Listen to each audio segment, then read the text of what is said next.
Poirot! Over here!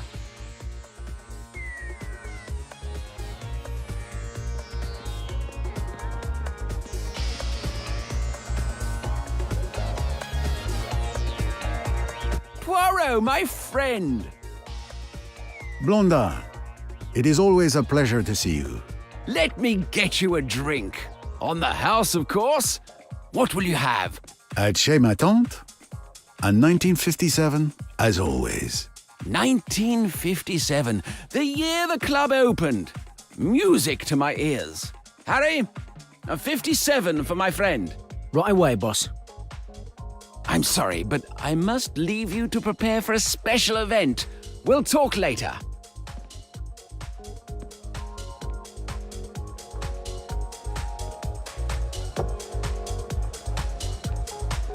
Mr. Poirot. I'll let you in on a secret. I'm your biggest fan. It was you who inspired me to become a private detective. How can I have done such a terrible thing? My name is Jane Royce. You might think of me as a beginner, but I have solved a few cases. Bravo, mademoiselle. Tell me. The one I'm most proud of is the Hungry Sand Trap. Ah, the golfer who vanished after making the miraculous shot. An interesting puzzle indeed. Congratulations!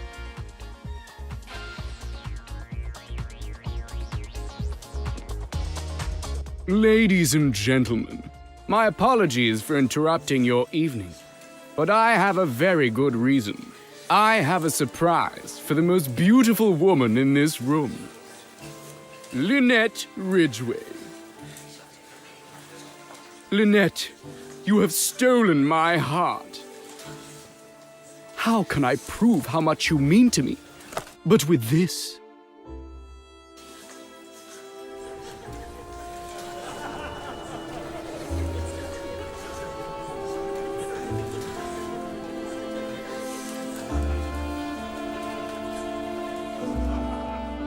Empty box? What is this? Where's the ring?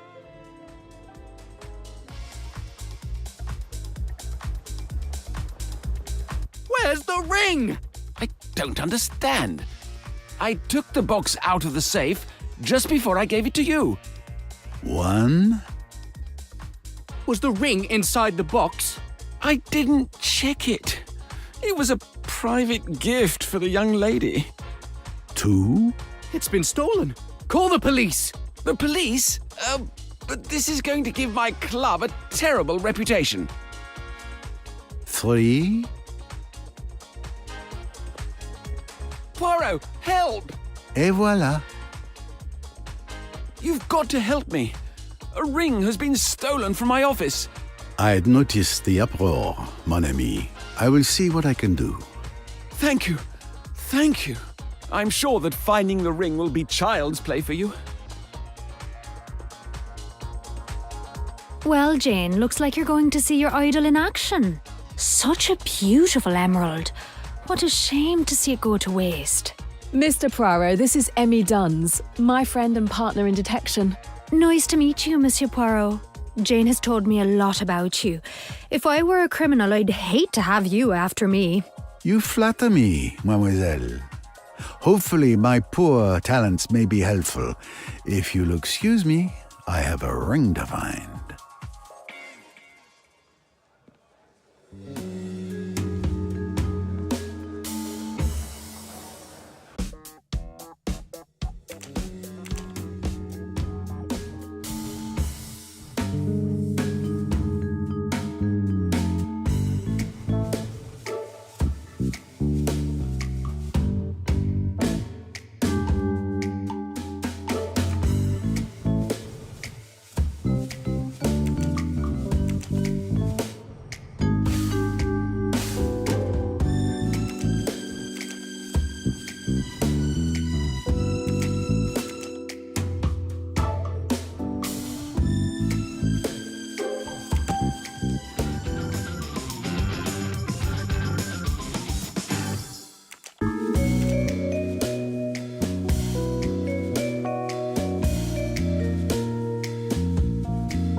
What a magnificent moustache.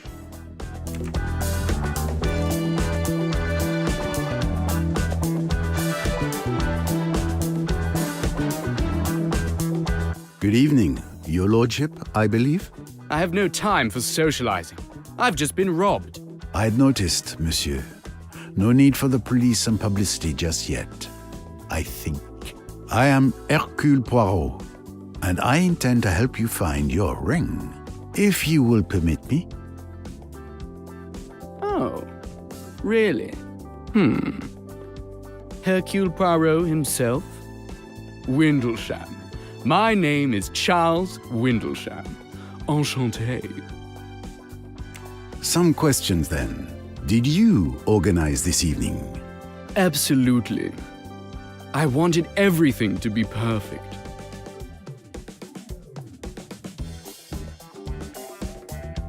Instead, it's a disaster. It is not a disaster yet. Poirot is here. Tell me about this ring. It was an engagement ring. I planned to propose to Miss Ridgway. I gave it to Mr. Blondin earlier this evening. Why did you give him the ring? I didn't want to carry it all evening and possibly lose it. Blondin put it in a safe in his office behind the bar. Did you see him put it in the safe?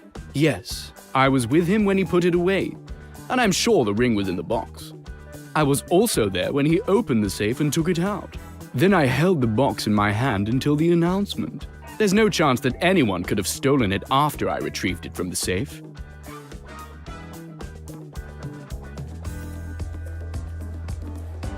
This club hasn't changed in 18 years.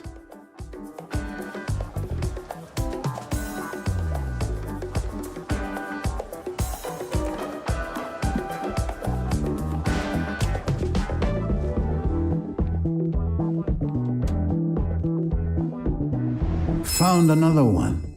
It was easy.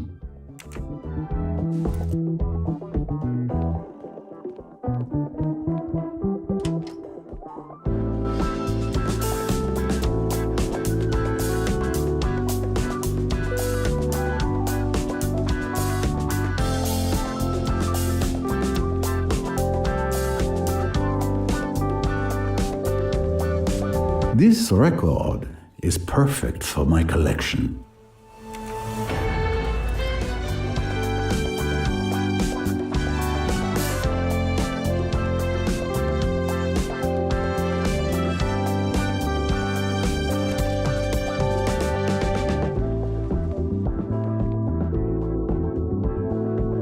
This record is perfect for my collection.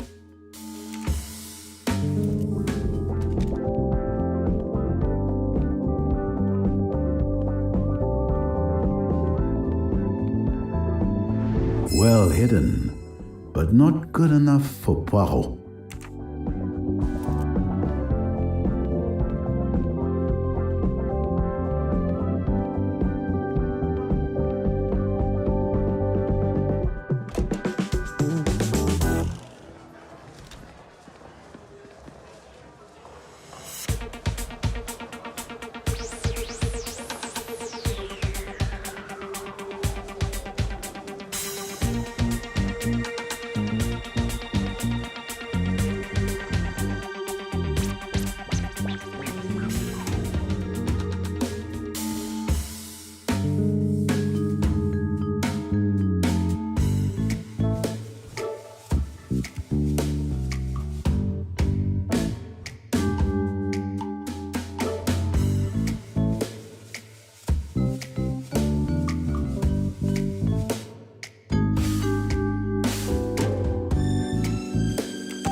How are you getting on?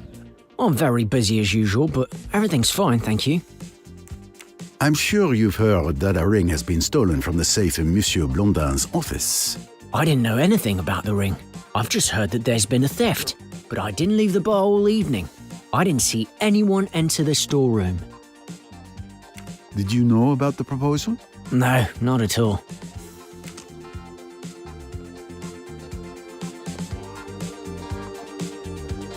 Who knew you were going to propose? I asked Miss Southwood to help me choose the ring, as she knows Lynette's tastes well. She recommended an emerald. Mr. Blondin also knew. He had laid on extra champagne for the announcement. So, 3 possible suspects. Monsieur Windlesham himself, Miss Southwood, the friend, and poor Blondin. An emerald ring.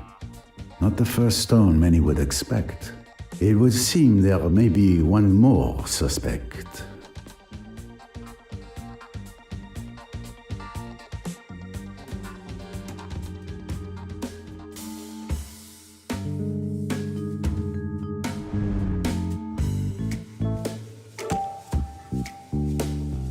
Excellent. Mademoiselle Duns mentioned an emerald earlier. That means she's seen the ring. Precisely. Is that applause I hear?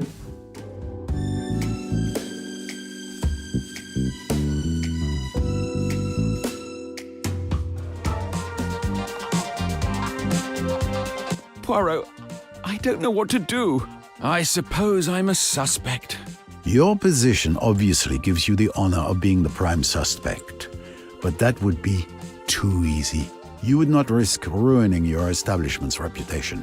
And, in addition to not having the profile of a thief, my dear friend, you asked Hercule Poirot for help. So, I'm innocent. Let's just say that for the moment, you are not suspect number 1.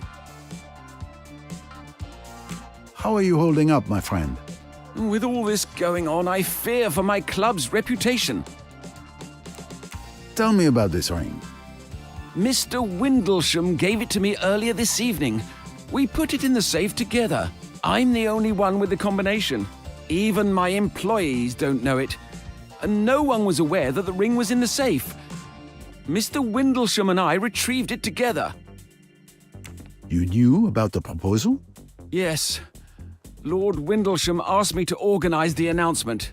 I warned the DJ he needed to know when to cut the music.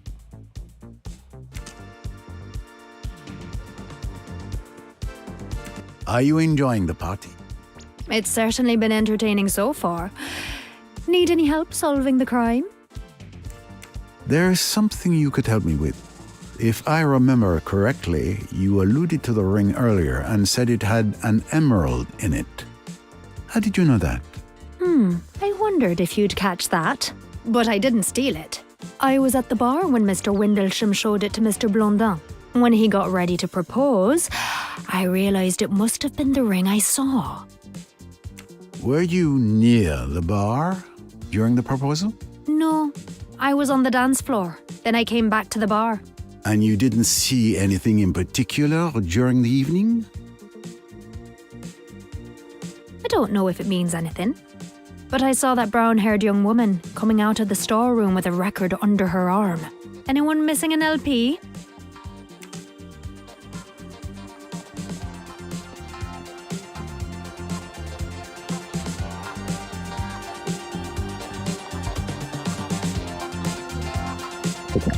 Maybe later. You think so?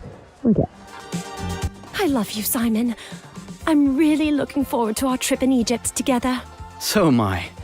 But after this trip, we'll be completely broke. Don't worry, Lynette will give you a job.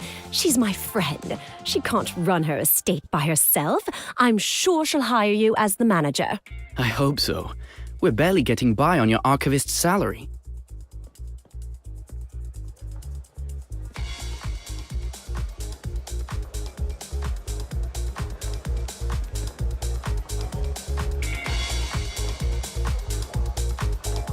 Pardon me, mademoiselle. The famous Hercule Poirot. Pleased to meet you, Mr. Poirot. Sorry your evening out should turn into an investigation. It happens more often than you might think. Any sign of the missing ring? Signs? Oh yes. And the direction they point in becomes clearer. Would you mind if I asked you some questions? Interrogated by the famous Hercule Poirot? I confess, I'd love it. Someone told me they saw you coming out of the storeroom where the stolen ring was. Is this true? I just went to get a record so that the DJ could play my favorite song. He didn't even have it in his set. And nobody questioned you when you went into the storeroom? No, it was very easy. How long did you stay in there? Barely 2 minutes to find the record. I hope you're not accusing Jackie of anything, Mr. Poirot. I accuse no one, monsieur. I simply ask the questions. There is nothing to suggest the young lady is not telling the truth. Did you know about the proposal? I suspected his lordship was either going to propose or talk about a new business deal. Hard to tell which.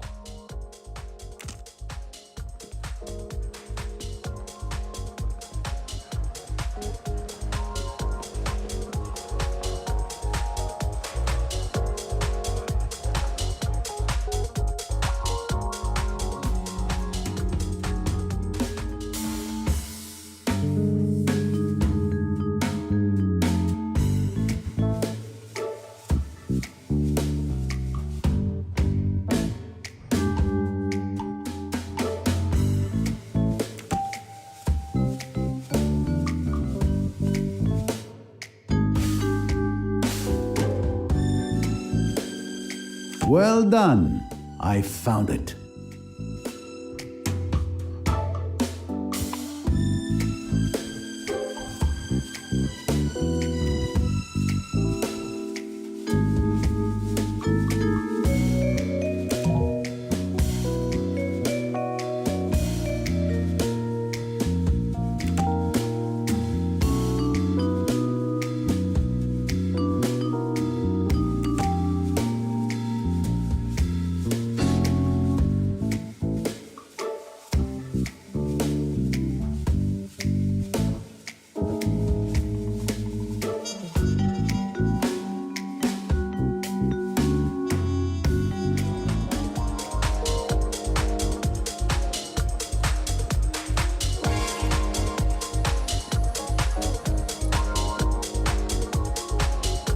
Come to me, shiny mustache.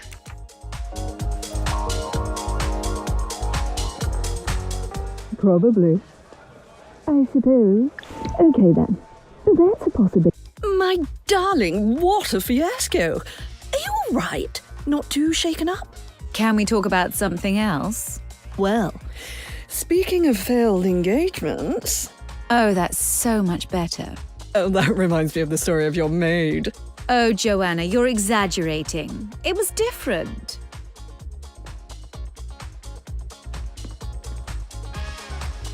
The poor thing had fallen for a strange man.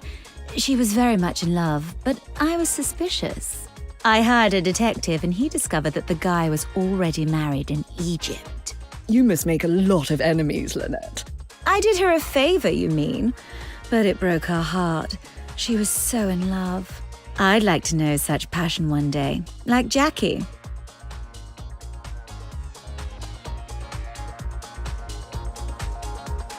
Lucky Jackie.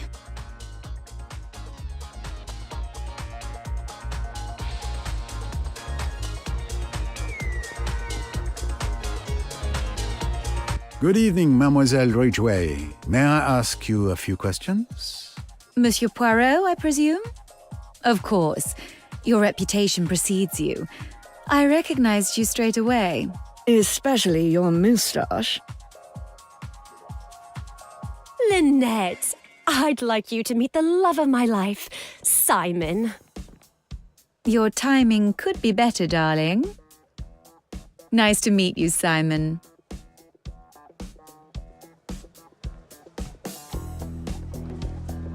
Jackie has told me a lot about you.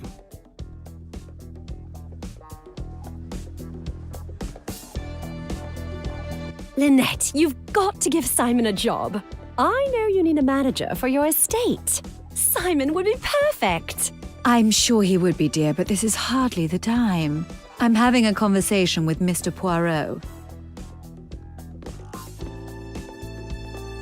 You may not have noticed, but it appears there's been a theft. Come and see me on Monday, Simon, when things have quieted down. Thanks, Lynette. Oh, I'm so happy. If I don't marry him, I'll die. I'll die. Come on, Simon. Let's celebrate.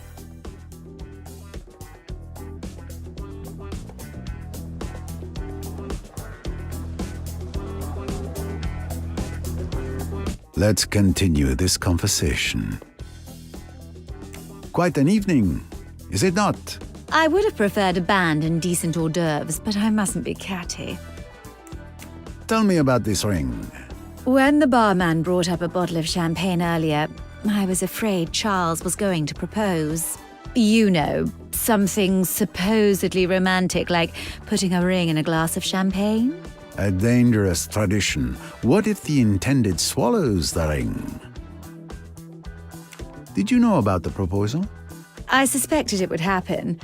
Everyone thinks we're already married, but we definitely are not. To be honest, I'm afraid of being eclipsed by him. I do not intend to live in any man's shadow. I was going to say no in front of everyone, but that would have been too embarrassing for both of us. The theft. It was a lifesaver then for Miss Ridgway. Are you enjoying the party, mademoiselle? Oh, I come here all the time with Lynette. Usually I love this club, but tonight, what a disaster. What luck you were here. You could say that. Can you tell me anything about the ring? What a shame it's gone. It was beautiful. You know, I chose it. You knew about the proposal? Of course. Charles came to me to help him find an engagement ring. He knows I'm Lynette's best friend. I'd do anything for her.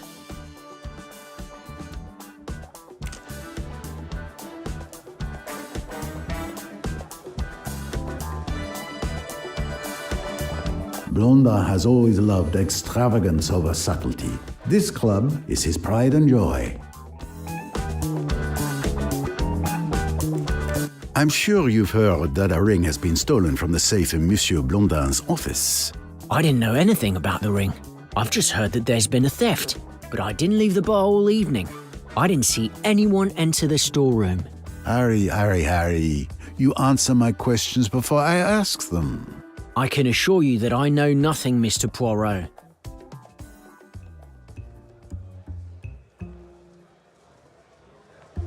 I don't think you've been entirely honest with me. What makes you say that?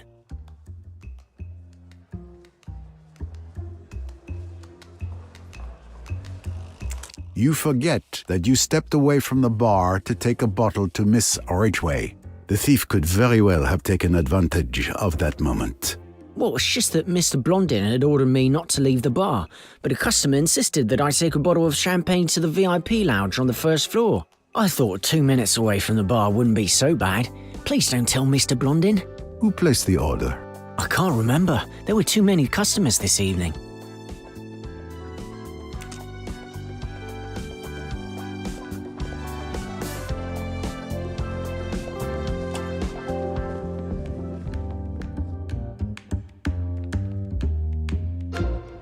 One more record for my collection.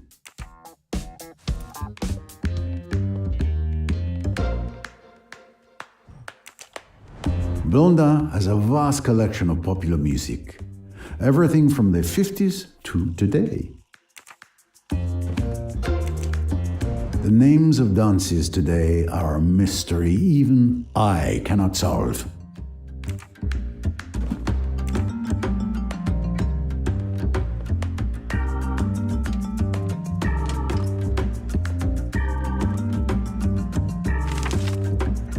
The press see them as already married.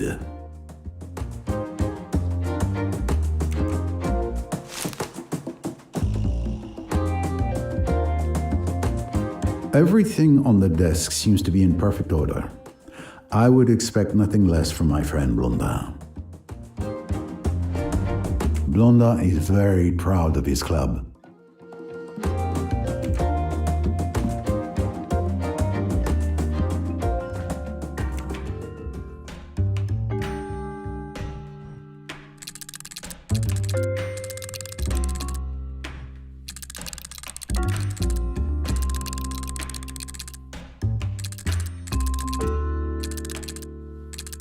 Brilliant.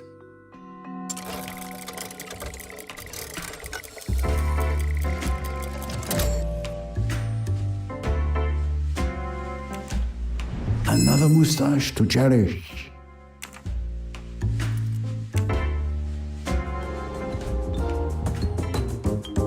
The ring was stored in this safe.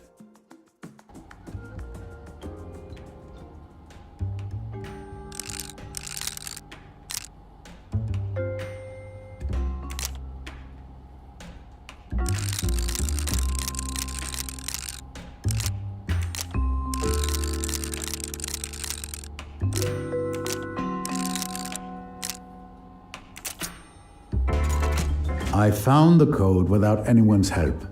The combination was easy to guess.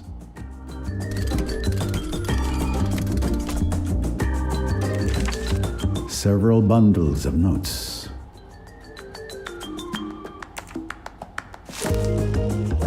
This is without doubt where Blondin kept the ring.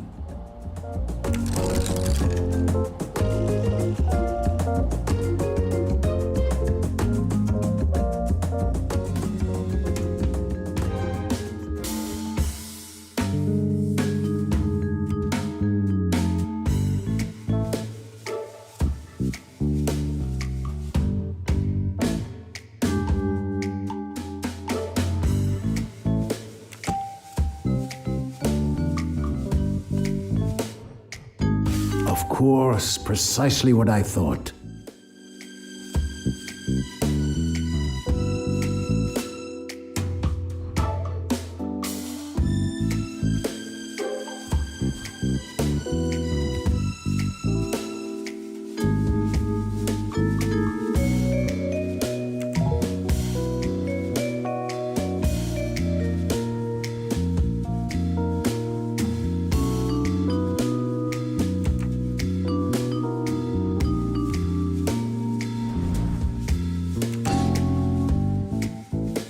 That's fair.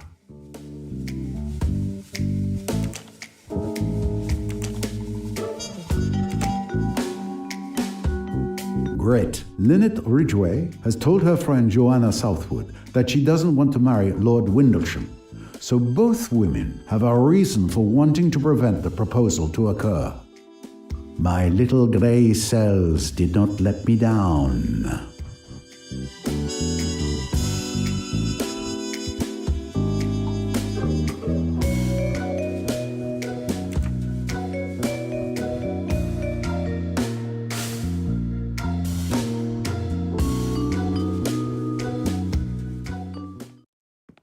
The door isn't locked.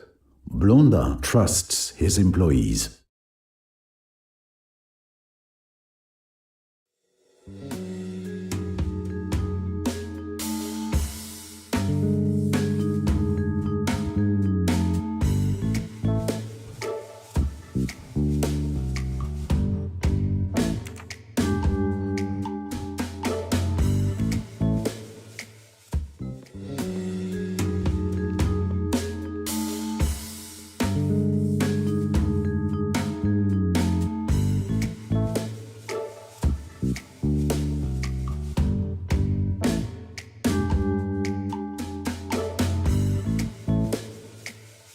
I'll get to the bottom of this.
all is clear.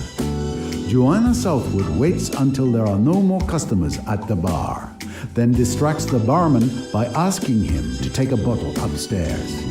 She enters Blondin's office and closes the door. She figures out the code to the safe with childlike ease, as I was able to do, and grabs the jewel. At the same time, Jacqueline de Belfort enters the storeroom to pick up a record purely by coincidence.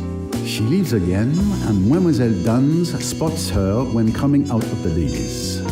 Alone again, Miss Southwood leaves and returns upstairs with the ring. The barman returns to his post and suspects nothing.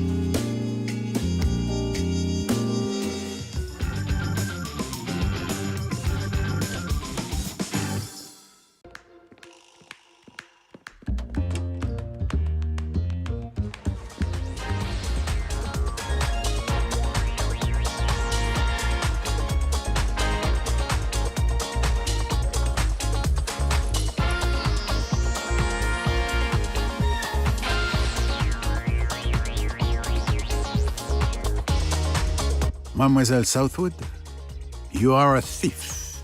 Bravo! You found me out. I'm not going to deny it, but I did it to help my friend Lynette. I was going to return the ring at the end of the evening. What? You stole the ring? Why would you do that? To help you. You didn't want to marry Charles. No ring, no engagement. And I admit, I wanted to see his face when he opened that empty box. Give me the ring now, and I'll forget to mention you when I give it back to Lord Windlesham.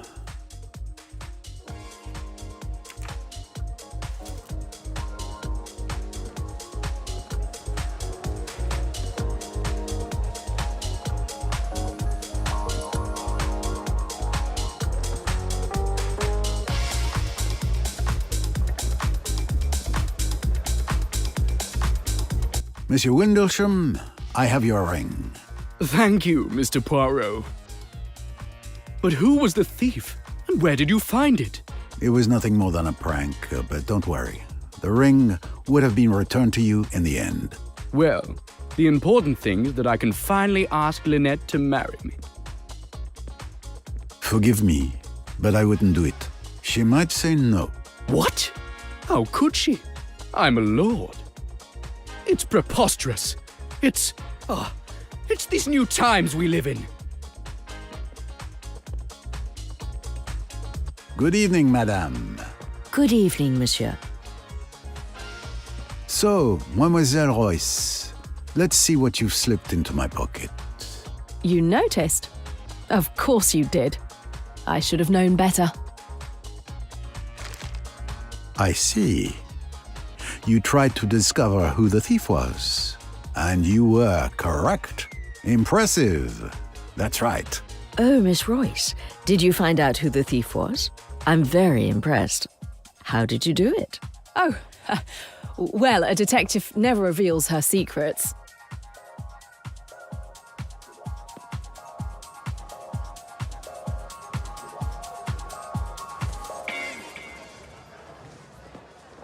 Jane, we should get going.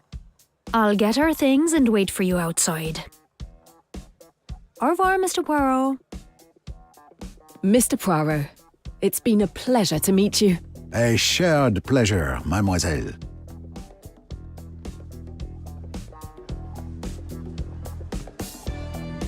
Madame?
So where are we going?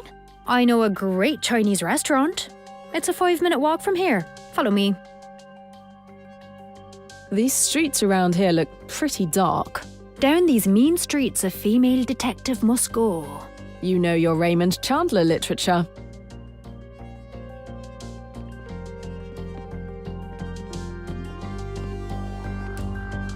Aha! A trophy for my collection.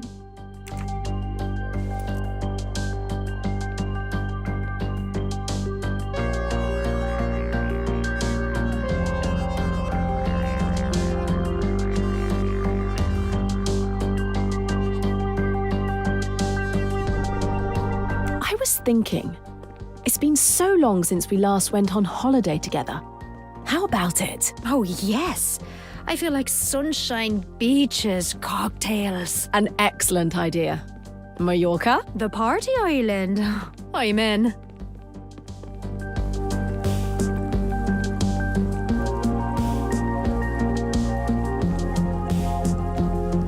Found you!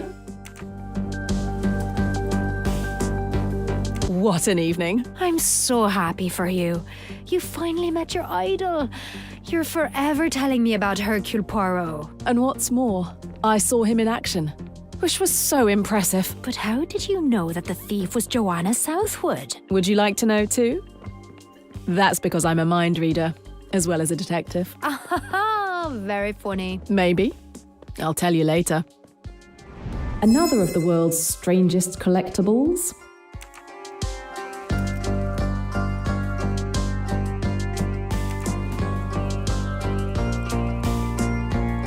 Do you have the file? Are you afraid I'd lost it? Don't worry. It's safe and sound in my bag. With all the evidence you've uncovered about your company, they're headed to prison.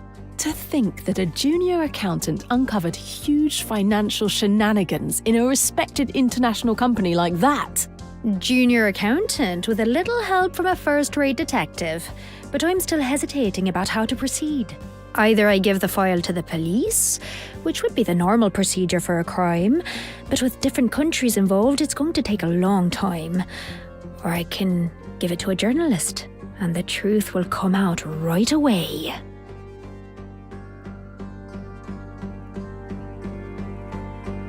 The best thing is to give it to the police. Even if the procedure will be long, it's the law. You're right about that. I'm completely stressed out. I felt like I was constantly being followed these past few days. Don't worry. Everything's gonna be fine. Nobody knows you're investigating anyway, so you don't have to worry. Yes, I know. But still, you know, we should work on the next case together. Hey, how many more mean streets do we have to walk down before we... Wait a minute! I recognize this restaurant. That's where we celebrated my first solved case. What a great idea. I knew you'd like it. Go ahead, sit down. I have to use the payphone to make sure my contact will be available tomorrow to deliver the file. Okay, I'll order some wine to celebrate you breaking your case. Order, I'm coming.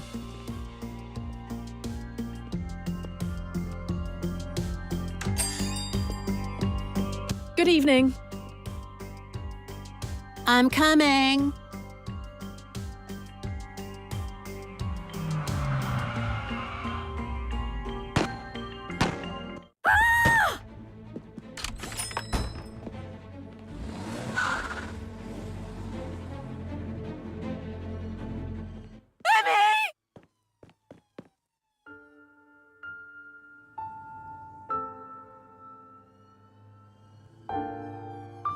Emmy?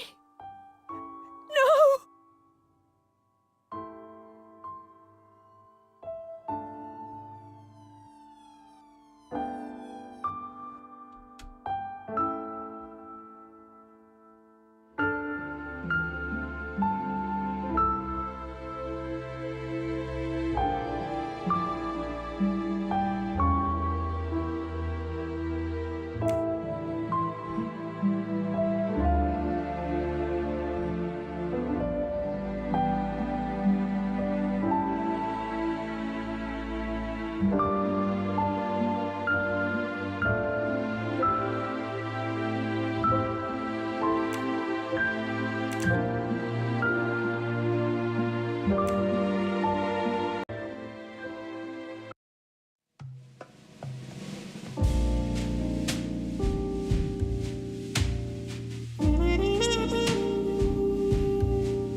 Welcome to the Imperial Nile Hotel, Mr. Poirot.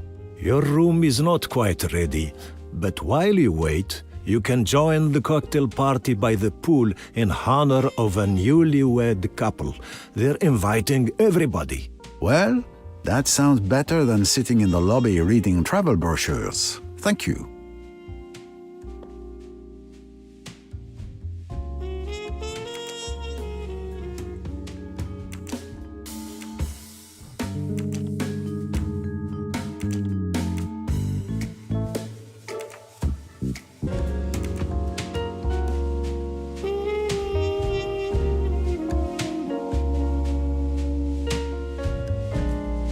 Music to my ears.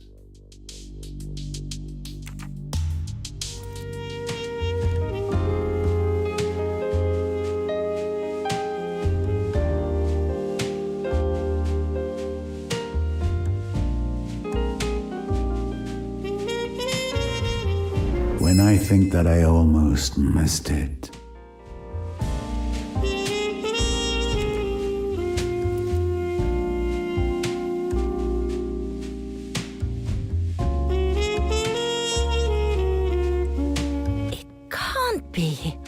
Tim! It's Hercule Poirot! Of all the damned luck.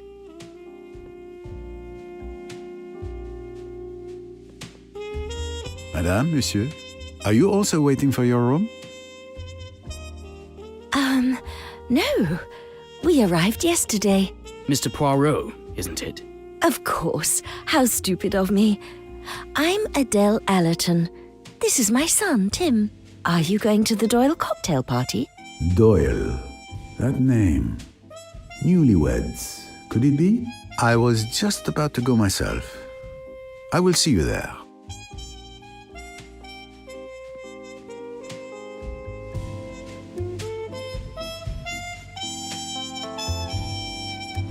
You can never have too many of these.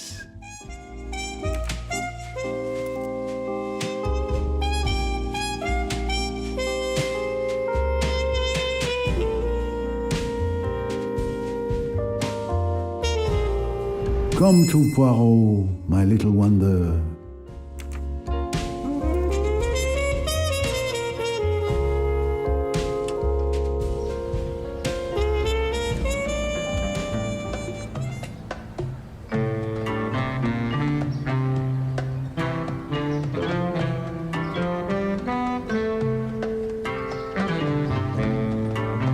This hotel is truly magnificent. Oh, I didn't see you there. It's a far cry from the view I have of the Hudson from my office in New York, that's for sure. The sight, it is indeed magnifique.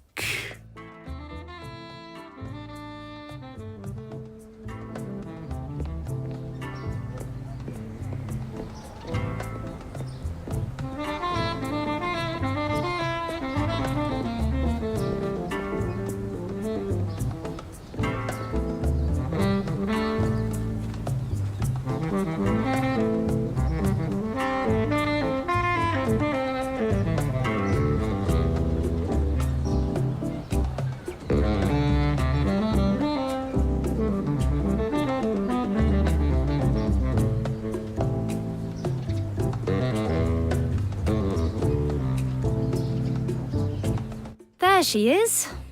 Lynette Ridgway. Doyle, sorry. Hello, everyone. Welcome to our cocktail party.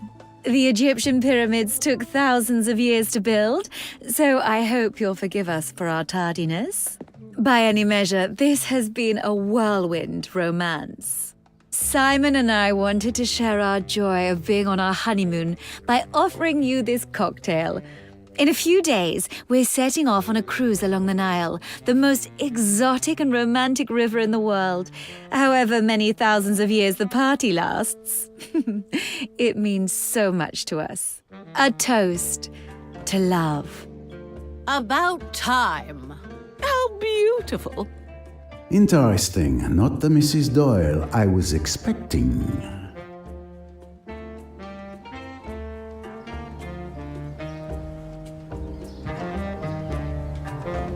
Hercule Poirot. quite the party. Indeed, Monsieur Poirot. And in Egypt. I am Salome Otterborn, and this is my daughter, Rosalie. I'm so excited to be here. This enchanted land of 1,000 wonders. Don't you think it's extraordinary, Monsieur Poirot?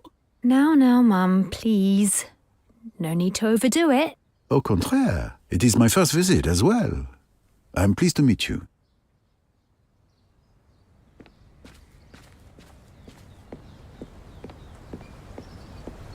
Congratulations, madame, on your wedding. Monsieur Poirot, what a surprise. Do you remember Simon? Mr. Poirot was pretty busy that night at Chez, Tante. I'm Simon Doyle, the lucky man. But how extraordinary to find you here. I have a confession to make. I have not followed you to Egypt. I have a personal puzzle I plan to solve after many years of research. Are you enjoying your trip? Enjoying it? It's a disaster. It's Jackie. She's haunting us like Banquo's ghost. Oh. Speak of the devil and she appears.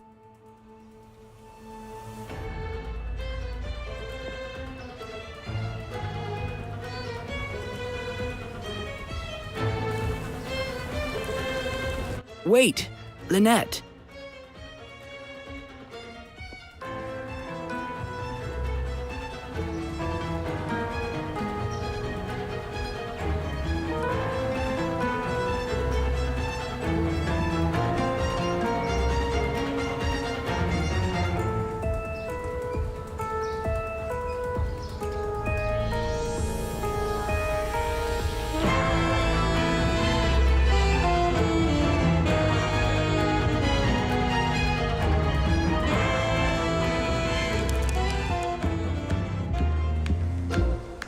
Monsieur Poirot, I guess you know why I asked you to come. Mr. Doyle's affections found a new direction. Yes, exactly. Now Jackie can't accept what has happened. I gave him a job, as Jackie wanted. We were together almost every day. Soon we were in love almost without knowing it. And Jackie went crazy. The letters, the threats, everywhere we go, she's there, haunting us. I can see you are distressed, madame. Then could you help me, please? What do you suggest I do? No crime has been committed. It is not so easy to be sympathetic to this young woman who thinks mainly of herself. Well, I am usually called in after a tragedy has occurred. I can't promise anything, but I'll see if there's anything I can do. Thank you. Oh, thank you.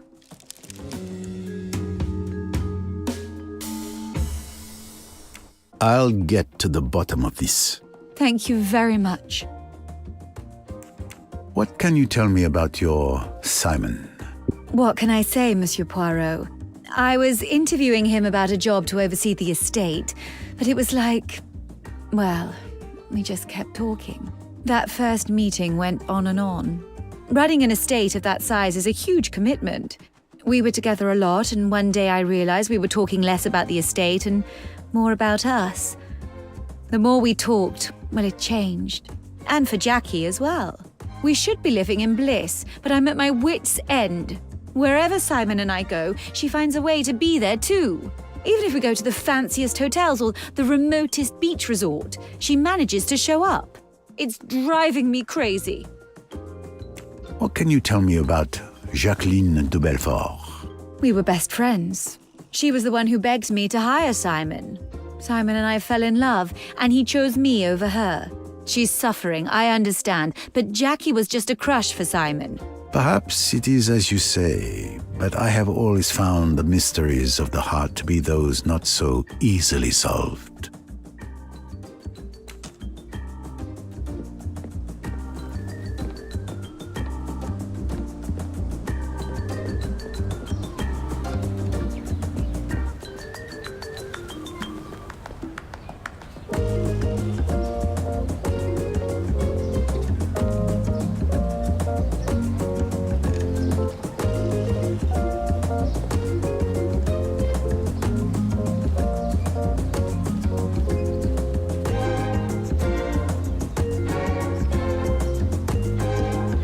Well hidden, but not good enough for Poirot.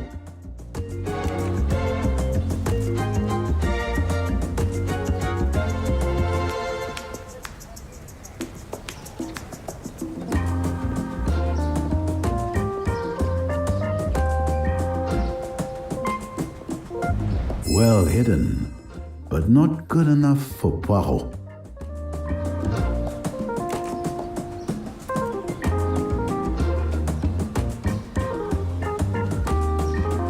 Oh, that's what I heard.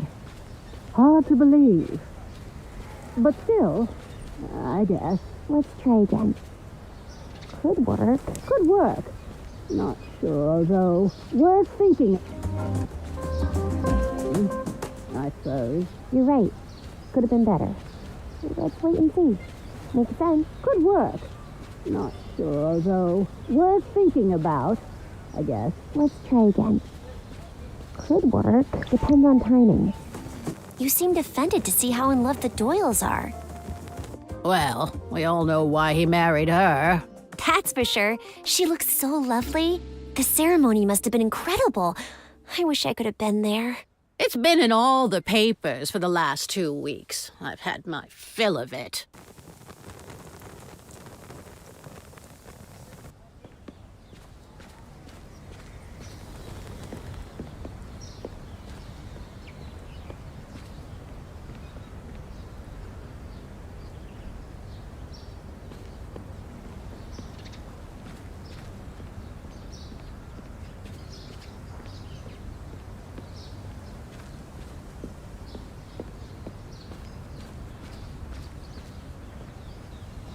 Another little treasure for my collection.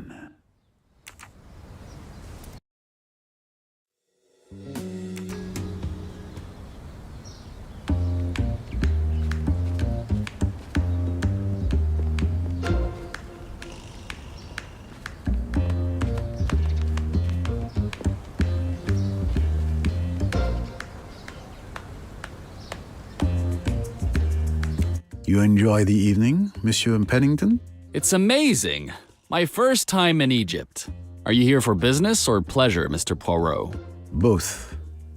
I seek to solve a puzzle that has captivated me for years, and that will give me great pleasure. Well, I hope you succeed.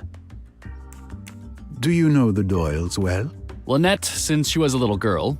I've only known Simon for a short time, just a few months ago. He was managing Lynette's estate, the house, the extensive properties, someone whom she'd just hired.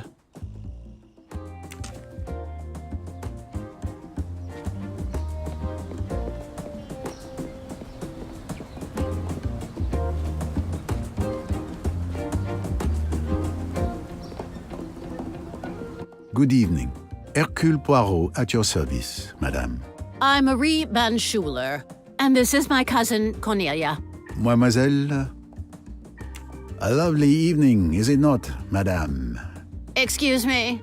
I beg your pardon? I was simply remarking on the evening. No need to shout. There's nothing wrong with my hearing.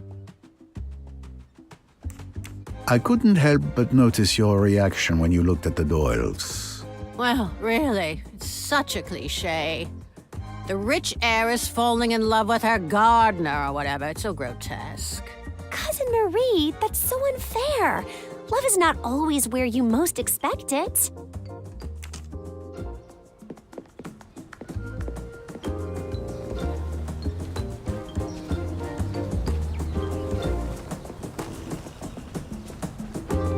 Right. It's worth checking. The rich can be really arrogant. Inviting the entire hotel to their wedding cocktail party? Really? Oh, Tim, be a bit more grateful, can't you? They have their uses.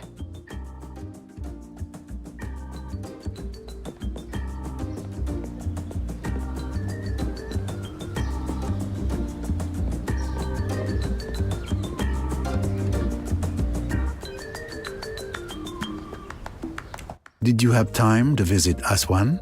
Oh, yes. We visited the Philae Temple. What a marvel. I must admit, I was impressed, and that doesn't happen often. Do you know the Doyles? Yes, My niece, Joanna Southwood, is a very good friend of Lynette Doyle. Ah, yes, the friend of Lynette Doyle. I became acquainted with your niece at Chez ma Tante. Ah, the mystery of the stolen ring. If you knew Joanna, you would know she had only the best of intentions. Joanna and Tim are great friends. They write to each other all the time. I can't imagine how they can think of so much to say. You talk too much, Mother.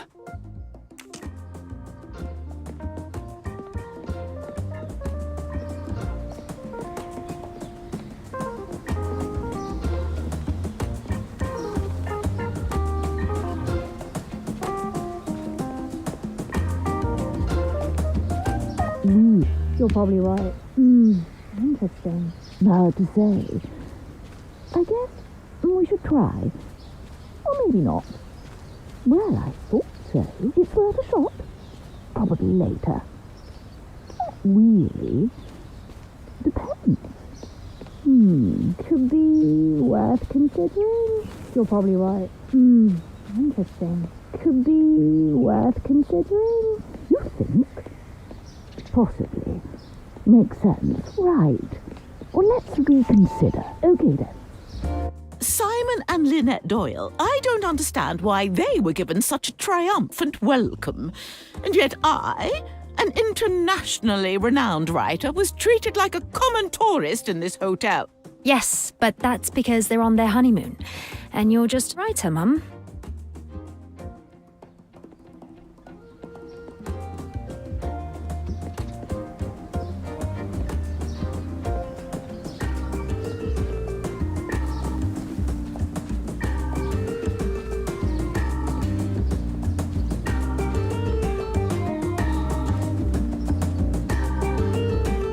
It's a lovely evening, isn't it?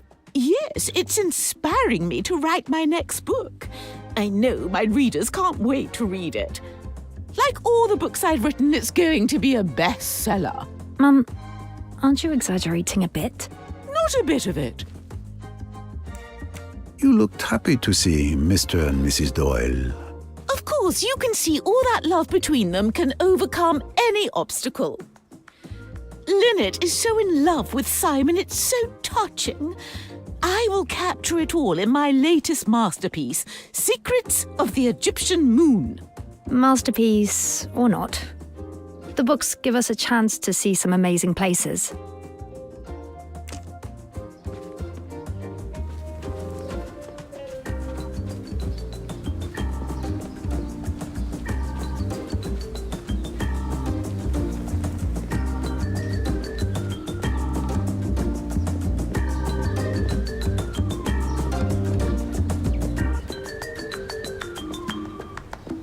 Beautiful view, isn't it? Do you dance, Monsieur Poirot? Oh no, there's no music. What a pity. I'm sure you're a good dancer. I'd like to ask you a few questions. Not in the mood. Perhaps if you played my favorite music on the jukebox. Mademoiselle, we must talk. Not before I've had some fun.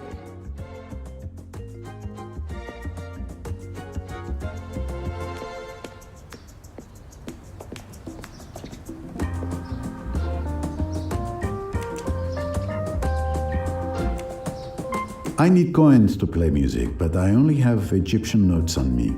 I need to get some change.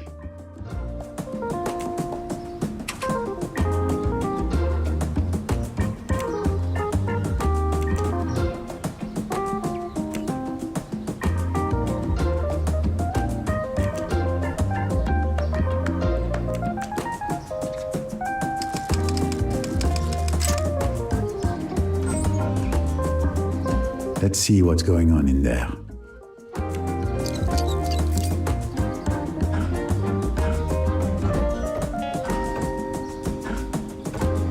Oh, I can see why it doesn't work. The part on the left is clearly not in the right place. It should be against the border on the far right.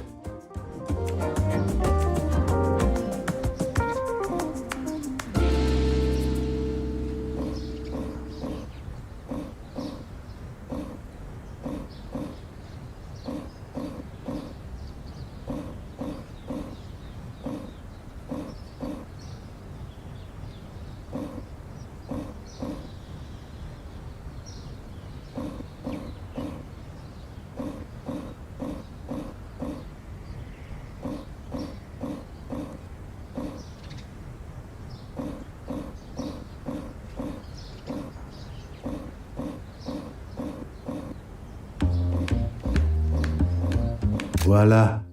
Now I need to put the parts back together so I can put the gears where they belong.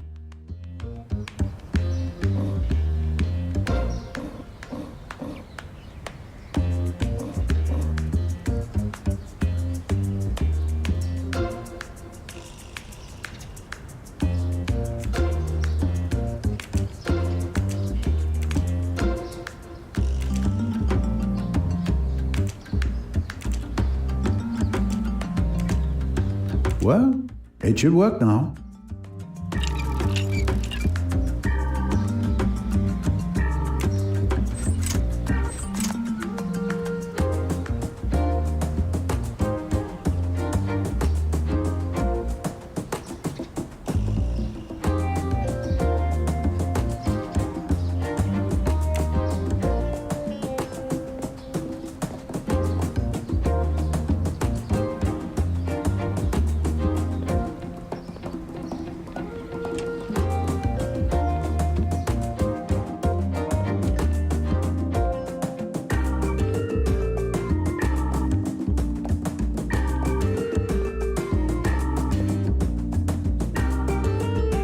Excuse me, please. Is my room prepared?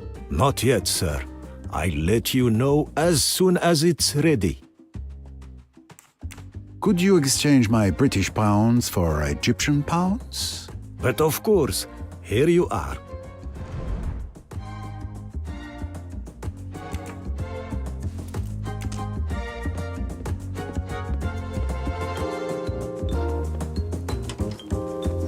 Come on, Louise. We've almost got it all in. Just a little more effort. Oh, I'm doing my best, monsieur, but it's impossible to fit everything in. Madame, as you know, everywhere we go, Madame shops, and... Monsieur Doyle, may I speak to you for a moment? Oh, Mr. Poirot. Of course. Louise, I leave you in charge of the luggage. See that it fits. Are you leaving? That's the plan. If we can get all the suitcases into the cab, right, Louise? You're married to one of the richest women in England. That must have changed your life. I don't know what you're implying, but yes, lucky me. When I met you at Chez ma Tante, you seemed so in love with Miss de Belfort. I thought I was. She was a different person then, but now I see a whole other side of her. She's become completely unhinged. She's having fun terrorizing us, and it's not a game to her. Her hatred is very real. What do you mean by that, Mr. Doyle? What do you think I mean? Jackie threatened Lynette's life. Sorry. Look, I don't really feel like talking about this. I understand. I'm trying to remember the name of the song you danced to with Miss de Belfort at Chez ma Tante. It's Midnight Storm, Jackie's favorite song.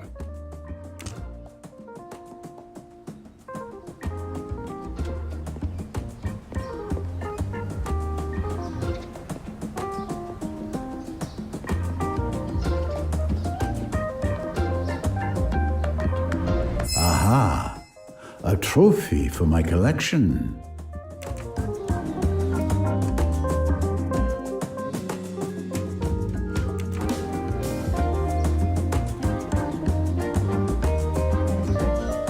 How are you getting on, Louise? I'm not having much luck, monsieur. Monsieur Doyle is getting impatient, but I can't see how I'm going to fit all the suitcases in the boot. We must let the little grey cells guide us, mademoiselle. The what? Oh, never mind. If you have an idea, I'm willing to try it. Excellent. Let's start by removing all those suitcases.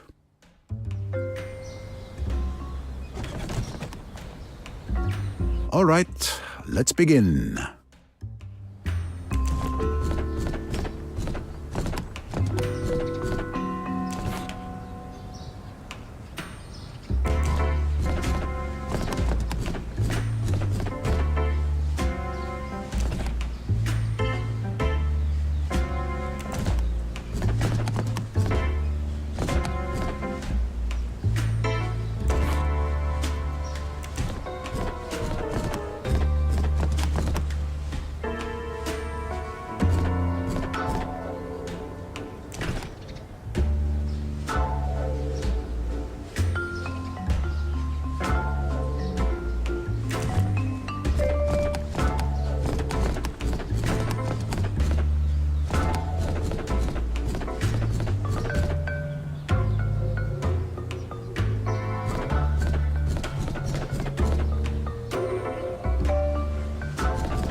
It fits perfectly, does it not?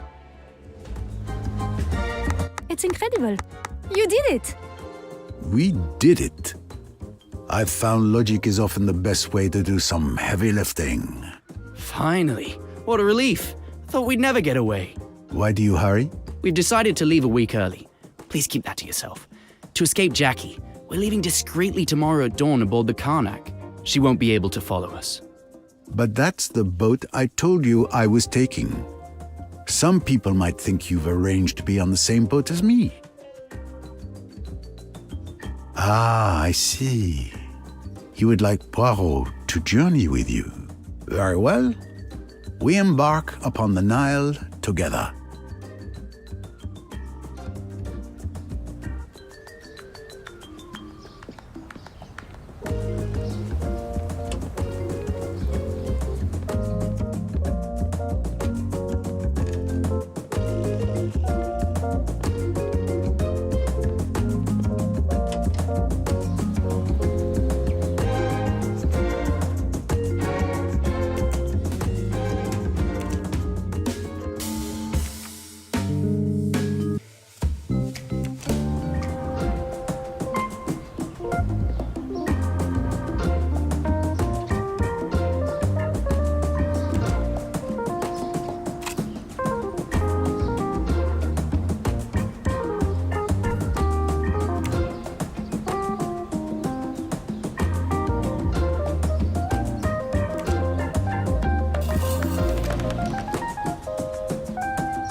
Perfect.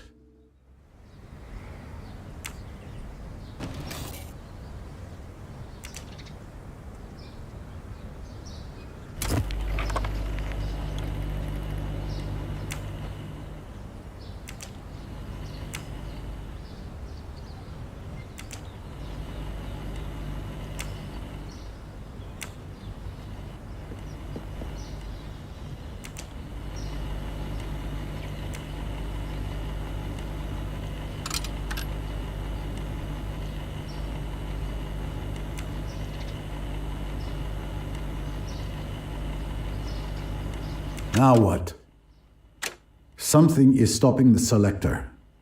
I can't choose any records, and I'm certainly not going to sing to her.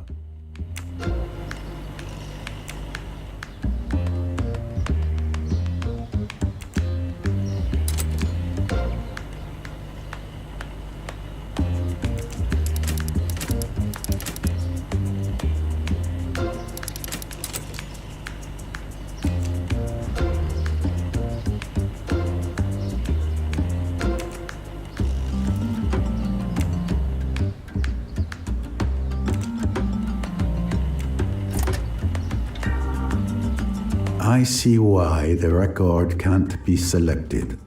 I can surely fix it.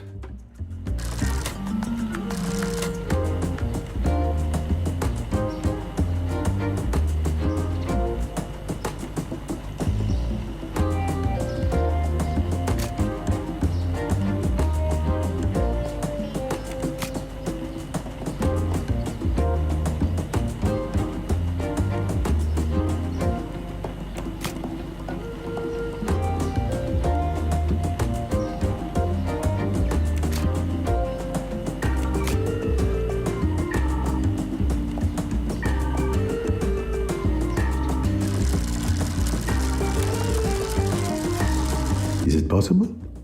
The parts appear to be in the right place. The record selector should work.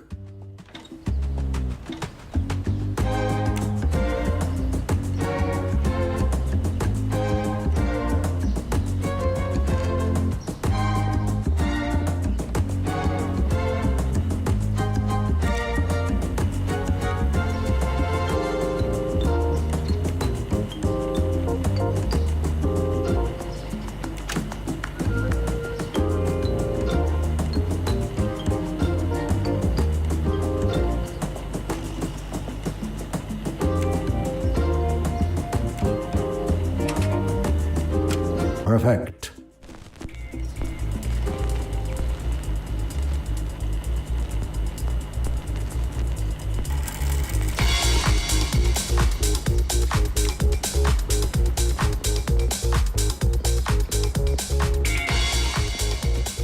Oh, that's it! Our song! Midnight Storm. At last. That was harder than solving the ABC murders. Now, will you talk to me, mademoiselle? I see this music casts its spell on you. Oh, don't be such a fuddy-duddy, Mr. Poirot. Okay, I'll answer. You may question the witness. What can you tell me about Lynette? She was my friend. I trusted her, and she betrayed me. I hate her, but I don't want to hurt her. I believe Simon and I are destined to be together. I can win him back. You'll see. Everyone will see. You are not being honest with me, mademoiselle, or yourself. I beg your pardon.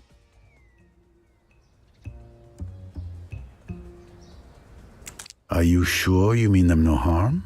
What are you implying, Monsieur Poirot?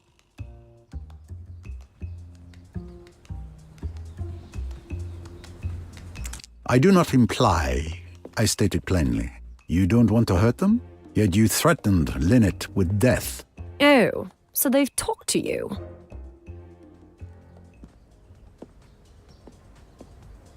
I was the moon that disappeared when the sun began to shine. When the sun came out, it eclipsed me, and for Simon, dazzled, I ceased to exist. All that remained in his eyes was Lynette, his son. But you know, they're the ones who hate me because I follow them everywhere. Besides, I've got something to defend myself with. My grandfather taught me to shoot, and I'm a very good shot. Mademoiselle, I beseech you, do not do what you are doing. Do not open your heart to evil. Tell me about Simon. He is the love of my life. Once upon a time, we were engaged. Our story does not end there. I won't let it.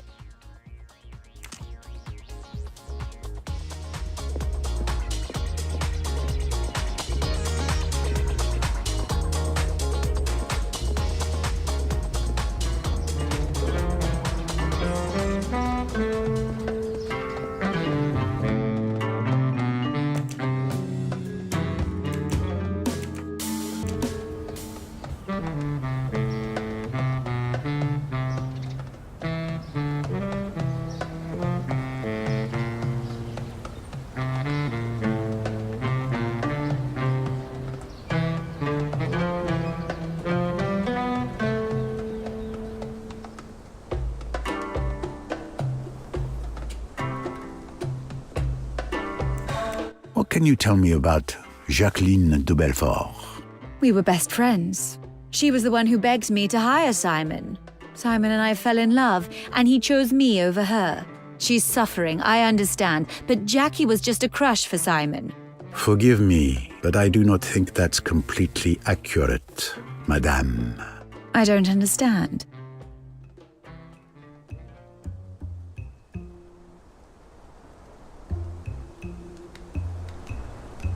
Just a crush? Really? Yes, why?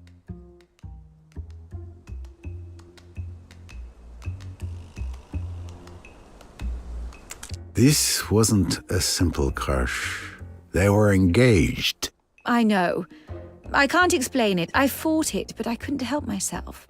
At first, when Jackie would tell me how in love they were, I was jealous. But when I met Simon, I knew we were made for each other. Love is rarely that simple.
Another victory for Poirot, of course.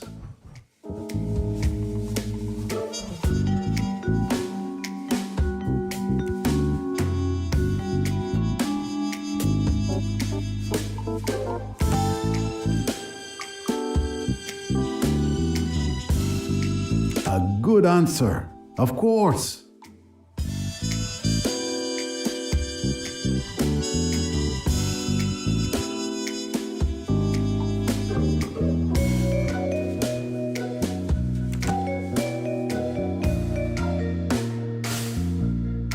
Well done, that's correct.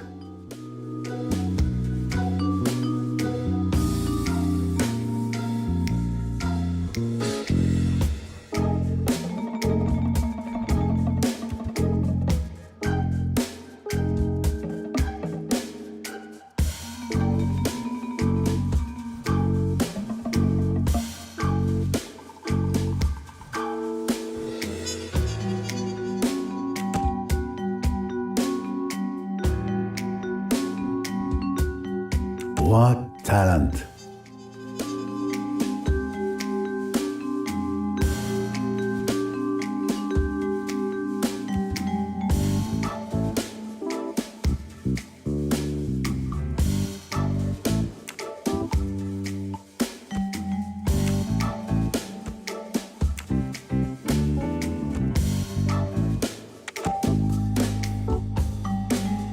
Excellent detective work. Naturally.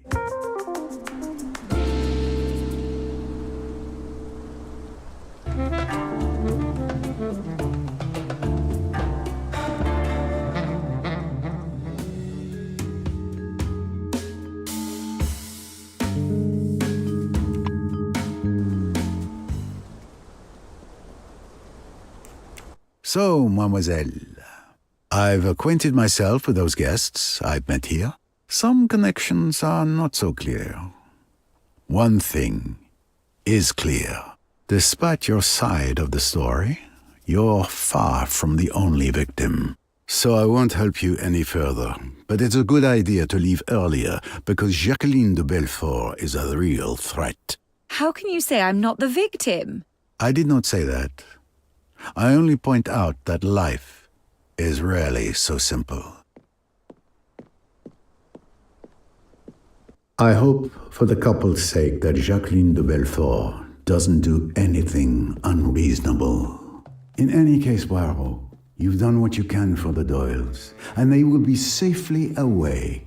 Tomorrow, my own journey begins, and I can concentrate on my own mystery, lost in darkness for centuries, but soon to be revealed in the light.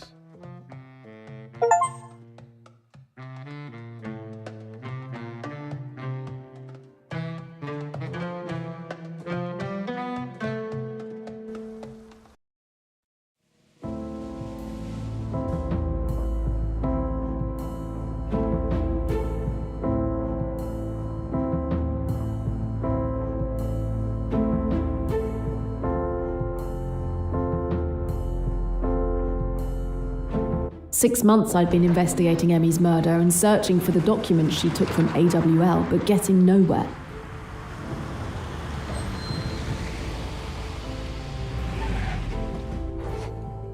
Then May Leach, a wealthy woman I'd met at Chez ma Tante, called me early this morning. She'd had a bracelet stolen from her villa in Maiorca, and on the guest list she faxed me was the name Vikram Kapoor, Emmy's boss at AWL. I lowballed my fee and jumped on the first flight to Maiorca.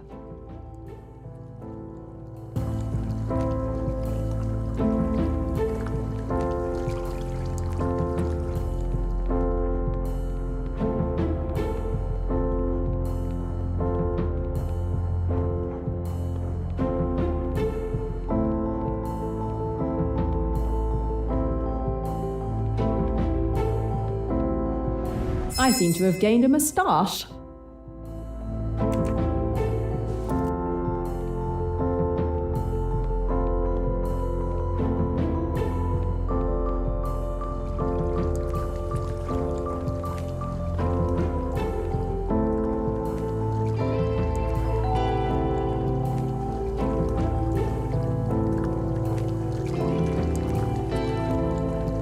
Miss Royce? I'm May Leach. My, you got here quickly. Apollo 13 had an extra seat. And your timing was excellent. I've just finished my latest case. As I told you on the phone, my bracelet was stolen last night. It's snake-shaped jewelry with rubies. As you suggested, I've told my guests you were a friend who found herself in Maiorca. My bedroom is just to the right, and all the guests are on the terrace. I'll let you get on with your investigation. Please, be discreet. My guests are all very distinguished. At least one is not so distinguished.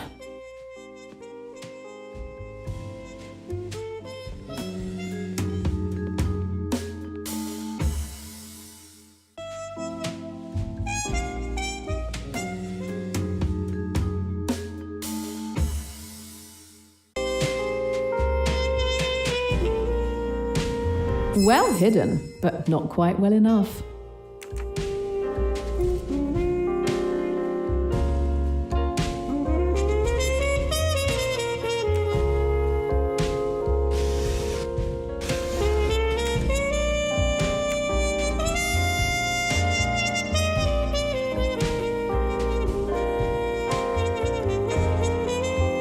Any of your guests know what I'm doing here? No. No one knows about the theft. I introduced you as a friend from London. Think they bought that? Oh, yes. I have a reputation for inviting all sorts of people to my little soirees. What can you tell me about your guests? They're all the crème de la crème, of course. I haven't known any of them long, but I've always had a knack for judging people. Only the finest quality of thieves. Tell me about your household staff. Could one of them have committed the theft? All of them have been with me for at least 10 years. I have complete confidence in them.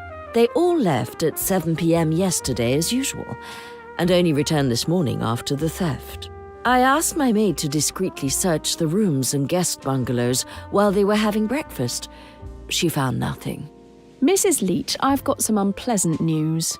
The thief is most probably one of your guests. I can't believe you. They're all my dear, dear friends. They were the only ones in the house last night. It has to be one of them. Tell me in detail what you did last night. We were lucky enough to have 2 mild sunny days, so we partied on the terrace. I went to bed around midnight. I locked the front door of the house.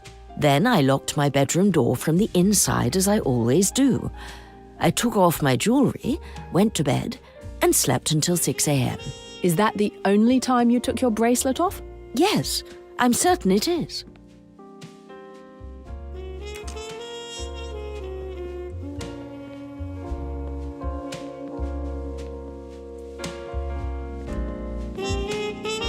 This rocks.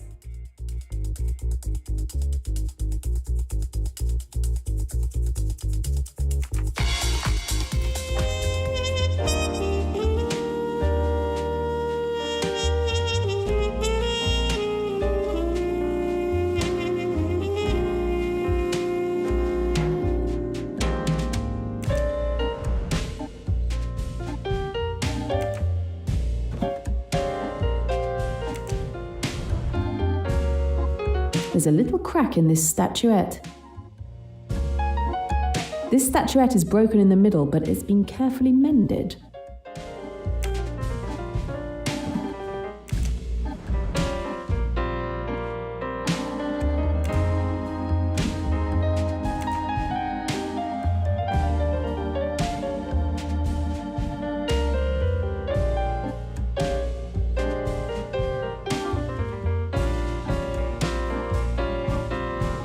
Well hidden, but not quite well enough.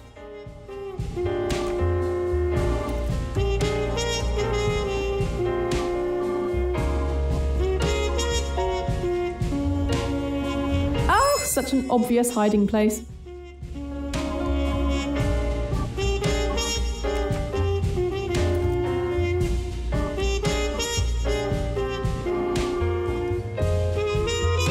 Still work. Let's try that. Right. Could have gone better. But still, you know what? Could have been different. hard to say. Might still work, I guess. Well, maybe. It's complicated. I thought so. Makes sense. You're probably right. Tim, last night, didn't you hear a strange noise in the living room? Like something breaking while everyone was asleep.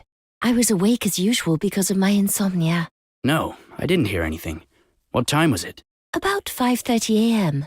No, I didn't hear a thing. I went to bed around 5 o'clock and I was probably already asleep.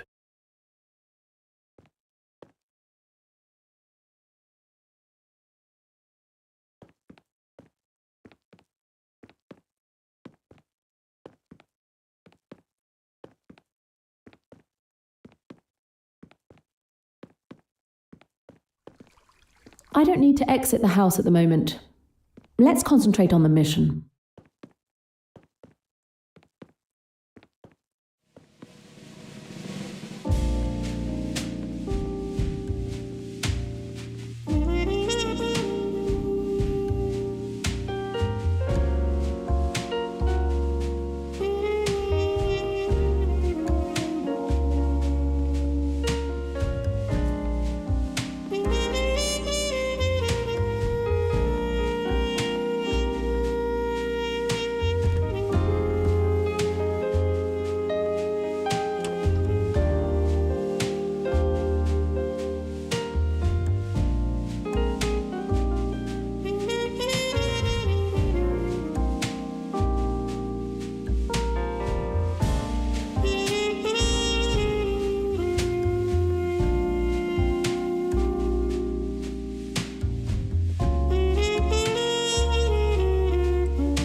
I'd never have taken this case if I hadn't known Kapoor would be here.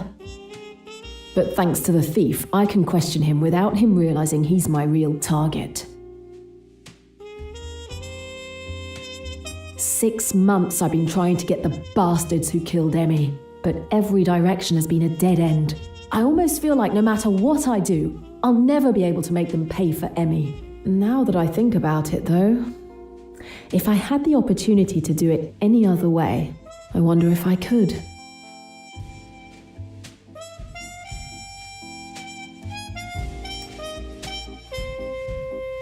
No. Take the law into my own hands. Emmy would never want me to do that. I will bring them to justice. She would be proud of me.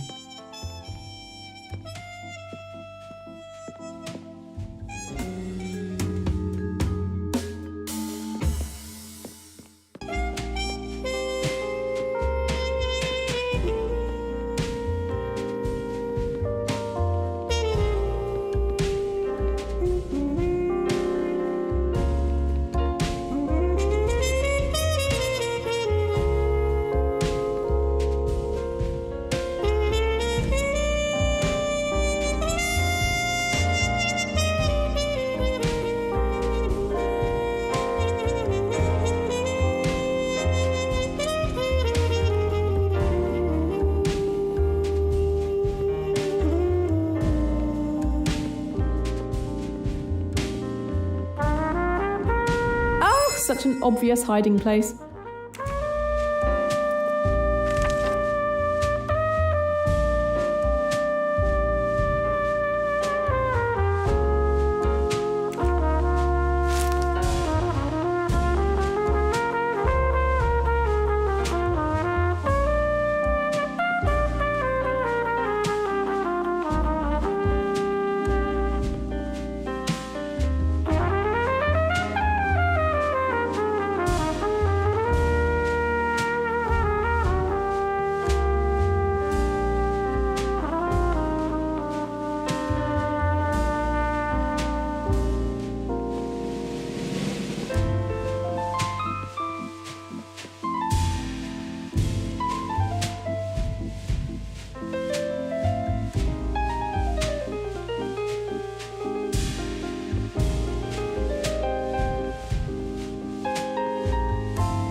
These roses have lost some of their petals. I doubt Mrs. Leach will stand for that. The window looks closed, but it's actually very slightly open.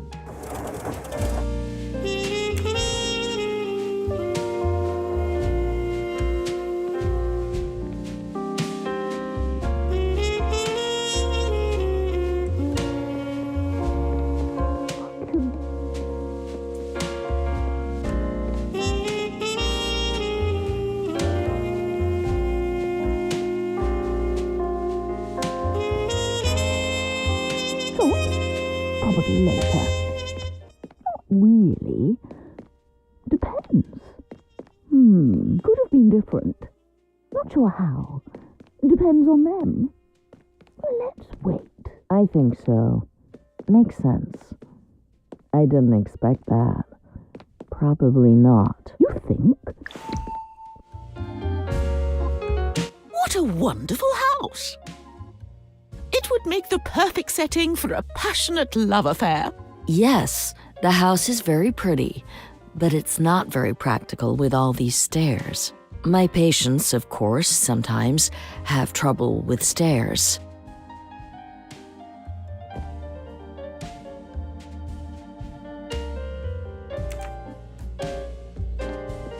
Hard to explain. You don't know. Interesting. Could have worked. But still, I guess. Oh, probably not. Let's wait. Hard to say. It makes sense. Possibly. Hard to explain. You think? Right. Could be worth considering? It makes sense. Possibly. Hard to explain. You think? Right. Could have worked. But still, I guess. Oh, probably not. Let's wait. Hard to say. Depends on the situation, I suppose. Could be true. Maybe not. Depends. You never know. Possibly. Yes, perhaps. That's what I heard. Hard to believe.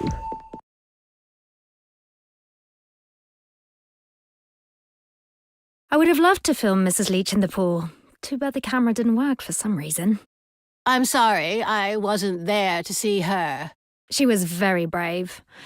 The water was really cold, but Mrs. Allerton encouraged her throughout the swim.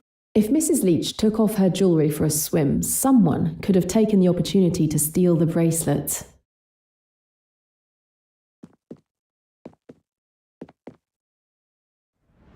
Another of the world's strangest collectibles. Hi, I'm Jane, a friend of May. Jane Royce, nice to meet you. Adele Allerton, and this is my son. Royce? Like the Rolls? I'm Tim. More of a Cadillac kind of guy. How's your stay going? Delightful as always. May is an old friend. The operative word is old. You're definitely a pleasant change. Did you enjoy the party last night? It was most enjoyable. Entertaining enough to keep me up after my usual bedtime. Oh, who were the late partiers? There were only 3 people left when I toddled off to sleep. One was a girl named Rosalie. We immediately hit it off and stayed up quite late, chatting on the terrace. The pool looks inviting. Is Mrs. Leach a good swimmer? Yes, I was impressed. Mr. Capiolo was supposed to join us as well, but he must have changed his mind because he didn't show up. I bowed out too after Rosalie wasn't interested in swimming. Mind you, I'd have stayed around if she were going to take a dip. Watching Mrs. Leach splashing around didn't appeal.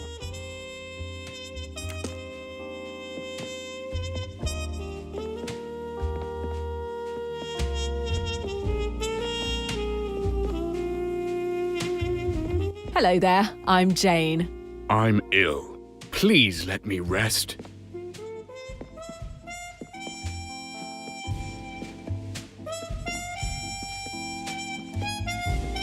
Hi, I'm Jane, an old college chum of May. Quite a place she has here. Pleasure to meet you. Miss Van Schuler. Delighted. And I'm Rosalie Otterborn. Nice to meet you too. Just arrived, did you? Yes, it was a last-minute decision. A chance to escape what was predicted to be a week of rainy days in London.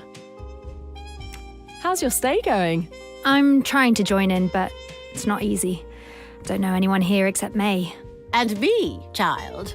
Count yourself lucky to have been invited at all. Many would kill for a ticket to one of May's soirees.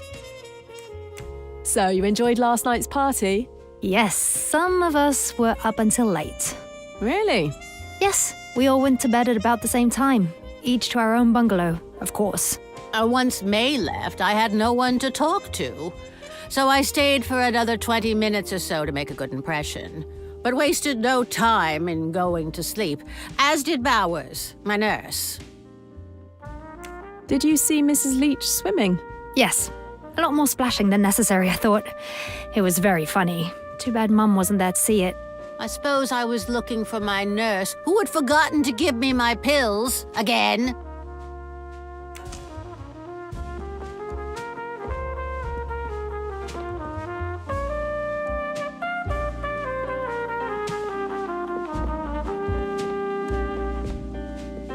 Hi there, I'm Jane Royce, a friend of May. Nice to meet you. Salome Otterbourne, delighted. But you probably already know who I am. Elizabeth Bowers, delighted. How's your stay going? It's very inspiring. Maiorca is so poetic. A writer's paradise. Can't you feel it? I am exploding with the urge to write. I'm not exploding, but I'm really enjoying being here, even if I'm working. I'm Miss Van Schuler's nurse. So, did you enjoy last night's party? I'm sorry I missed it. Yes, it's a change for me. To be part of a small group, of course. Usually I'm surrounded by crowds of admirers. I was so energized I didn't get to bed until late. It must have been close to 3 a.m. Yes, I went to bed at the same time as Miss Van Schuler, but Rosalie came and woke me up in the middle of the night. At around 4:45 it was. Mr. Capiolo wasn't feeling well at all. Tim thought he'd drunk too much, but being a nurse, I've learned a few things. I could tell it was probably just food poisoning. I escorted him to his room and kept an eye on him until morning, in case his condition worsened. Food poisoning? Ha! Poor guy. Sounds like people had a good time yesterday. Did you see Mrs. Leach swimming? No, I was resting in my room. I heard she took a dip in the swimming pool, but I didn't see her swimming.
I always lock my bedroom door.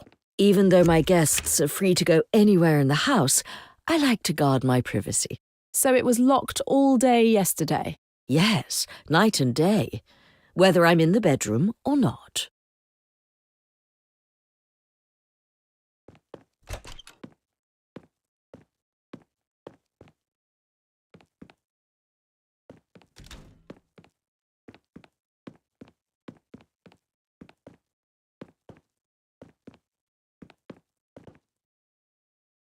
Unlikely the thief is hiding under the bed, but let's be thorough.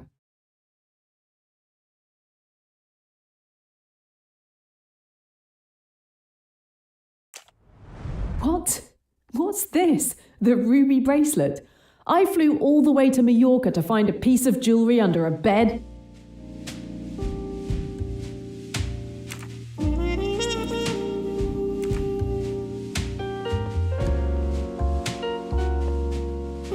I may be haunted by dreams of this bathroom for the rest of my life. Oh, such an obvious hiding place.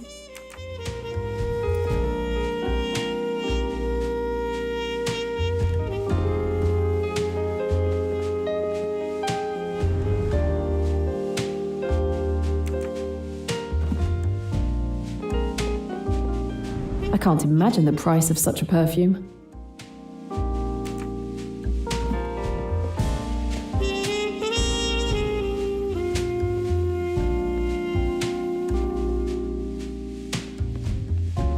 High-quality makeup. Hypoallergenic, of course.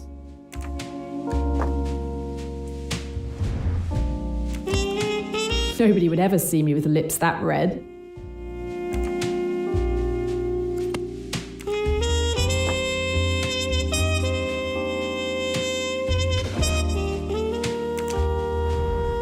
This makeup box would cost me more than a month's rent.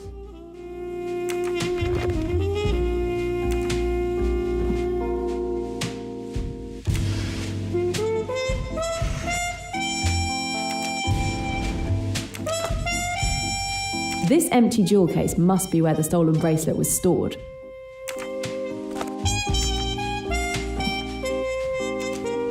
A very chic brush. Too fancy for my hair.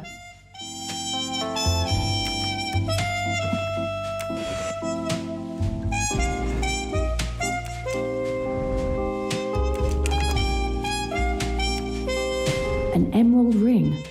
Just sitting here. Incredible that the thief didn't steal it too.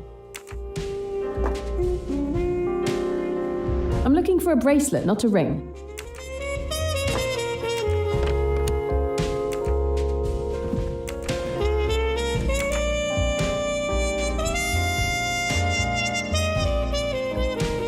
The window looks closed, but it's actually very slightly open.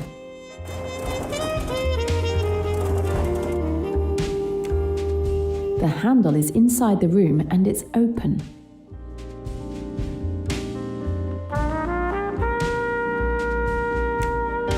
The window was unlocked. Apparently, none of the staff noticed the open window before I discovered it. All are loyal and have been with Mrs. Leach for a decade.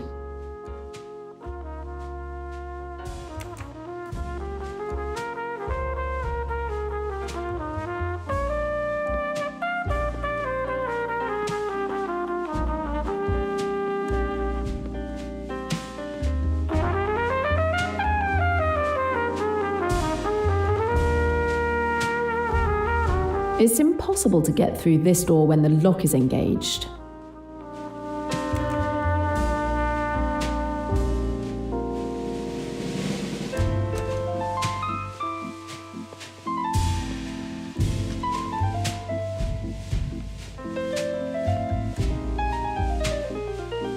I searched your room and found your bracelet under your bed.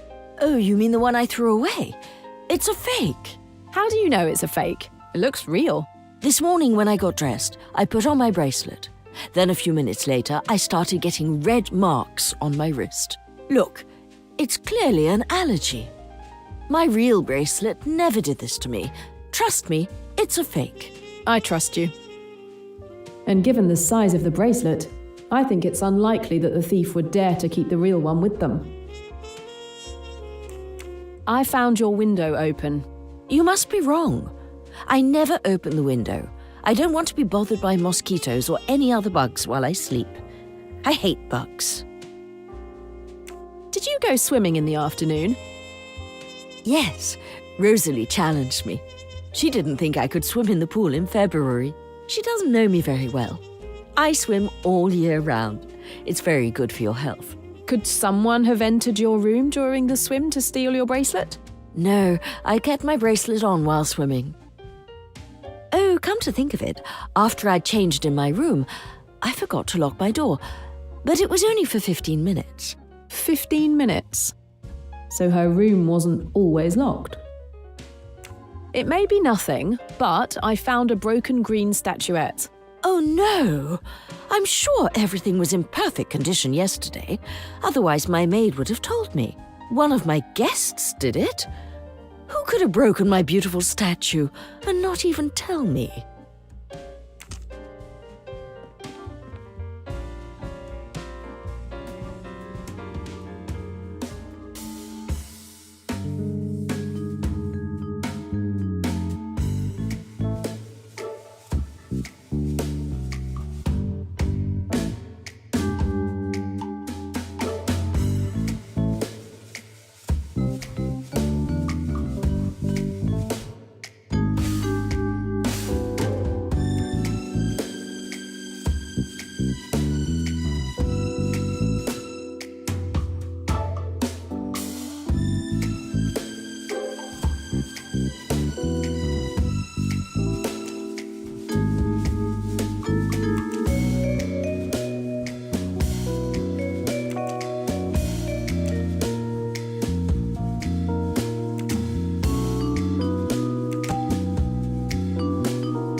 score one for the forces of good.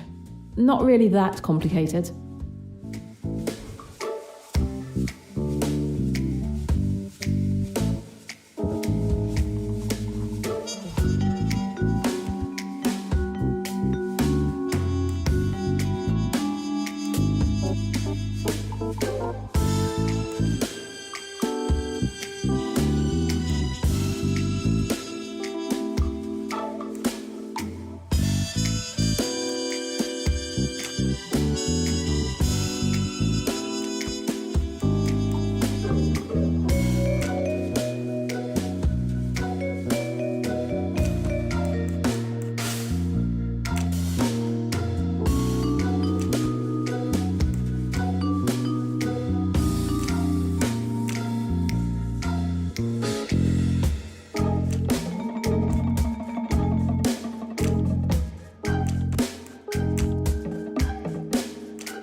This must be the right solution.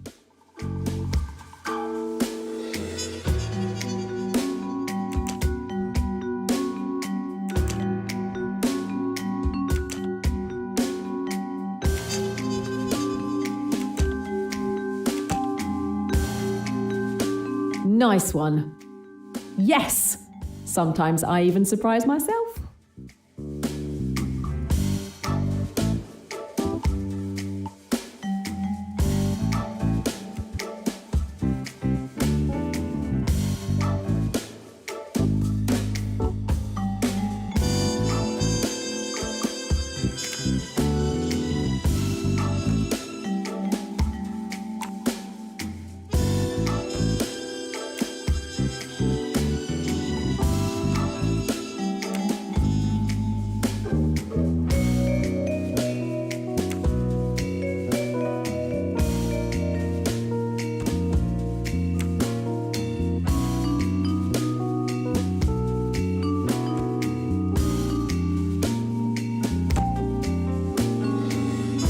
Fantastic!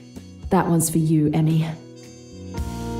The three suspects probably didn't know each other before that evening, so the thief probably acted alone. It's time to close the case of Mrs. Leach's fake bracelet.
Yes, that's exactly it.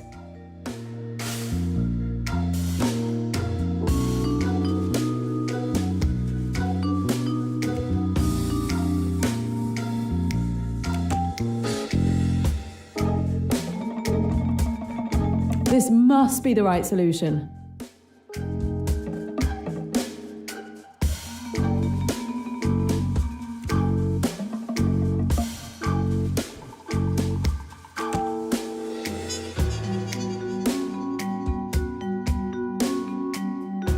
This must be the right solution.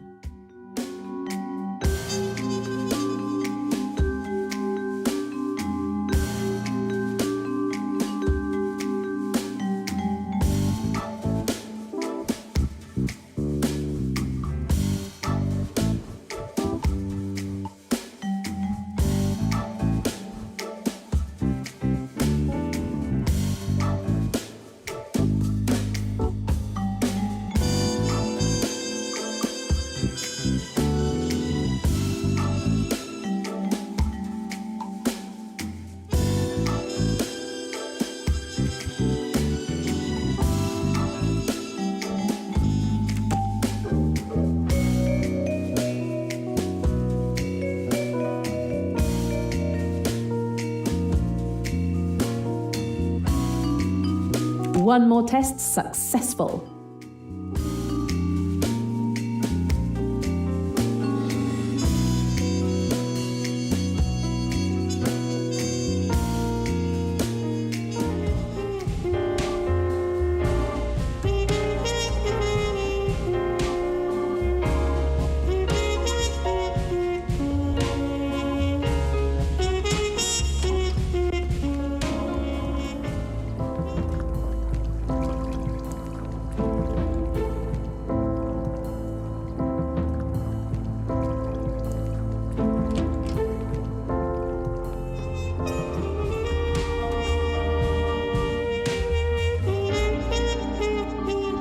Rose petal, but no roses inside the house.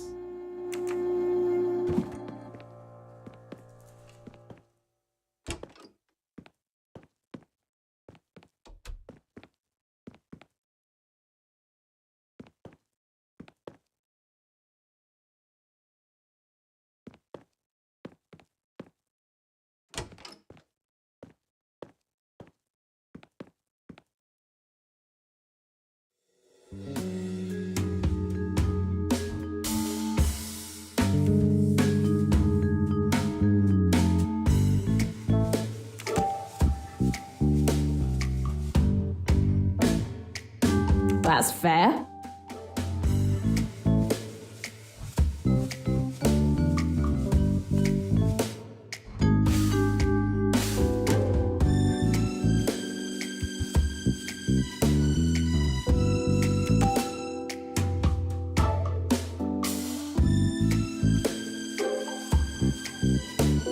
That's logical.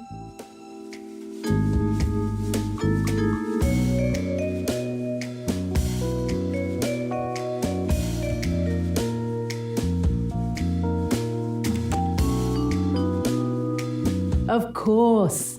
Another win with my name on it.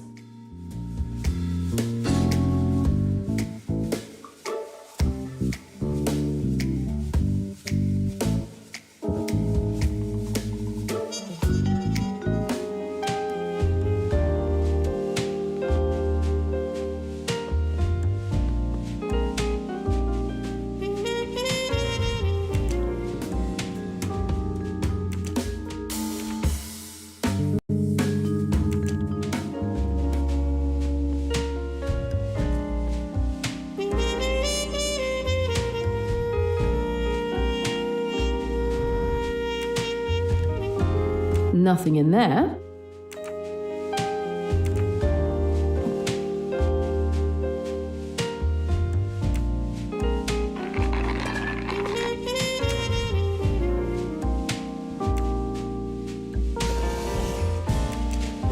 What have we here? An interesting discovery.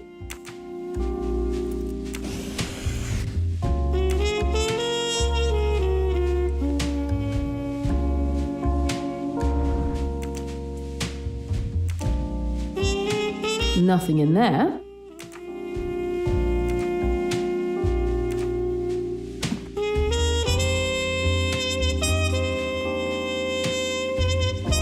Like everything else in this house, this vase looks very expensive. I'd better not break it. It's a vase, Jane, where flowers go to die.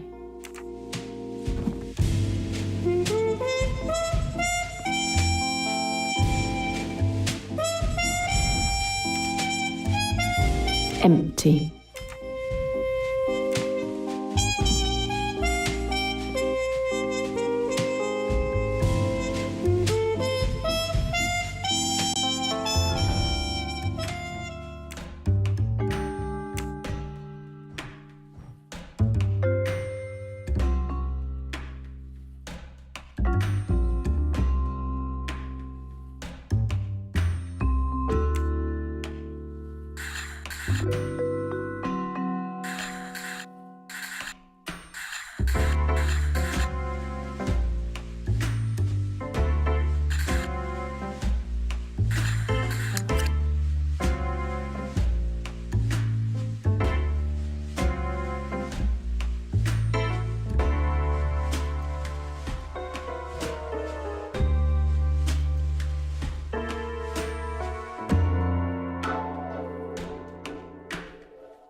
There seems to be a battery missing.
It should work better that way.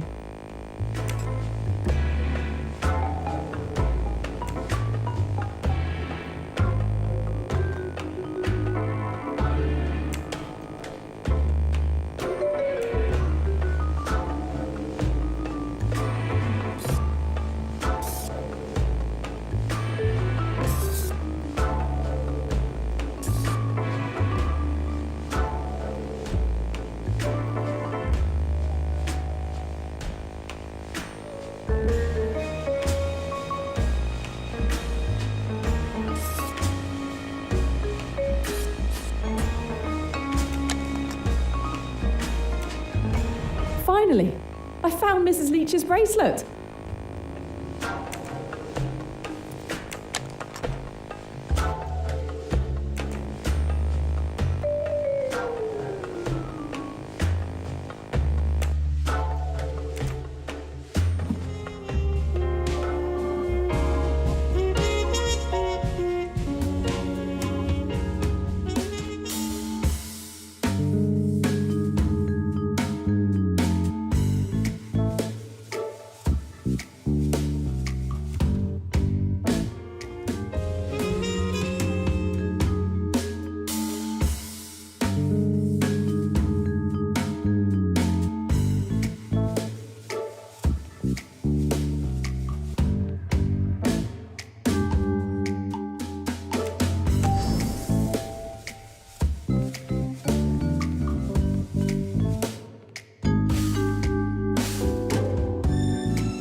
I can see the crime more clearly now. The thief first unlocked May Leach's window during the day while she was swimming. Once everyone was asleep, the thief entered through the window and exchanged the 2 bracelets. Finally, he or she went into the living room and hid the bracelet in the camera, planning to retrieve it later. It's time to close the case of Mrs. Leach's fake bracelet.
Get lost.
This is Mr. Kapoor's room. The door is, of course, locked. Let's have a try with my trusty lockpick.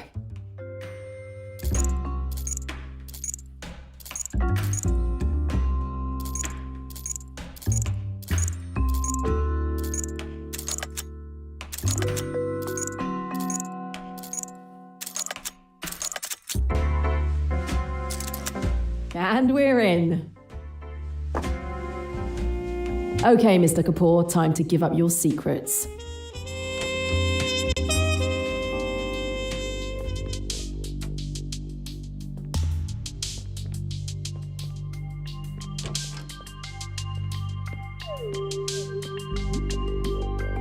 What have we here? An interesting discovery.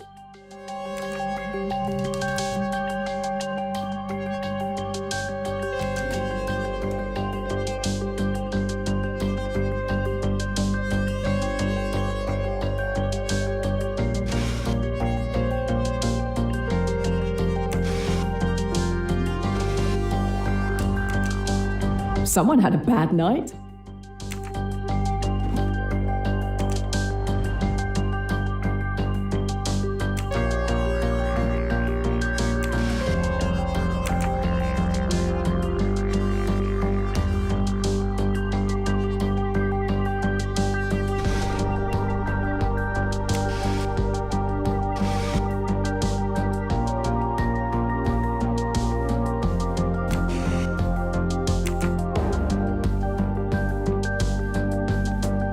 This lock wouldn't stop a child.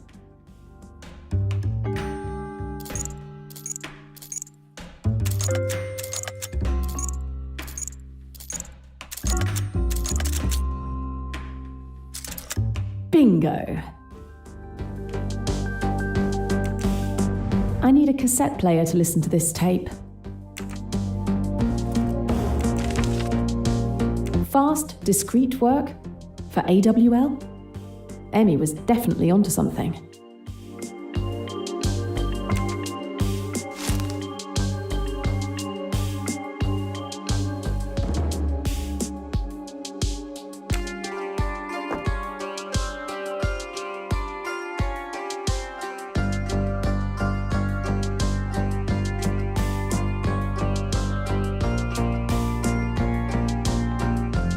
I'll be there in a moment, May.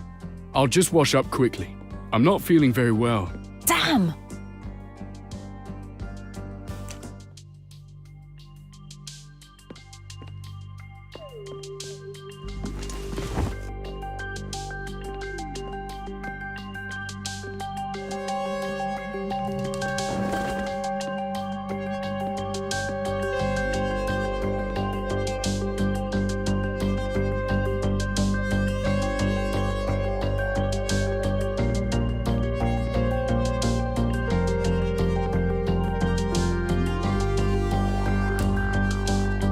Phew, that was a close call.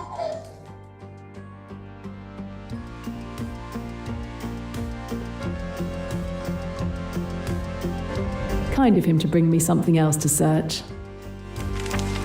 A phone number. I need to find out who it belongs to.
The dragon should be traced on the 29th beetroot. An encrypted message.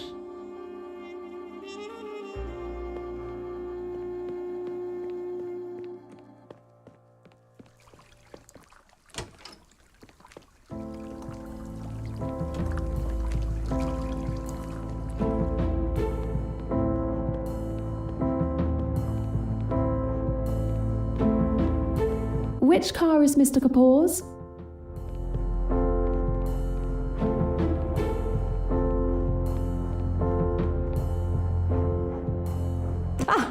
Thank you.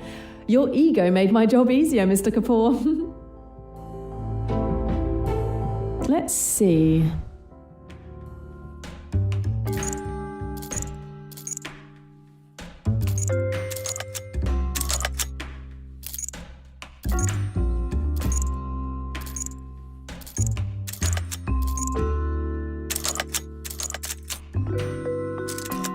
A flimsy lock, Mr. Kapoor. Shame on you. Well, if it was a spare tyre that was stolen, I'd be all set. I won't find anything in there.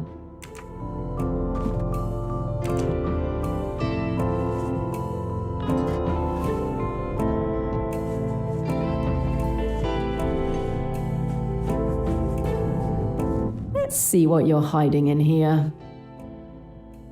This lock looks like it's seen better days, just the way I like 'em. I can hear the mechanism click over loud and clear.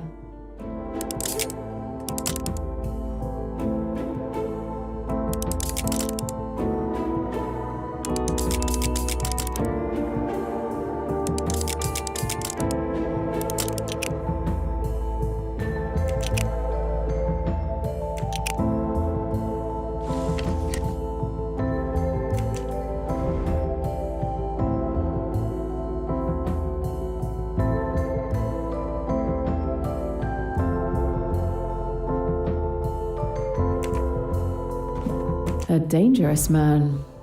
I would have been surprised not to find one of these inside.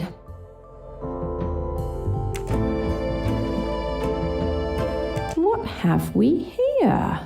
A hidden compartment. At last, something interesting. The Backstreet Spirit, New York City. Interesting.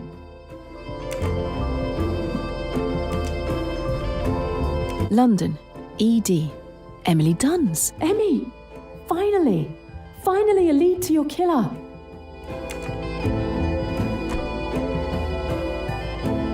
So someone did order Emmy's murder, and someone called the Spider to do the hit. At last, the Spider has to go to New York soon. I've got to find out exactly where and when.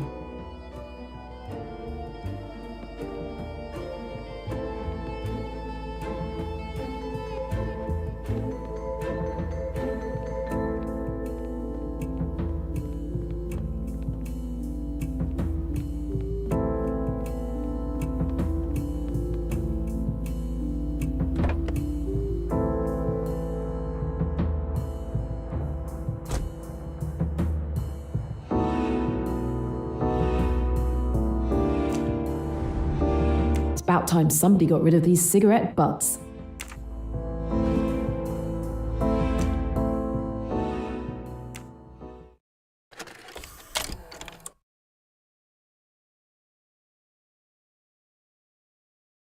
No power, no radio.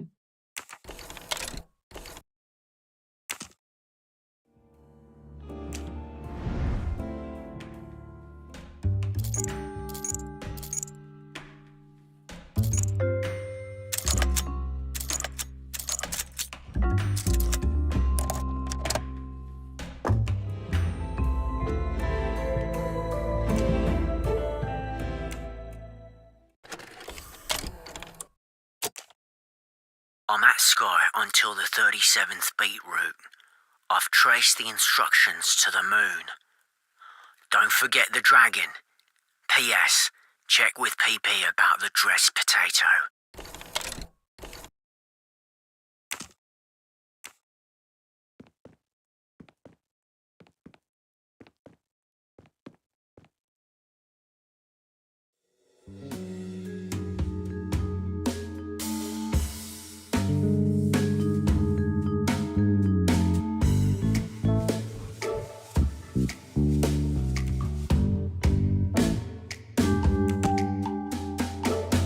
This letter seems to be a decrypted version of the message on the tape. I wonder if I can identify the code names.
Yes, that's exactly it. Another win with my name on it.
A meeting in New York. I have the information I wanted on Mr. Kapoor. Not really that complicated.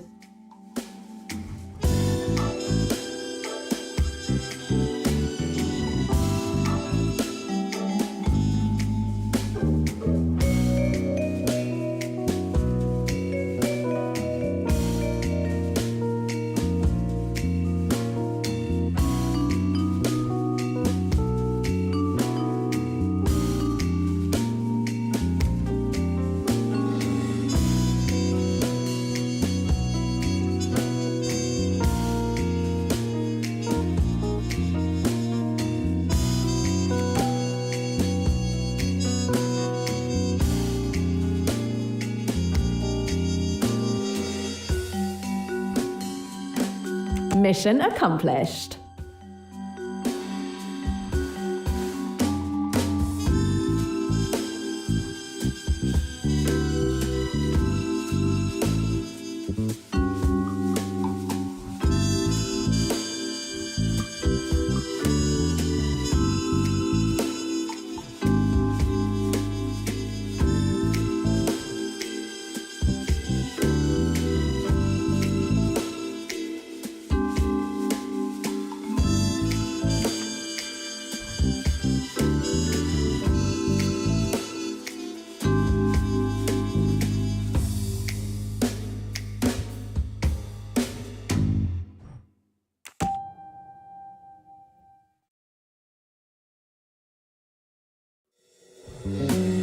I knew I could do this.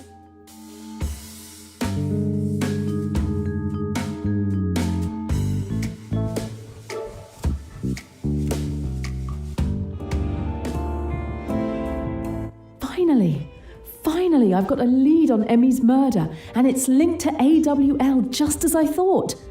The company apparently commissioned her murder, and it was someone called the Spider who carried it out. And now I learn that this Spider is due to be in New York in a few days' time. I need to get on a plane as soon as possible. I've learned everything I can. Now it's time to tell Mrs. Leach that I've found her bracelet. Mrs. Leach, I believe this belongs to you. Oh my goodness, you found it. Thank you so much. Thank you so much. It means so much to me. Madam, as far as the suspect's concerned, I have come to a conclusion, but Oh, no. Please, I don't want to know. Don't tell me. I'm already heartbroken that one of my guests tried to steal from me. The most important thing is that my bracelet has been returned. As you wish, madam. I'll leave you to it. My job is finished. I'm certain you'll make sure no one finds out why I was here. Why don't you stay for a few days? You deserve a holiday. You're very kind, but I have something important to take care of elsewhere. My mission isn't over. Emmy.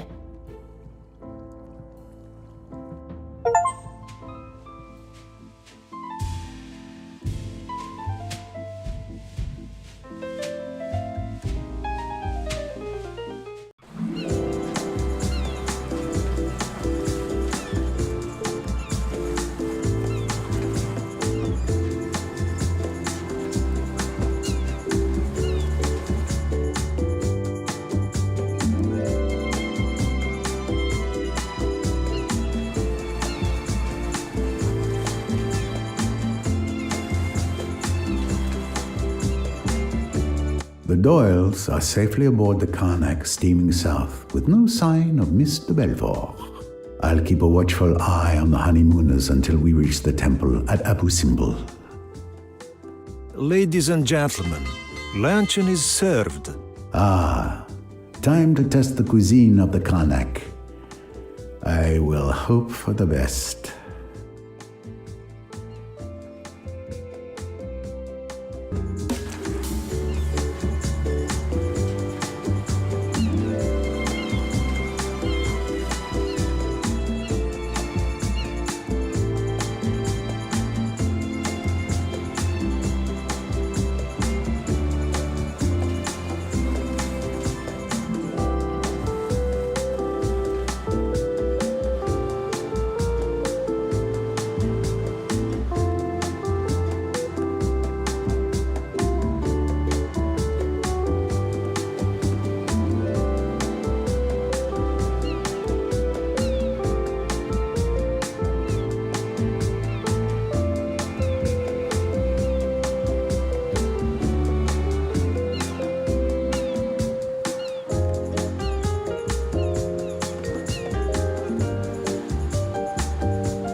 Found another one. It was easy.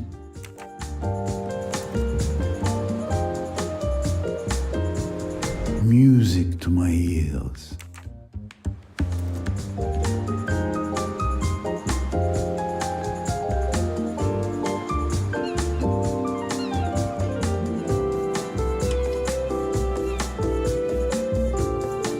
This kind of miniature will always fascinate me. The attention to detail is superb.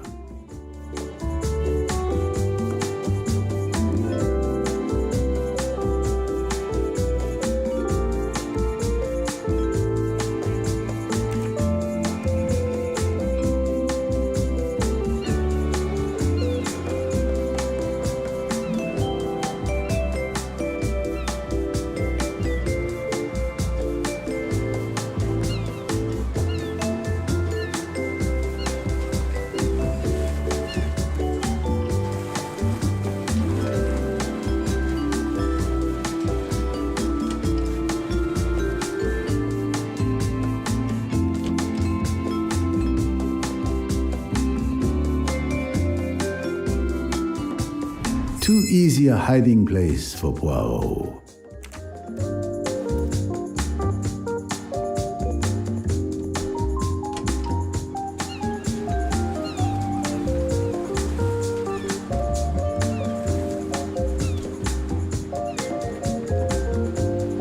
If you are looking for the restaurant, it is here, sir. One can certainly tell by the delicious odors within.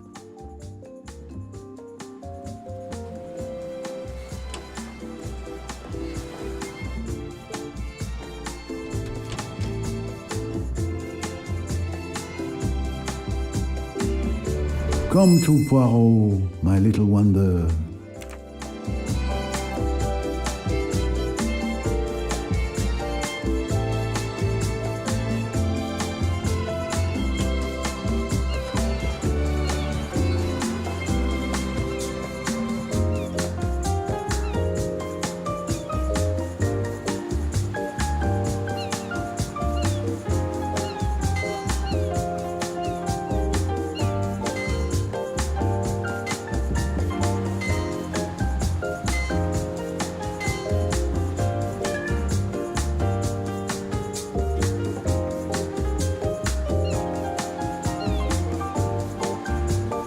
Another moustache to cherish.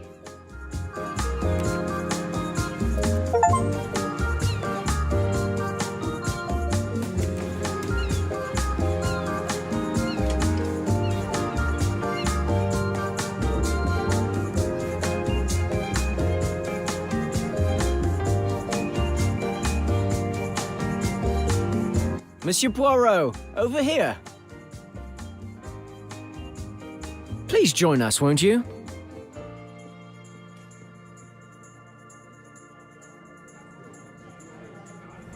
You can never have too many of these.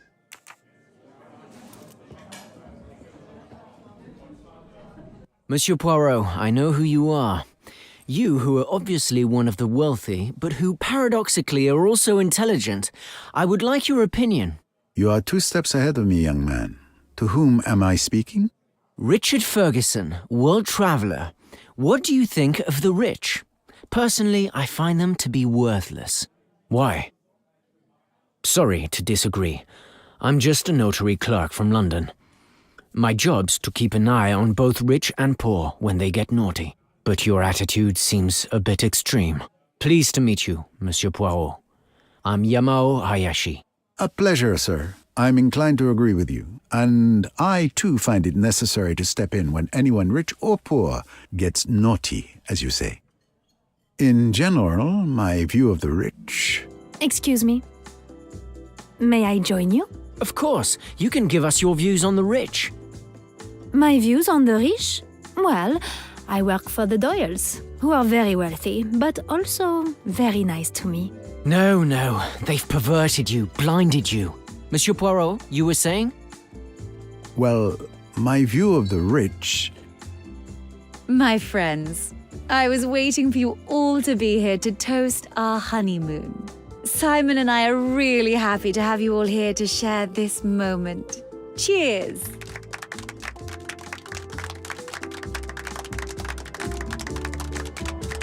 What I was going to say, if given the chance... Excuse me, sir. Your bottle of Chateau Côte de Saint-Romanet, 1966. We opened it 12 minutes before serving it to you as you requested. And your caviar verrine. Oh, and there are walnuts in it. Excellent. I can take the rich or leave them be as long as I get to eat. Waiter? There are shards of glass in my wife's verrine. My God, if she'd eaten any. I don't understand how. I'll change your verrine immediately, madame. Simon, I'm all right. I didn't eat any. It was a careless mistake, nothing more. We needn't be afraid of every shadow. Nothing can spoil our honeymoon now. Bravely spoken, perhaps. But if Lynette had eaten them, it could have caused an internal hemorrhage that would have severely injured her or even killed her. It's not trivial. I need to know more. But I don't want to disturb the lunch. I'll investigate after the meal.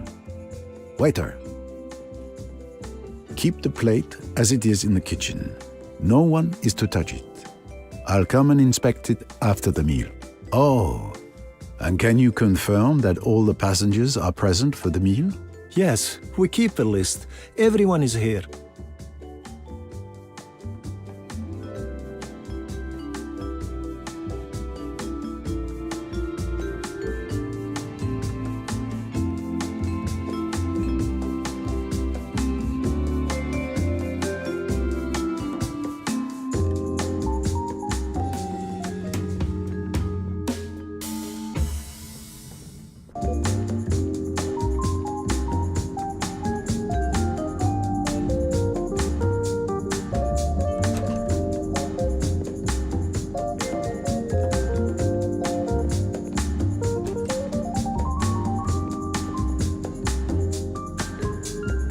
Come to Poirot, my little wonder.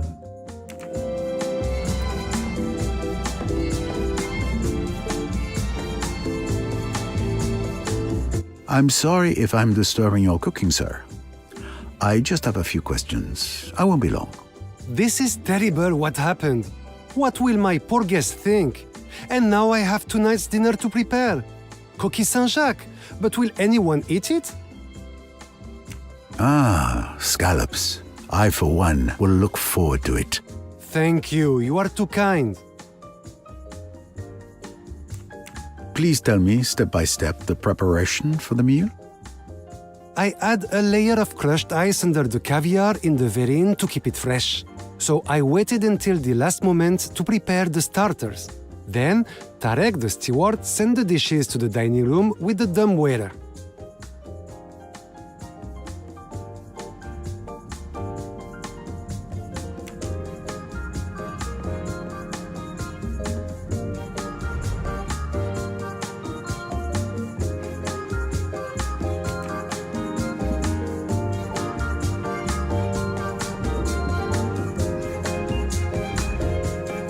can't be an accident. There are too many pieces of glass that someone tried to hide in the caviar.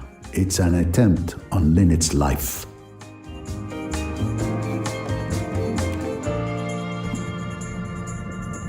These are the verrines that the passengers ate earlier.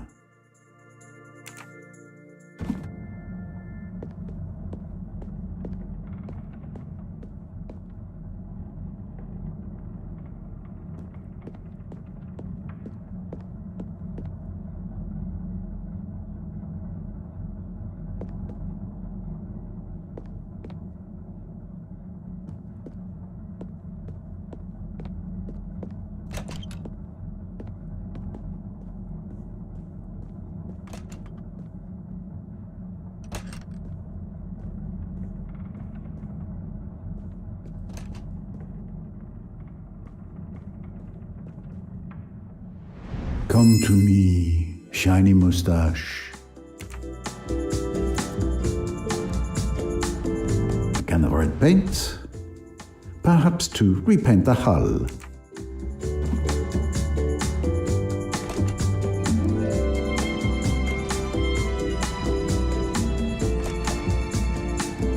Hello, are you the mechanic?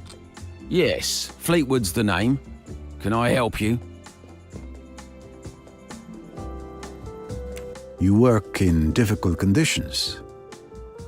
Well, you get used to the heat, but not the noise. What were you doing during lunch? The passengers' lunch? I made sure to see that the steam was up in the boiler. No steam, and we just drift.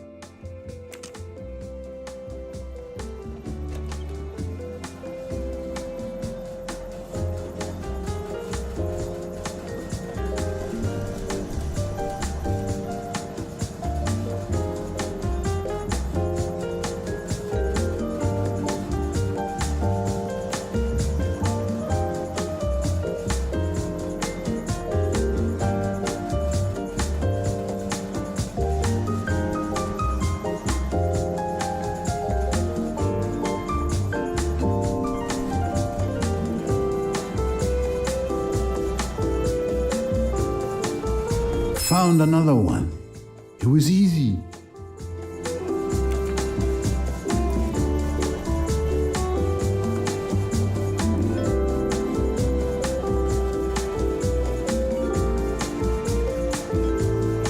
Too easy a hiding place for Poirot.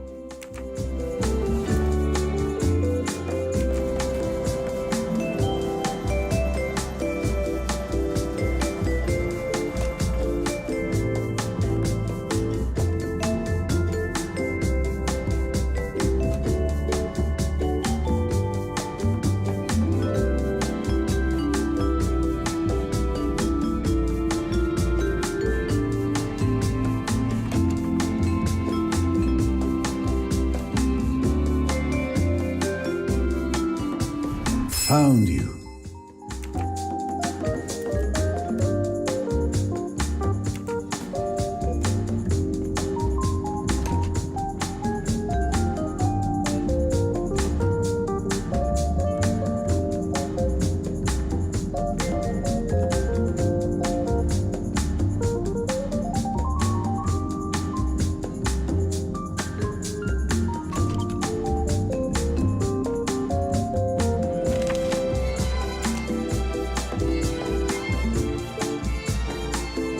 That reminds me of a story, but what is it?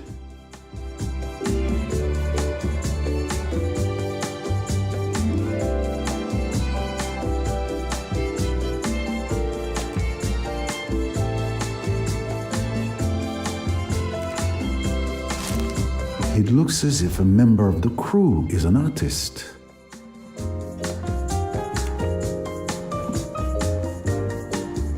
The latest in model radios.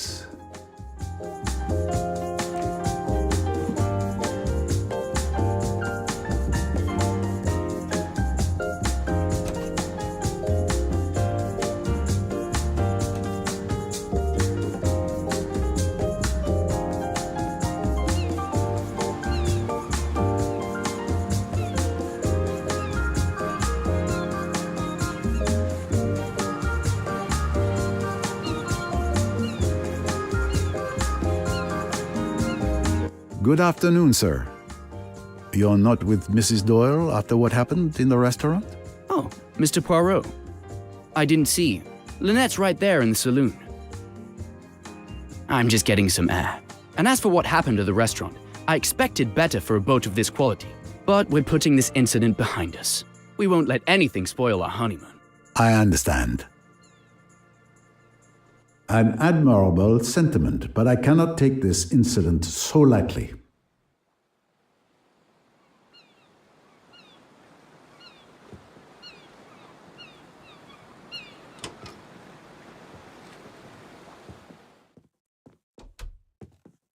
Mrs. Doyle, please excuse the intrusion. Monsieur Poirot, no apology necessary. How are you feeling?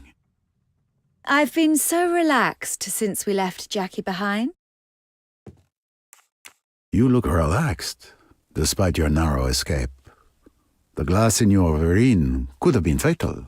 I'm not going to let a stupid accident spoil this trip. Jackie is gone, and there's an end to it.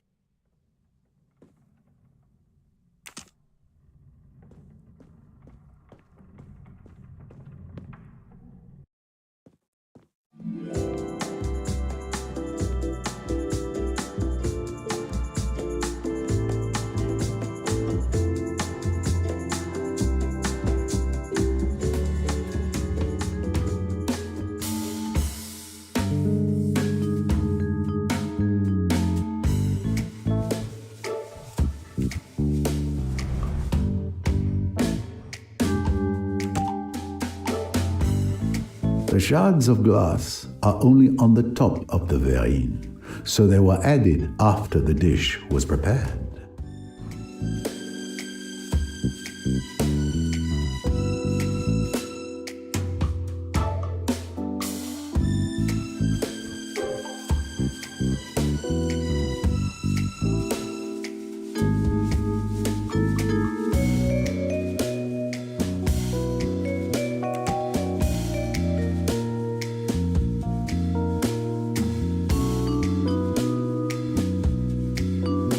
Score 1 for the forces of good.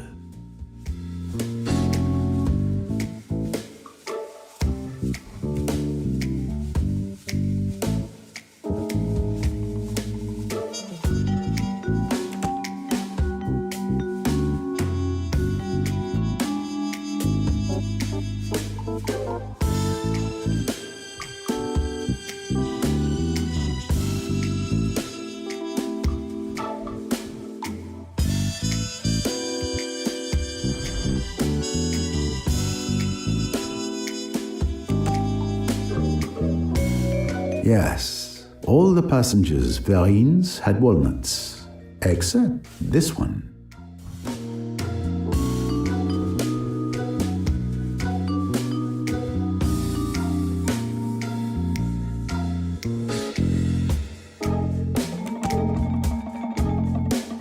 Ah, I remember it now. Lindy Doyle told this anecdote to Joanna Southwood at the Disco Club in London. It's probably the motive I was looking for.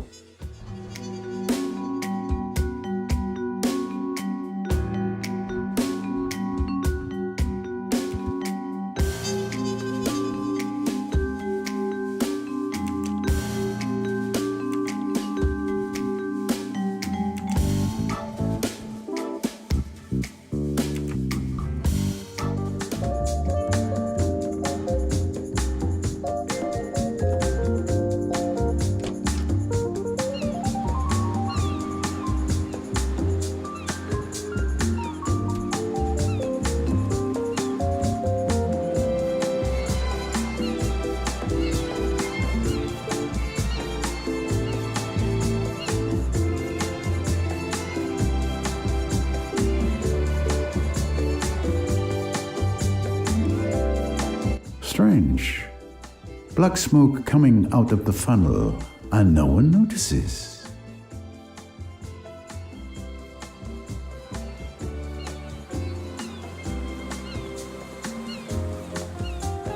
Excuse me, do you have a moment? Always for our guests, sir. I must know, what's the secret to a good cocktail? Whatever the recipe, the key is a perfect balance of ingredients and a hint of passion. What were your responsibilities during lunch? As usual, I was in the kitchen. I waited for the chef to prepare the starters before sending them up to the restaurant on the dumbwaiter. But just as the verins were to go up, the dumbwaiter broke. I went to get Fleetwood, our mechanic. He fixed it quickly. In the meantime, I helped Ibrahim to prepare the main course. As soon as Fleetwood had finished fixing it, I was finally able to send up the starters. Apart from that, nothing special until the uproar over the verine. Did you know about the walnut-free verine? It was a special order from a passenger, I think. I don't know who. Do you have any spirits with blue bottles? Yes, look, there are several here. Are any bottles missing? No, don't worry. I can make any cocktail you want. Do you know what can cause the black smoke I saw coming from the funnel?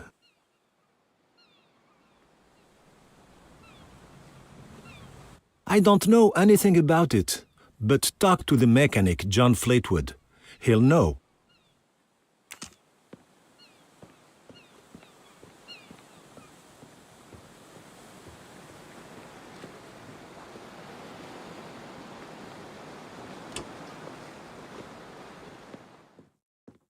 Captain? Oh, I didn't see you come in, sir. Yes, I am Hassan, the ship's captain. Mr. Poirot, isn't it? You know me. So I am known even here in Egypt, so far from home.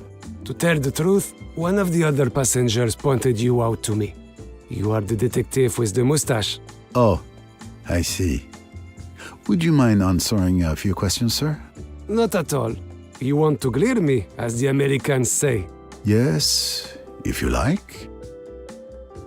It must be exciting to captain such a boat.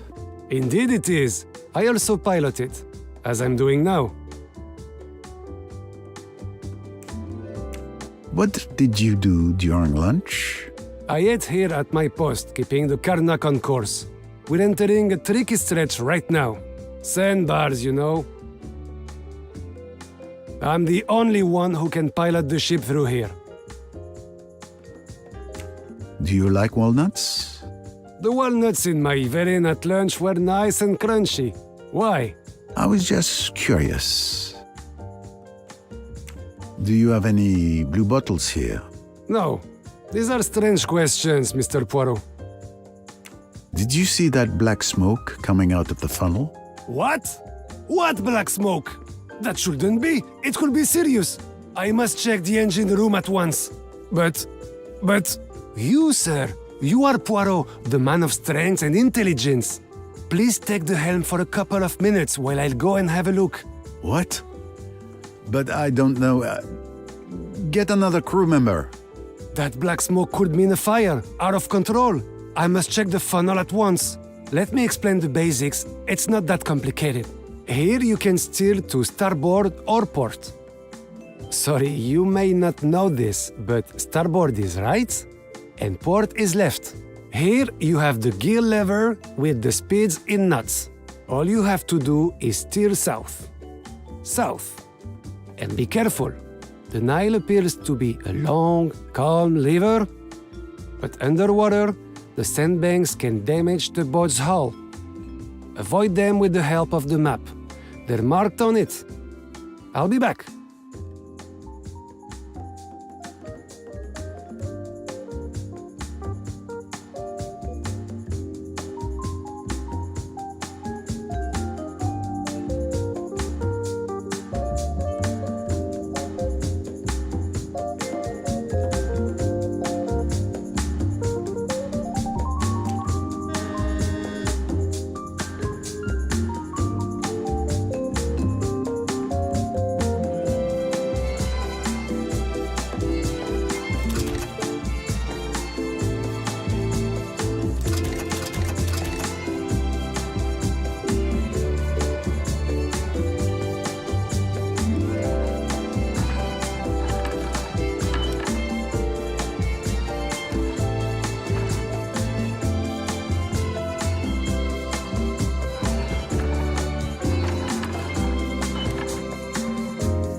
Black smoke right enough.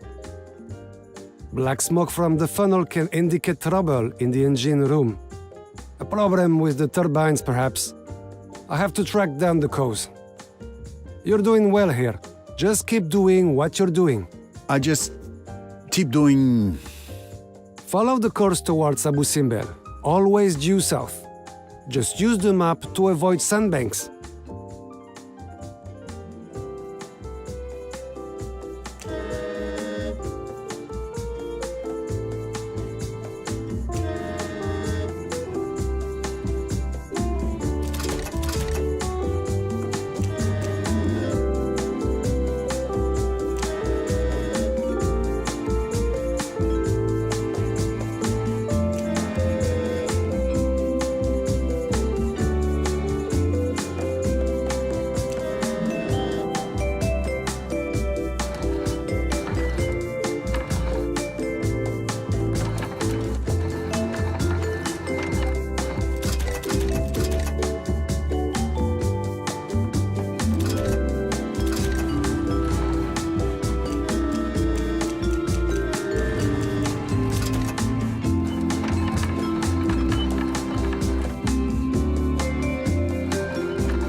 It could have been a disaster in the engine room.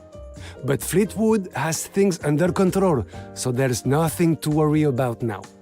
Anyway, thanks. I was just in time to avert a catastrophe. As for your steering skills... Say no more, Captain. It was really quite easy. Easy? Yes, well, Mr. Poirot, please don't take this the wrong way. If you ever need a job... Thank you so much for the offer, Captain. If murderers stopped killing people, I might consider it. Offer? Forgive me, I was rather going to say, if you ever need a job, don't apply to me. Your little joke. Of course, no. Poirot will remain a detective.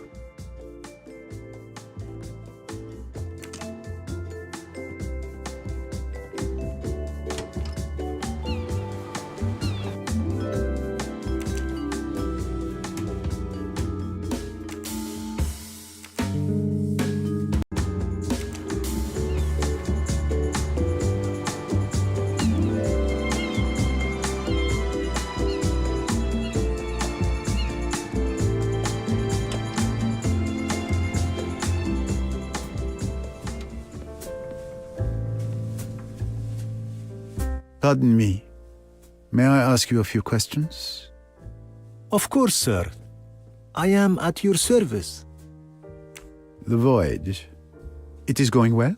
Oh, yes, sir. The weather is good. And the passengers, they seem to be enjoying themselves. Were you in charge of room service for lunch today? Yes, sir. I'm in charge of collecting the dishes from the dumbwaiter and serving the customers in the restaurant. I guess you want to talk about the glass in the Verine. Such a thing has never happened before. Luckily, there was only one. Did you know that one Verine would be walnut-free? Yes, I took the order. The passenger had insisted that there be no walnuts. Do you have any blue bottles in your bar? Yes. Look, I've even made a beautiful rainbow. Huh? I'm missing the blue bottle. Did you see the black smoke from the funnel today? No. The smoke's usually white, perhaps gray.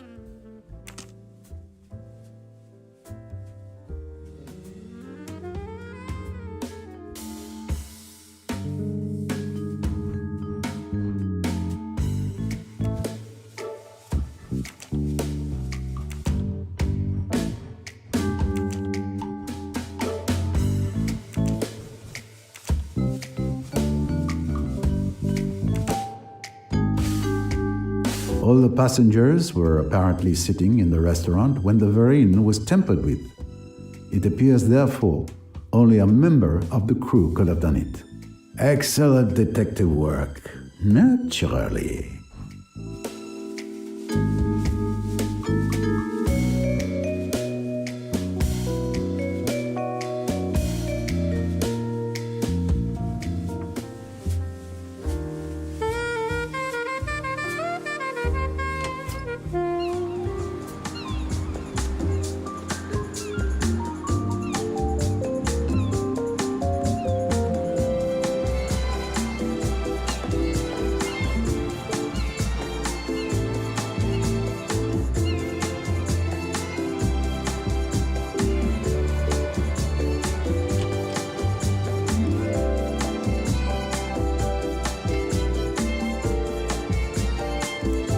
Was there anything special about your Verine?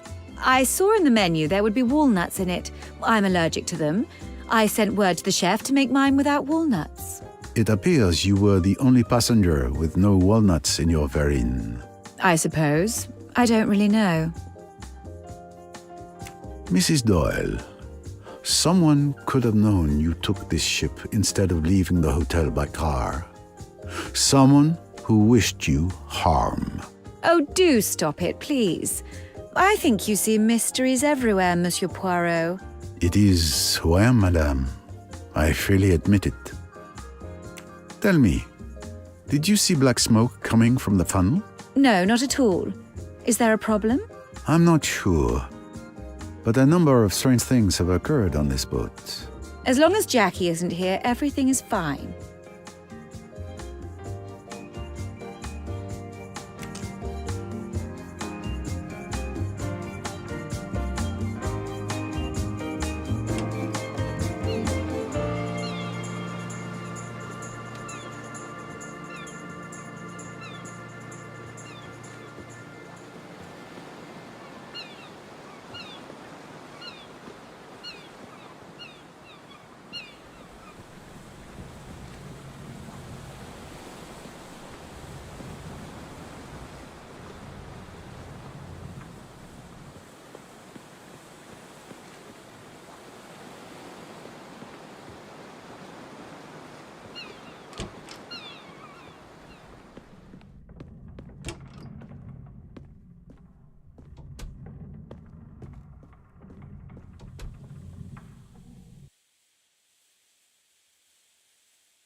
You can never have too many of these.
Had you prepared a walnut-free verine?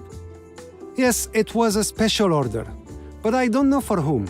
Samir passed the request on to me. You know that there were shards of blue glass in a verine. I don't understand how it could have happened. There are no blue bottles or blue glasses in the kitchen. You can check if you like. I don't suppose the black smoke comes from your kitchen. What? Of course not. The smoke is from the engines. You know the loud things that make the boat go?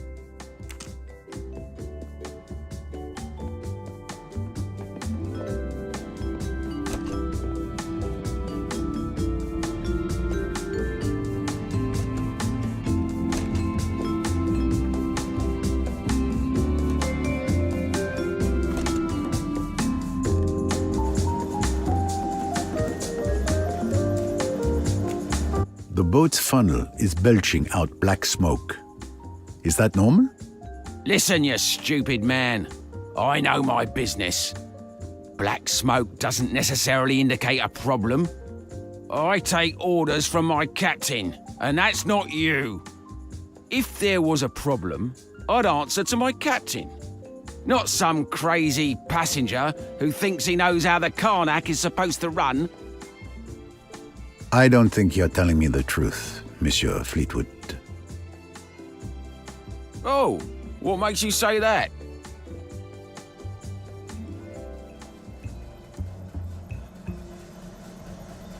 I know there's a problem. Is that so? Are you a mechanic too?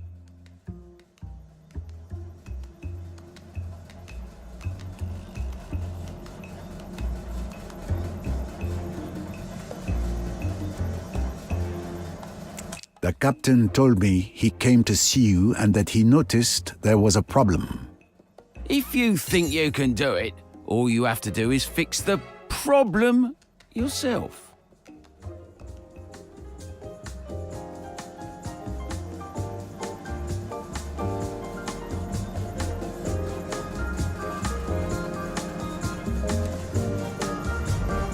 I'll take those.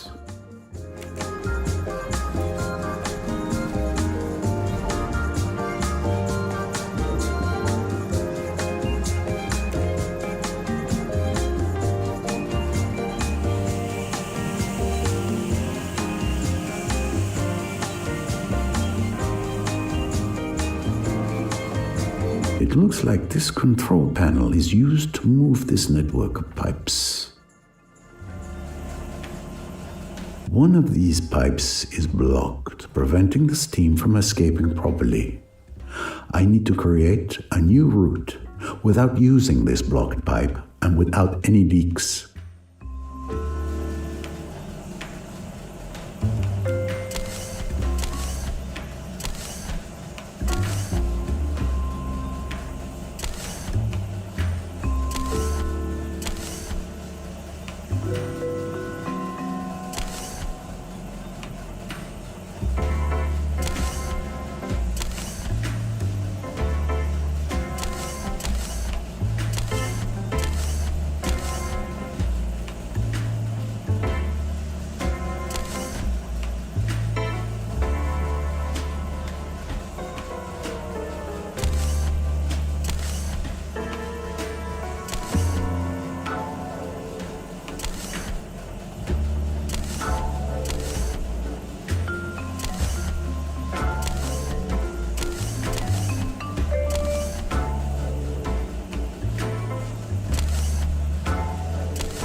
I've managed to create a new steam path.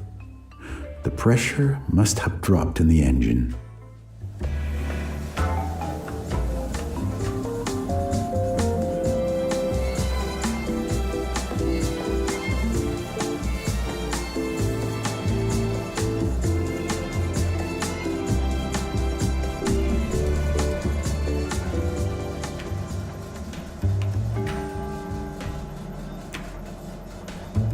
There seems to be a safety device that prevents the door from opening when the pressure is too high.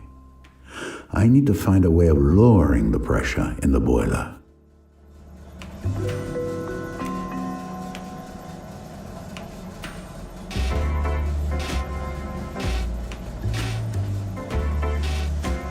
I have to be careful not to reduce the pressure too much. Otherwise, the boat won't be able to make any headway. The pressure has returned to normal. I'll be able to open the furnace.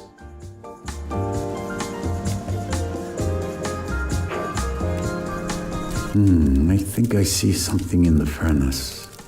It looks like Fleetwood has been trying to hide something from me.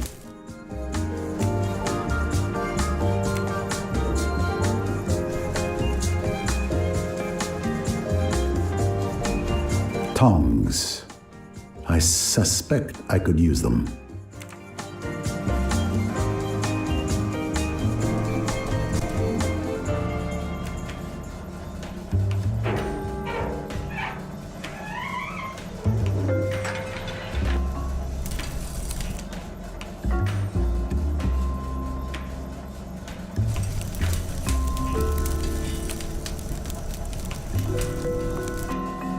Molten glass. Blue.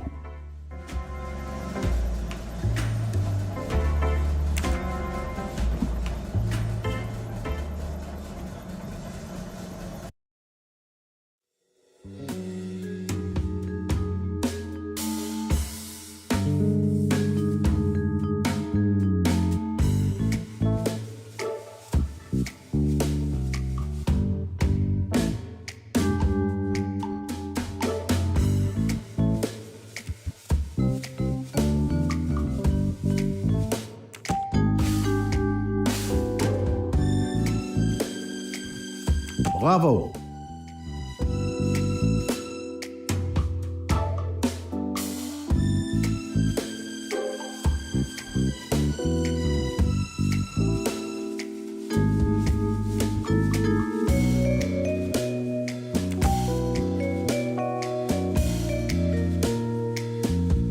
Score 1 for the forces of good.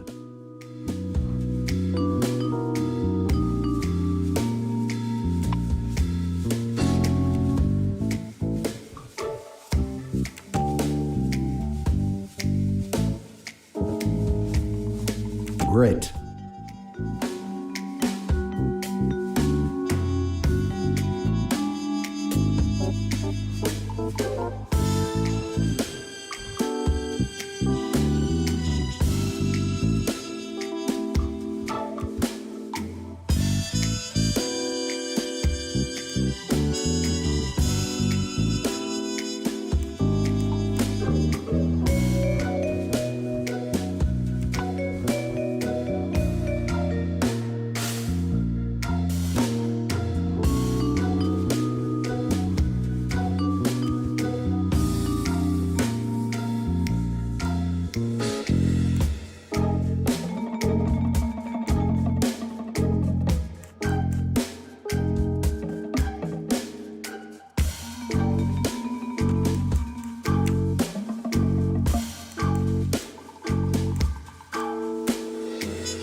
Nice one.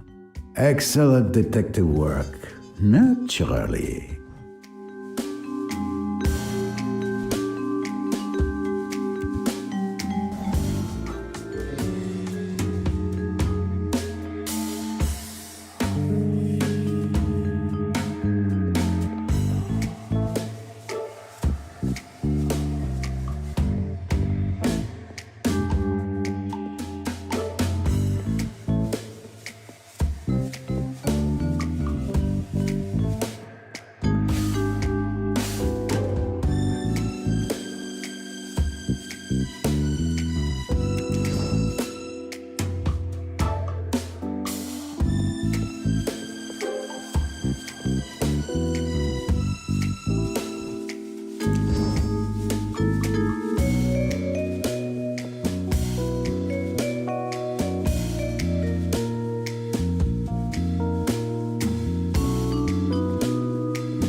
have it all figured out.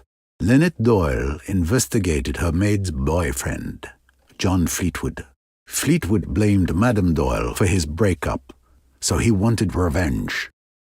He crushed glass from a blue bottle he took from the bar, then sabotaged the dumbwaiter when the Verrines were about to be sent up. The steward then asked Fleetwood to fix the dumbwaiter, which he pretended to do, so he could put the shards of glass into Lynette Doyle's Verrine. He knew which Verrine was hers, because he knew she was allergic to walnuts, probably thanks to his ex-girlfriend. Then he went back to his machinery and reactivated the dumbwaiter. The food was finally served, and no one noticed a thing except Monsieur Doyle.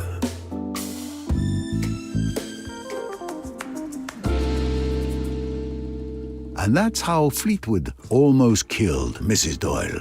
John? A murderer? He must be arrested. Technically, he's not a murderer yet. But yes, he needs to be isolated until he can be handed over to the police. He can be locked in a storeroom in the hold. What happens if we need a mechanic? We're only a couple hours from Abu Simbel. We should be able to get there without a mechanic. And once there, I'll send for a replacement. All right, let's go. You can take him into custody.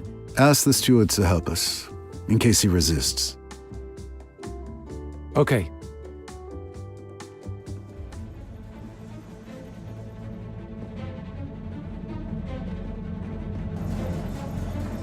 Mr. Fleetwood, by the rights vested in me as captain of this ship, I am arresting you for the attempted murder of Mrs. Doyle. That's nonsense. You have no proof of anything.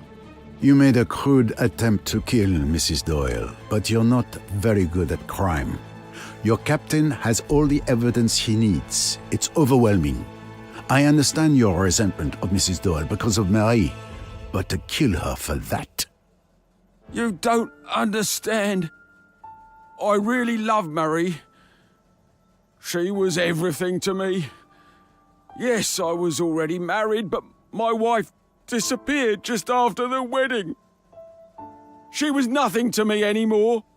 But I was never able to get an official divorce. The Doyle woman stirred up the past and destroyed everything with Marie. It broke my heart.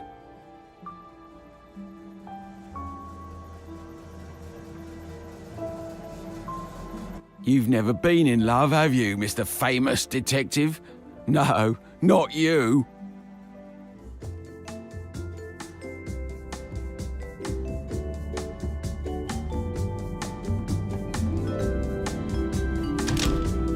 He won't be able to do any more harm before I turn him over to the police in Abu Simbel. Excellent. I'll go and report to Mrs. Doyle. She's probably still in the saloon. Please tell her to accept our apologies on behalf of the entire crew.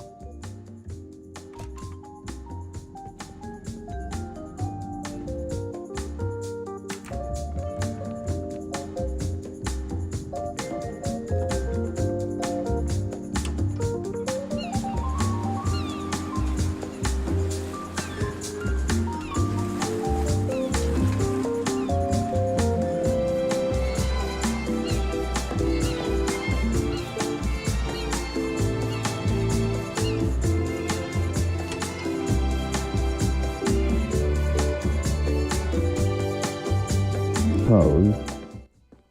Makes sense. Probably later. Sort of, I guess. I thought.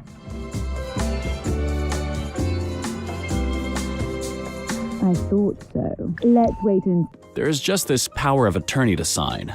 It's just a formality. Another power of attorney? Aren't my attorneys powerful enough? No need to worry, it's just a formality. I've double-checked it as usual since you came under my guardianship. Everything's in order, remember? You pay me to do the reading so you can enjoy your life together instead. Lots I don't need to do, isn't there? Mr. Pennington, my father always told me to read everything carefully before signing. You're a businessman. You should understand that, shouldn't you? I've never read a legal document in my life. I just sign where I'm told. Simon. Simon! That's terribly careless.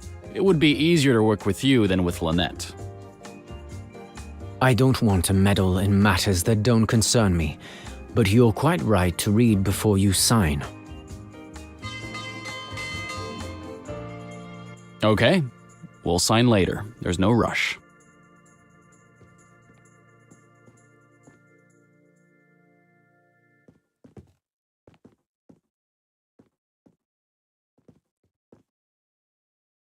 Should I wait for you? No, I'll meet you there.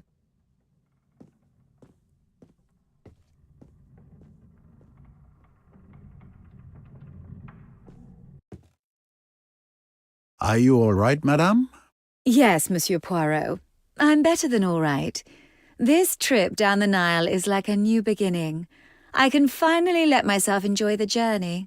I'm not going to spoil the good mood with stories of attempted murder. Did you want to talk to me? I only wanted to make certain you are all right. I'm reassured. Let's eat. I'll freshen up a bit and then join you.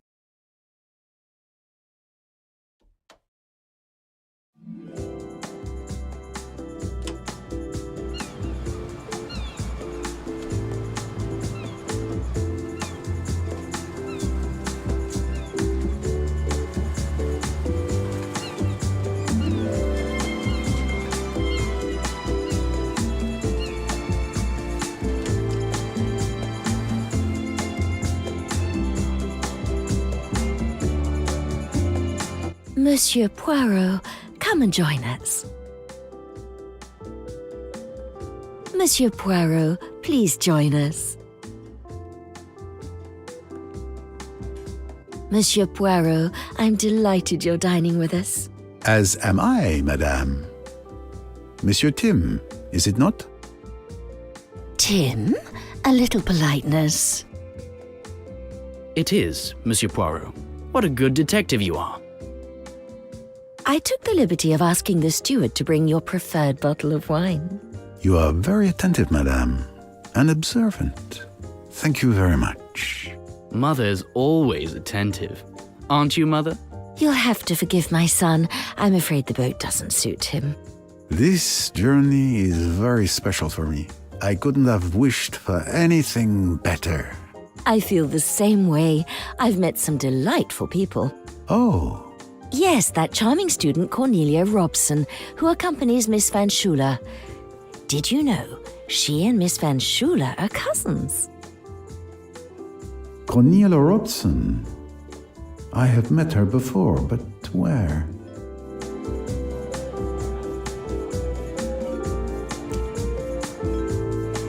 I'm sure it's that young girl next to the older woman.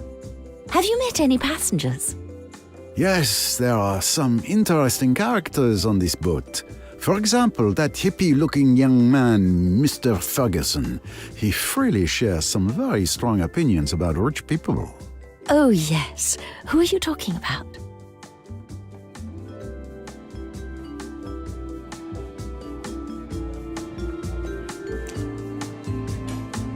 The young man over there.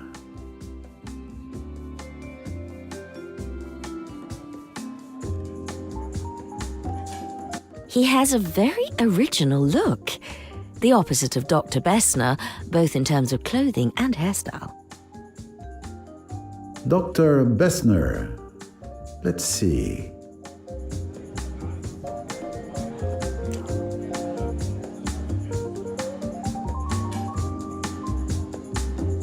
I'm sure it's him. I can feel that I'm putting your detective talents to work. You're reading my mind, madame.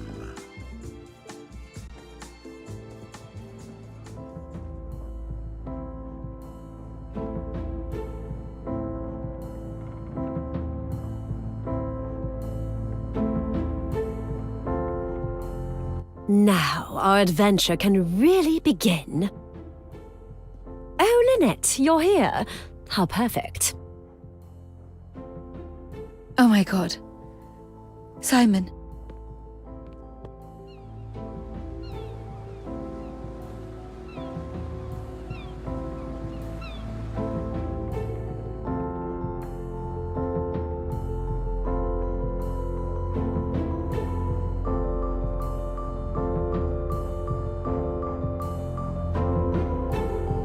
Time to retire for the evening, mademoiselle. You have savored your victory enough, I think.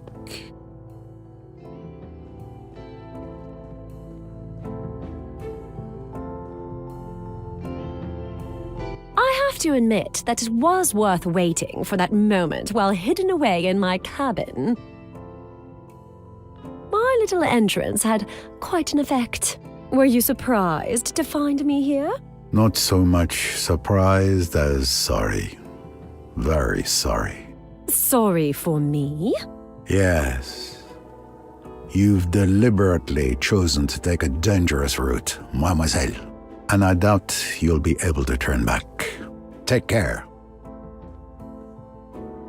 Don't worry about me, Monsieur Poirot. My route, as you say, stretches before me. And I'm going to enjoy every step of the way.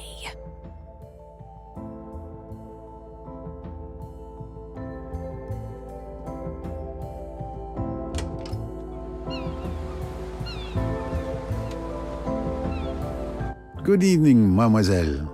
Lovely evening, isn't it? A peaceful moment at last. Yes. Your mother has retired for the evening? Yes, I'm on my own and fancy-free. Unfortunately, these moments never last long enough.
It's quite a coincidence that you met Mrs. Doyle by chance in Aswan.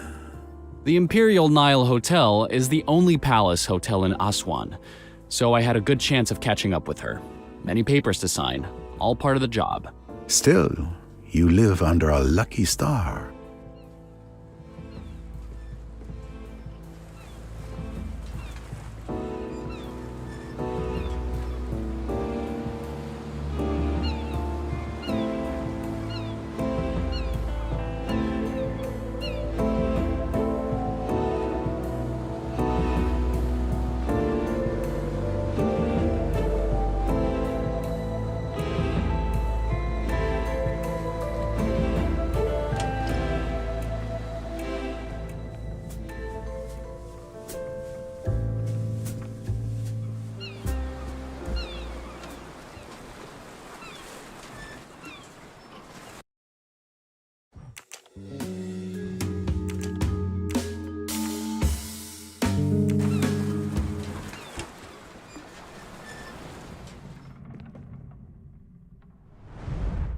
My trusty notebook. Hopefully home to the only mystery I will encounter on the Nile, my own. My stateroom is quite comfortable. A longtime friend and companion, my mustache curling iron. What gentleman goes anywhere without his comb? Indispensable for styling my exceptional mustache.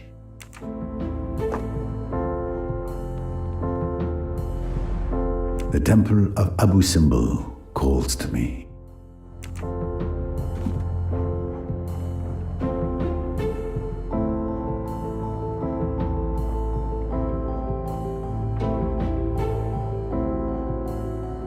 Tomorrow, the day at least is here. At last, Abu Simbel awaits me, and I'm ready.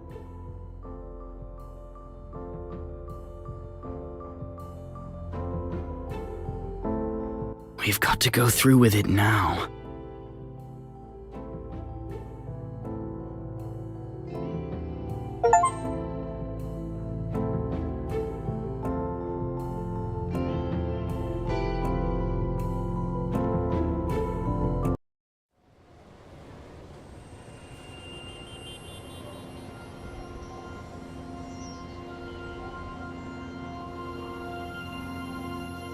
Here I am at last, the Bronx.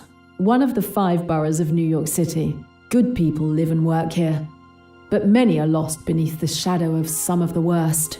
It shouldn't be a surprise the information I found about Emmy's killer in Maiorca should bring me here. The name her killer goes by is the Spider. That fits too. He's supposed to show up at this wreck of a bar next door called Backstreet Spirit, but I don't know when. So I only have a few hours to track him down.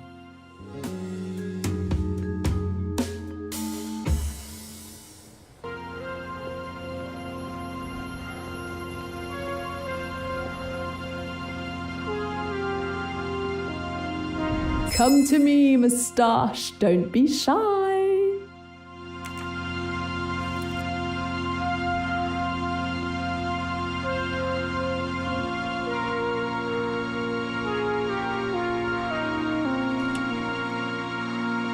Hey there. You lost? Yeah, I was told I could find the Statue of Liberty in here. We got no statues. Oh, I was misinformed. I'll take a beer.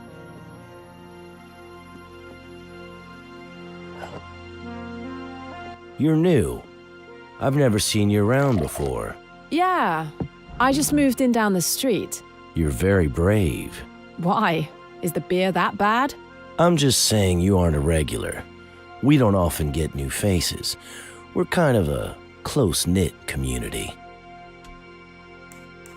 I thought I read the mayor was going to rehabilitate the Bronx. Ah, that.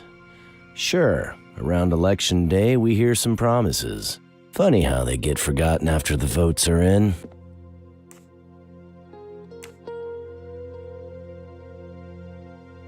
Not many people in here today. How's business? There'll be a few when folks get off work. If they got work. You wouldn't happen to know where I could pick up a job, would you? I'm not finding much. I wouldn't worry, miss, if I were you. Opportunity can knock when you least expect it. Maybe not what you're looking for, though. No, not my thing. Otherwise, I can do any kind of regular job. I'm not picky as long as it pays. I'm not afraid to get my hands dirty. If I hear anything, I'll let you know. Okay, thanks.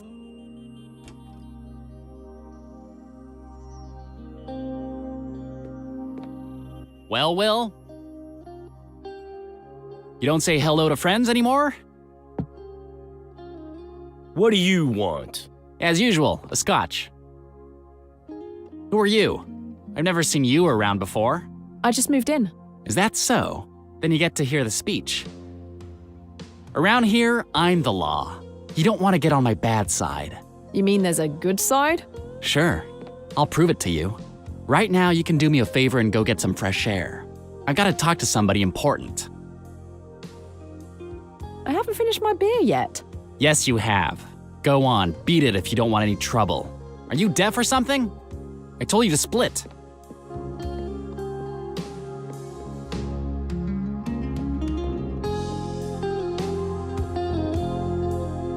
Are you deaf or something? I told you to split. Please leave, miss. He's not kidding. Beer's on the house. Please leave, miss. He's not kidding. Beer's on the house.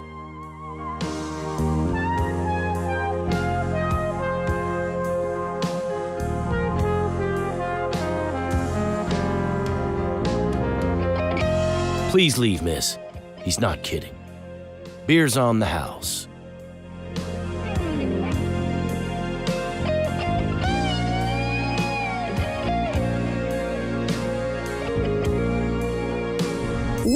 think that I... Are you deaf or something? I told you...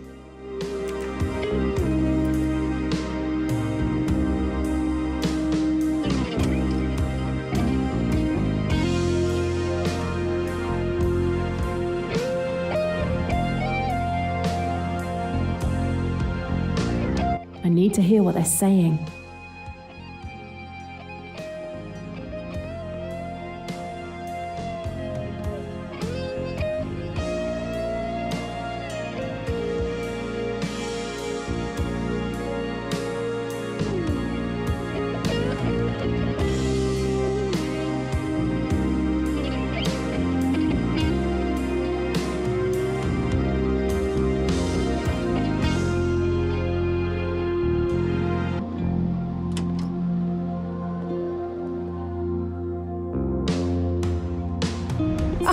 My collection is growing.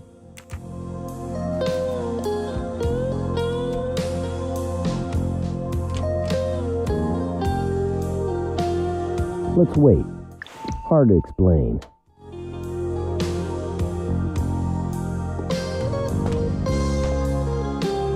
Perfect. Okay, out with it, Changming. Why are you here? You know why. Where's my envelope? Your envelope? It's only the 18th. I don't have anything yet. I'm here today. I need it today. Don't push, Changming. Marcus doesn't like to be pushed. Get my money. And add a box for me while you're at it. Oh, and make sure Ryan secured the merchandise properly. Hey, I don't want to get caught in the middle of anything.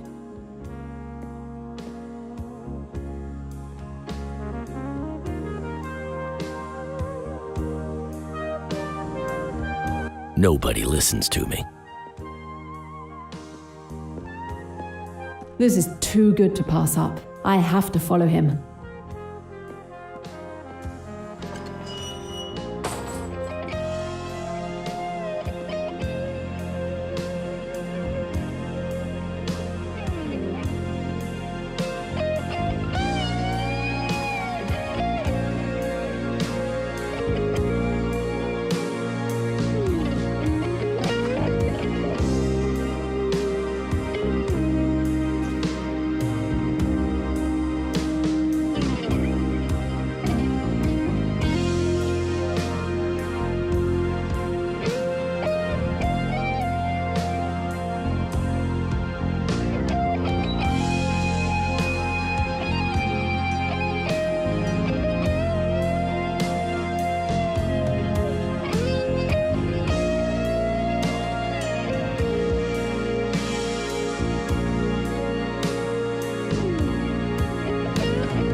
Please, Jane, help yourself. Thank you. I believe I will.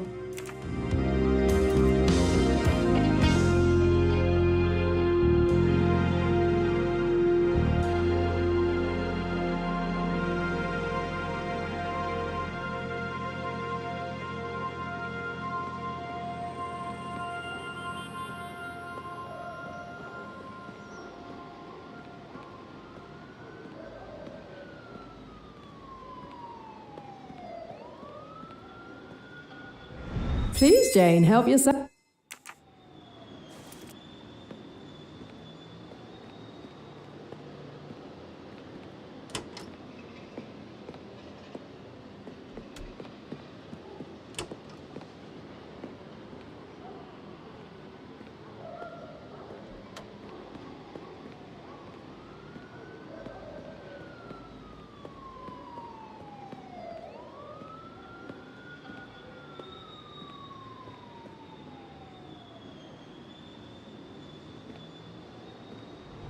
This record is perfect for my collection.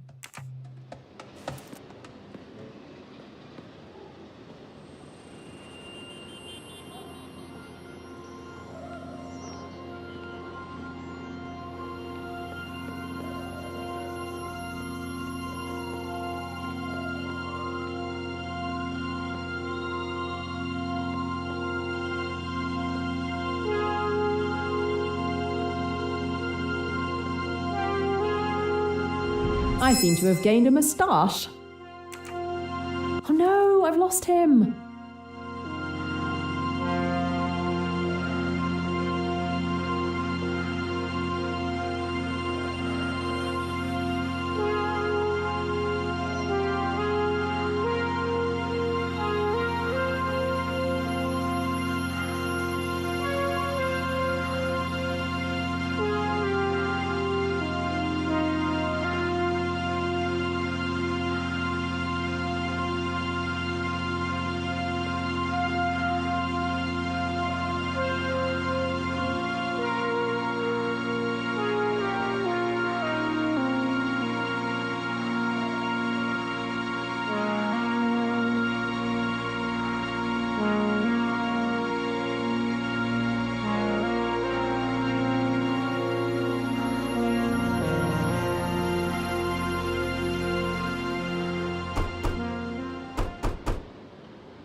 Chang Ming came by.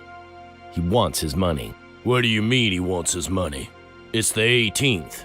Don't think I know that? I can do the math. Damn it. Hold on there. Ah, and he wants a box, too. A box? Of course he does. Hang on.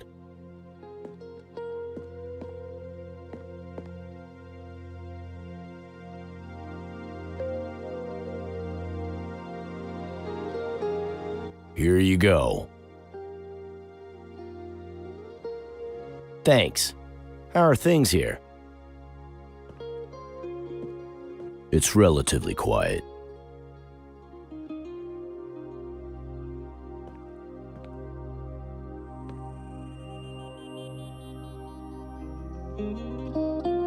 I have a feeling the spider isn't just going to walk into that bar. If I'm going to find him anywhere, it's going to be here.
Another little treasure for my collection.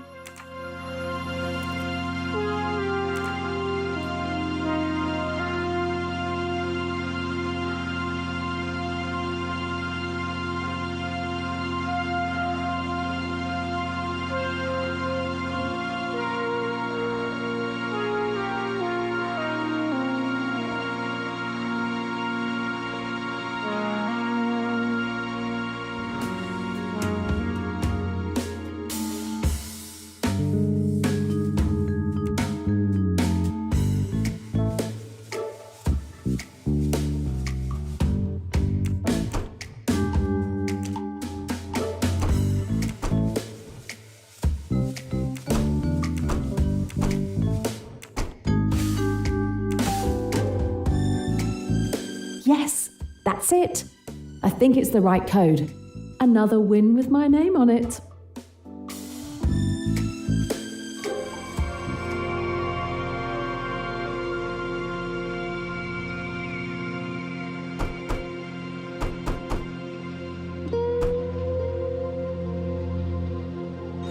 Who are you standing there all perky? I don't know you. How do you know the code? Who sent you here? Will. Will sent you? Damn, I told him no new players today.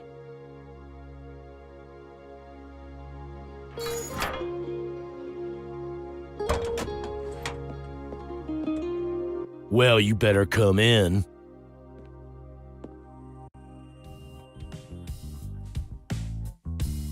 No, I got triple ladies and you got four of a kind. That's impossible. How can you have four of a kind? There's 4 6 spots in every hand. It's the luck of the draw, darling. That's why they call it draw poker. Unless you want to make a stink about it to the management. No, it's okay. I need a break, that's all.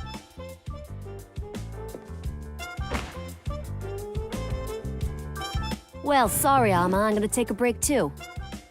No problem. The cards will break for you. If you want to get even, you know where to find me.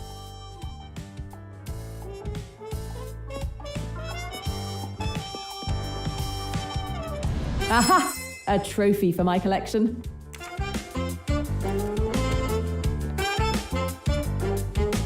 Hi, I'm Jane. Well, hi there, Jane. I'm Marcus. Small talk out of the way. What do you want? Do you have any work for me? I know my way around any table in here, and I need the money. Believe it or not, I've heard that before. How about a little test? Try me. It's easy. You play with me. All you have to do is find out which glass the marble is hidden under. It costs $5 a game, and if you win, you get 10. If I win, you'll give me a job? If you don't win, all you'll get is advice. Here we go.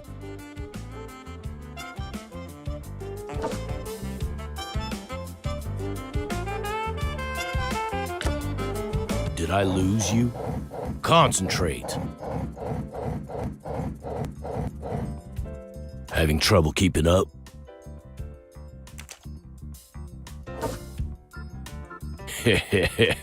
Oh, you were so close that time.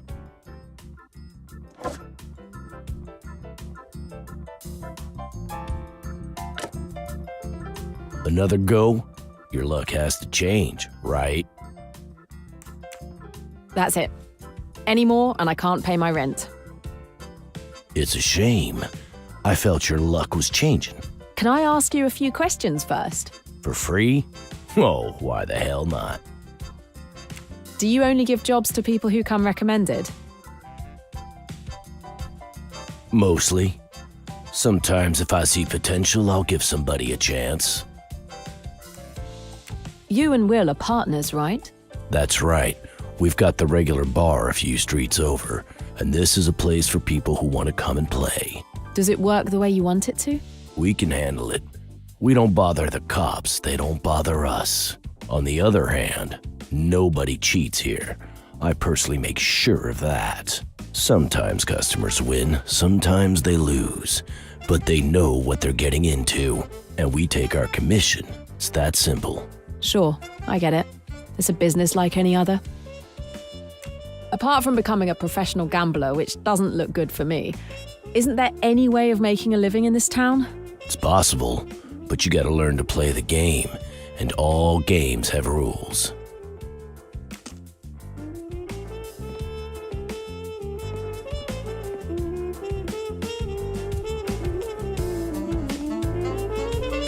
Bad day? It shows, right? If you're looking for some company, I'm not your guy. I got a flattened wallet and sucker printed on my back, right? That bunch of cheaters. The whole card gave me 3 sweet little jacks. There's no way she had 4 of a kind. I lost everything. I'm broke. All I got left is my truck and the occasional hauling job to try to get me back on my feet. How about you? You won't lose much. I almost got cleaned. And you really want to play again. Right. I'm Jane. What's your game? It's a dice game, very simple. I'm Ryan. Come on, sit down. Okay, Ryan, you're on. It's not complicated. I roll the 4 dice. Then I can turn them, but I must always turn 2 dice at the same time, and always 2 adjacent dice. I have to get the highest score by adding up the numbers on the top faces. Once I think I've achieved the best possible result, I stop. You have to try to get a better score than me in as many or fewer moves. You understand? Yes, I think so. Time to play.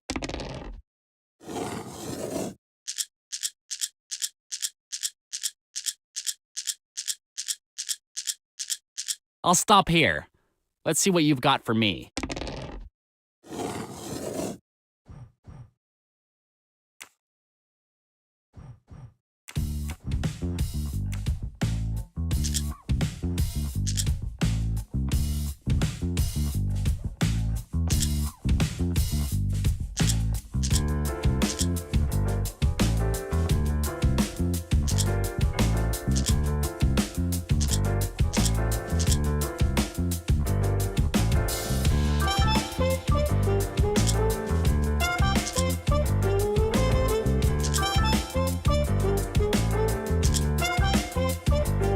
I guess beginner's luck doesn't last forever. Yeah, I can see that. All it takes is a little luck.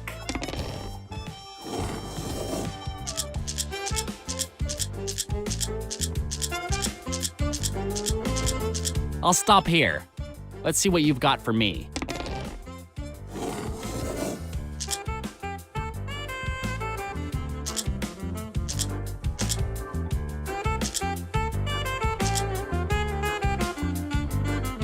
Beginner's luck. Call it what you like, but I win.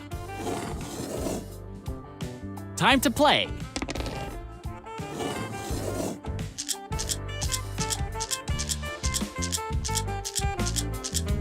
Okay, your turn. Feeling lucky?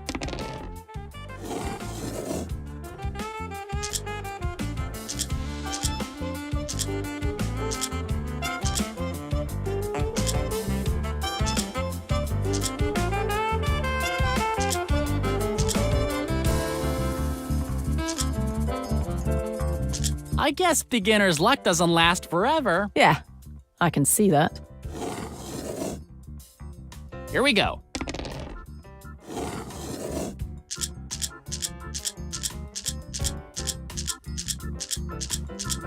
Okay, your turn. Feeling lucky?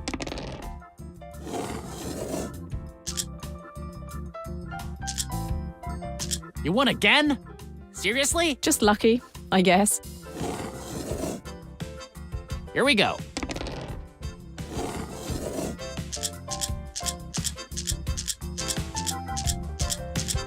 I'll stop here. Let's see what you've got for me. I think I won again. That's it. You cleaned me out. Look, you know what? Keep your money. In exchange, I'll ask you a few questions. Questions, huh? A cheaper game. Okay, shoot. Where are you from? Brooklyn, just over the bridge. What about you? London. I thought there was something fruity about your accent. You work here? Or just hanging out? Killing time. I have a load of cargo, you might say. I'm taking it to the port tonight. So you're a delivery boy? Hey, I'm no penny ante kid on a bike. I got my own truck. A red TR23, top quality. Maybe you saw it in the alley next door. I won that little gem with a pair of lucky 7s. Can you believe it? So sometimes you win after all. I'm looking for a job. I can handle myself if there's trouble. All I have to do is transport boxes from here to the port for these guys without asking too many questions. I don't need help with that. That it? Easy as pie. Who are these guys? Hey, what'd I say about questions?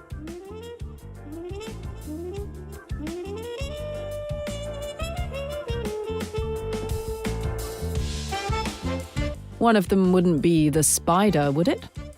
Are you nuts? You don't say that name, especially around here.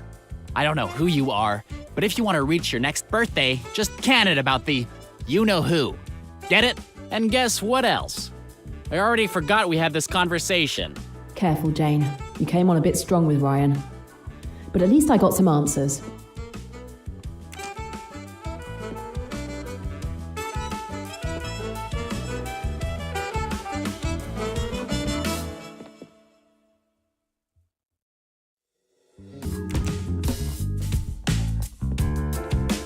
Hello. Mind if I sit down? Of course, my dear. What's your name? I'm Amma. Does Amma have any special meaning? It's a nickname. It means granny in Chinese. Nice to meet you, Amma. I'm Jane. I'm new here. Do you mind if I ask you a few questions? Around here, information has to be earned.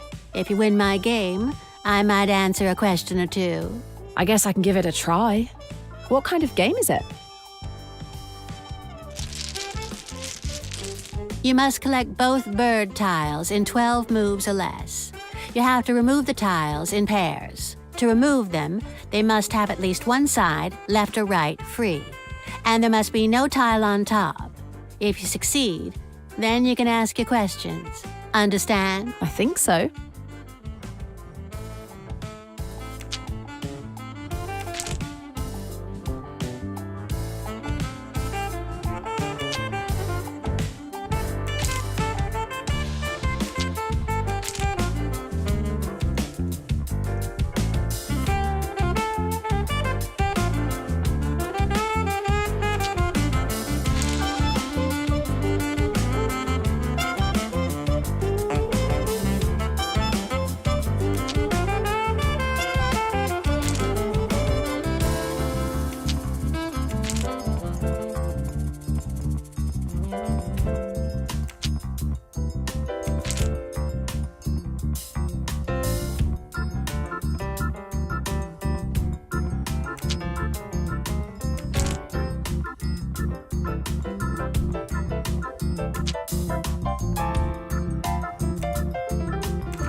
Well done. And on the first try. That's not every day. For the next one, I'll raise the level a bit.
You're a natural, that's for sure. One last one.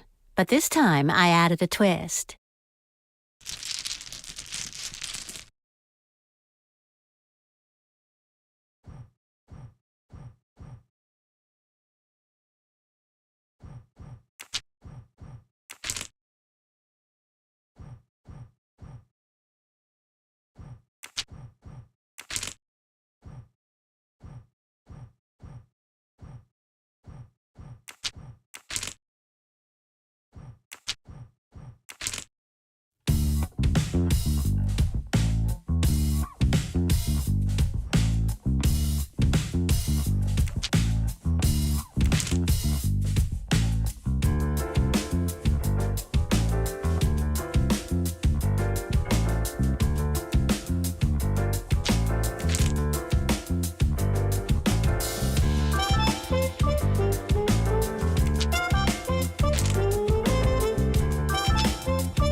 I did it! Well done, little one. You're smart. So, what did you want to know? You seem to do well at poker. Oh, I meet so many smug youngsters wanting to show off how good they are at cards. They are like chickens, eager to be plucked. They come here to play you. And to hear my stories of the old days. Oh yes, I prefer playing with youngsters. It's more fun. No other activities? You seem happy. I'm glad. Don't get me wrong. There is plenty to be unhappy about around here. Like what? Well, no, I shouldn't gossip. Tell me about the neighborhood. I may be living here for a while. Oh no, you don't want to do that. I've lived here for 50 years. I've watched it fall apart like rotten wood. Every street corner, every alley. Crime. Some people think it's the only way out. It wasn't like this before, you know? It was different. There were always a few thugs. You know who they were? Playing the numbers, petty theft. You would cross the street when you saw them coming. Now they're like packs of young wolves looking for prey, and they're organized. They've got someone behind them. They've turned a few blocks into a hub for every kind of devilment you can think of. That's the world our young people are growing up in. Believe me, you don't want to live in this world. We can't always choose the worlds we have to live in. Sometimes they choose us. Like maybe you did. I'm on the trail of a murderer who calls himself the Spider. Heard of him? My dear, I knew the minute you walked in here you weren't what you claimed to be. Why you trusted me, I'll never know. But you finally got around to the truth. I respect that. It's a rare commodity. No, never heard of that name. But if you found your way to this place, the name must mean something. How about something with Marcus? I need to know. Well, last night Marcus was discussing something. Something about a deal. A deal in 2 days at a bar called the Golden Scarab. Do you know where this bar is? It's not around here. At least not in the neighborhood. But it's time we ended this conversation. Too much talk makes folks nervous. I understand. Thank you so much, Amma. Be careful, my dear, please.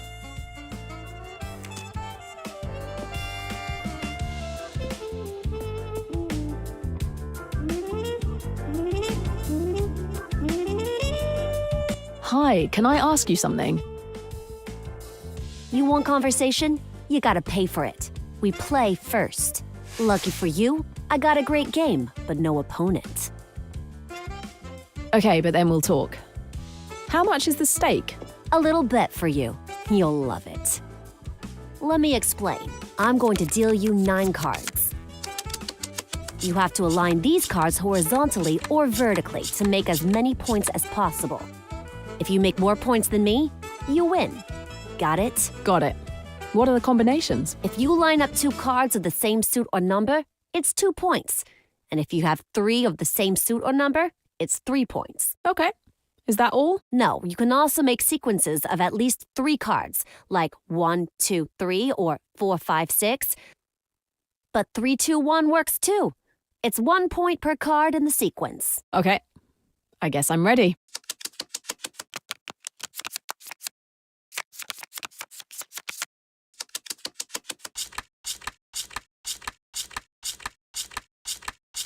Don't worry, darling.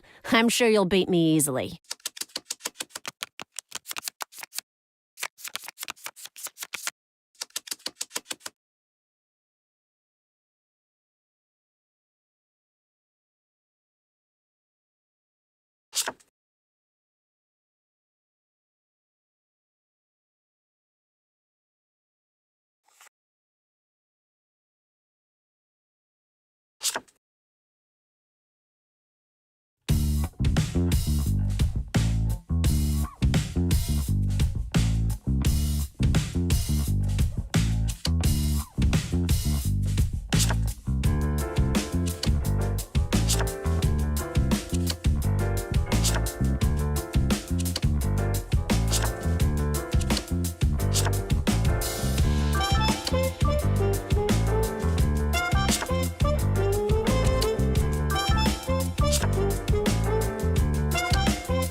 Natural, sweetie. You got this. I won? Oh, right.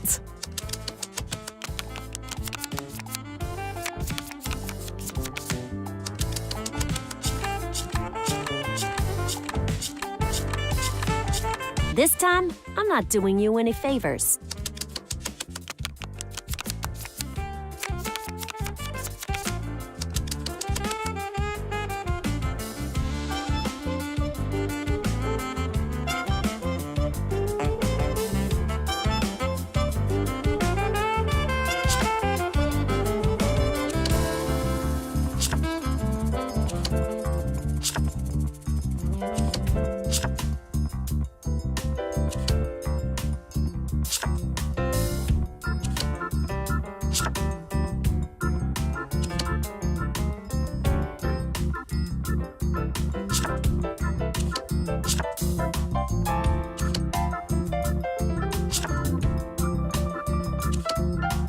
I got more points than you. Impressive. Okay.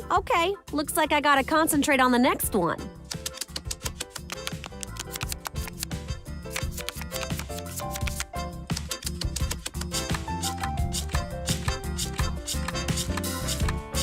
There's no way you can win this round.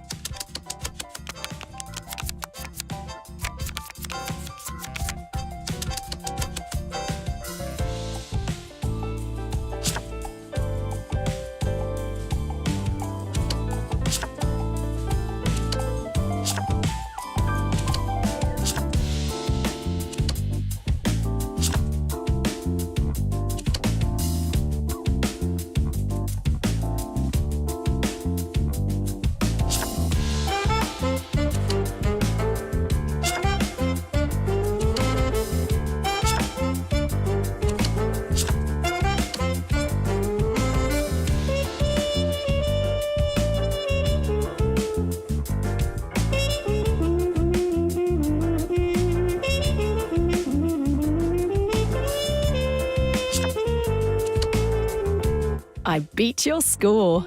Isn't it great? I'm weeping with joy. Okay, well done. I guess you can ask me any questions you want. This place is, how shall I put it? Cozy? Ha! Exactly what I was going to say. Yeah, it's great. You play cards for a living? I'm an artist, a hair sculptor. What I'm not is an ordinary hairdresser. Let's get that right up front. Got it. Your own hair is beautiful. Thanks. And if I can speak frankly, your hair could use some loving, dear. Don't hesitate to drop by sometime. I pay for a chair in the salon 3 blocks down and across the street. I'd love to. Listen, I'm not really here for the cards. I'm looking for someone who goes by the name of the Spider. Ring a bell? No. And anybody who calls themselves the Spider sounds like somebody I don't want to know. But if you're looking for somebody called the Spider, It's probably my cousin Lenny you want to talk to. He looks after the neighborhood, keeps an eye on things. He knows the best and the worst of the folks around here. At the moment, you'll find him on the first floor of the building with the tiger graffiti. Tell him I sent you. Name's Clover.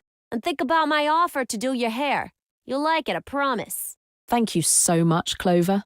At last, a lead. A small one. But when it's all you got, you play it.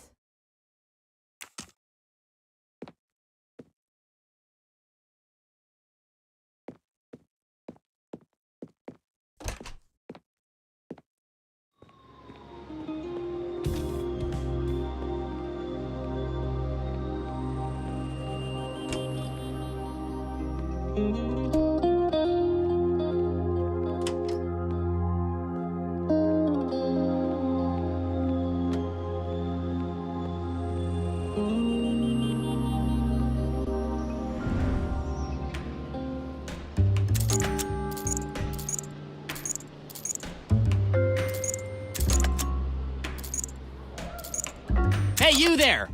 What are you doing? Hey, I'm talking to you. What the hell are you doing here? Nothing special. Why? What are you doing around that truck? You need to relax, pal. I'm just passing through. Pass through faster.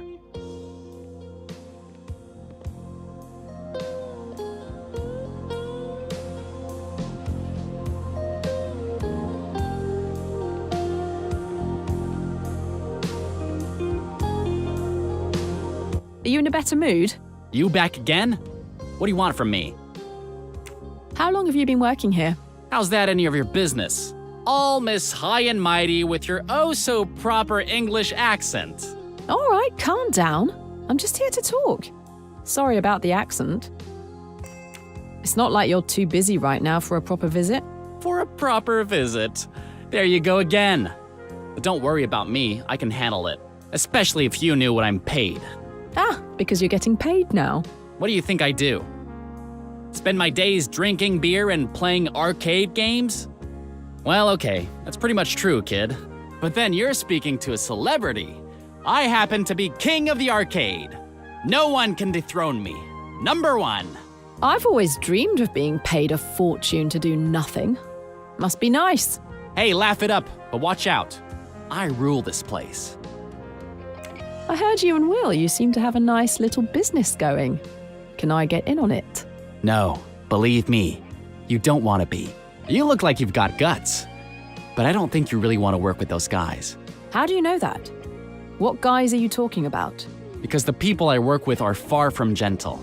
They have no problem killing to get what they want. I stay away from the murders. Being a handyman is enough for me. You better get out of here before you get yourself into trouble.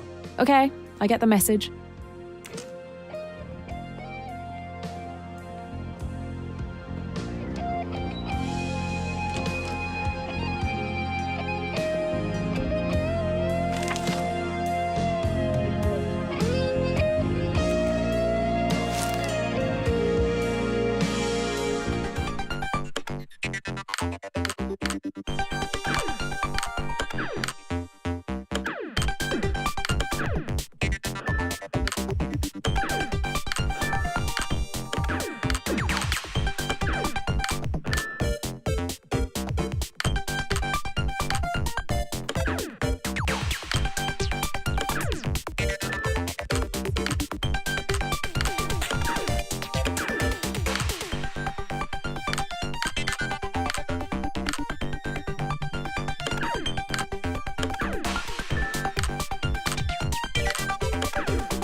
This L4W is pretty good. 3 highest scores in the game.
And that is that.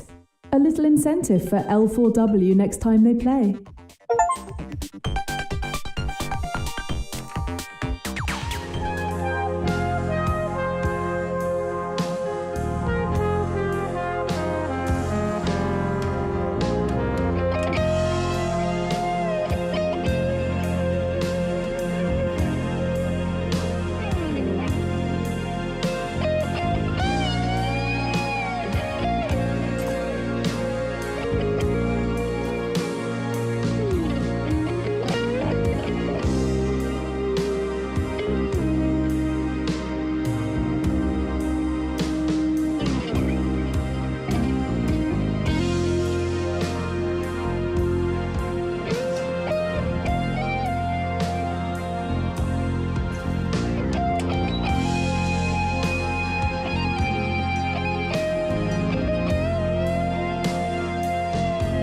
Hold it right there, miss.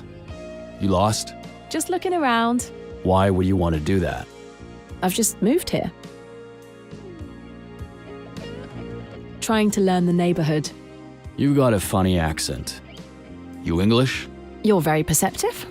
Yes, I'm from London. And you landed up in the Bronx talking to me. Who told you that would be a good idea? Clover sent me. Clover? Hairdresser. Your cousin. Remember her? She's the one who suggested I talk to you. Is she hanging out at the gambling joint again? I told her to avoid that place. So you know Clover, huh? Well, okay. Let's hear your story. Clover told me that you were more or less the person to talk to for everything concerning this neighborhood. I'm trying to make myself useful to the community, so to speak. What's special about this building? My brother used to live here. Ty. I know the place doesn't look like much, but my brother was fixing her up. Nobody else could see her worth like Ty could. I've just moved here, but I haven't managed to find a job yet. Do you know if there's anything around? You've probably heard it a few times already, but things are complicated around here at the moment. Complicated how? A few months ago, somebody, I wouldn't call them an organization exactly, they moved in and started shoving their weight around, encouraging folks to move out, buying up property cheap. Folks got encouraged to sell out quick and move. Why would they do that? Planning something. What else? My brother and I pushed back. They pushed back harder. We were no better than a nuisance they could squash like cockroaches. That mini casino Marcus owns seems to be doing okay. You could say that. Marcus, the guy who runs it, he turned a righteous neighborhood bar into a poor man's casino. They let the suckers win a bit, then the fix goes in and the folks move out. Don't let that happen to you. Oh, no kidding. Yep. Stay as far away from Marcus as you can. And don't play against him in a shell game. He cheats with magnets. He'll let you win, the stakes get higher. Before you know it, he owns you. Ah, thanks for the tip. I've got a tougher question for you, Lenny. I think you can help me. Somehow that doesn't surprise me.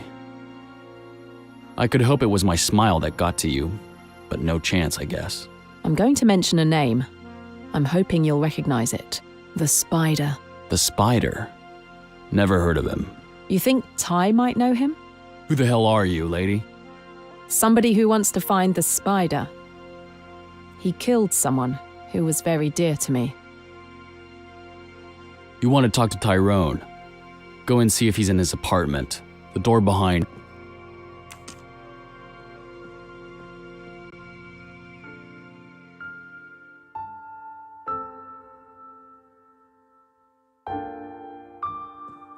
Everyone loved Ty. He was murdered yesterday. He died here. Did you know him? You gotta be kidding. Ty was my brother. I am truly sorry. Is there an investigation underway? Investigation? If you want to call it that. The police concluded it was a gangland dispute. He wasn't in a gang. The only dispute was when they pushed him. He pushed back. How did it happen? Late evening. It was a drive-by. Nobody saw anything, heard anything, except the gunshots and the screech of tires. Appears that he made it back in here, then died. I wasn't around that day. I would have given my life for him, and I'd be ready to give it to avenge him. That's how my friend died too, exactly like that. You think it was this spider? Killers like him tend to stick to an MO they like. But I need more than that. Do you mind if I take a look? You're welcome.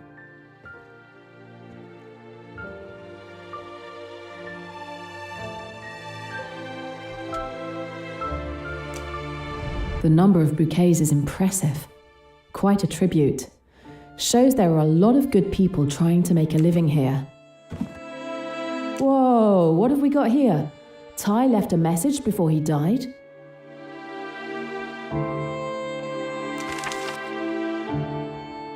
Ty meant something to the neighborhood. Lenny's brother died so young.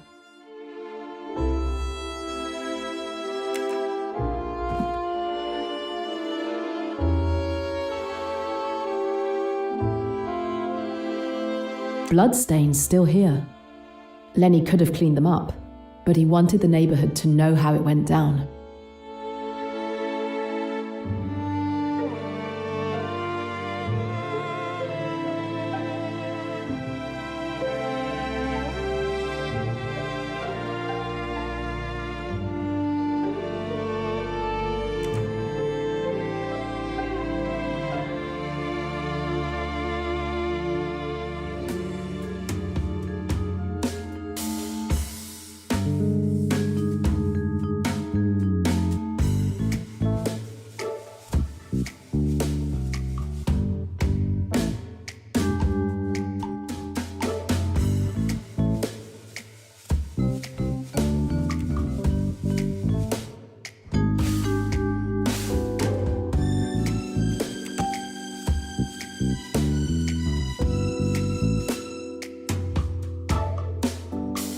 That's what I call a good answer.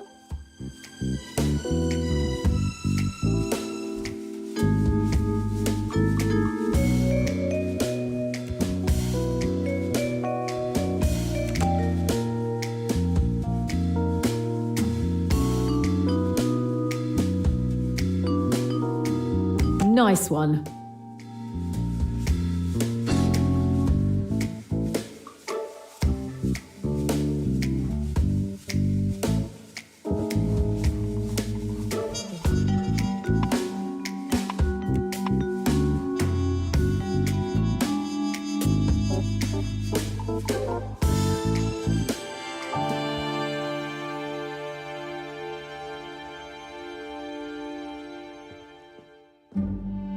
Almost the whole neighborhood came out to pay tribute, you know?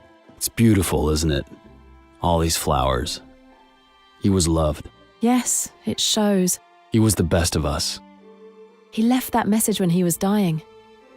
Any idea what it might mean? Law? Call for justice, pointing a finger at the police. It doesn't mean anything to me. To tell you the truth, lately Ty had become really paranoid. He was convinced that everyone was working for this organization. Even me. He came pretty close to accusing me sometimes. If he wanted to leave a message, I didn't understand what it was. No matter how hard I looked, I still had no idea what he meant. Yet it must have been important enough for him to write it down. Got me.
I heard you and Will, you seem to have a nice little business going. Can I get in on it? No, believe me, you don't want to be. You look like you've got guts, but I don't think you really want to work with those guys. How do you know that? What guys are you talking about? Because the people I work with are far from gentle. They have no problem killing to get what they want. I stay away from the murders. Being a handyman is enough for me. You'd better get out of here before you get yourself into trouble.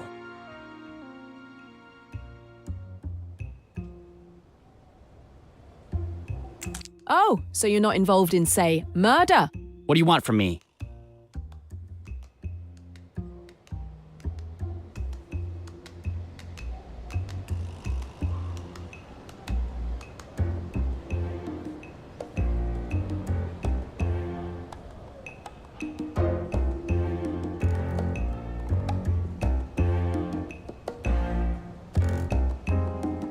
Don't give me that. You killed Lenny's cousin. He wrote your arcade machine name in his own blood on the floor before he died.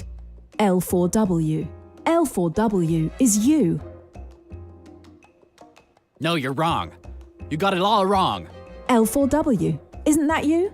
Mr. King of the arcade machine. Ty must have learnt it from playing too. Shit. Okay, yeah. L4W, that's me, all right. But I didn't kill him. I swear I didn't.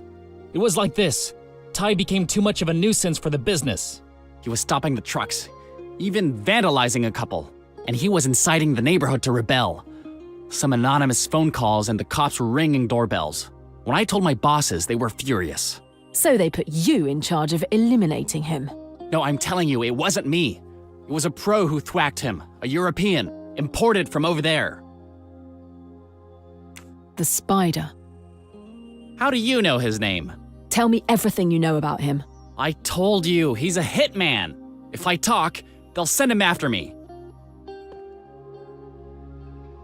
So it was the Spider who killed Ty. Same MO. Just like Emmy. Who the hell do you work for? The Spider? No, it's very, very big. He just works for them. We all do. I can't tell you anymore. Either way, you're an accomplice to Ty's murder. You're going to prison. No, I can't. I can't talk. One day they'll find my body dead in my cell. End of story. End of me. Ty is dead. You may not have pulled the trigger, but it's as much your fault as the one who did. I know, but don't rat me out. If I go to prison, I won't come out alive. I didn't kill anyone.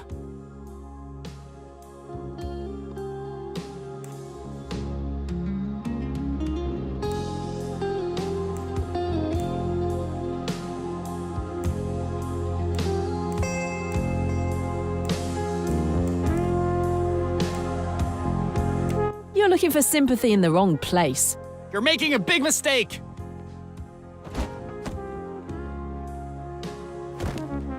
Don't worry, I'll take care of it. Go call the police.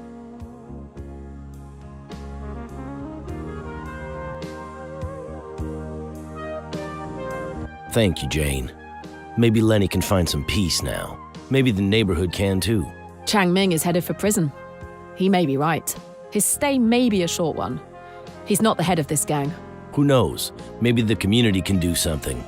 I don't know how to thank you. At least let me buy you a drink. You don't need to thank me, but I'll take that drink. Cheers.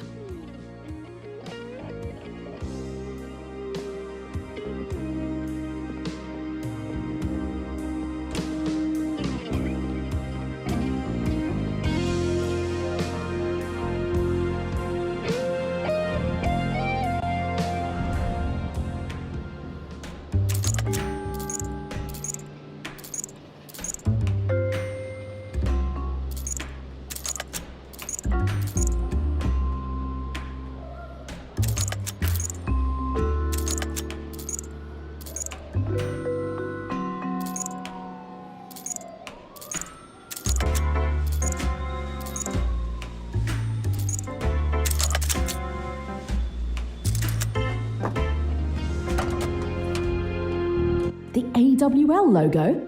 Emmy's company. I'm on the right track. If there's anything hidden in this truck, it's at the back behind all those crates.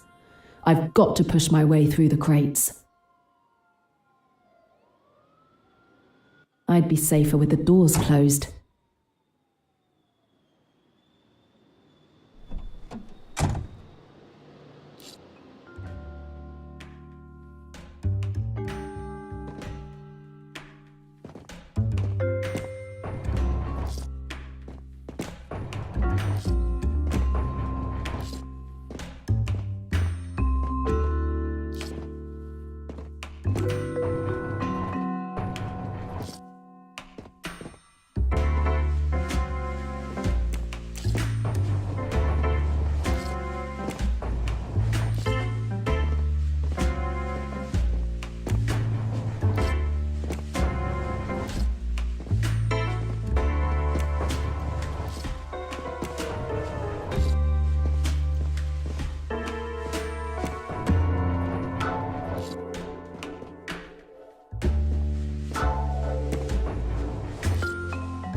These crates have a different logo to that of AWL. Let's have a look.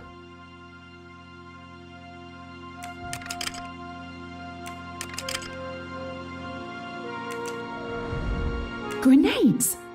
Enough to start a war. Assault rifles. Amy was right. AWL is trafficking, but she didn't know what. If she found out it was weapons, that could be what got her killed.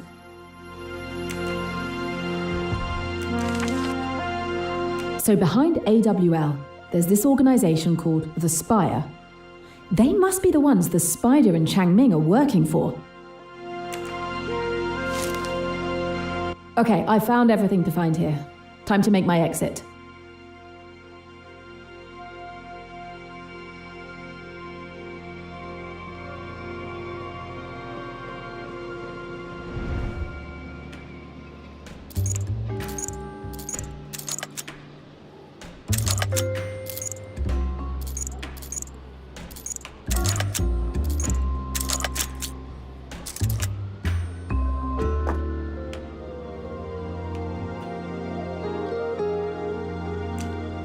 Empty.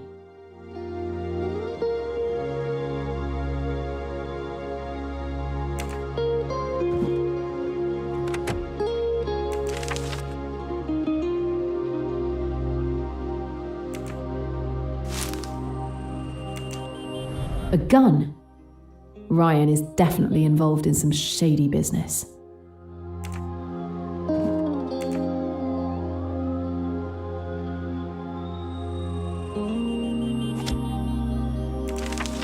The pyramids? That looks like Cairo. What was the driver doing there?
Found another one. It was easy.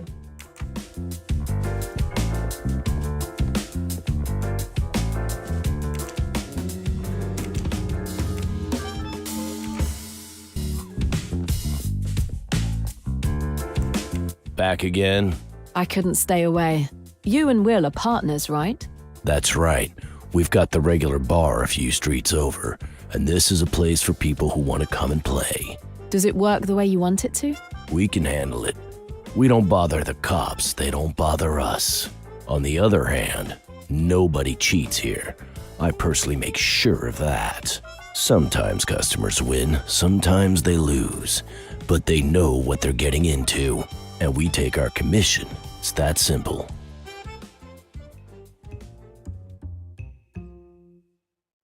And nobody cheats here, right?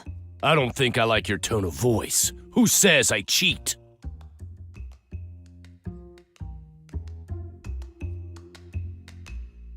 It's all right, I know the scam. You use magnets. Prove me wrong. Take off your signet rings. You're crazy! Okay, I'm crazy. Remove the rings. Okay, I can take them off if you like, but don't get carried away. You're still gonna lose everything.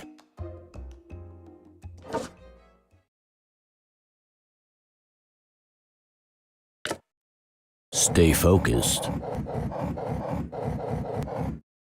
Having trouble keeping up?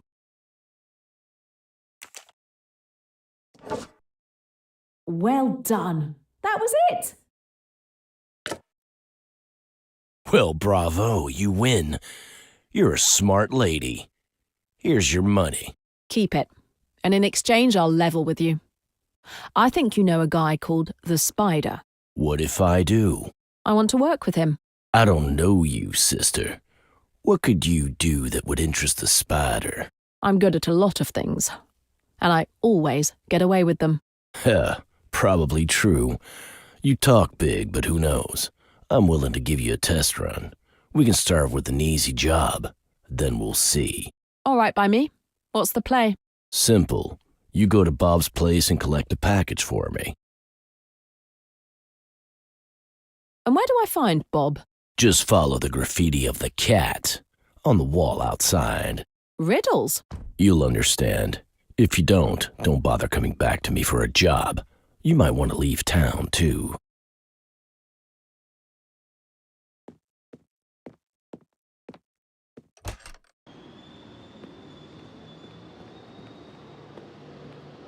So I need to find my way to the next graffiti from here?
If this place is linked to the gambling den, they must have the same code system.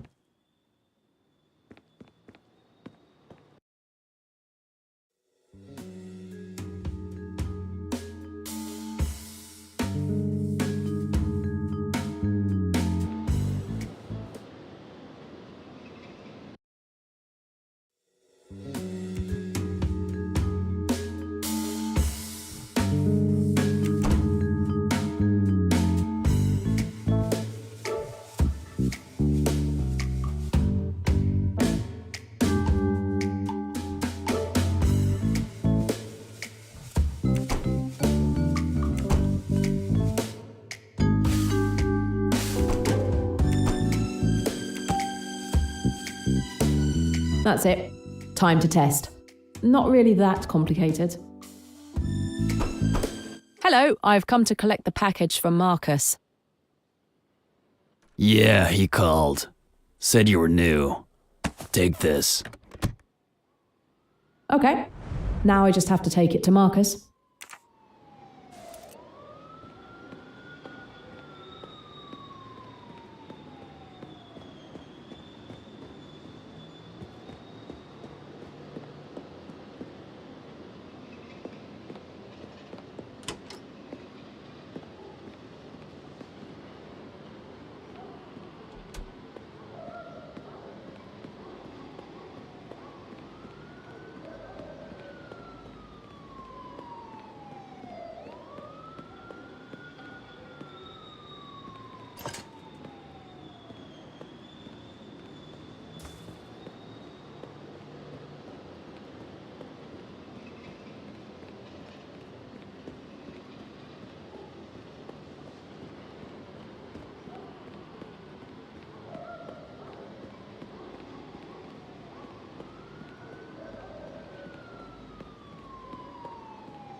Here's the package.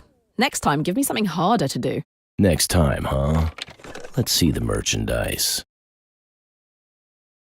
Cigars? These aren't just any cigars. They're Cuban, best in the world. Impossible to find because of the embargo. Unless you know the right people. People pay good money for these, you know. Do you only give jobs to people who come recommended? Mostly. Sometimes if I see potential, I'll give somebody a chance. So, what did you want to know? I told you I want to meet the spider. Do you really think that running an errand for me entitles you to meet the spider? We're talking about a person at the very top of the ladder here. And anyway, you're too late. He's gone. Excuse me? I was told he'd be here today. He was here. He left at dawn this morning. Damn!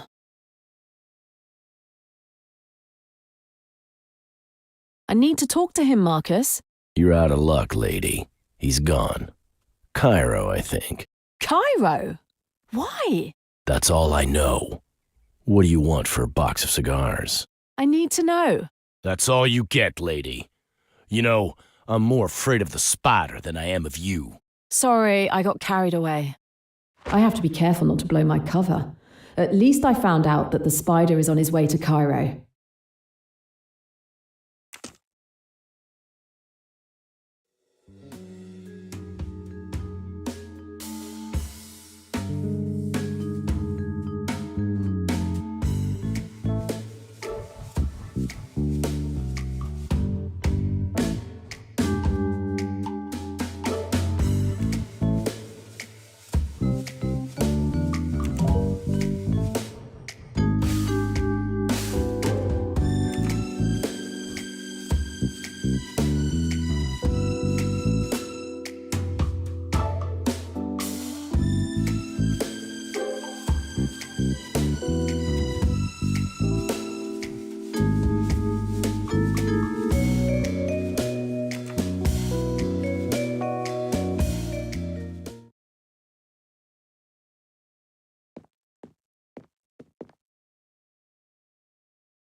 The transaction will take place in the bar The Golden Scarab. And from the photo, the pyramids are in the background. This bar must be in Cairo.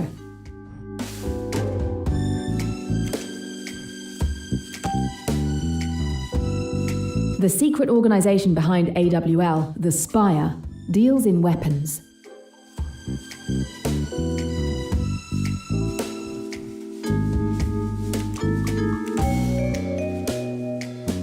I know the spider left for Cairo this morning. Maybe I can pick up something useful in that bar. Maybe he'll be there at the time of the transaction.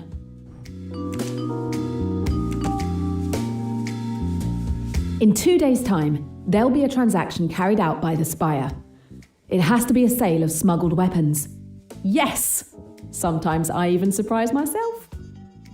The spider may have slipped through my fingers, but I have proof of the arms deal, and above all, of who's behind AWL, a mysterious organization called the Spire. My journey is getting more and more dangerous, but nothing can stop me from avenging Emmy's death. I now know that the spider will be at the Golden Scarab Bar in Cairo in 2 days' time. There's only one thing left to do: catch the first plane to Egypt.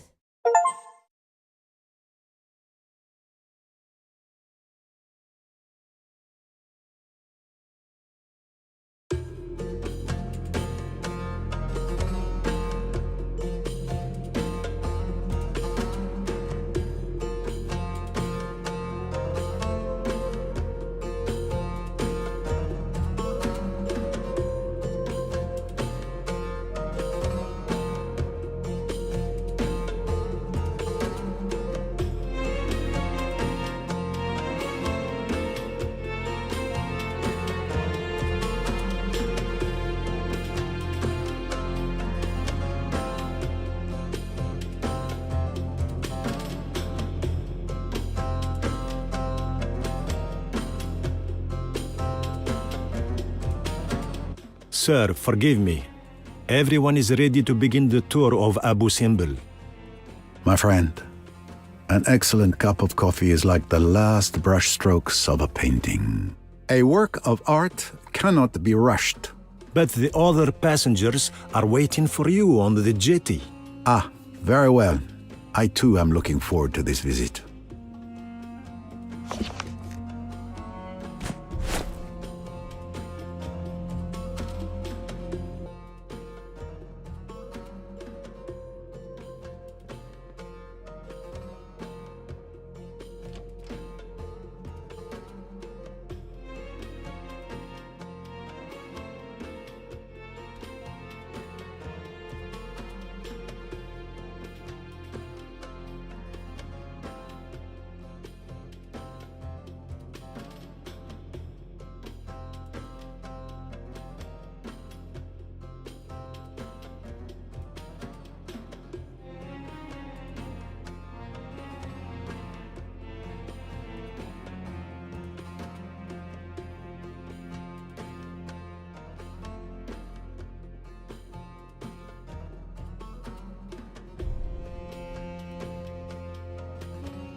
You are not joining us, mademoiselle? No, there's something about this place, those ancient stones, all that dead history. It frightens me. That's a pity. I promise you, it will be an experience you will not soon forget. I'll buy a postcard. Hello, Monsieur Poirot. Have fun.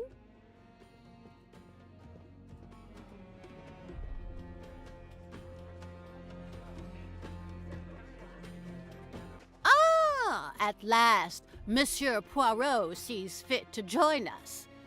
Let's get on with the tour before we miss the sunrise. I guarantee you will not miss this sunrise. Everyone has arrived, so we can begin. The temple you are about to visit is Abu Simbel, a site of legend as well as history.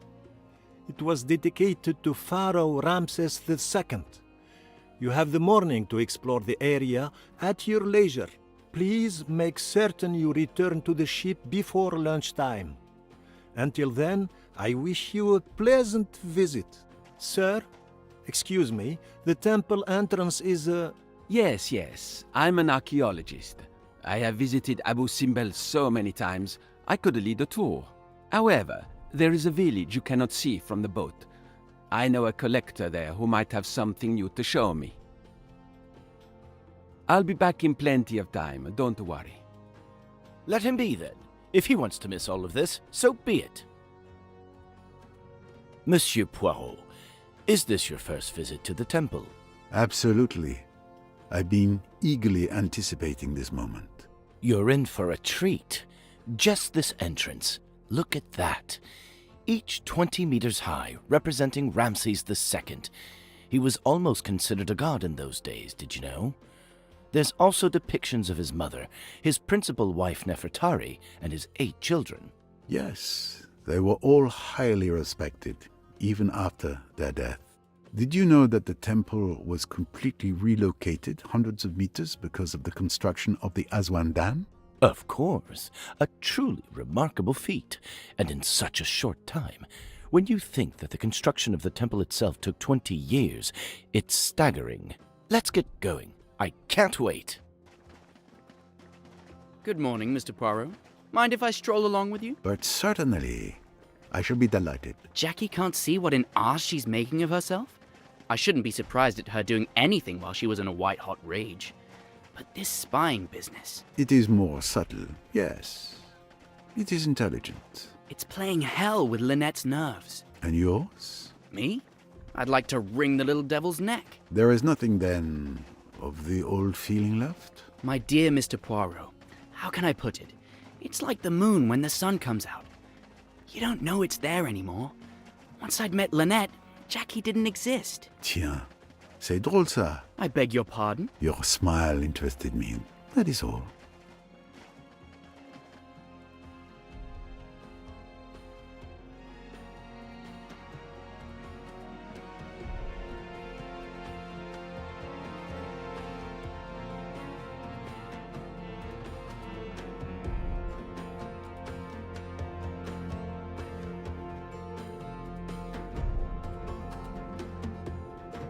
My friends, I'm going to reveal to you the true reason for my journey to Egypt.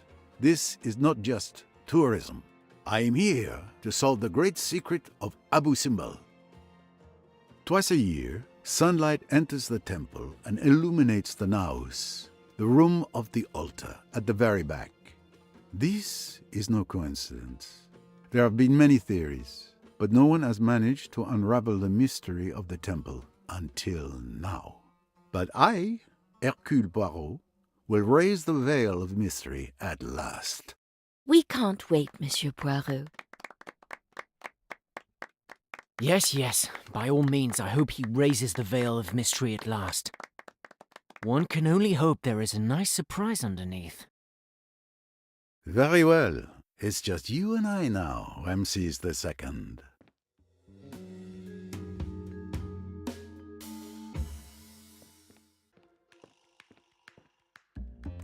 Do you appreciate the frescoes, mademoiselle?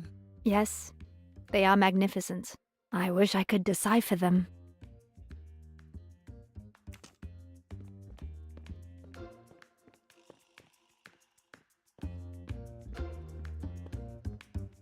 Had you ever seen statues like these before? Oh no, I've never been out of New York. The only other big statue I've seen is the Statue of Liberty. Ah, that is indeed a magnificent monument. I'm lucky that Cousin Marie invited me to travel with her. With my mother's meager savings, we never could have afforded it. And I see you're making the most of it. Youth is made for that. Exploring and discovering the wonder of this world.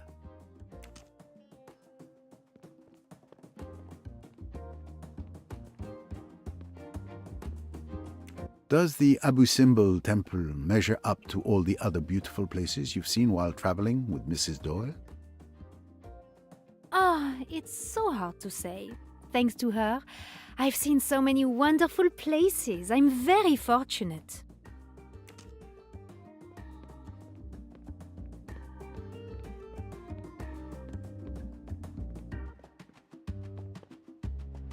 If you thought you could escape me, you are wrong.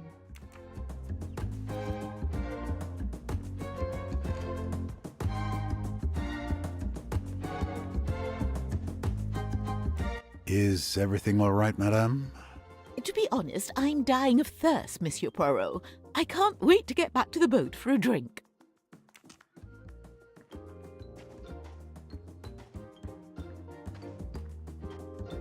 Is this your first time in Egypt, Mr. Allerton? Yes, it is. What's your impression so far? Of course, the place is impressive, but nothing grows here. Everything is so arid. A vast pile of rocks. Monsieur, you can't call Abu Simbel a pile of rocks.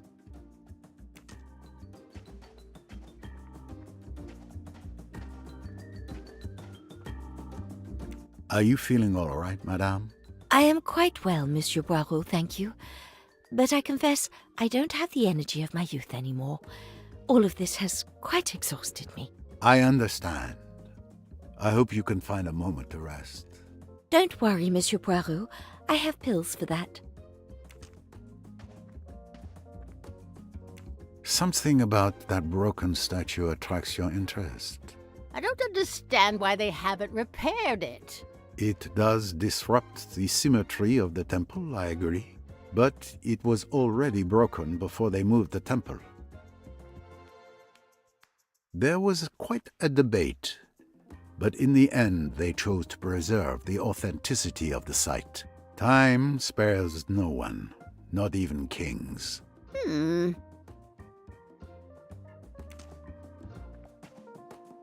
Aren't you worried that Miss Van Schuler may suffer from the heat? Oh, don't worry. If something's bothering her, everyone will know very quickly. How is your visit going? Except for the heat, it was going very well. Until...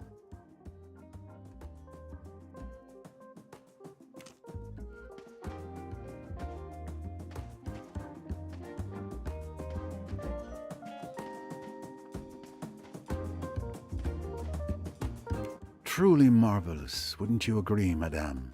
Absolutely. It's remarkable they could move the temples stone by stone. It's more remarkable than that, as you will see. Are you a fan of Egyptian art? Not particularly, but I'm not opposed to it either. I can appreciate it. Ramses II had great ambitions, and I respect that. Impressive, don't you think? Take the pyramids, great blocks of useless masonry, put up to minister to the egoism of a despoted, bloated king. Think of the sweated masses who toiled to build them and died doing it. It makes me sick to think of the suffering and torture they represent. I think human beings matter more than stones. You're right. We must also acknowledge the suffering of those poor people within those stones. Really? I didn't expect you to agree with me. I am a detective. It's essential to see things in their entirety.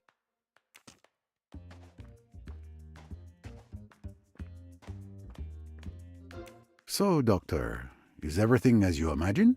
It is impressive indeed what the Egyptians could create.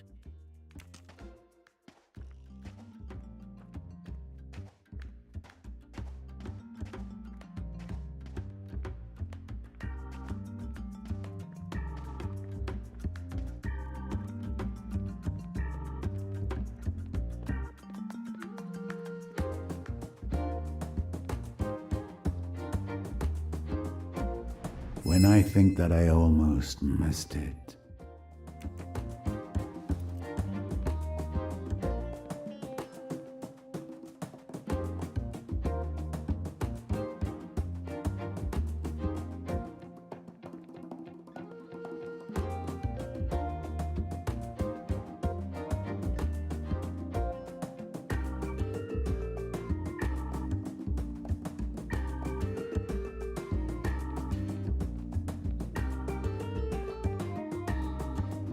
Another moustache to cherish.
Found you.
One more record for my collection.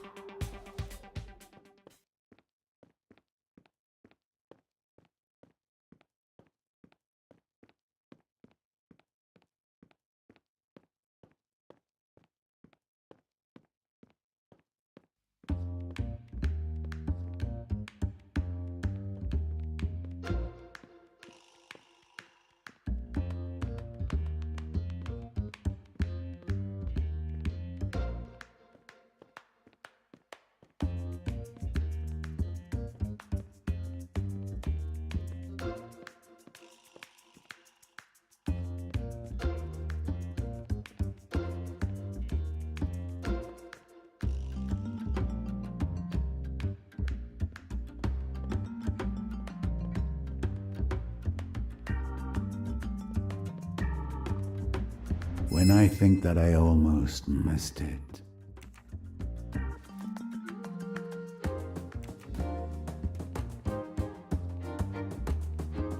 At last, I'm finally here.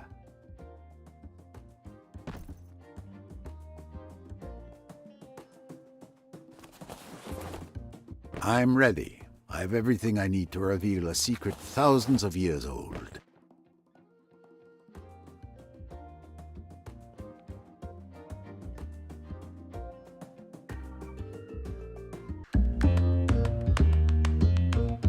Months of research fit into these few pages.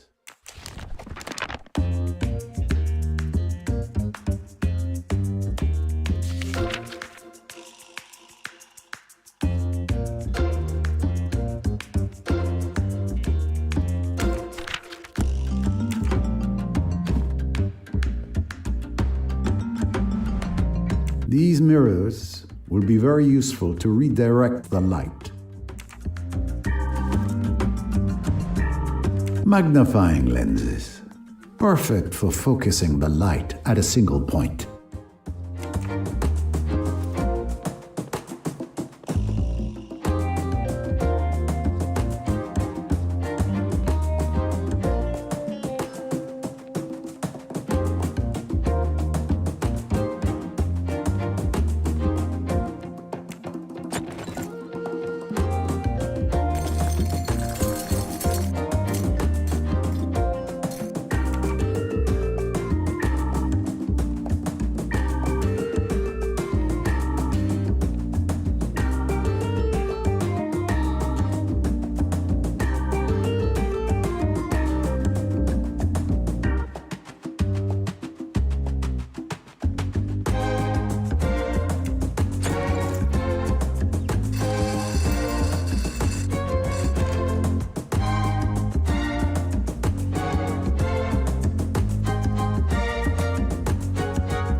theory was correct. The concentrated light on this particular stone hits it and makes it come out of its socket.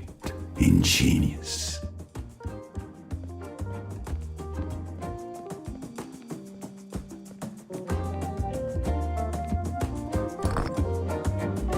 An Egyptian artifact, or rather, a part of one. I must find the others.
Another piece.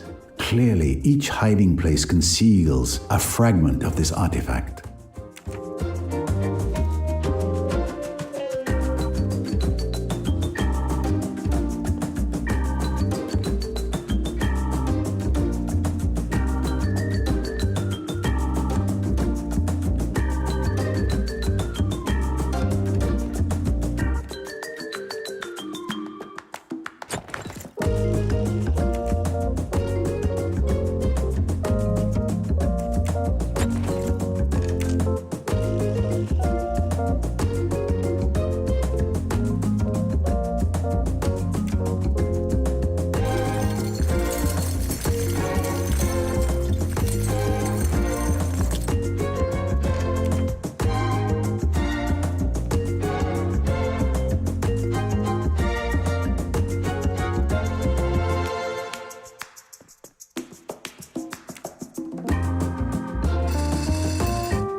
And one more.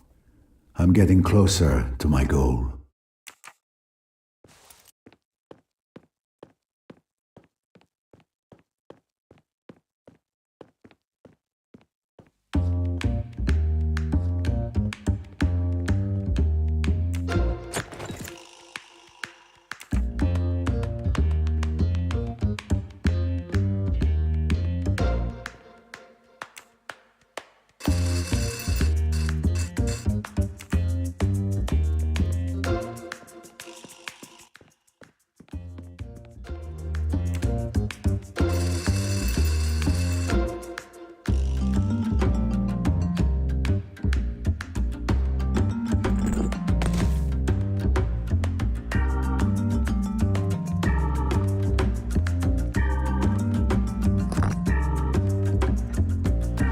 There we go.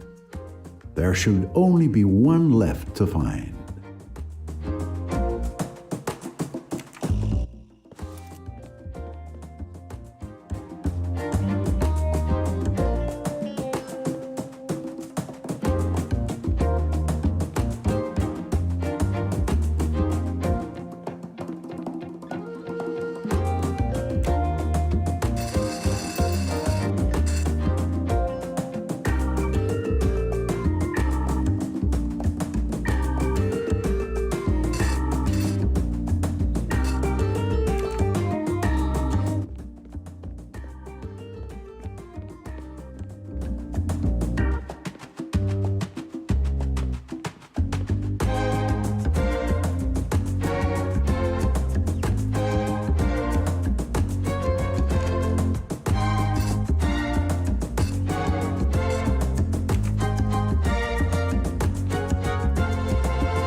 The last artifact. Finally.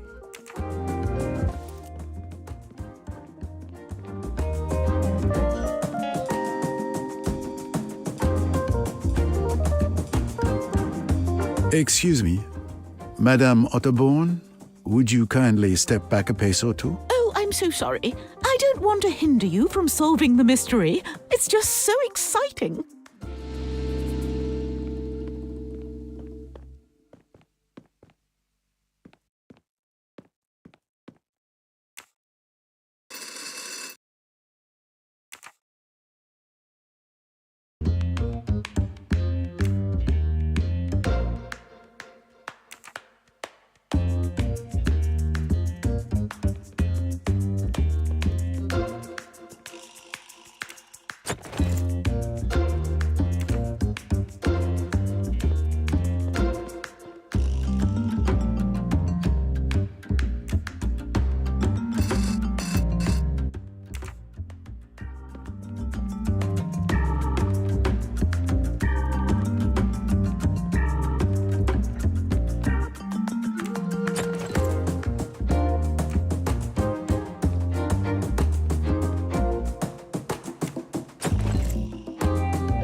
Found you.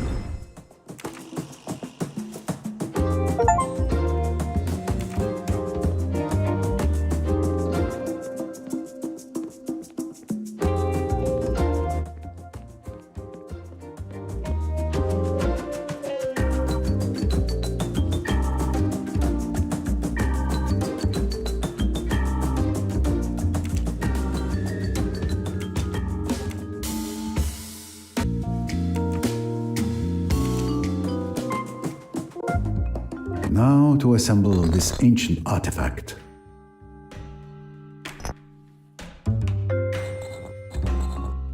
It fits perfectly.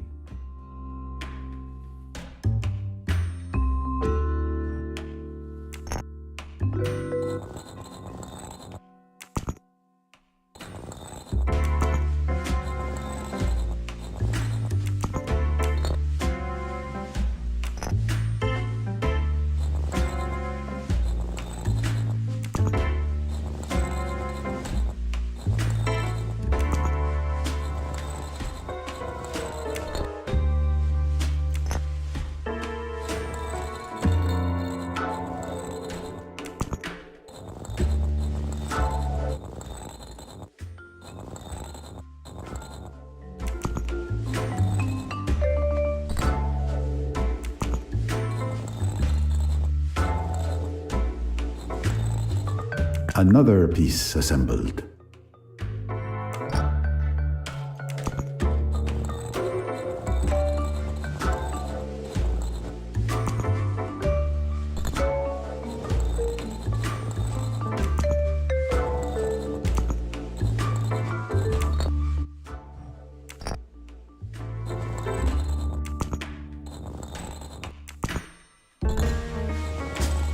Just one left.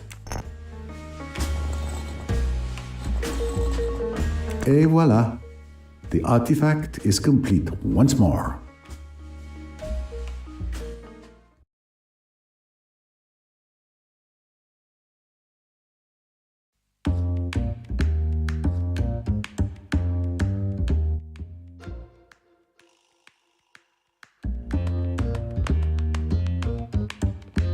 And the secret of the tomb reveals itself. But I am not quite done yet. I still must figure out how to orient the artifact to project the light correctly.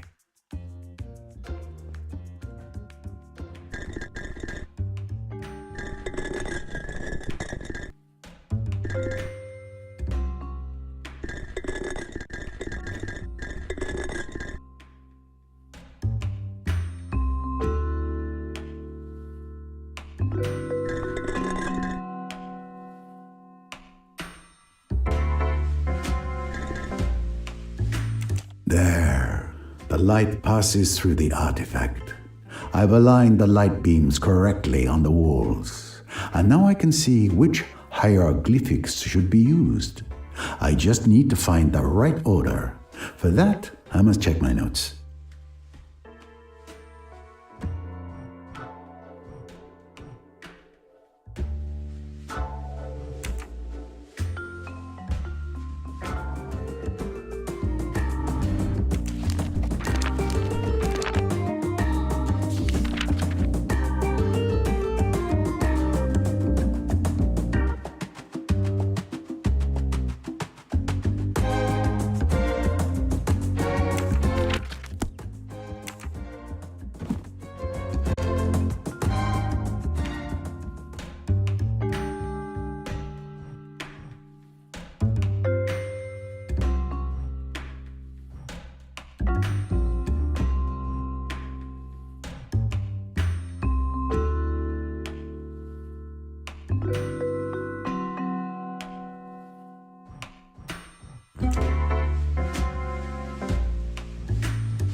Now that I have the correct sequence of hieroglyphs, I can translate the message that Ramses II left for posterity.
Congratulations.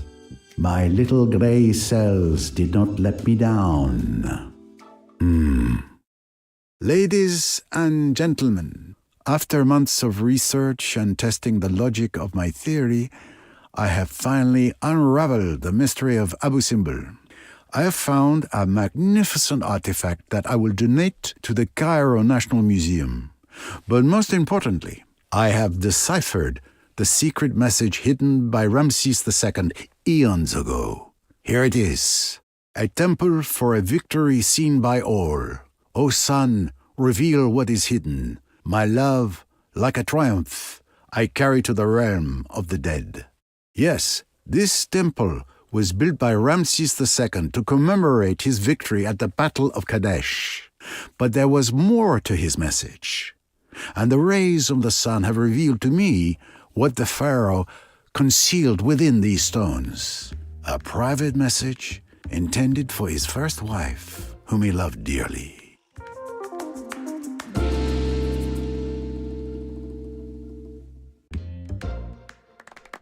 This is incredible, Mr. Poirot. It's so beautiful. Monsieur Poirot, you are a magician.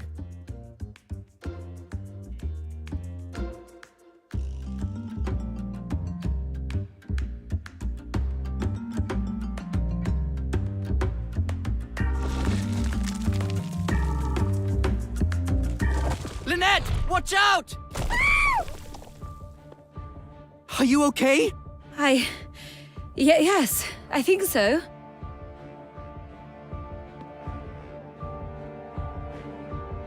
My word, madame. That was a close call. It's her! It's Jackie! Don't you see? It must be her! Goodness, that was a narrow escape. Can it have come loose on its own? It's Jackie! She tried to kill me! It seems unlikely she stayed on the boat. There will be no jumping to conclusions. Accident or attempted murder, we shall see.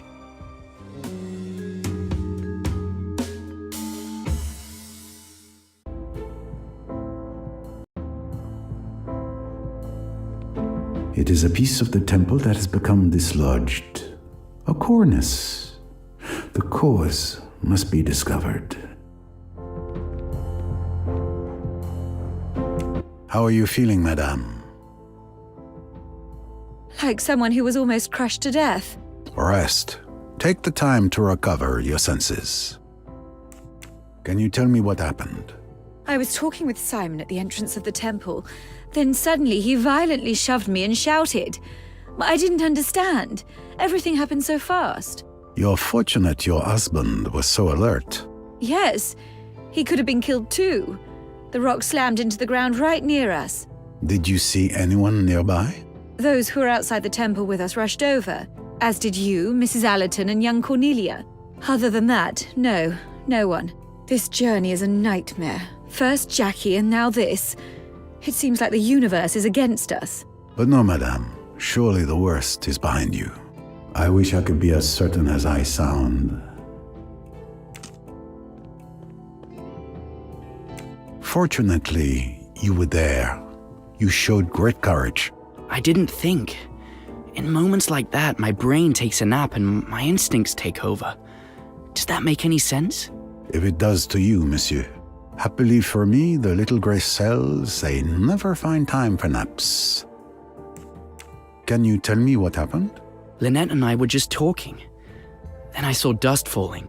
I looked up and I saw this statue falling towards us. My reflexes just took over. I shouted and I shoved Lynette out of the way. We were lucky.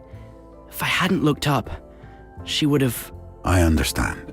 Did you see anything or anyone up there? No. It all happened so fast. The only people I saw were you, Mrs. Allerton, and Miss Robson, along with all the other passengers who were in front of the temple.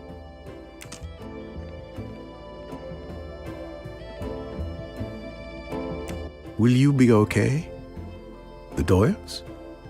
They are not too shaken by the experience? Monsieur and Madame Doyle are admirably strong-minded. I must confess that I'm the one who seems to be the most shocked. My goodness, when you think what might have happened. You were near the Doyles at the time of the accident, weren't you? Yes, I was just a few meters away from Madame Doyle. I saw everything. Everything? As sure as I see you. Monsieur Doyle shouted and pushed Madame Doyle just in time. The stone barely missed her. Did you see anything unusual about the cornice? The stone? No. Other than it was falling. Thank you.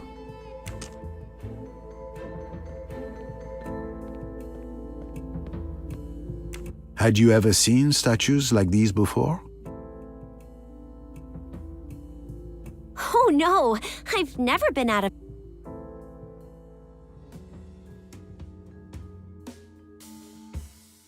New York. The only other big statue I've seen is the Statue of Liberty. Ah, that is indeed a magnificent monument. I'm lucky that Cousin Marie invited me to travel with her. With my mother's meager savings, we never could have afforded it. And I see you're making the most of it. Youth is made for that. Exploring and discovering the wonder of this world. I don't think Miss Robson can tell me anything about the statue falling. She was with me at that time.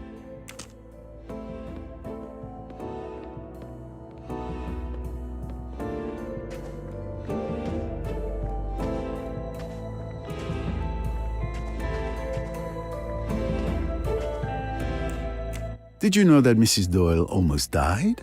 So I understand. Before you ask, I was outside. I saw and heard nothing. You're investigating, I presume. I am gathering information. I wish you luck then. Hopefully the heat won't fry your little grey cells.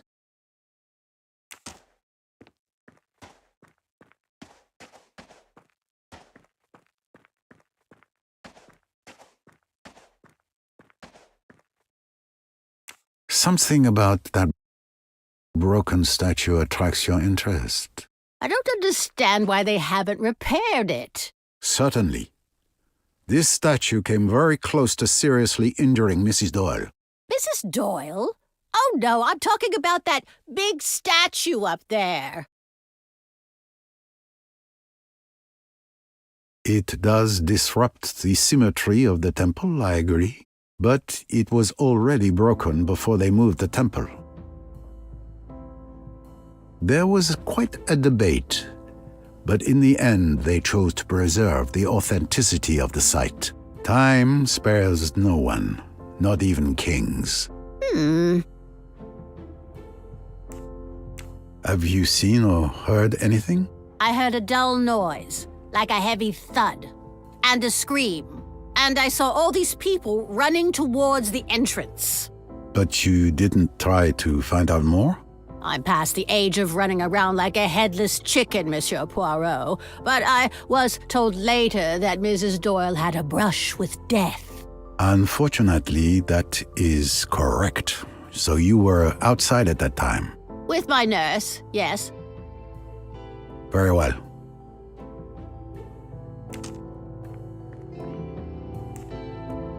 Are you aware that a falling cornice nearly hit Madame Doyle? I know there was an accident involving Mrs. Doyle. I didn't know what it was. You weren't outside the temple at the time? I suppose I must have been. I heard some commotion, as did Madame, but it wasn't close to us. I see.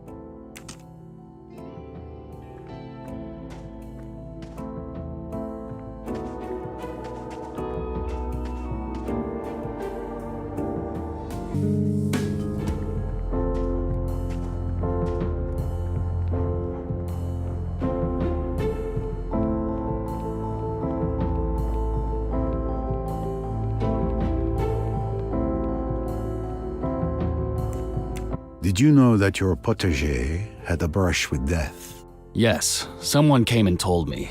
What a story. Lynette doesn't deserve all that has happened to her. She just fell in love.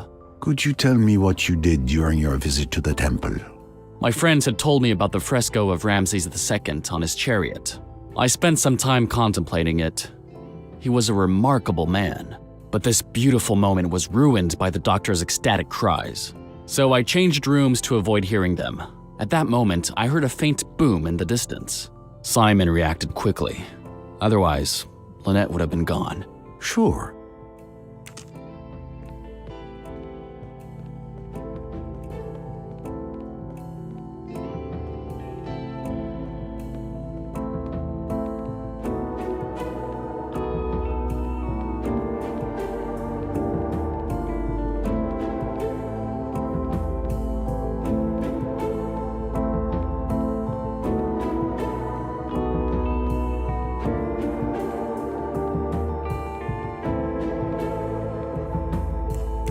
Did you hear about the statue that almost hit Mrs. Doyle? No, but I felt the ground shake under my feet. At first, I thought I was fainting. The sun often has that effect on me. Then it stopped, and someone told me what it was. It was hard to hear anything over the doctor's ecstatic exclamations about the temple's frescoes. Take care of yourself, madame. Join the group if you feel unwell. I've been making sure to stay alone and in peace since the start of the visit. I'm not proud of it, but in the temple, I've purposely stayed in the room furthest from my daughters. Taking care of children on holiday is not really relaxing. Very well. Don't hesitate. It's not a sign of weakness to ask for help. You're a gentleman, Monsieur Poirot, but don't worry. This tomb won't be my tomb.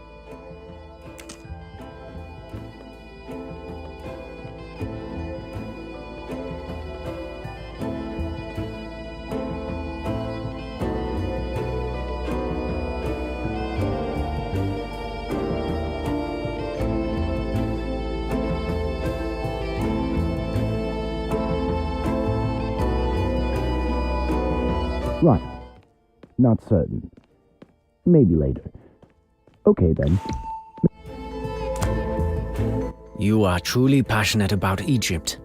Did you, like many others, have this interest for ancient Egypt when you were a child? Actually, no. I discovered all of this quite late, but I haven't stopped consuming books on the subject since then. And what brought about this revelation, if I may ask? Well, a few years ago, I had the opportunity to embody Amonasro. Amonasro. Amonasro, wow. You mean you portrayed him in the incredible opera Aida? Indeed, you know your classics. I was a baritone for several years before becoming a doctor. And why did you stop? An accident. My vocal cords were damaged, and since then, I had to stop singing. I'd rather we didn't talk about it anymore. It makes me quite sad. Oh, I'm sorry. That was really insensitive of me. That's really awful. Don't worry, I won't mention it again.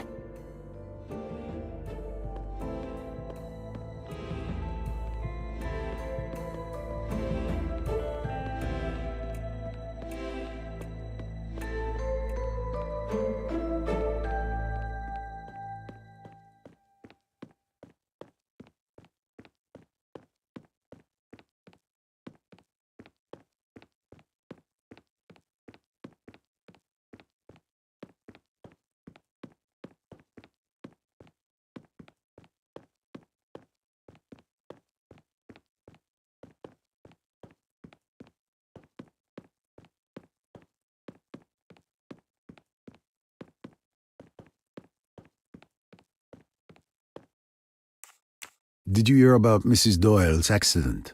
Yes, I was told about it. But not before? Did you not hear the statue fall? Actually, I was busy avoiding my mother during the visit. I wanted to enjoy a moment of peace as far away from her as possible. And during this moment of peace, you didn't hear any noise? I entered the temple with Tim, and we chatted throughout the visit. So, I was away from my mother, but not in complete silence. Very well.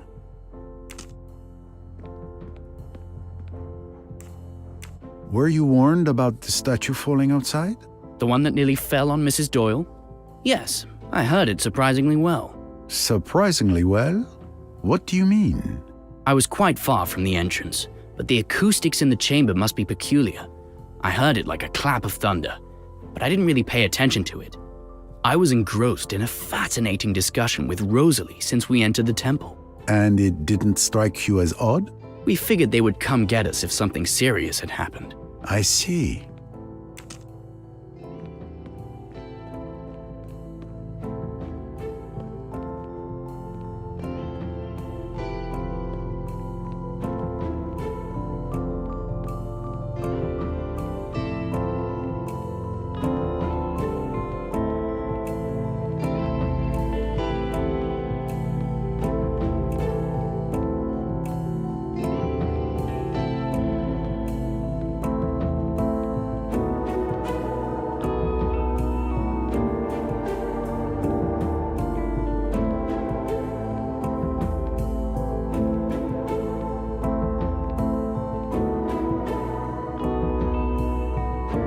From this ledge, anyone can see the grandeur of this temple.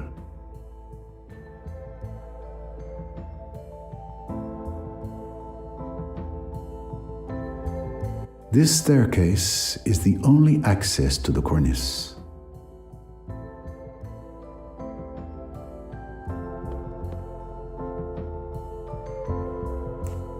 I don't think I'd find anything interesting here. Let's look elsewhere on this ledge.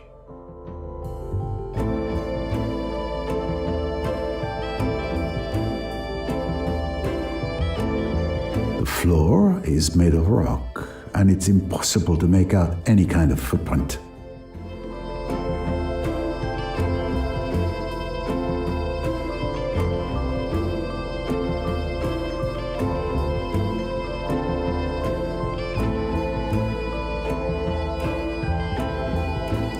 I don't think I'd find anything interesting here.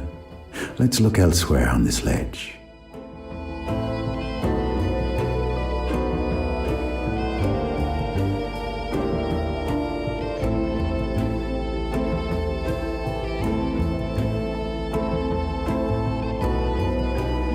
Found you.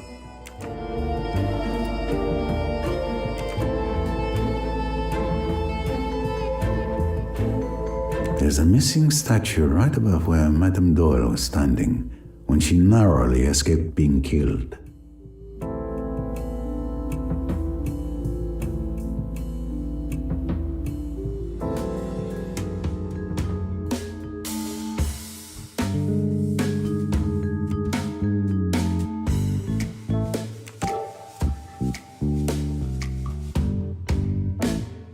That's it?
That leaves us with only one possibility. It wasn't an accident. The statue was pushed. One of the passengers tried to kill Mrs. Doyle. One less puzzle to solve. Excellent detective work. Naturally.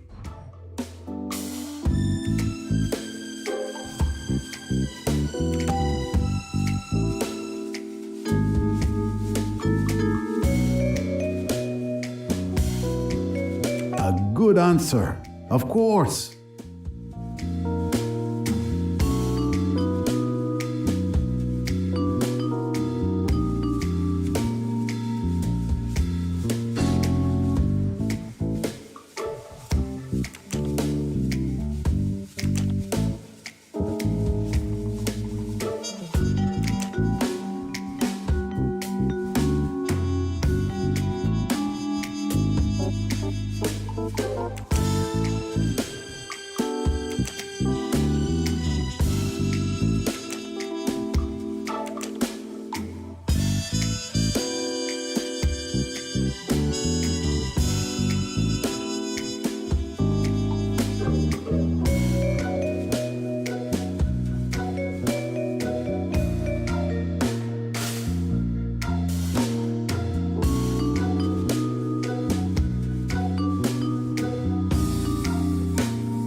If I remember correctly, all of these people were inside the temple when I heard the statue fall, but I can eliminate certain people from this list of suspects.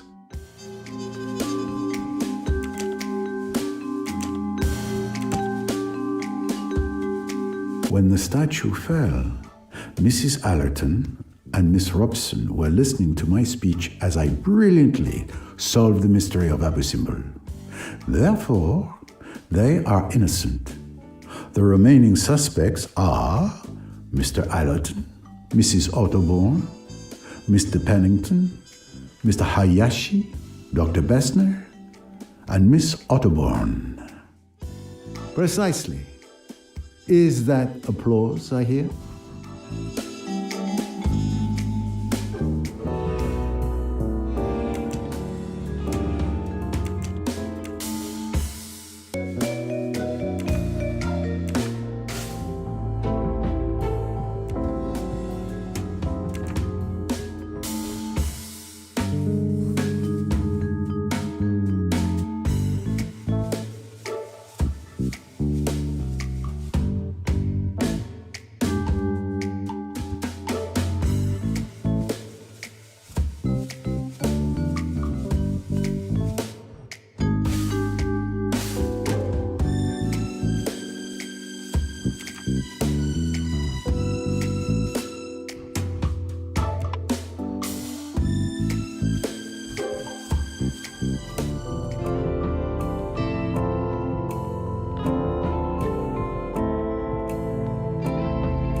Did you hear about Mrs. Doyle nearly being crushed?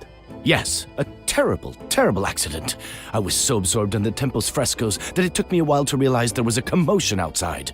You didn't hear anything when the statue fell? No. I was too engrossed in exploring this masterpiece and sharing what I knew. Indeed. I think everyone in the neighboring rooms must have heard your commentary.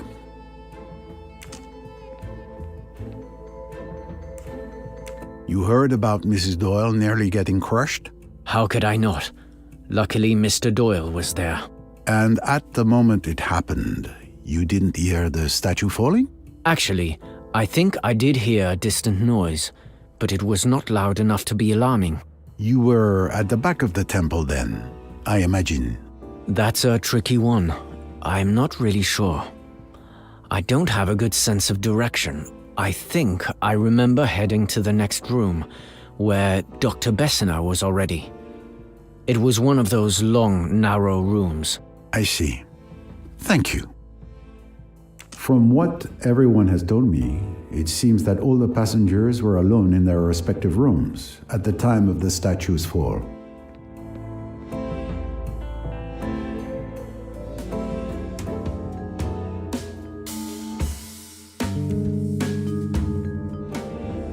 I have the testimonies of all the suspects.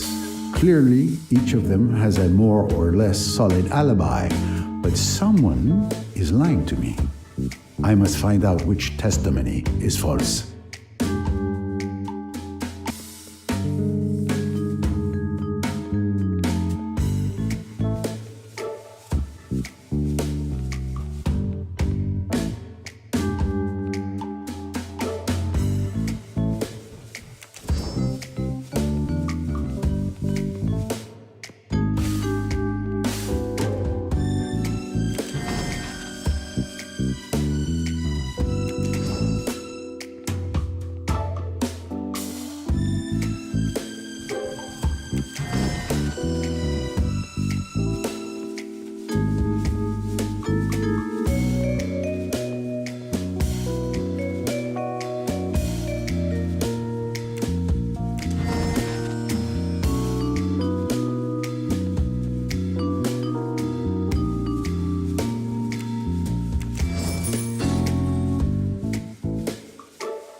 Mr. Pennington is lying. All the alibis corroborate each other except his.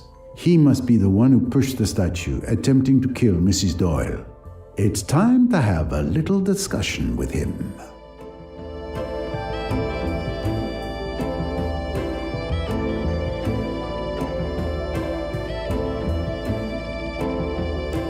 Could you tell me again what you did during your visit to the temple?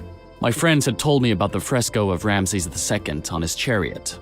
I spent some time contemplating it.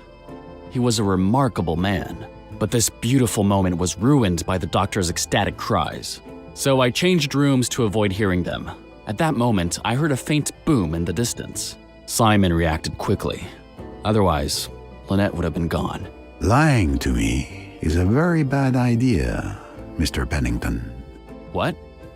What are you implying?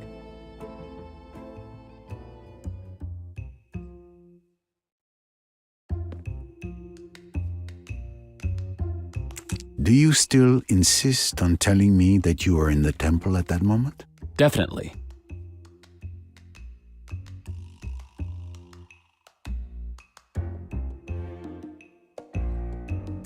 You claim you continued your visit undisturbed.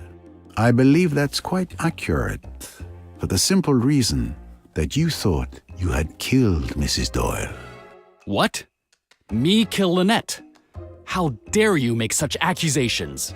Your alibi is laughable, sir.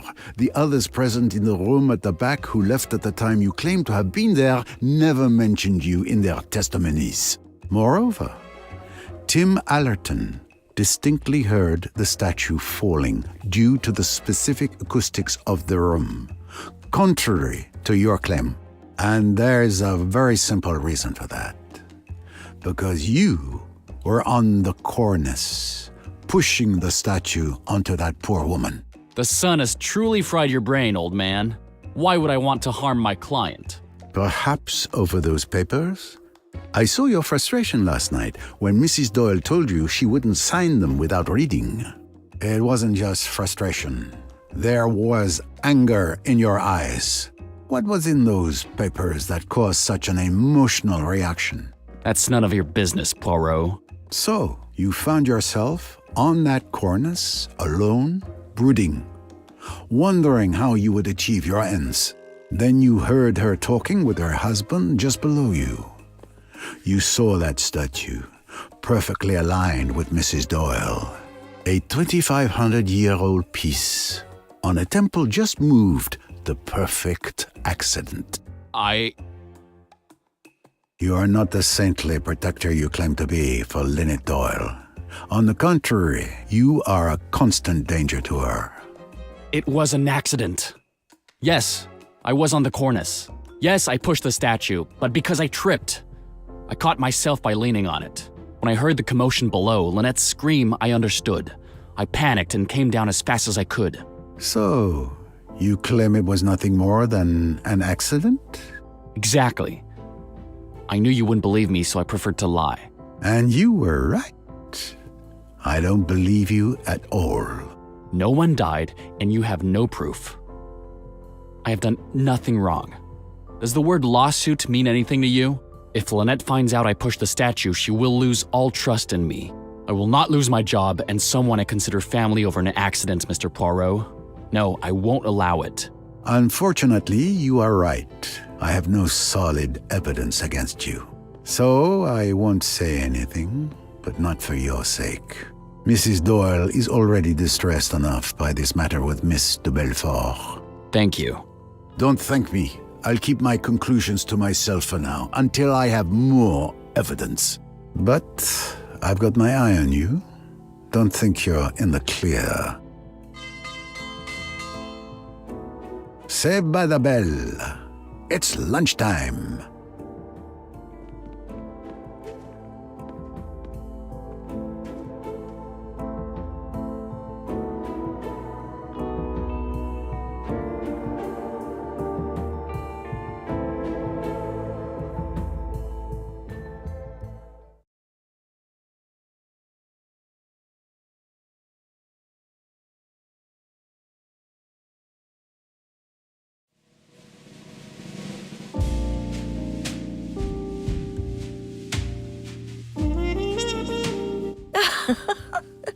But here I am talking away, and look at the time.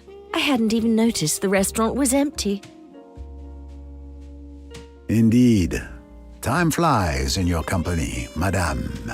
I would have liked to continue this discussion, but I feel my bed calling me, Monsieur Poirot. You're right. It seems Morpheus calls me too.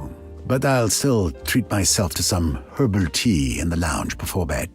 Good night, Monsieur Poirot. Good night, Madame Allerton.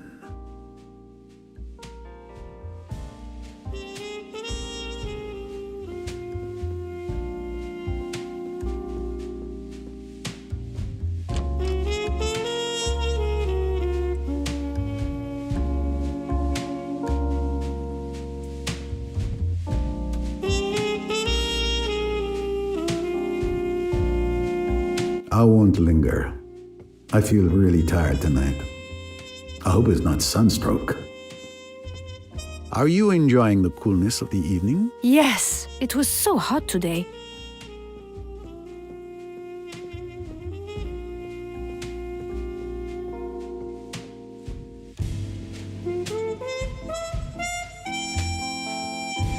Sorry, sir, but no one is allowed to go up or down after 10 p.m. Safety regulations. What about those two lovebirds over there? I've already asked them to go back up twice, but they don't seem to have heard me. Ah, the young and the rules.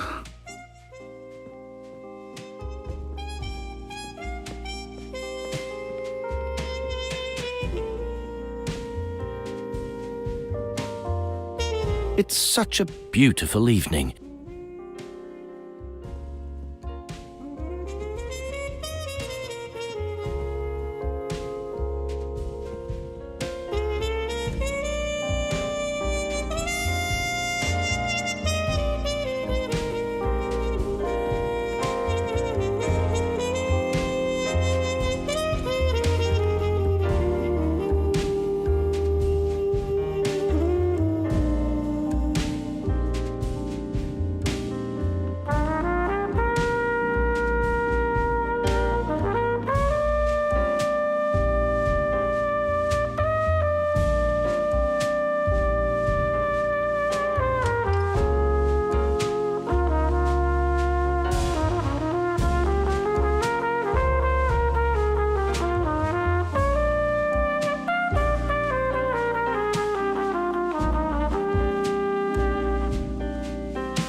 Could I have a herbal tea, please? Certainly, sir. Just give me a few moments to let it steep.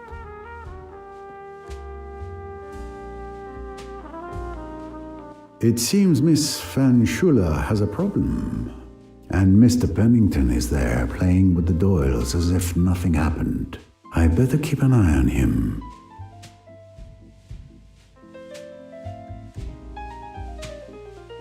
I'm telling you, I'm sure I left it here. And I'm telling you, I'm sure I've already looked here.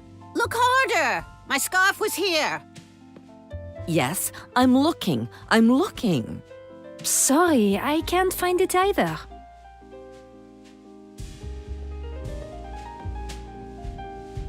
Ah, there you are, you silly girl. Where were you? Probably making a fool of yourself again. Sorry, Cousin Marie. I was walking on the quay. It doesn't matter. Come help us instead of standing there like a fish out of water. Help Miss Bowers look for my scarf. Without me, you wouldn't have been able to afford such a nice trip. Your mother couldn't have paid for that. But... No buts. You owe me this. It's thanks to me that your mother and you no longer suffer from your late father's inability to manage his affairs.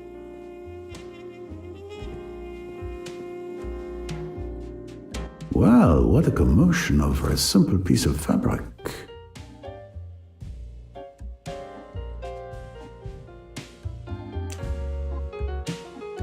The cards have fallen your way so far, Lynette, but your luck will change. Luck, Mr. Pennington? We'll just wait and see. Good evening. Ah, Mr. Ricchetti. Perfect timing. I wanted to return your telegram. The steward gave it to me by mistake. I'm afraid I opened it. But when I saw I couldn't understand anything, I took the time to check the recipient, and it was you. Pay more attention next time. Stupider.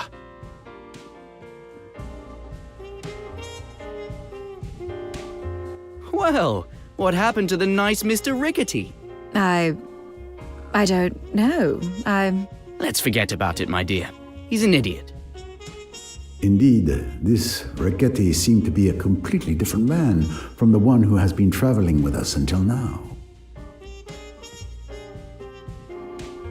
Here you go, sir. Thank you.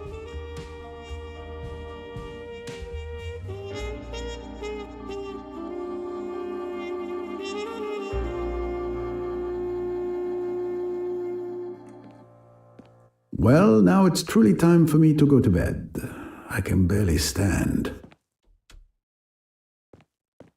How did I get so tired so quickly?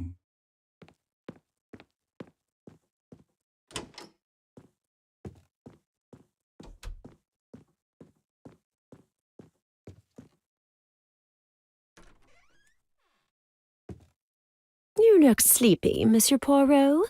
Mais oui. I am consumed with sleep. I can hardly keep my eyes open. It has been a day very close and oppressive. Yes, it's been the sort of day when things snap, break. When one can't go on.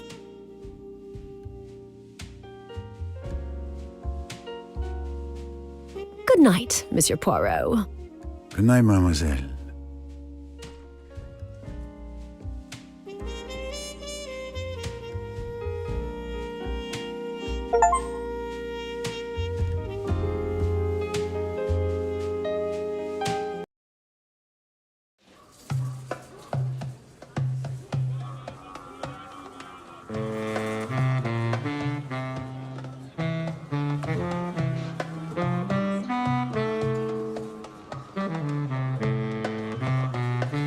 Welcome to Cairo, Jane. Now all I have to do to find the spider is to track down that bar with the golden scarab in a city where I don't speak a word of the language. Whoa, what a breathtaking view. I wish we could share it, Emmy.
Well hidden, but not quite well enough.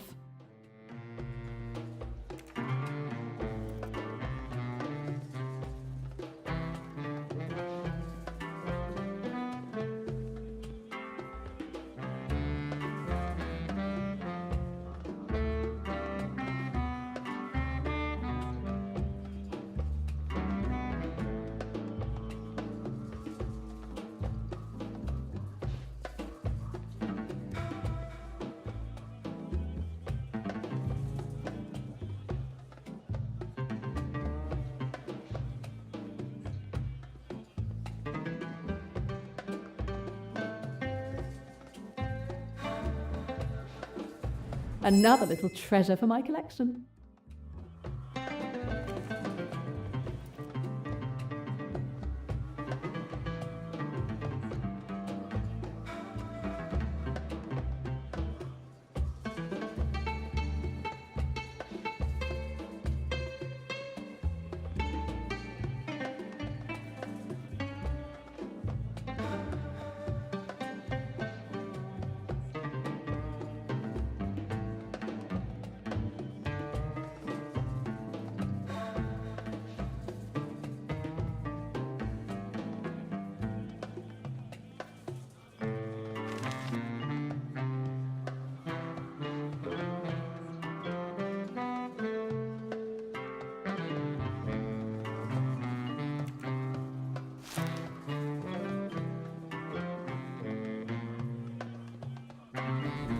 Such an obvious hiding place.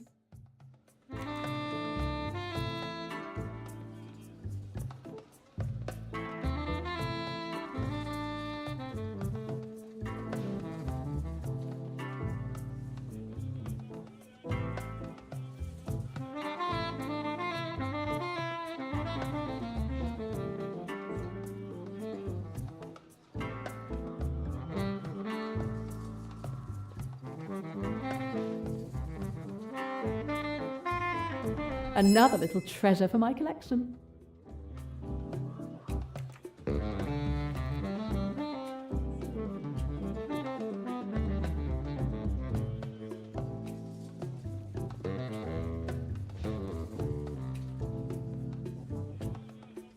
At last! This is the right bar.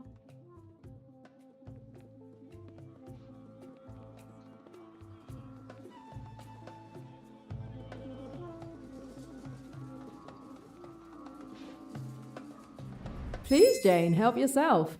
Thank you. I believe I will.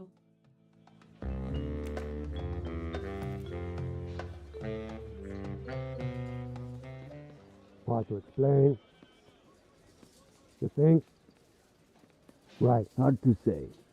I guess it's unclear. Right.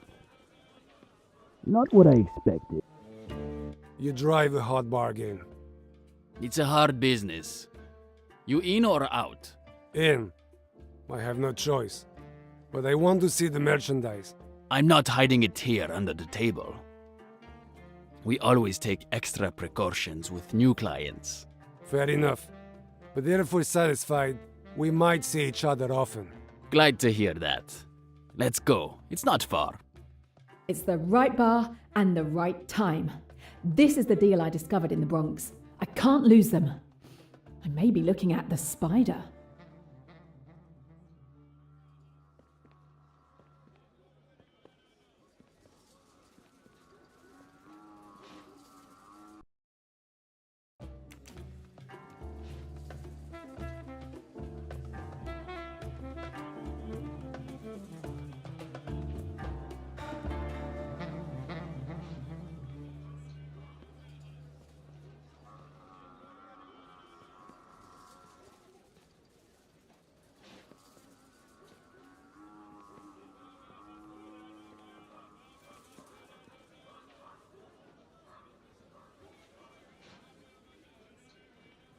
Let's wait. Hard to say. Makes sense. Are you following us? Do I have to explain what happens now?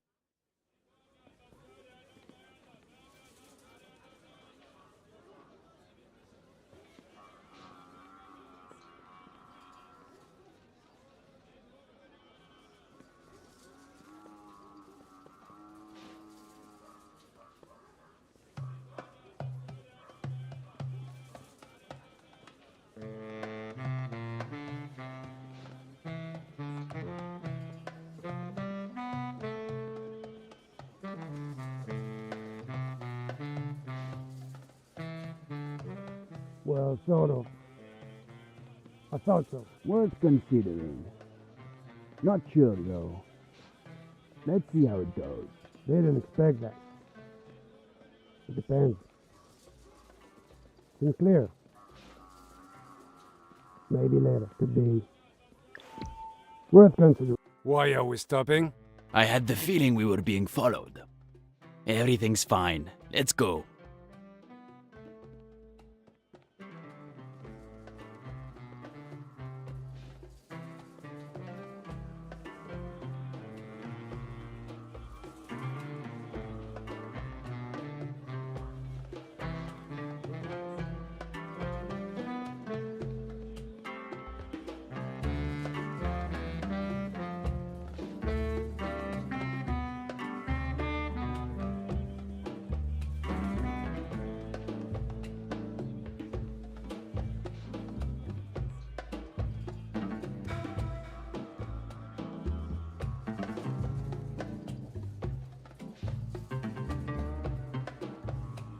Let's see how it goes. Could it work? But still, I guess. Probably not. Let's wait. Hard to say. Yes, perhaps. That makes sense. I thought about it, but what if? Hard to say. I guess it's unclear. Right. Not what I expected. Makes sense. Possibly. Hard to explain. Earlier, I was saying that if this deal goes well, we'll need a lot more merchandise. No problem. New shipments are already on the way. We can easily meet your demands. Perfect. The shipment I saw in New York is probably part of it.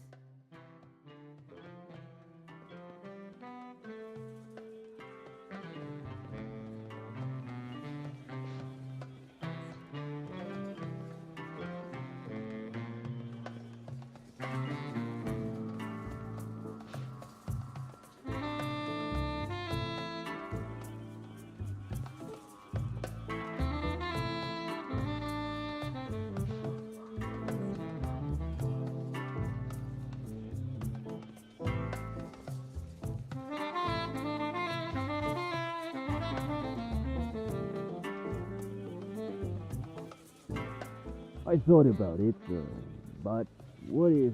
I guess. Sort of, I guess.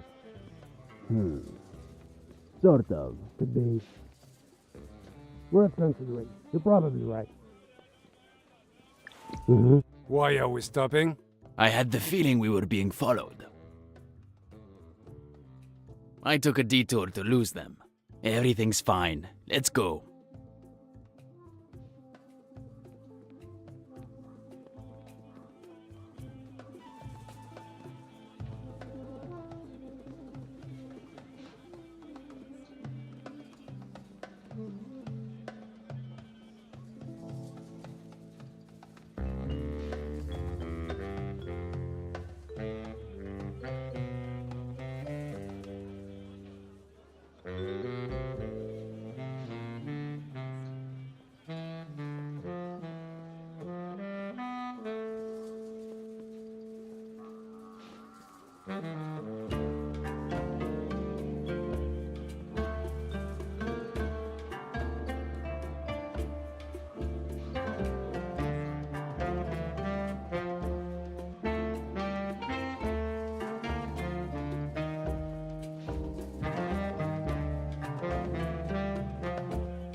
Somehow I have to get in there.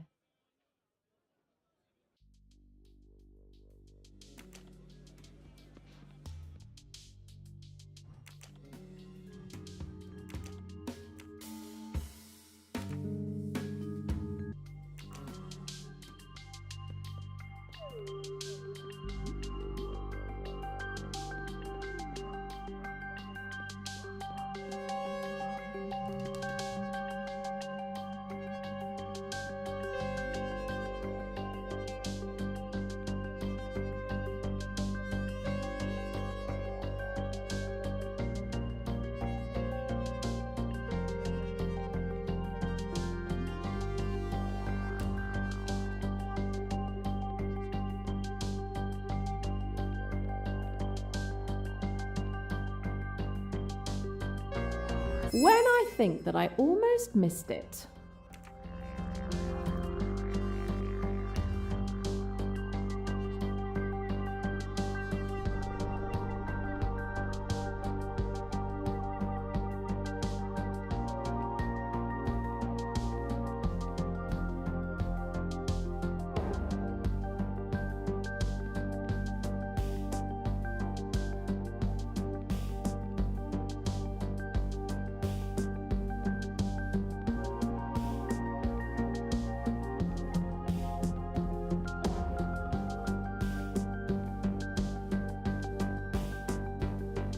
Come to me, moustache, don't be shy.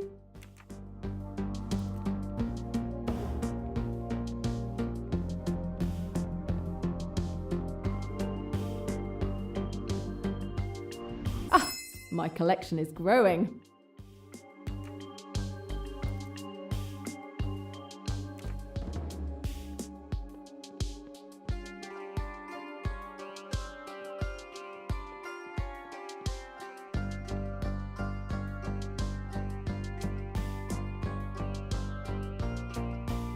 This door leads into the house.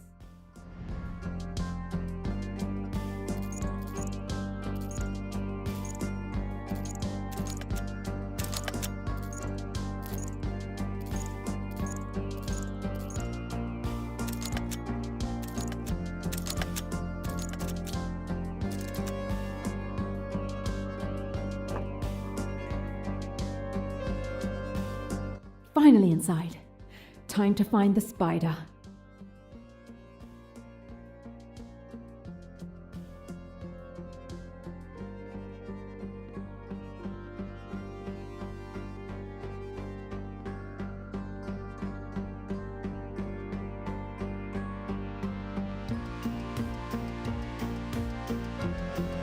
Sorry, boss. It won't happen again. It better not. Next time a crate is misplaced, you'll be the one explaining it to the spider.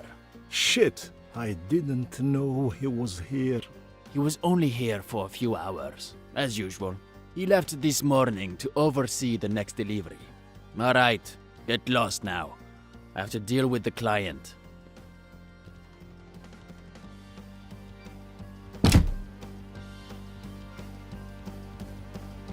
Damn it! Not only is this guy not the spider, but the spider is gone again. Let's see what we can find out about his next destination.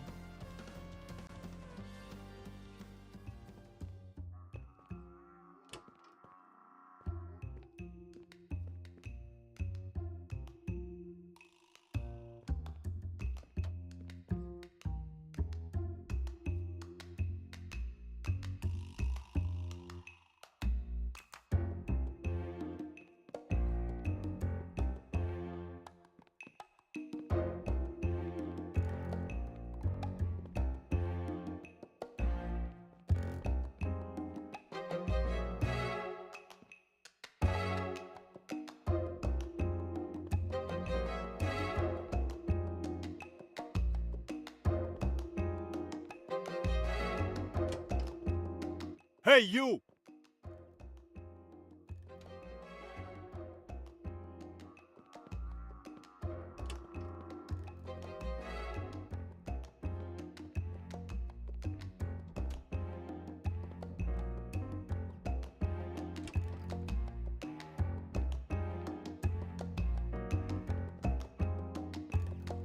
Found you!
Found you!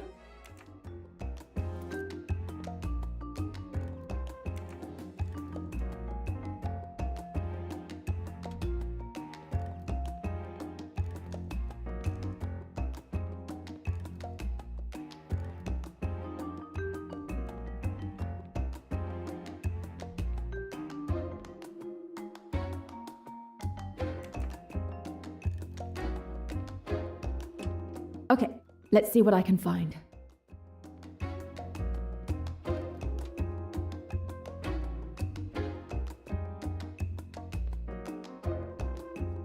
The telex machine they communicate with. More secure and sophisticated than a telephone.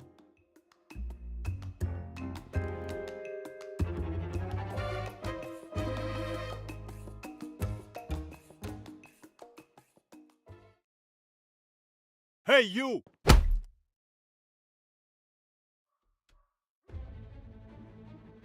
So, you're awake. Now we can talk. My head. Hurts, huh? I could pretend I care, but I don't. Who the hell are you? My name is Kate. I'm a journalist. Oh, really? Then explain to me what you were doing in here. You have a beautiful house. I just wanted to take some photos of the interior. I knocked, and when nobody answered, I came in. I'm sorry. Don't take me for a fool. You don't seem to realize the mess you've gotten yourself into. Tomorrow, you'll be less cocky. Hisham will be much less kind than I am. I really don't think I want to meet Hisham. I have to find a way to get out of here.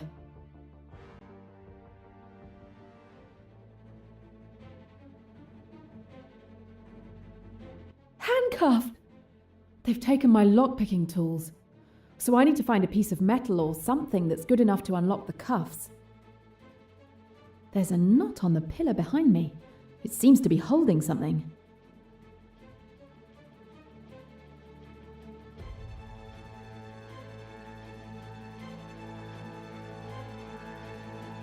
An oil lamp is hanging from the ceiling.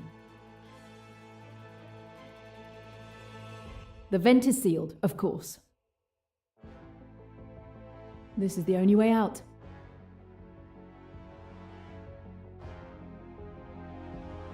My feet are tied.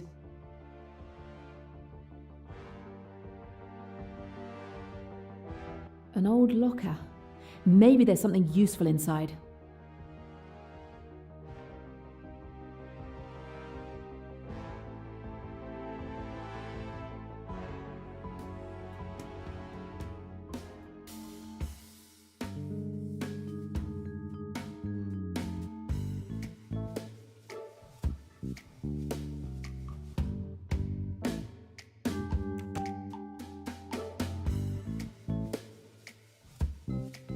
I did great.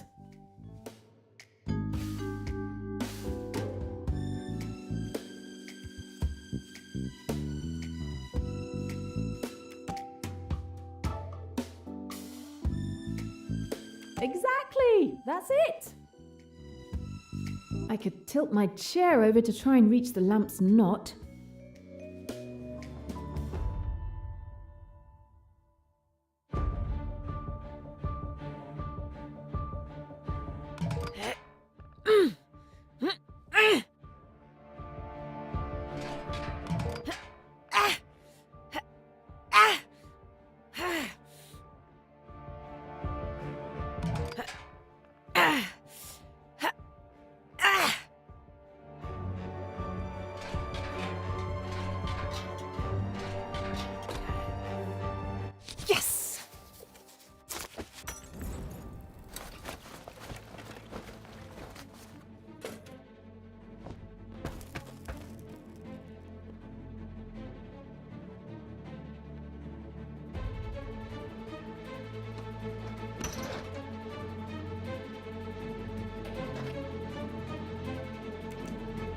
A hand brush.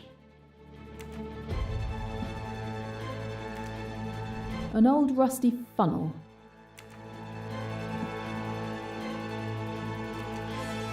A metal mousetrap.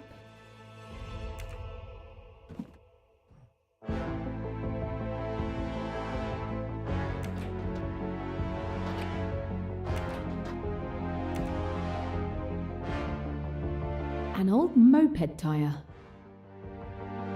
An old empty cardboard box. The rope that was holding the oil lamp. I can climb on the chair.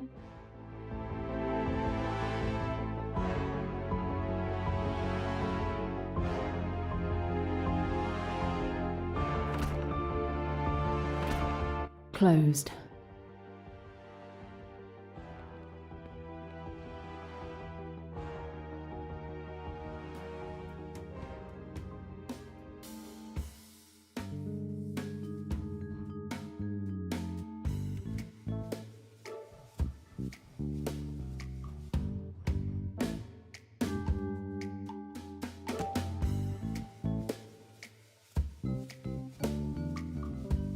Why not?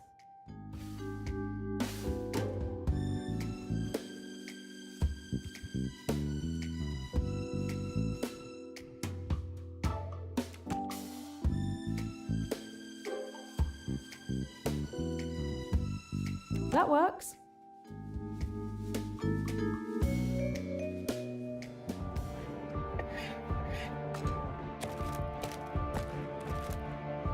Metal scraps. One of these pieces of metal could unlock these handcuffs.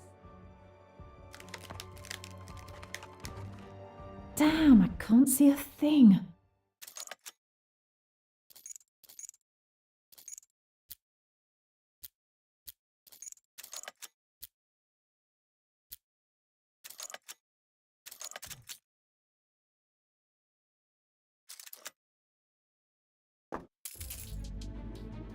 My makeshift lock-picking tools are ruined, but I'm free.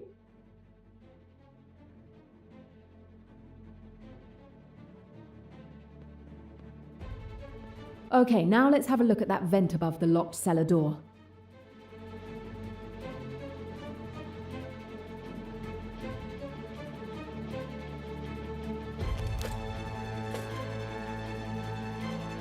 I'm almost there.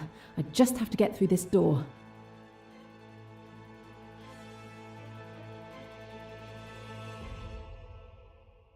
I can see the door in this mirror. The door has a simple latch.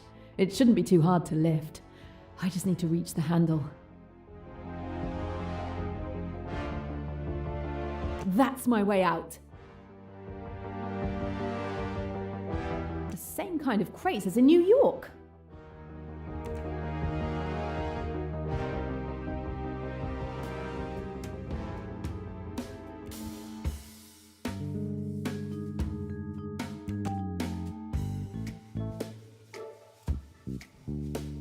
Nice one.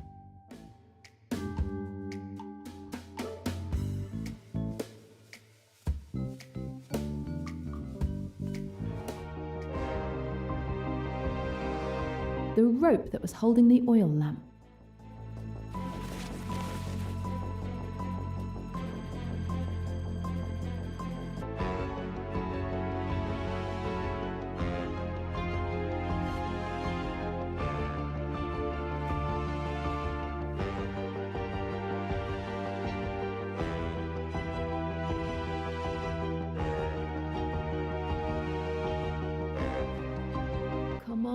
Come on, don't let me down now.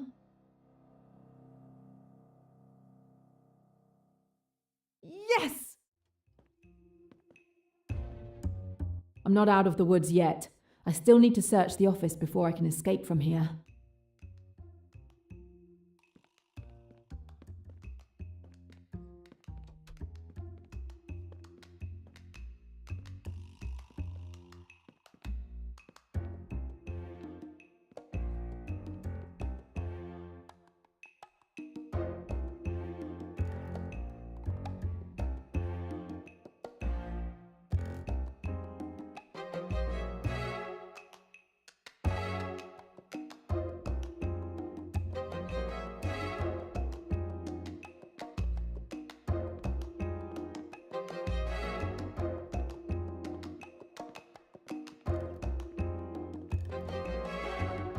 Well hidden, but not quite well enough.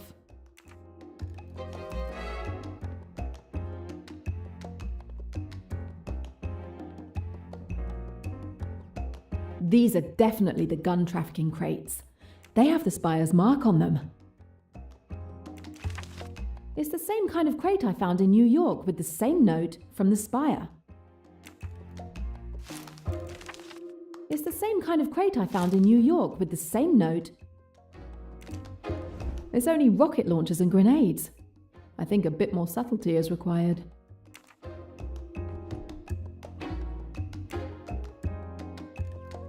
Cairo, Luxor, Aswan, and Abu Simbel, all named with a code name. These cities must be important to them.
This record is perfect for my collection.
Hey, you!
They have enough weaponry listed on here to equip an army.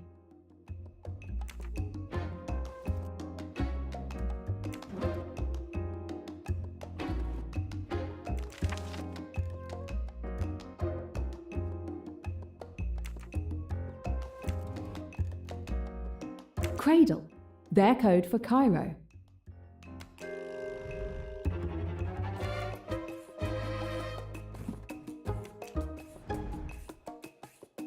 Not long enough.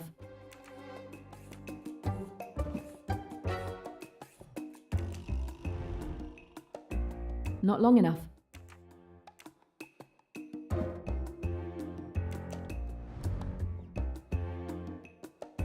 That's the one.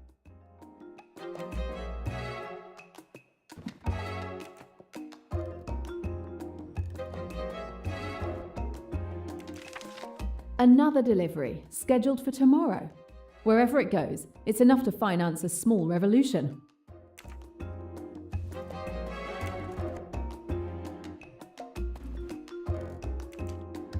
Kind of them to leave me my lock-picking kit. Bingo! Telegrams. Hello, another coded message. And it's about the spider. I've got to decode it.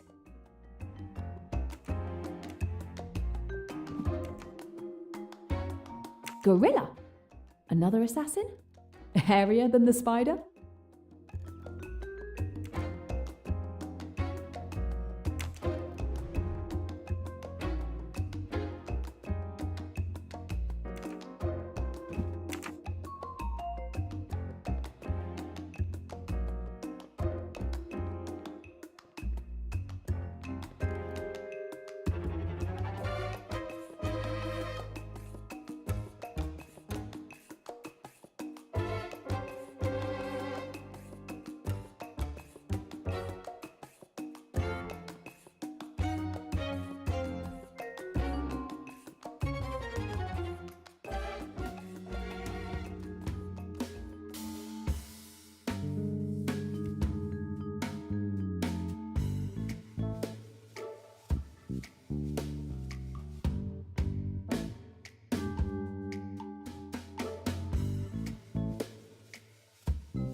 I've got everything I need. I can decode the spider's telegram now. Yes! Sometimes I even surprise myself.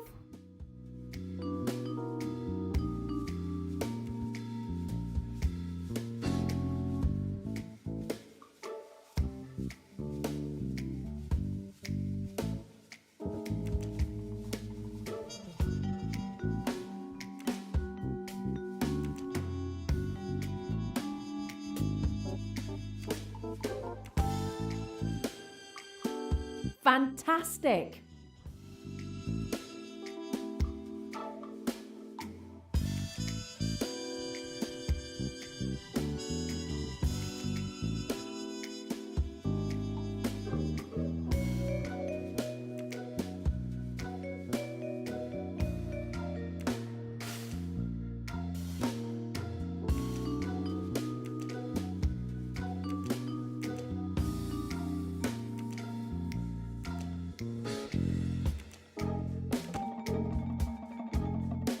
That's it.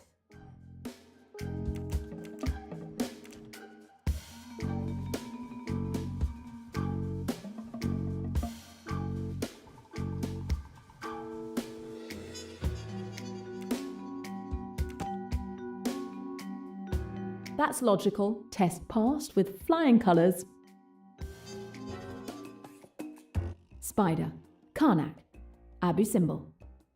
The spider will be in Abu Simbel for a delivery of merchandise on the 23rd. That gives me 2 days. He won't slip through my fingers this time.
Finally free!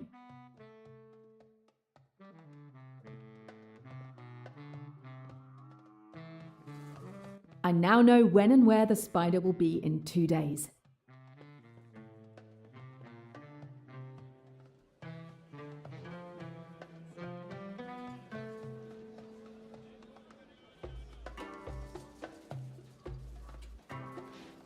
If I call the police now with the information I've gathered, they'll have all the evidence they need to raid the house and arrest everyone. And I may be able to prevent another massacre somewhere in the world. But I must make sure the spider will be there. If he thinks he isn't safe, he could change his plans, and I'll lose his trail again. Do I call the police or do it alone? Hello? I have information about a major illegal arms deal. No time to waste. I have to get to Abu Simbel.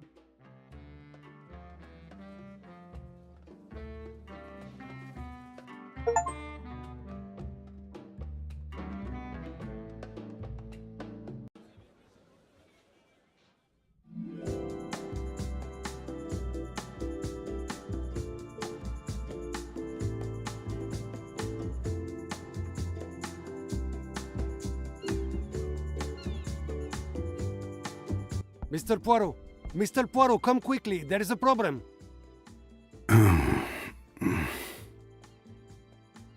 Mr. Poirot, please wake up! What time is it? Please get dressed quickly and meet me in cabin 202 across the passage. Yes, very well. I'm coming.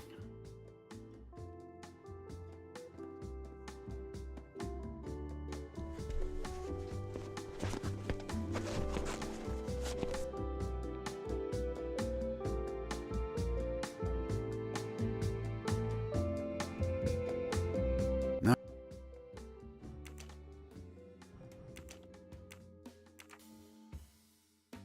9 o'clock?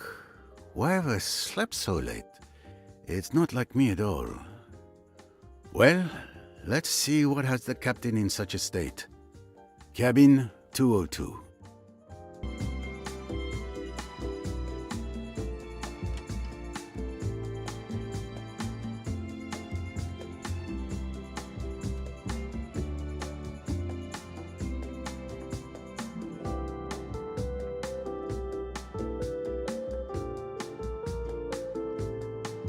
I really don't feel well. It's more than just simple fatigue. Ah, finally, Mr. Poirot. Captain, Dr. Bessner. Monsieur Poirot, thank God you're here. Well, gentlemen, what has happened? I think it best if you see for yourself.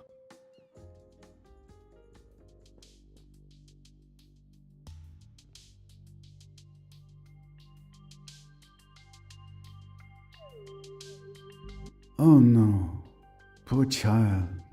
Poirot, this is your fault.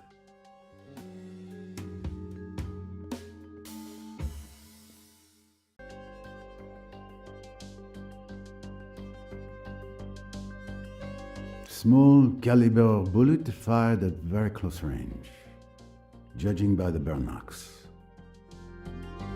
Obviously, she wasn't wearing her necklace to sleep. No signs of a struggle or bruising on the body. There's blood on one of her fingers. The letter J is drawn in blood.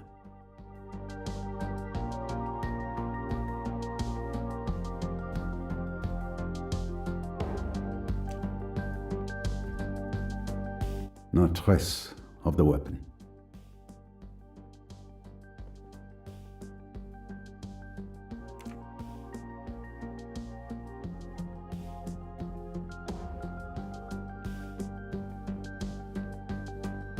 Come to me, shiny mustache.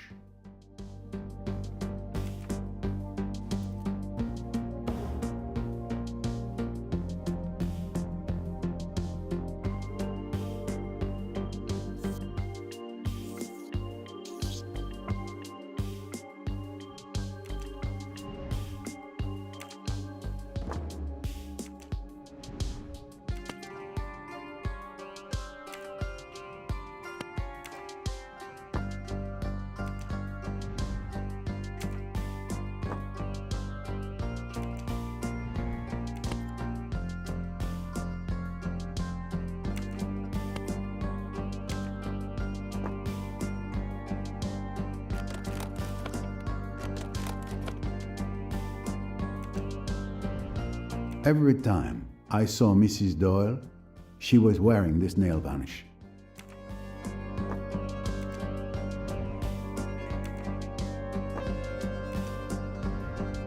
I'll never understand fashion.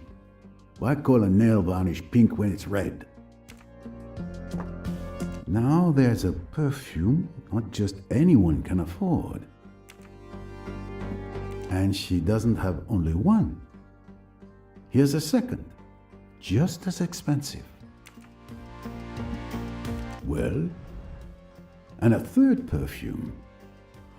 Clues of good taste, but not motives for murder.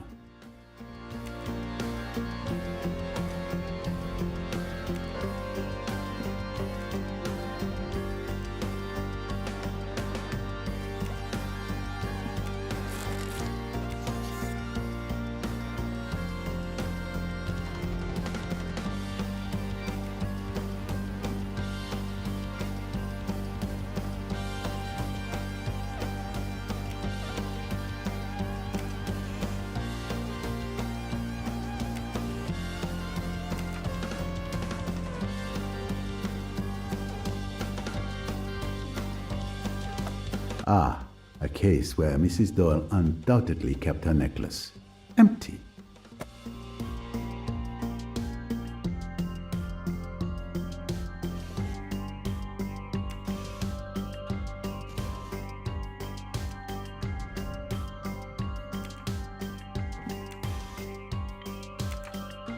The murder weapon is not helpfully lying on the dressing table.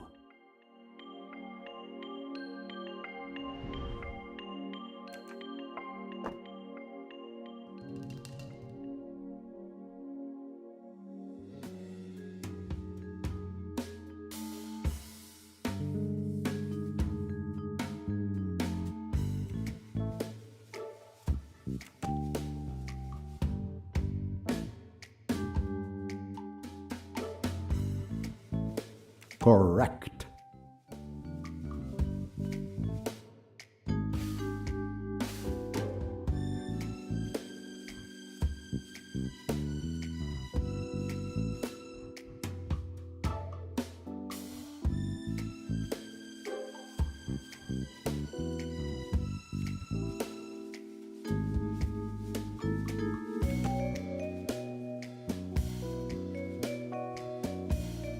Good. It's obvious Mrs. Doyle was asleep when she was killed. So it was impossible for her to write the clue so convenient.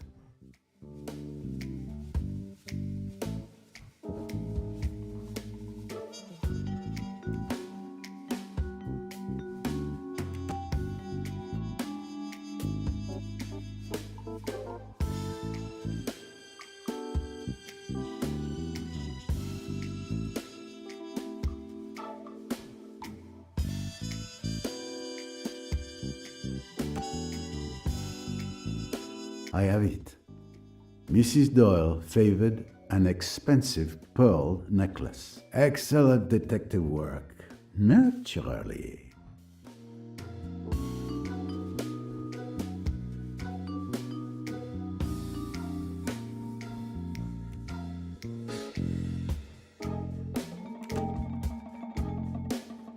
This letter in blood, the blood on Mrs. Doyle's finger, it's obviously meant to appear Mrs. Doyle wrote the letter J. My little grey cells did not let me down.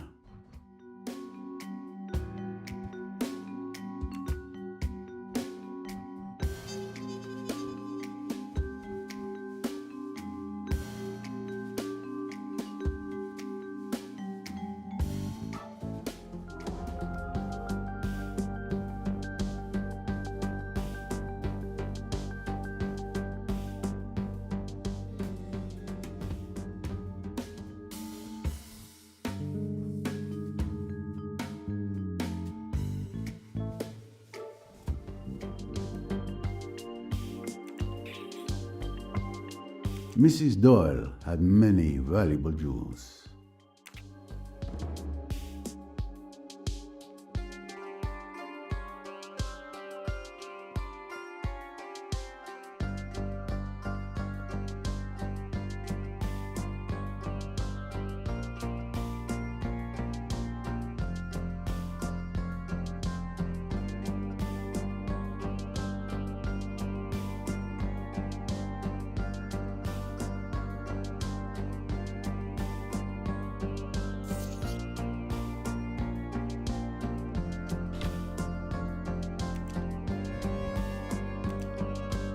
flexible contact lenses. Madame Doyle was on the cutting edge of ocular technology.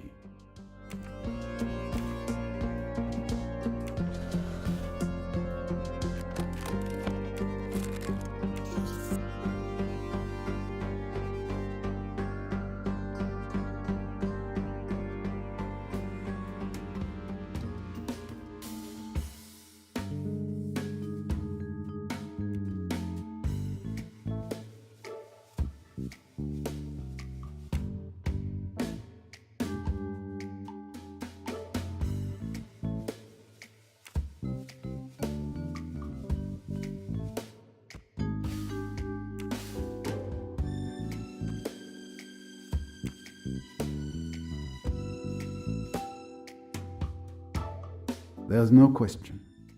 Mrs. Doyle was murdered. Precisely. Is that applause I hear? I don't think I can learn any more here at present. Time to compare my observations with those of Dr. Bessner.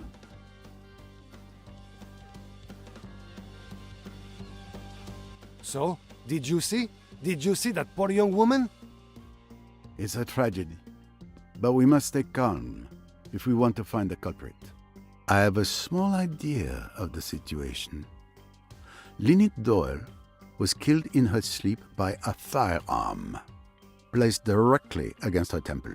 I also noticed that her pearl necklace was missing, perhaps taken by the killer, but it's too early to assert that. And the J written in her own blood. Do you think she was trying to identify her killer? Given her animosity, Jacqueline de Belfort would seem like the obvious choice. What do you think? My friend, once the Earth was thought to be flat, that was the obvious choice at the time. You think perhaps it was Mrs. Doyle with the fatal wound to her head who wrote the initial of her attacker? Impossible. And even if she had wanted to provoke me, Mr. Belfort is surely not foolish enough to sign her crime in this manner. This killer mocks us. Dr. Bessner, were you able to examine the body? Yes, the captain summoned me the moment he was informed of the tragedy. He hoped I could save poor Mrs. Doyle. Unfortunately, it was already too late. Death had occurred several hours ago. Do you have any idea of the exact time? I can give you a rough estimate. It's now 9:15 a.m. Considering the temperature last night and the fact that the rigor had begun to advance, I would estimate the time of death to be at least 7 hours ago, and at most 9 hours. Which places the crime between midnight and 2 in the morning? Exactly. I can also tell you the wound suggests she was killed with a small caliber weapon, possibly a .22. I see. Did you discover the body, Captain? No, it was Louise Bourget, Mrs. Doyle's maid. She came to wake her employer, as she does every morning. Except this time, well, the poor woman didn't wake up. Louise came to find me immediately. She was completely distraught. Do you know if she touched anything in this room? She assured me she touched nothing. Neither did I. So that means, most likely, the murderer took the weapon with them.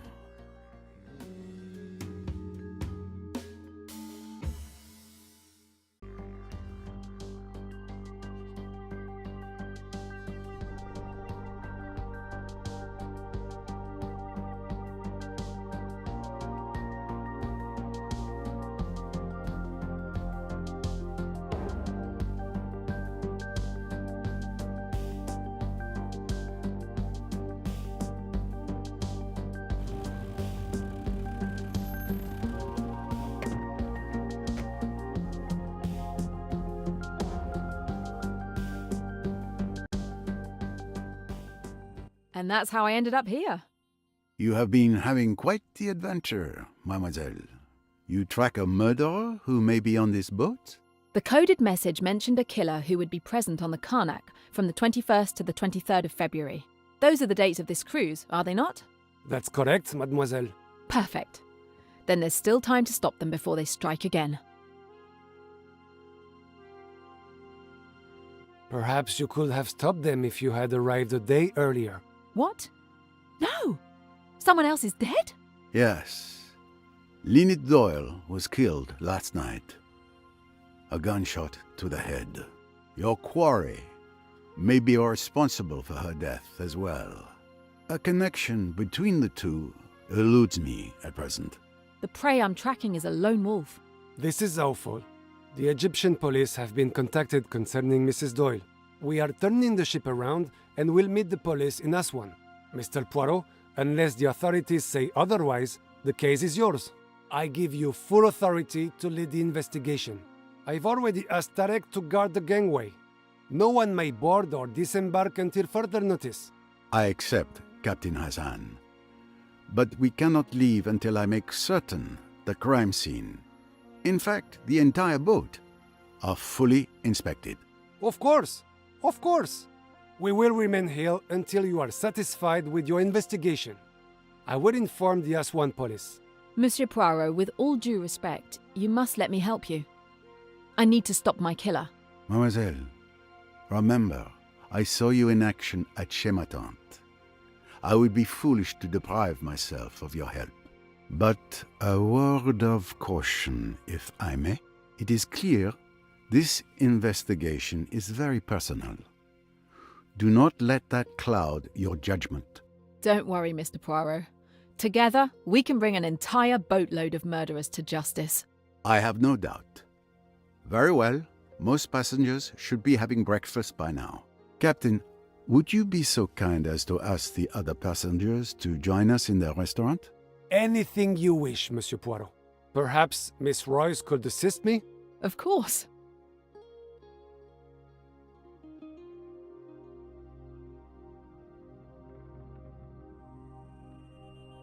I must go to the restaurant to speak to the passengers. Found another one. It was easy.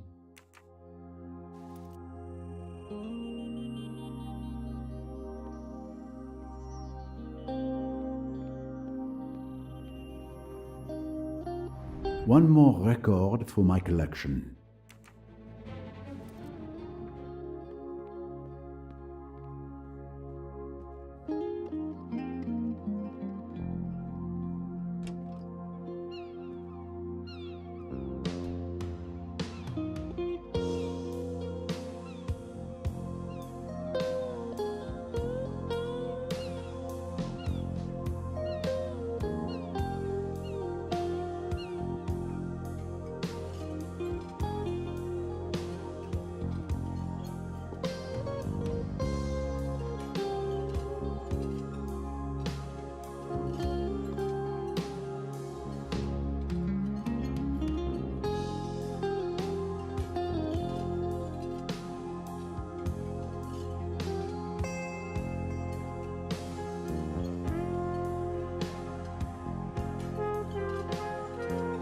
Good morning, ladies and gentlemen. I'm sorry to disrupt what promised to be a beautiful day, but I have some terrible news. Lynette Doyle was found dead this morning, murdered in her bed. My God! The poor child. Captain Hassan here has asked me to investigate this murder. I intend to do so with the assistance of Miss Jane Royce, a private detective who has come aboard working on another case. The murder weapon was a .22 caliber revolver. She will be searching each and every one of you for the gun and anything else which might be relevant to this case. I trust you will comply. Do you recognize her? She's the mysterious friend of Mrs. Leach, who showed up at the party in Maiorca and then just left without a word. Thank you, Mr. Poirot. I'm now going to search each of you. Meanwhile, the captain will confiscate your keys and lock your cabins. You will not have access to your cabins until we've concluded our searches.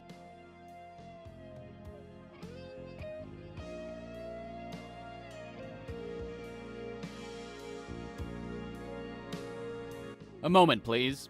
I'm deeply distressed by Mrs. Doyle's death, but as her legal representative, I demand to know by what authority you intend to conduct this investigation. I agree. This is outrageous.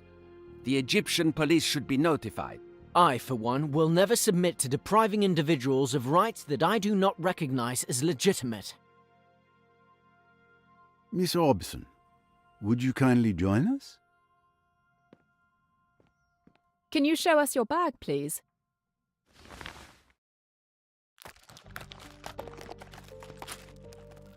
Thank you.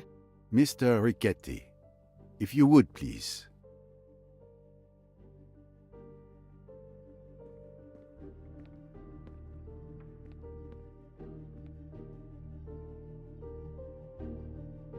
Et voilà. Thank you all for participating. You may expect me to interrogate each of you. Since nothing conclusive was found, you're free to go. But you may not return to your cabins or attempt to leave the boat.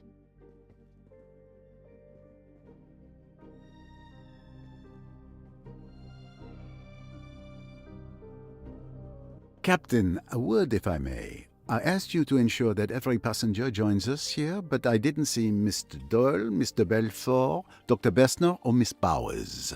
My apologies, Mr. Poirot. With all that's going on, I forgot to tell you. Dr. Bessner is tending to Mr. Doyle's wound. As for Miss Bowers, she's watching over Miss de Belfort, who is in quite a state. For what reason? Has she said anything to you? It's a bit complicated. I think you should see for yourself. Mr. Poirot, I know you'll want to question the passengers since you know them better than I do. While you do that, I can search their cabins. The captain gave me a master key, so I don't have to try and figure out what key goes with which cabin. Would that work? Quite right, Miss Royce. You have read my mind.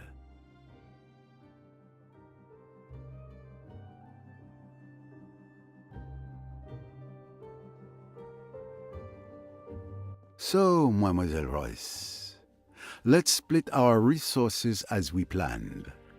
You take responsibility for searching the passengers' cabins. All right. And you conduct your interviews, you do so well.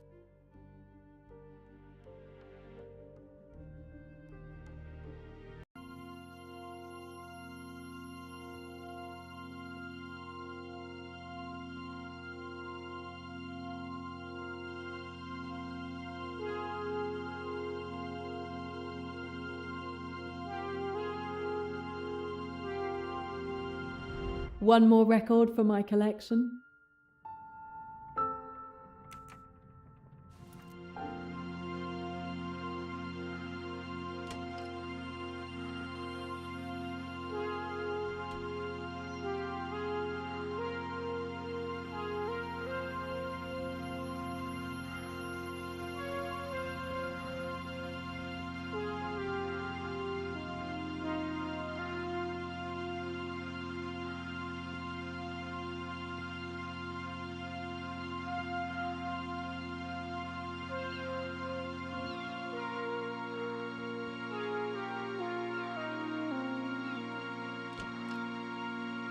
This cabin is not occupied.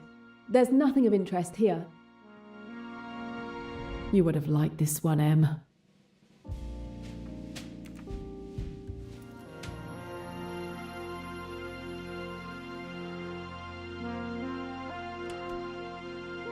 This would be Monsieur Ferguson's untidy stateroom.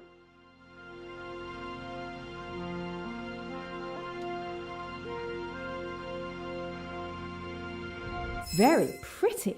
I'll just take it.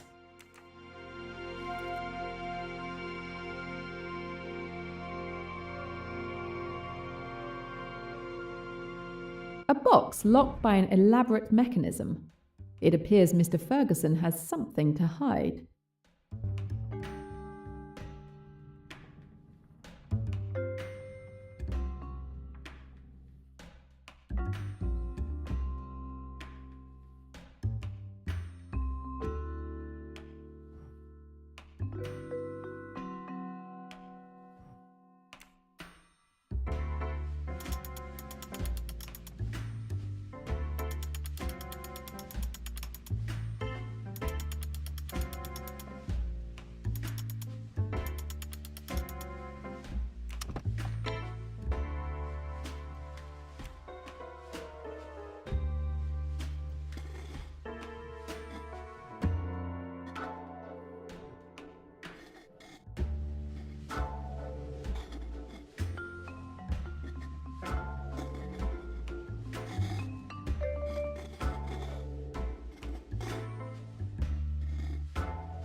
It's a fine signet ring, considering its owner loathes all forms of wealth.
This is the cabin of Guido Richetti.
A code?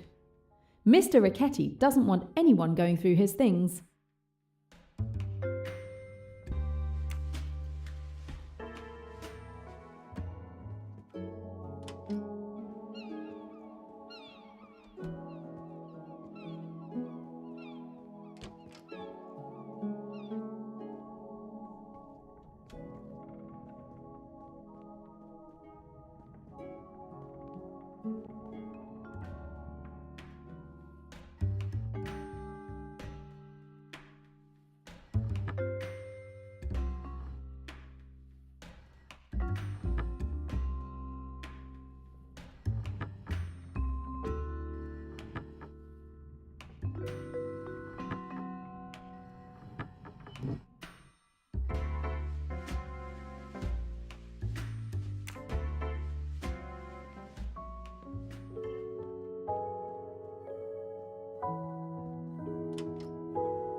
They look like pieces of a puzzle.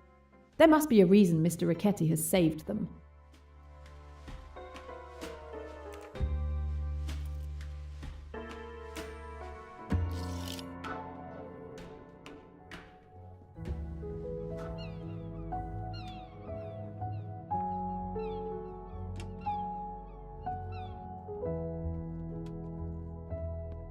The shapes drawn on Ricchetti's papers seem to match the shapes on this globe. Let's see if we can find a match.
A list of deliveries. Some are crossed out, others not.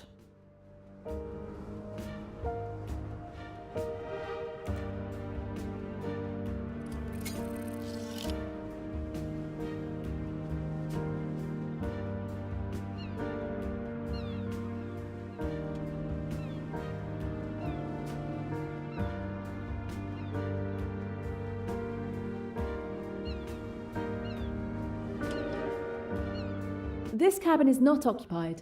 There's nothing of interest here.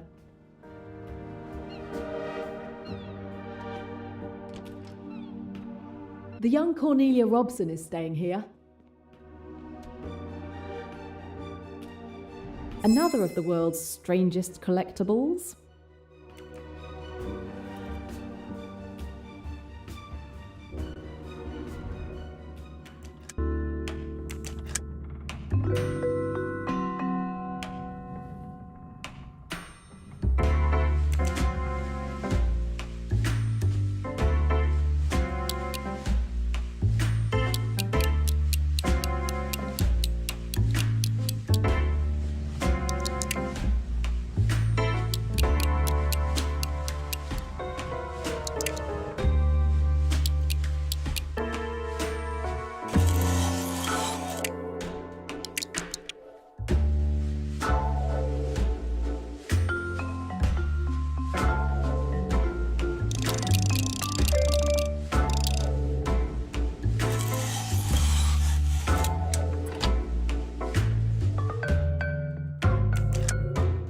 Miss Robson's family, certainly.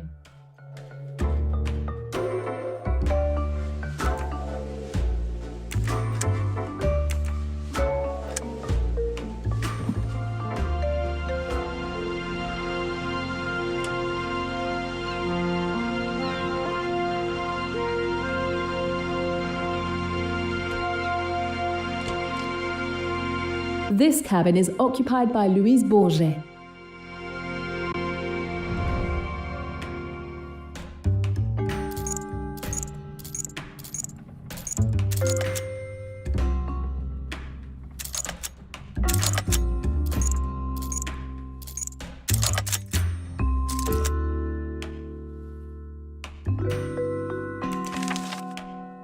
A few francs, Hardly enough for a trip like this one.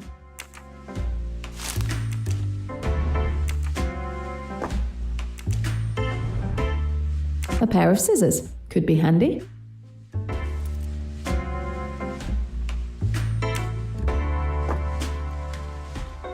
A beautiful sewing machine. Miss Bourget is lucky. I've never managed to sew anything.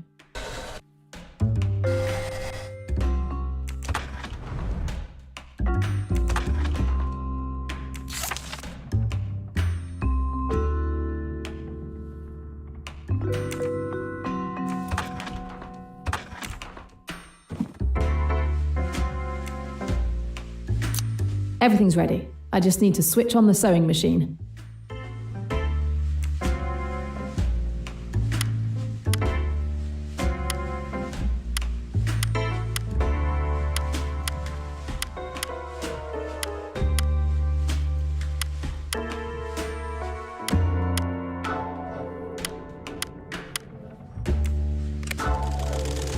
Voila!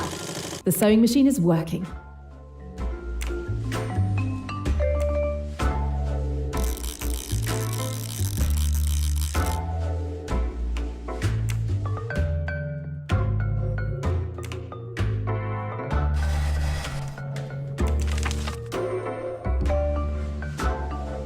It looks like an estimate of the value of Mrs. Doyle's necklace.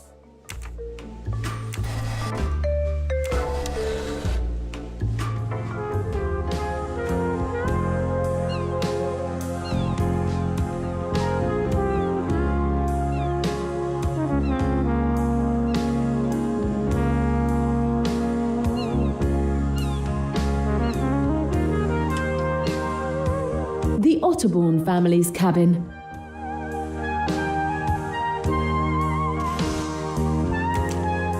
I'll take it. It might come in handy.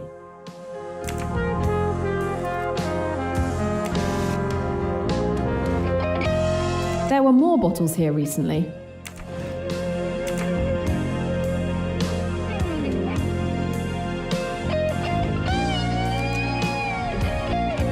Flaming Kiss by Salome Otterbourne.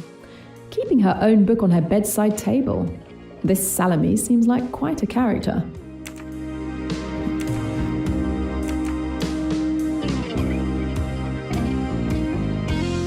A huge old typewriter. Now I can write.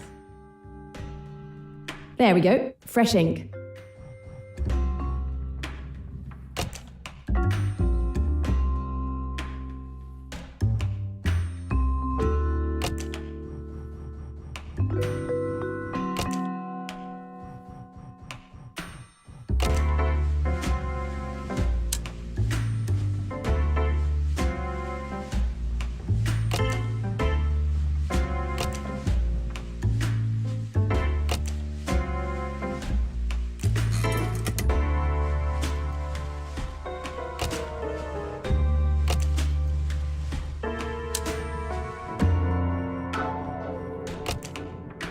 The keys are unsticking. It's almost as if... What have we here? I know some writers are supposed to be heavy drinkers, but I doubt the original manufacturer included a secret stash behind the typewriter's keys.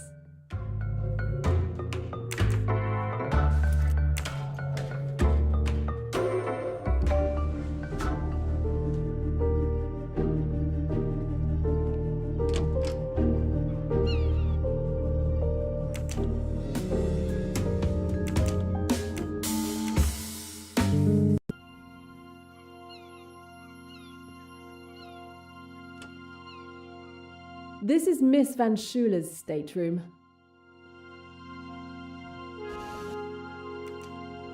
A medallion with an intriguing shape.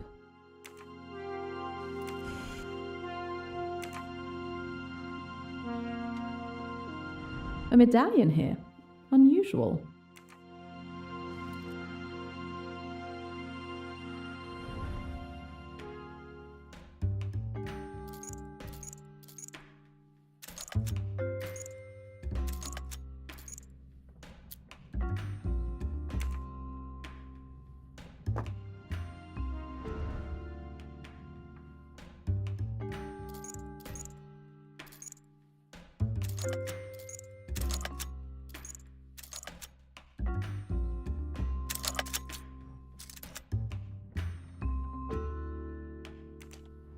Another medallion.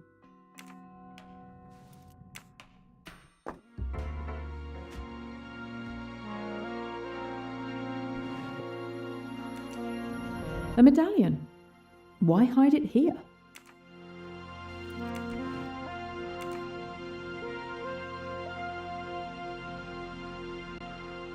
Wow, that's a nice jewellery box. I can be sure it's locked. But let's see if it's really well secured.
A very strange collection of shiny objects.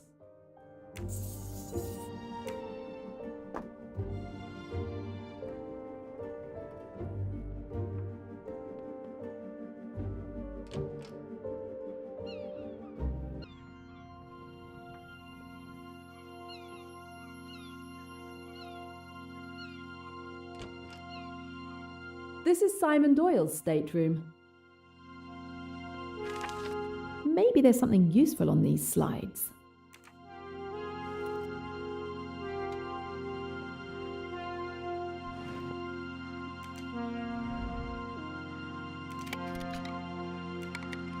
A battery might come in handy.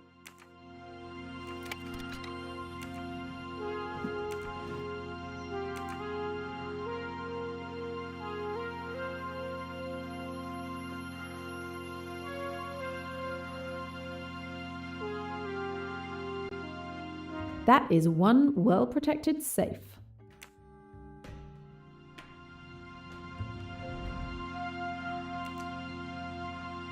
I can use it here.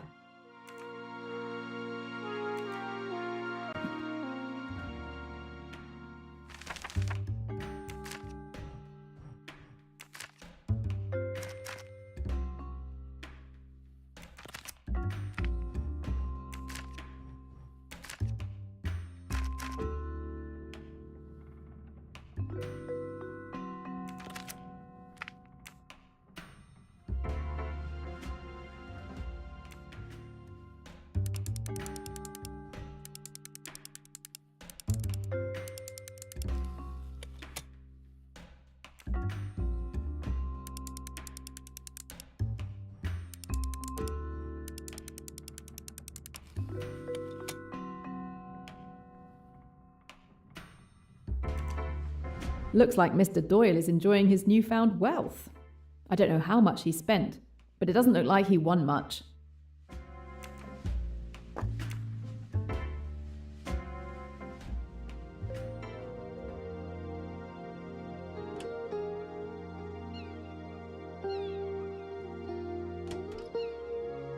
Tim Allerton. You're hiding something. I know it. A record player without a stylus. Strange. I'd have to ask Mr. Allerton.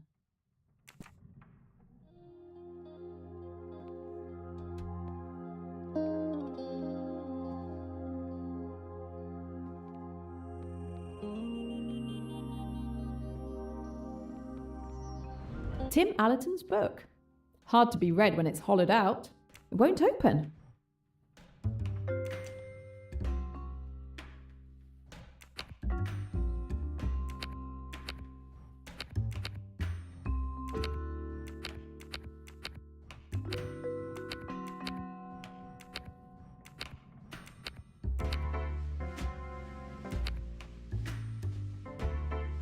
There you go. An enigmatic message signed by an enigmatic J in an equally enigmatic hollow book. I wonder if the enigmatic Mr. Poirot might have an idea of who this J could be.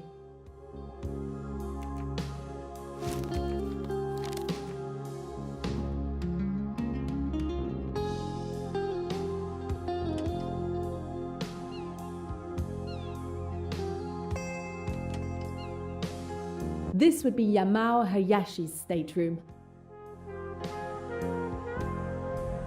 Jazz music, very old-fashioned. All of these businessmen on this ship have secrets to hide.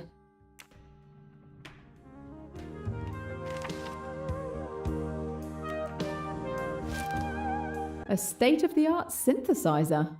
I wouldn't have believed that Mr. Hayashi was a musician.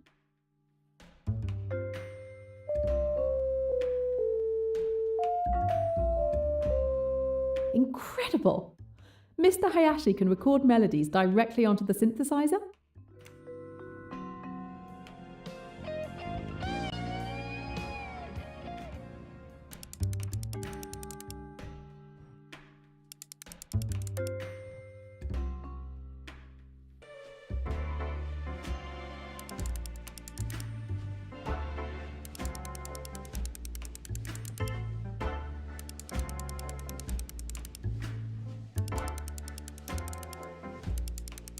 That was it.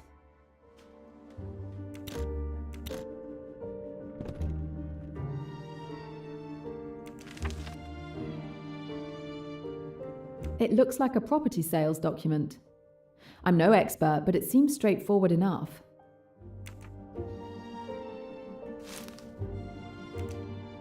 Let's see why Mr. Hayashi keeps a cassette in a briefcase.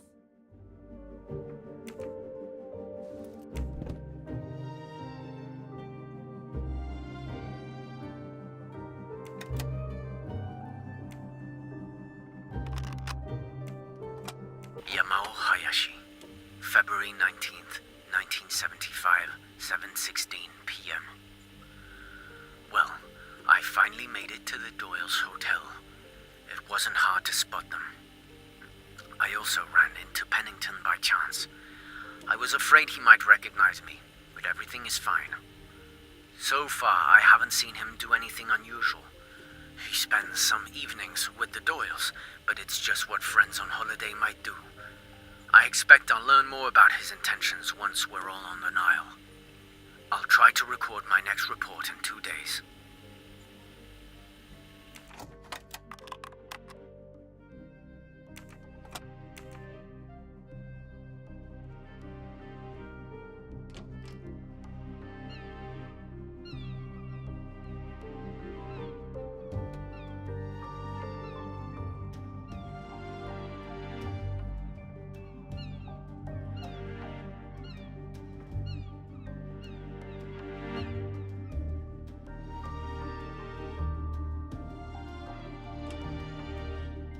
Miss Bowers is extremely tidy.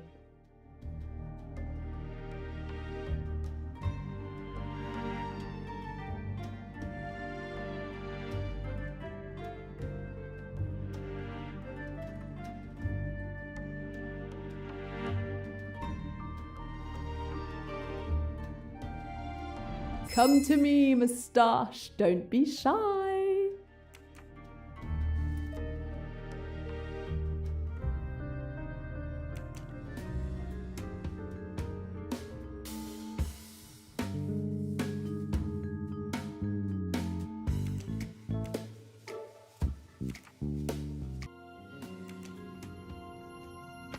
I think I've found Miss Bowers' medicine cabinet.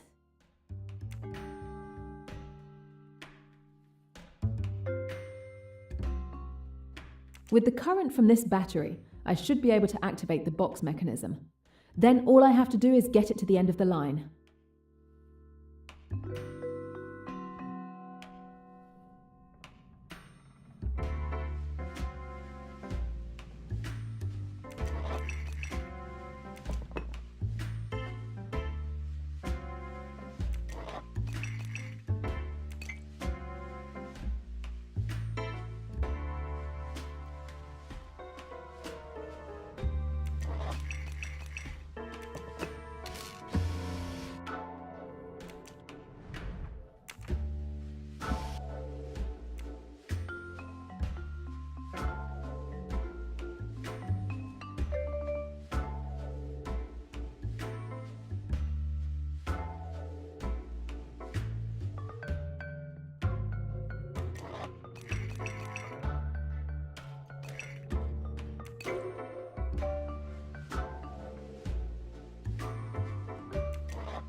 I've found Lynette Doyle's pearl necklace. Miss Bowers is the thief. Poirot needs to know this.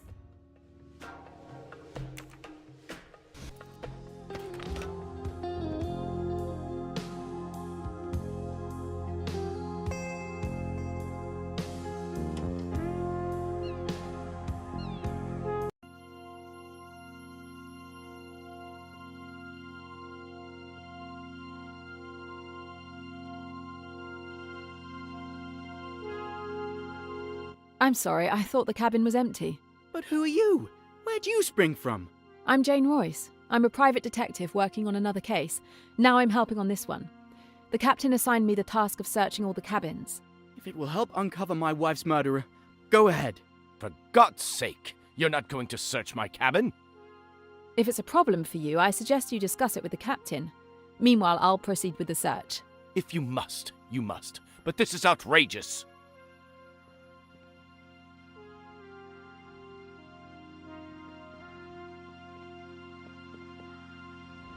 Found another one. It was easy.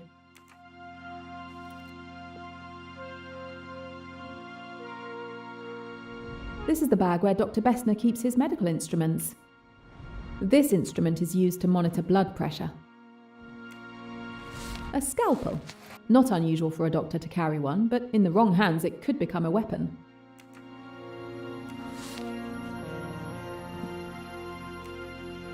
A stethoscope, the doctor's tie.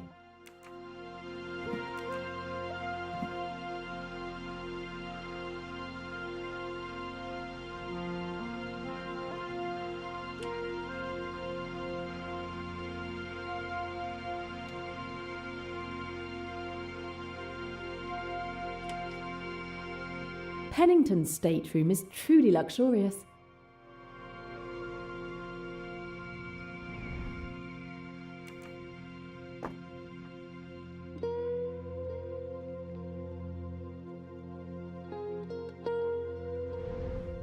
The pen must have cost more than I earned for a successful investigation.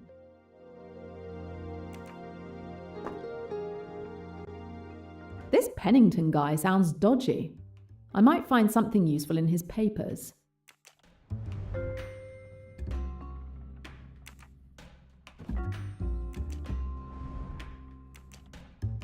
There are indeed marks on these papers. I feel like I might be able to extract some useful information, but for that, I need to find something to reveal them.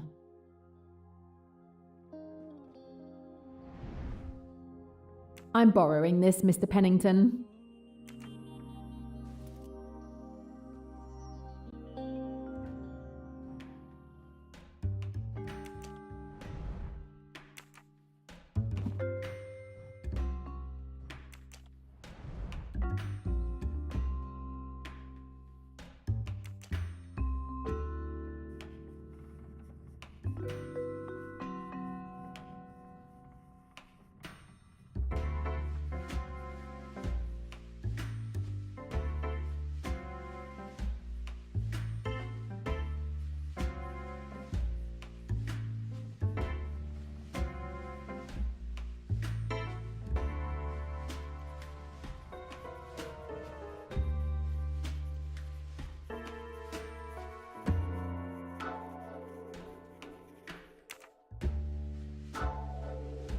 All the marks are there.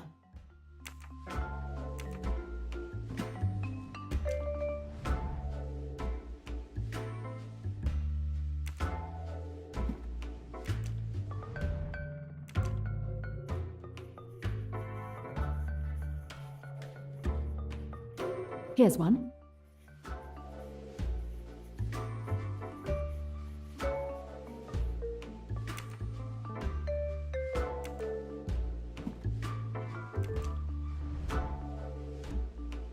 Here's one.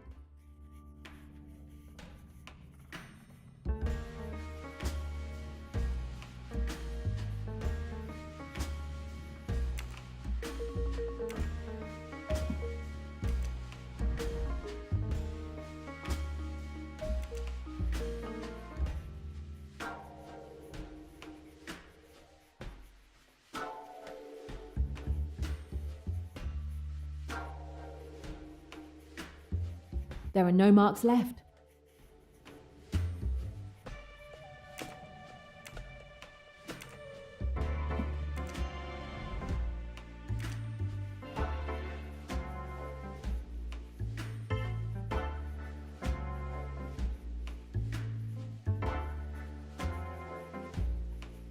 All the marks are there.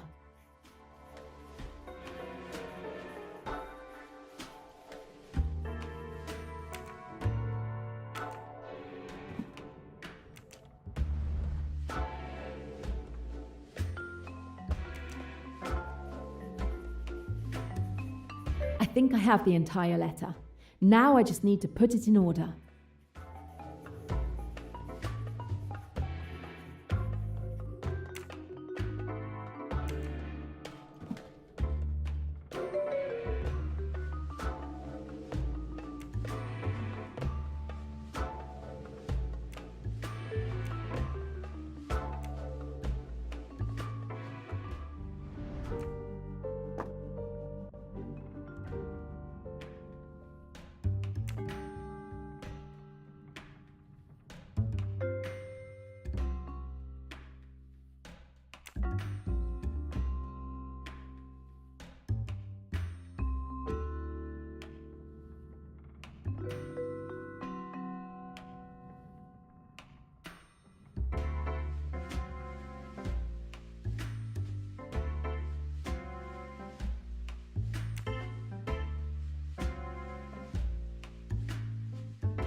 That's it. I have the entire letter.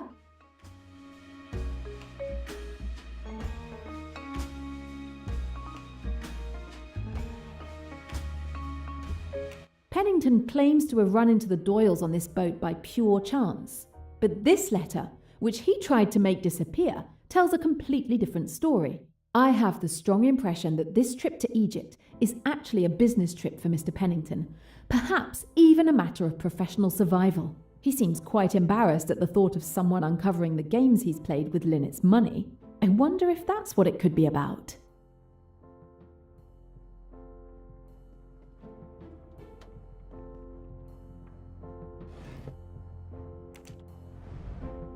Pennington has a gun.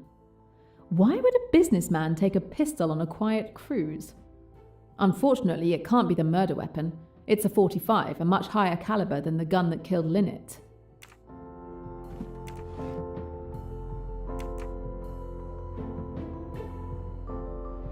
Ah, my collection is growing.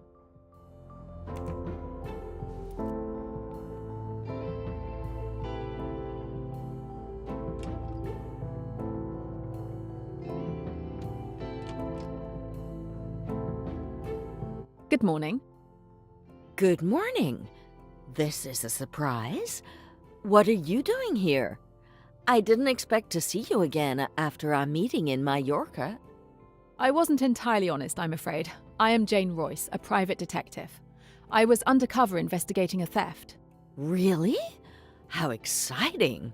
The captain has tasked me with helping to investigate the murder of Lynette Doyle. Can you tell me your movements of last night? As requested, I was with Miss de Belfort. She was so panicked that I had to give her a sedative. You stayed with her all night? Yes, from midnight until now. Very well, that's straightforward enough. Ladies, I must ask you to step out so that I can search you, as well as this cabin. Excuse me? All passengers and cabins must be searched. You can ask the captain. I was just leaving anyway. It will be a formality. Thank you in advance.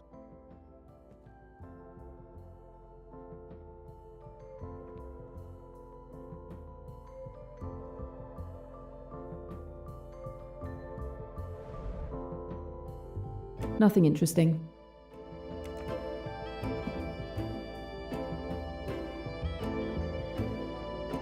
A locked photo album.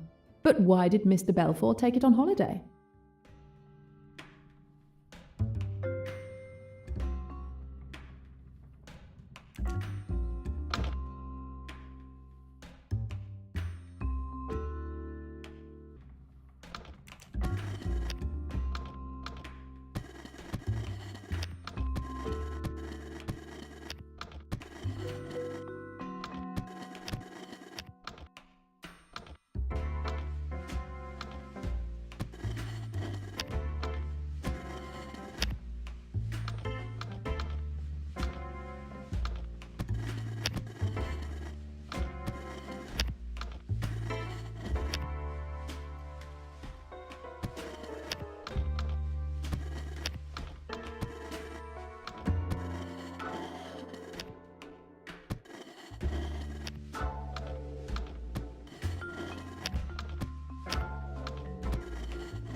It's done. It's open.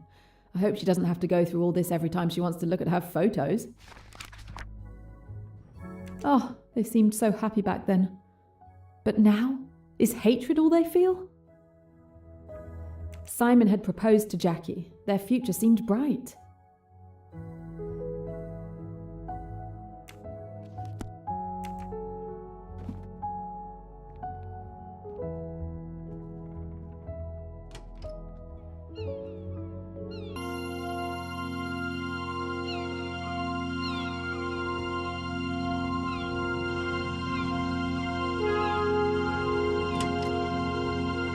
The cabin of Hercule Poirot.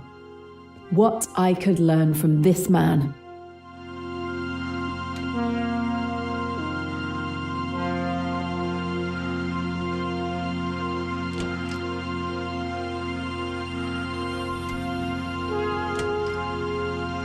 This would be Mrs. Allerton's cabin.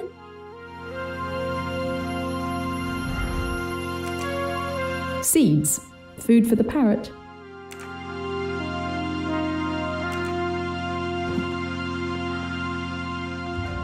The lock is too small for my instruments.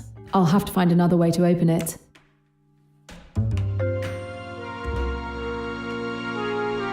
Hey there, parrot. Hey there. Can you talk? Talk. Oh, that's really impressive, isn't it? Isn't it? What's your name? Grimo. Grimo. How does the box open? Mama's box. Can you open the box for me, Grimo? Mama's box. What's in the box? Mama's box. Are you hungry, Grimo? Grimo? Hungry. I might have found the way to open this box. Do you want to eat? Peanuts. Mama doesn't want to give you peanuts. Peanuts. If I give you peanuts, will you open the box for me? Peanuts. Where can I find these peanuts?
With any luck, Grimo should open Mrs. Allerton's chest for me.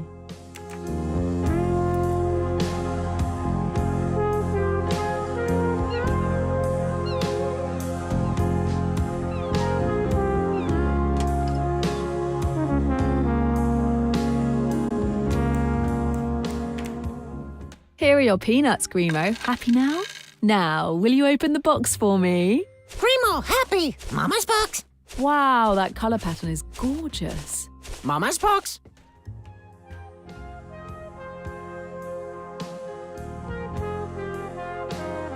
Wow, that's quite a colourful display, Grimo.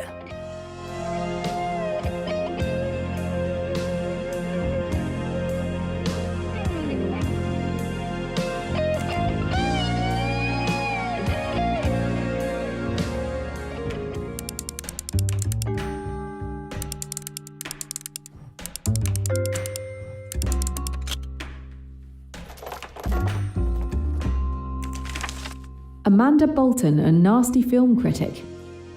Why does Mrs. Allerton keep reviews written by such an odious woman?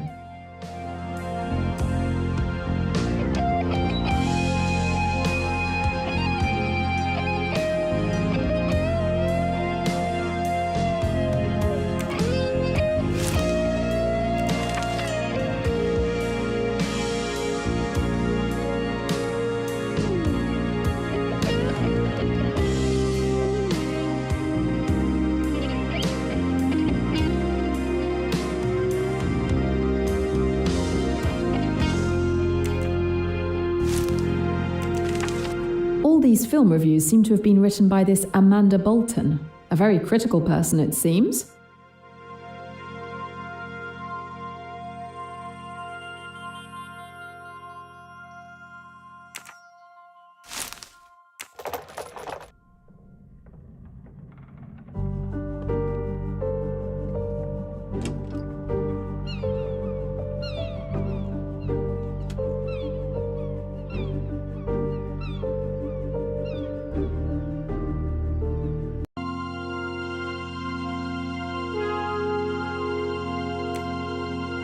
Let's see what Mr. Poirot has discovered.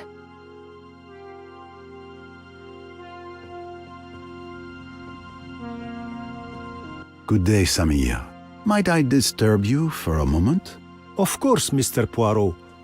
What can I do for you? I was wondering how the ship's staff are doing. That is very kind of you, sir. We are, of course, doing the best we can, despite the terrible tragedy. You mustn't worry. We carry on and do the best we can under the circumstances. After all, everyone must eat. Cabins must be cleaned. Happily, there are few complaints. May I ask what your movements were last night? Of course. I tended the bar until 11:30 p.m. After that, I joined the chef and the captain for our role-playing game session. You look at me strangely, but the scenario is getting very intense. I've been thinking about it all day. My spell book is nearly depleted. We played until around 3 a.m., I think. Goodness, I haven't stayed up that late since I was 17. Did you happen to notice Mrs. Doyle's pearl necklace? How could I not? It is so beautiful. I think it's worth more than anything I could earn in my lifetime.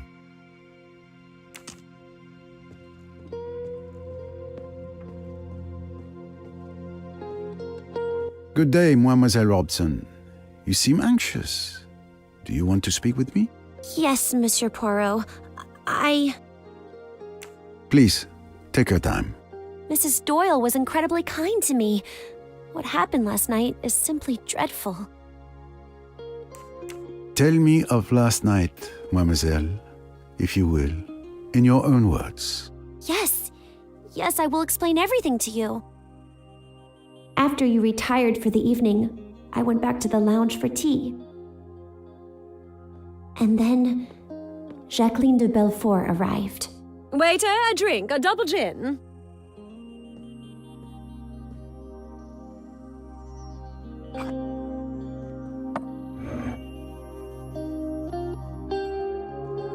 To revenge.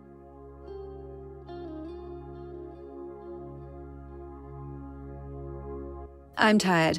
I'm going to bed. Are you coming, darling? I think I'll stay a bit longer. Maybe have one last quick one, read a magazine.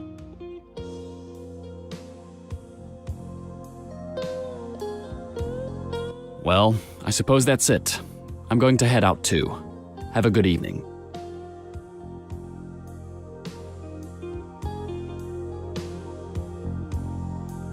Robson. Cornelia, right? Tell me about yourself. About me? I'm not very interesting. Who are you? Where are you from? I want to know everything. Why are you interested? Why are you avoiding my questions? We girls must stick together. Miss de Belfort kept questioning me for almost an hour. I tried several times to excuse myself, but she would plead with me to stay each time. I lost count of how many drinks she had. There was a strange atmosphere in the room. Miss de Belfort was talking to me, looking at me, and yet it was as if I wasn't really there, as if she was talking to someone else. And we have excellent drawing classes. Simon, I want another drink. You've had quite enough drinks, Jackie. What damned business is it of yours? Go to bed, Jackie. You're drunk. If you're embarrassed, Simon dear, you'd better leave the room. And when I saw Mr. Hayashi leave the lounge, I thought I could finally slip away too. Miss de Belfort was glaring at Mr. Doyle with a crazed look, full of rage. I really must. It's so late. You're not to go. You're to stay and hear what I've got to say. You're making a fool of yourself. For God's sake, go to bed. You're afraid of a scene, aren't you? That's because you're so English, so reticent. You want me to behave decently, don't you? You damned fool. Do you think you could treat me as you have done and get away with it? I told you that I'd kill you sooner than see you go to another woman.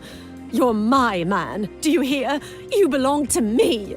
I'll shoot you like a dog, like the dirty dog you are.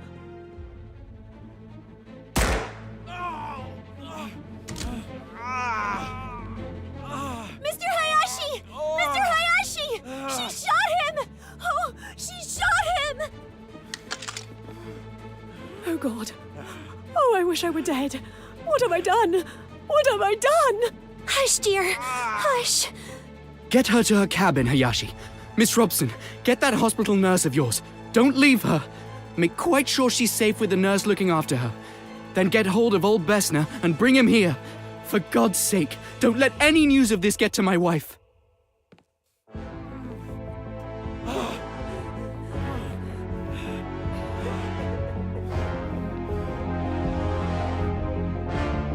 I'll drown myself.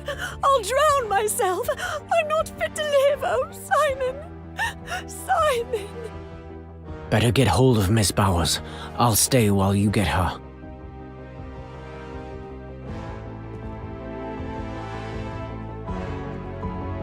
Miss Bowers! Open the door!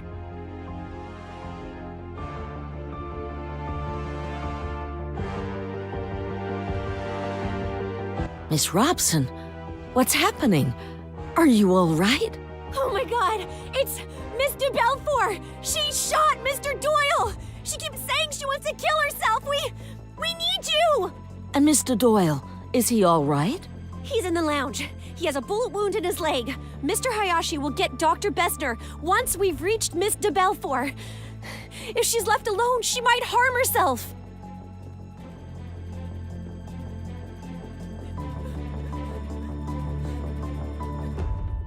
Now then, what's all this?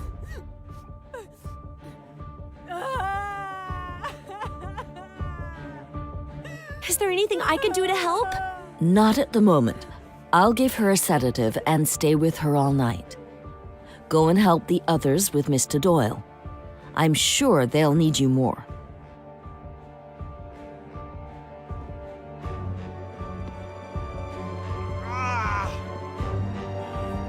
Perfect. Come and help us. You'll be more useful than Mr. Hayashi, who I see is in the process of collapsing. You're not going to let me down, are you? Don't worry. I'll do what I can.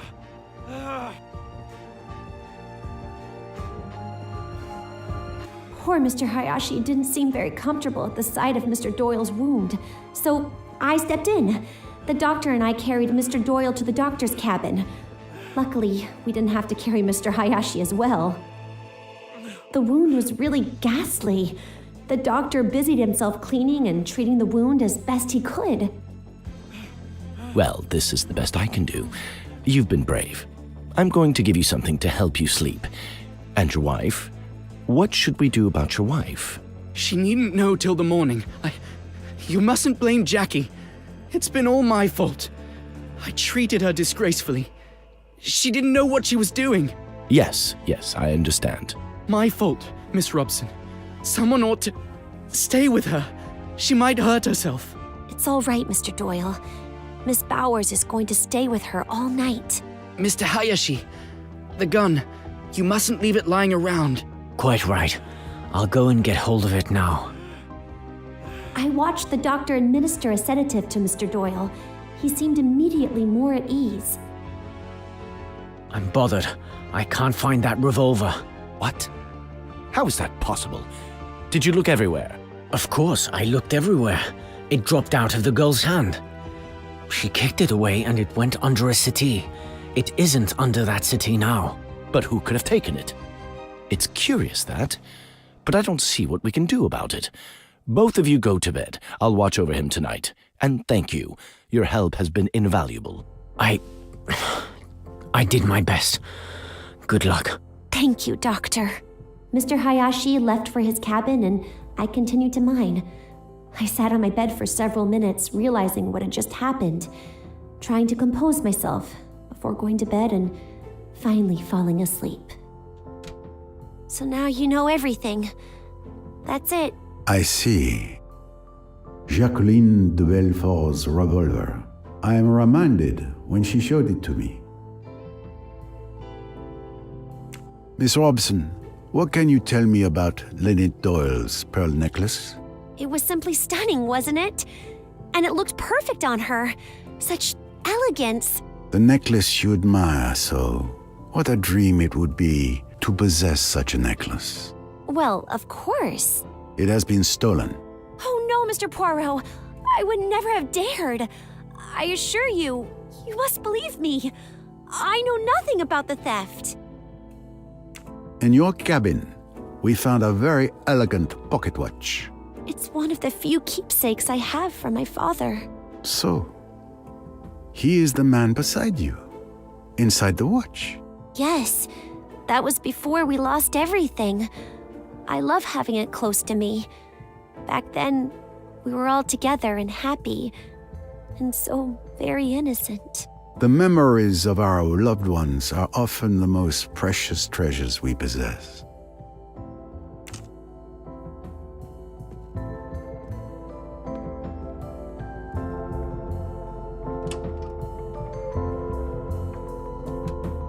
May I ask you a few questions about the death of Lynette Doyle?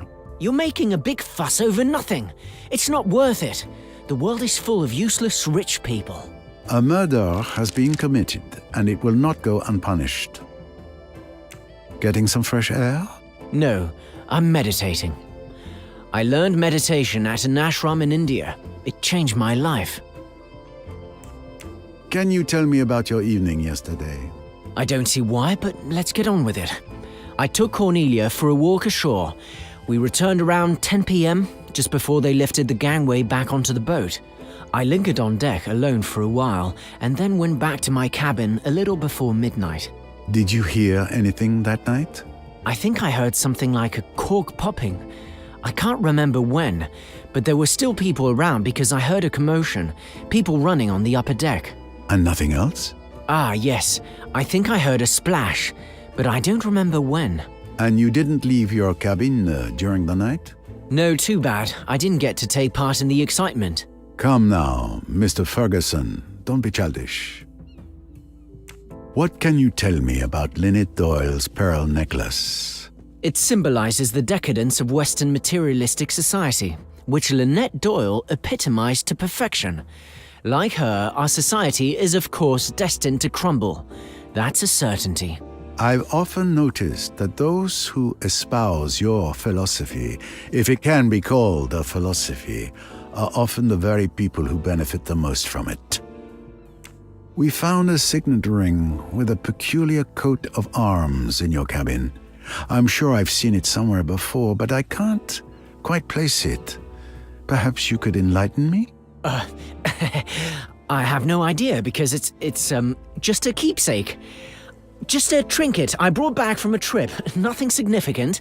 Yet, it was well hidden. In any case, this ring likely holds no importance for my investigation.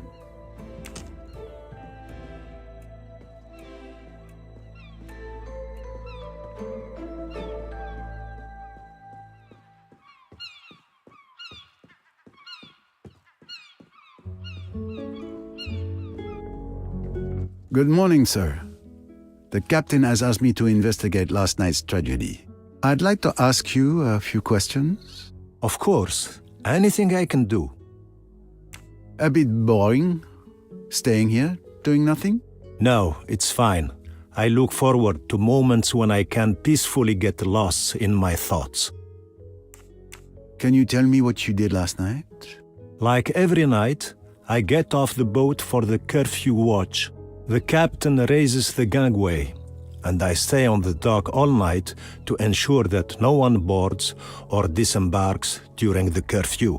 And no one could have boarded or left the boat during the night? No, no one, not even me. And this morning, when the gangway was lowered, the captain asked me to stay here and continue to keep watch. Since then, only Miss Royce has asked to come on board. Do you have any information about Mrs. Doyle's pearl necklace?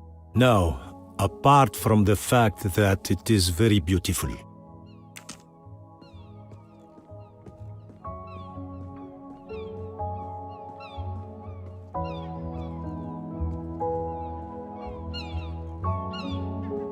We've been on this boat for 2 days, and I believe we haven't had a chance to really talk yet. Indeed. It's too bad it's under such terrible circumstances. I would have much preferred to talk to you about my archaeological discovery yesterday. I'm sure it would have fascinated you. I apologize. Did you seek some peace and quiet coming here? I'm just admiring Abu Simbel. What a splendor. I'm very sorry I missed your demonstration. Could you tell me your movements last night? Of course. Time for the interrogation. Let's see. After dinner, I read on the deck. I went to bed around 10 p.m. and woke up around 8 a.m. this morning. Nothing out of the ordinary, I'm afraid. And you didn't see or hear anything? Now that you mention it, I was awakened in the middle of the night by a loud splash, as if someone had thrown a stone into the water. Do you remember what time it was? Did you go to investigate? It was after midnight, I think. And no, I stayed in bed. Lynette Doyle's pearl necklace has gone missing. Do you know anything about it? I am not an expert, but I can tell you that pearls of that size are extremely rare. The necklace must be worth a small fortune. I wouldn't be surprised if it was stolen, and possibly the motive for the murder. It is certainly a possibility. We found a hidden delivery list in a cryptex in your cabin. Ah. Well, you know, conducting archaeological research isn't the most lucrative job.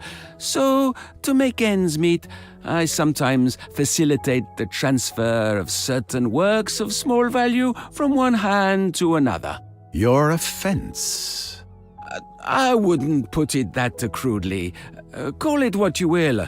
I'm not proud of it, but without it, I couldn't fund my research, which I like to think is a benefit to my colleagues. I see. Well, enjoy the view. I must concentrate on finding a murderer.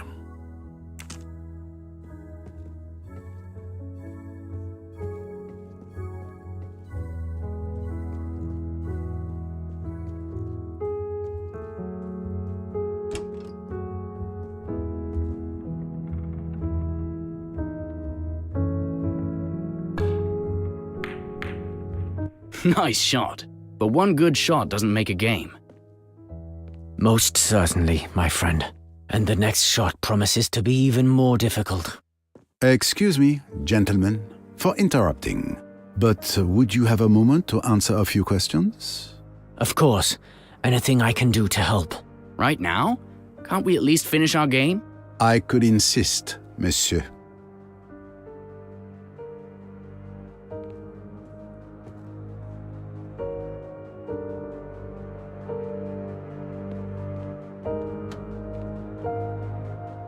So, Mr. Hayashi, who's winning? Without bragging, I believe I can safely say I'm in a better position than Mr. Allerton. But the game is far from over. could you please tell me your movements last night? The evening started innocently enough. We were playing cards.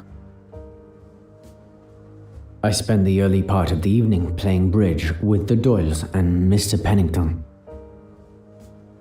Waiter, a drink, a double gin. Simon, are you playing or what? Sorry.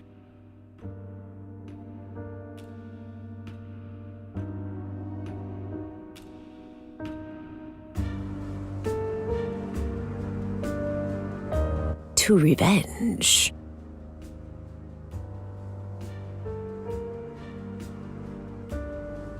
I'm tired. I'm going to bed. Are you coming, darling? I think I'll stay a bit longer. Maybe have one last quick one, read a magazine.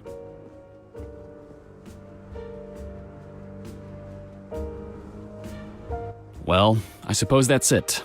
I'm going to head out too. Have a good evening. When our game was over, Mr. Pennington and Mrs. Doyle went to bed.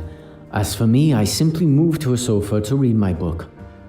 I admit, it was an old murder mystery. Mr. Doyle stayed on his sofa, and Mr. Belfort started talking to Miss Robson. Steward Samir remained behind the counter until 11:30 p.m. Poor child. She had to put up with the woman's incessant questions. She was clearly drunk, but the little girl was at a loss what to do. It was a distressing sight. You've had quite enough drinks, Jackie.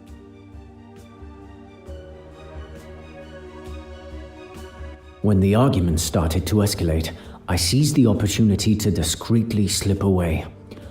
Nothing makes me more uncomfortable than public confrontations.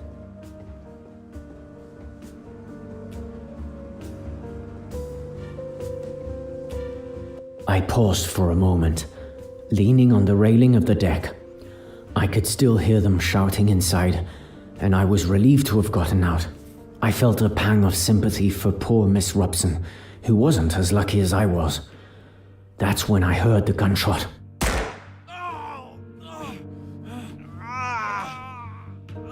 Mr. Hayashi! Mr. Hayashi!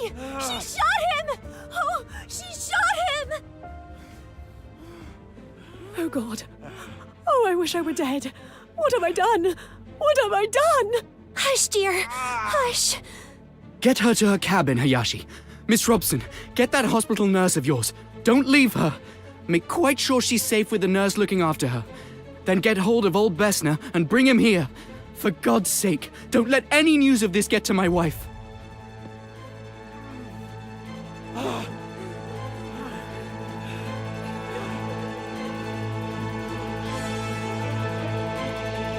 I'll drown myself.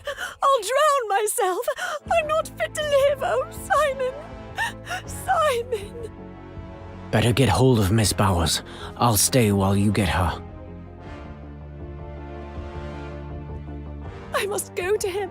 Oh, Simon, Simon, how could I? Let me go. Let me throw myself overboard. Let me kill myself. You must stay here. Don't make a fuss. Pull yourself together. It's all right, I tell you. I looked after Mr. Belfort until Miss Robson returned with Miss Bowers.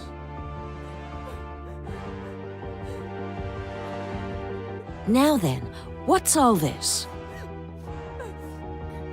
As Miss Bowers seemed to have the situation well in hand, I rushed off to wake Dr. Bessner. Dr. Bessner! Who's that? Stop making such a racket. It's Doyle. He's been shot. Mr. Belfort shot him. He's in the salon. Can you come? Let's see. It's not pretty, but it could be much worse. The bone is fractured, and there's considerable blood loss. Mr. Hayashi, help me carry him to my cabin.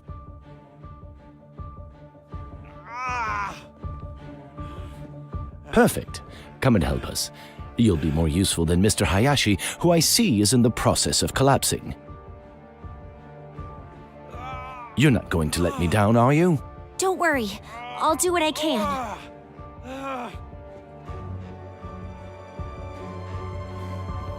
I confess, I've never been very comfortable with blood, so I mostly helped to clear the procession way to the doctor's cabin.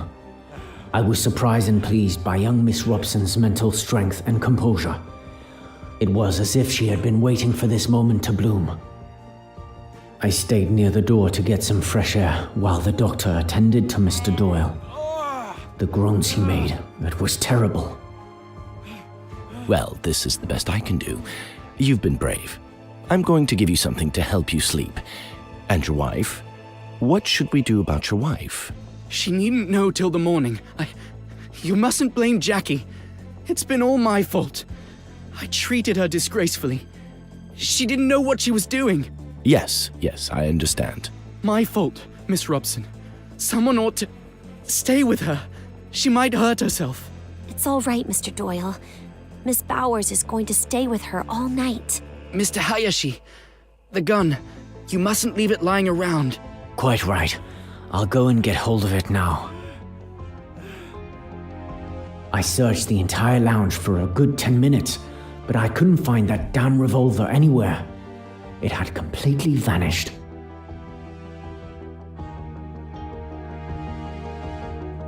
I'm bothered. I can't find that revolver. What? How is that possible? Did you look everywhere? Of course, I looked everywhere. It dropped out of the girl's hand. She kicked it away and it went under a settee. It isn't under that settee now. But who could have taken it?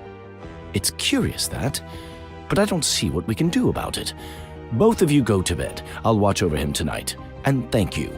Your help has been invaluable. I did my best.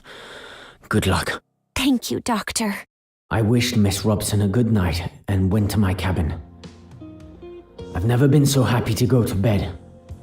It took me a while to fall asleep, but eventually I did. And after all that? I went back to my cabin, say 30 minutes past midnight.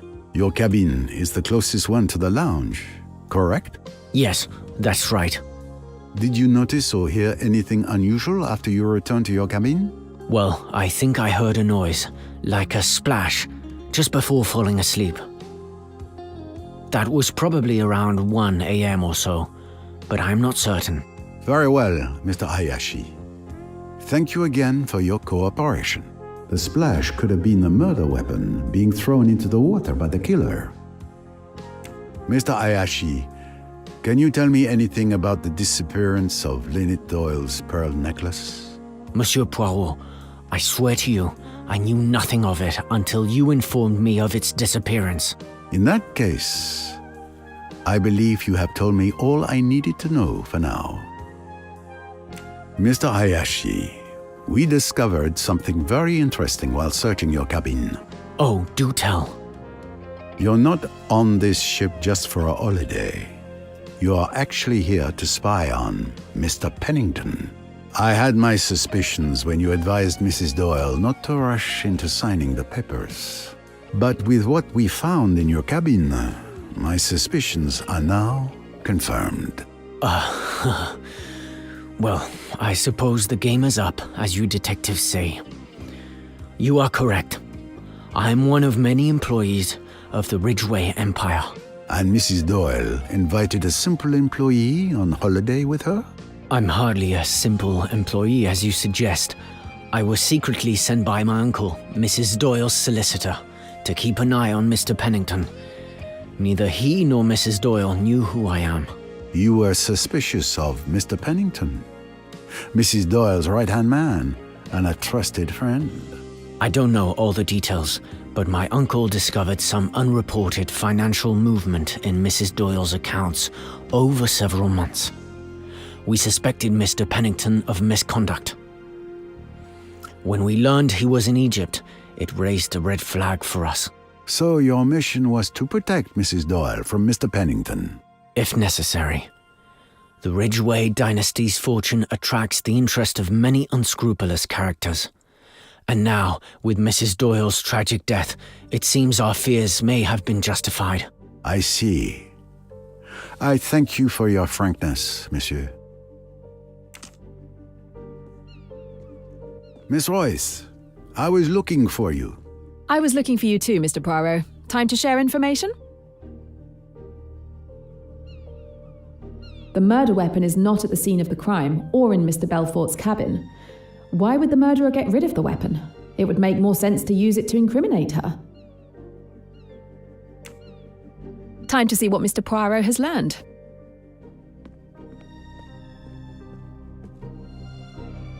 Mr. Allerton, don't you want to enjoy some sunshine?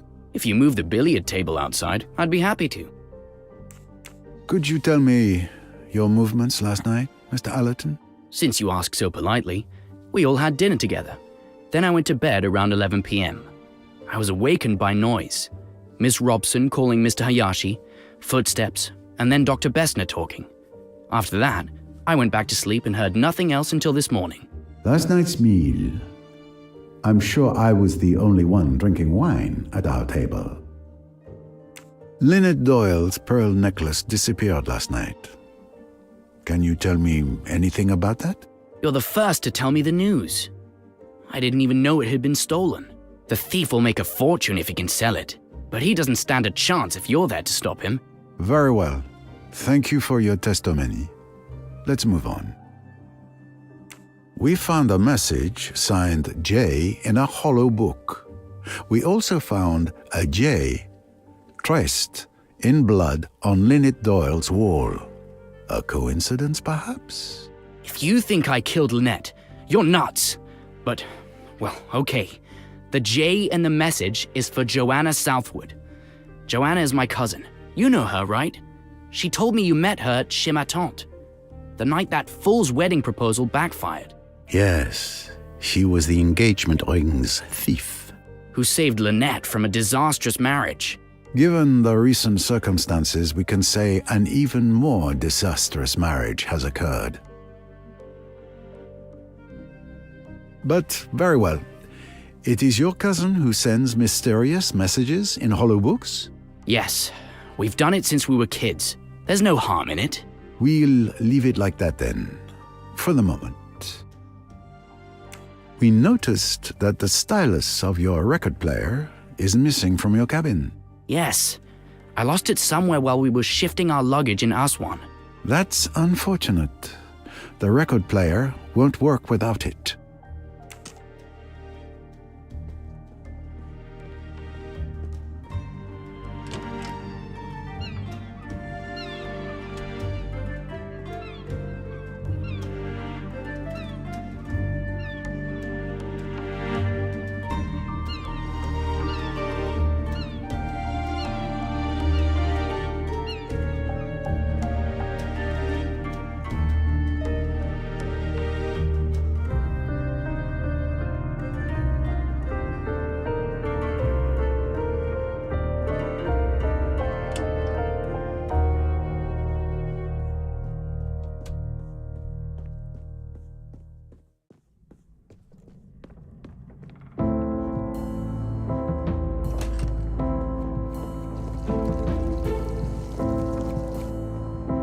Good morning, sir. The captain has asked me to investigate last night's tragedy. I have a few questions for you. Of course, ask away. I want to help in any way I can. I hope you are not too overwhelmed by the tragedy. I confess I fell behind because I was standing guard at Mrs. Doyle's cabin for the captain this morning, but I'm managing. Can you tell me your movements yesterday evening? Let's see. I finished my shift and hurried to tidy up everything so I could join the captain and Samir for a role-playing game. It must have been around 10 p.m. We lost track of time and stopped playing around 3 a.m. Have you ever played our game? It's called Pyramids and Sphinx. I'm afraid not. You didn't see or hear anything unusual? In our bedroom down in the hold? No, not really. Only Samir when he fell in the river of lava. A river of lava? How unfortunate. What can you tell me about Mrs. Doyle's pearl necklace? Nothing, I'm afraid. I didn't notice it. I didn't even know who she was until I heard about her death.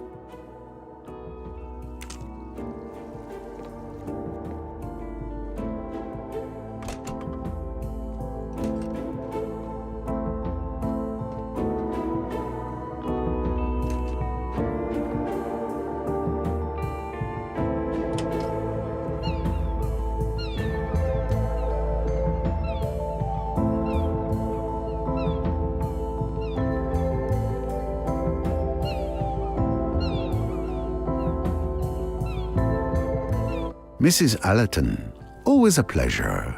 Pleasure shared, despite the dramatic circumstances. I would like to question you regarding the murder of Lynette Doyle, madame. That poor child. I'm so glad you're here. I'm sure you will find out who did it. That is my intention. How are you coping?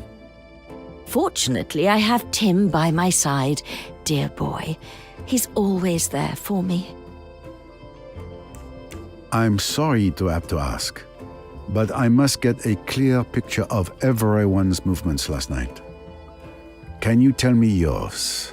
Please don't apologize for doing your job. It's simple. Tim and I had dinner together, and then I went to bed around 10:30 p.m. and slept as well as usual.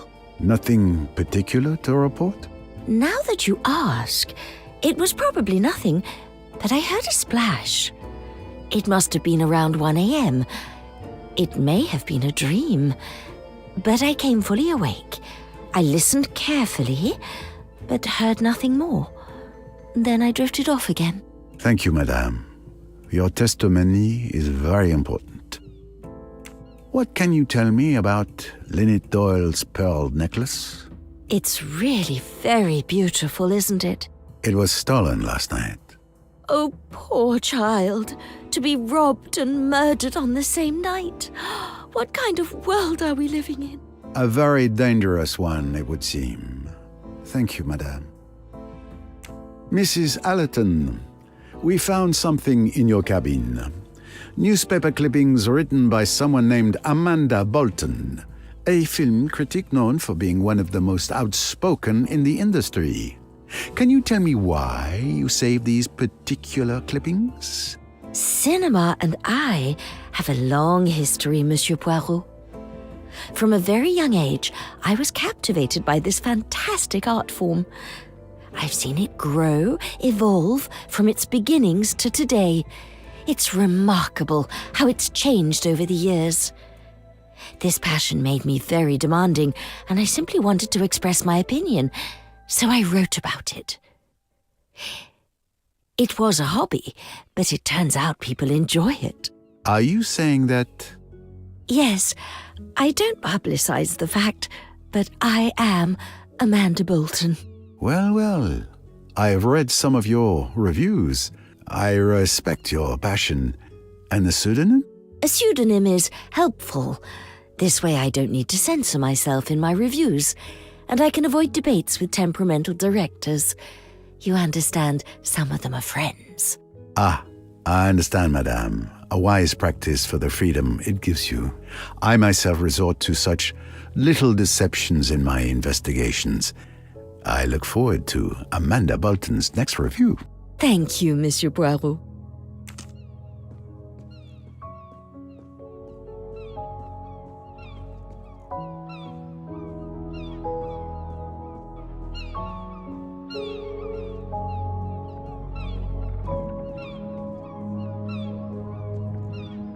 Am I disturbing you? Just a moment. I just had an inspiration. All right, I'm listening. You're writing? I'm a bit embarrassed to say, but the current situation is quite stimulating. Ideas are flooding in again. That must be exhilarating. You have no idea. It reminds me of when I was writing Flaming Kiss. It's not my bestseller, but it's my favorite. Ah, pardon me, but it sounds dangerous. Mrs. Otterborn, can you tell me what you did last night? An interrogation. How exciting. As you know, we all had dinner together. It was quite pleasant. Afterward, I took a stroll on the lower deck. It's quieter there. My daughter came to get me, and we went back up to our cabin around 11 p.m. I slept like a log. Must be the Nile air.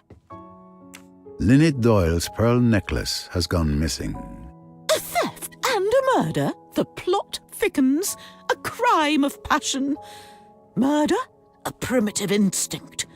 That Jacqueline, with her passionate temperament, obeying the deepest urges of her being, sneaking through the shadows. I see the crime has touched you deeply.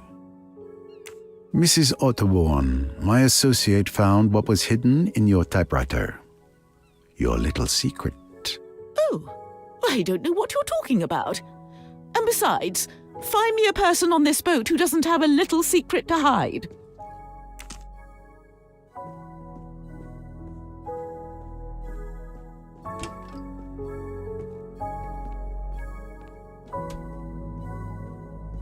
I'm sorry to disturb you, Miss Van Schuler. May I ask you a few questions? It would be a waste of time for both of us. It's just a formality. I promise my visit will be brief. How are you, madame? The heat is stifling, the people are intolerable, the staff is dreadful. And then there's this murder business. Thankfully, I must admit the view is tolerable. What time did you go to bed last night? Oh, there you go, asking questions anyway. I usually go to bed at 10 p.m., but last night I lost 10 minutes because that foolish Cornelia was searching for my shawl, which of course she didn't find. Do you remember? Yes, of course. Did you hear anything unusual? I'm a light sleeper. I was woken up by that vulgar woman, Lynette Doyle's maid, saying, "Good night, madame," in an annoying voice. Then I fell asleep again. Later, I was woken up by some noise on the deck. I don't suppose you can tell me who made the noise. Oh, but I can.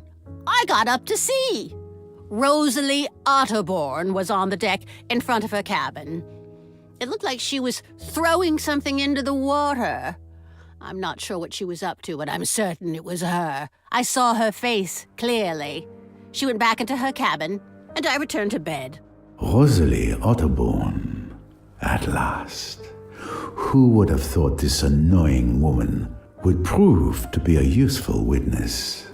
And do you remember what time it was? I can tell you the exact time. It was 1:10 a.m. by my bedside clock. That was very informative. Thank you, madame. Did you know that Lynette Doyle's pearl necklace had gone missing? No, I didn't. That's a shame. It was one of the few pleasant things to look at on this boat. We found quite an eclectic collection of items in your jewelry box. You pawed through my jewelry box? How dare you? No lead can be left unexamined, madame. This is outrageous! Who do you think you are, you insignificant little French upstart? I am a Belgian upstart, madame. Come now, calm yourself. This extreme situation calls for extreme measures. I apologize for any inconvenience caused.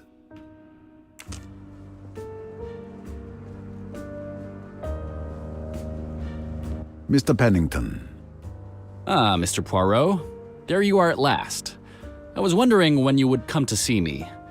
You think I'm the one who killed the poor girl, don't you? I have discovered that jumping to conclusions only hurts the legs. But it's true that after the incident at Abu Simbel, your name is quite high on my list of suspects. I suspected as much. Please go ahead, interrogate me. I have nothing to hide. What are you drinking? Whiskey. Any objection? None. Your liver is your own. Can you tell me your movements last night? Well, you were there when I played bridge with the Doyles.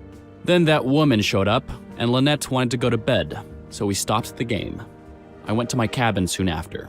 What time was it? Around 11:30 p.m., I think. Did you see or hear anything unusual during the night? Around midnight, there was a commotion in the next cabin, Dr. Bessner's cabin. I didn't pay much attention to it. I drifted off again, slept till morning. Nothing else? That's all I have to say. You're wasting your time with me. You should look into that girl, the one who's half French, Jacqueline de Belfort. There's something suspicious about her.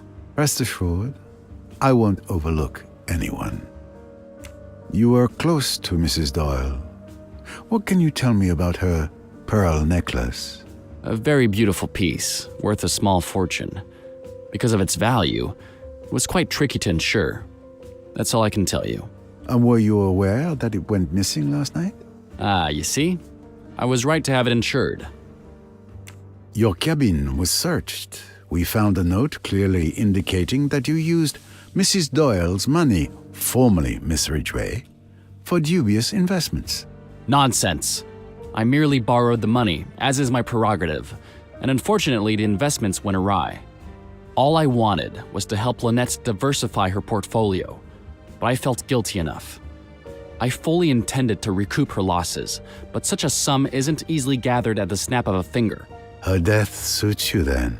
You no longer need to repay anything, and Mr. Doyle being far easier to swindle than his late wife. Careful, sir. Don't poke your mustache where it doesn't belong. Lynette was like part of my family. I swore to her father on his deathbed that I would look after her. How dare you insinuate that I would take advantage of the death of someone so dear to my heart? I make no apologies. I'm simply following wherever my mustache leads me.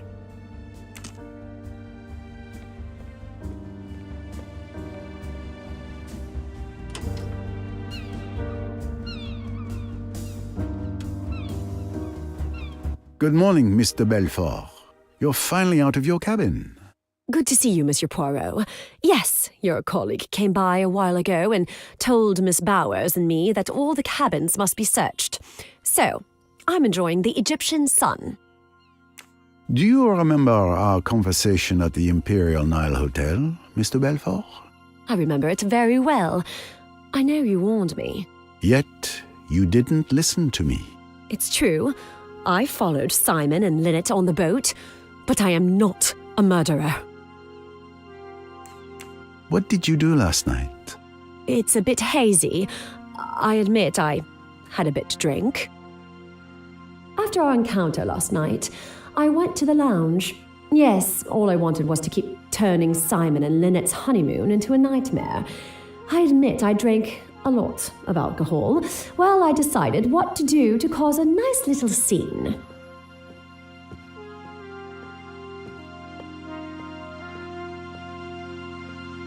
Waiter, a drink, a double gin.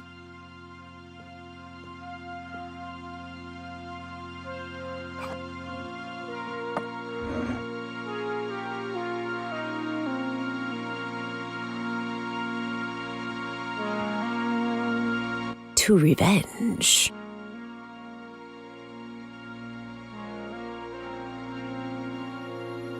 I'm tired.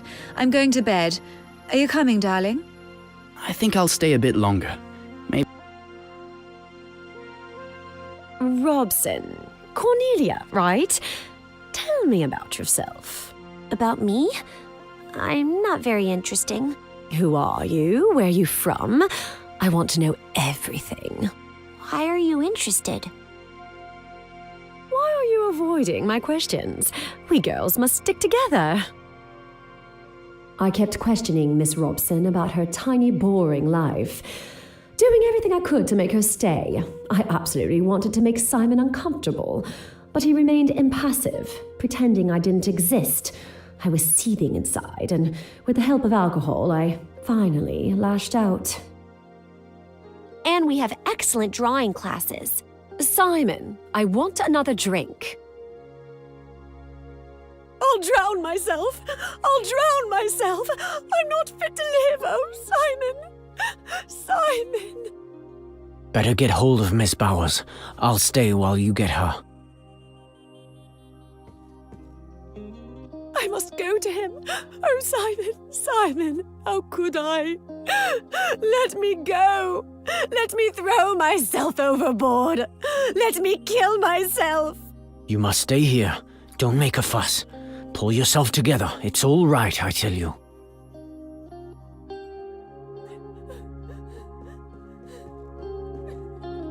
Now then, what's all this?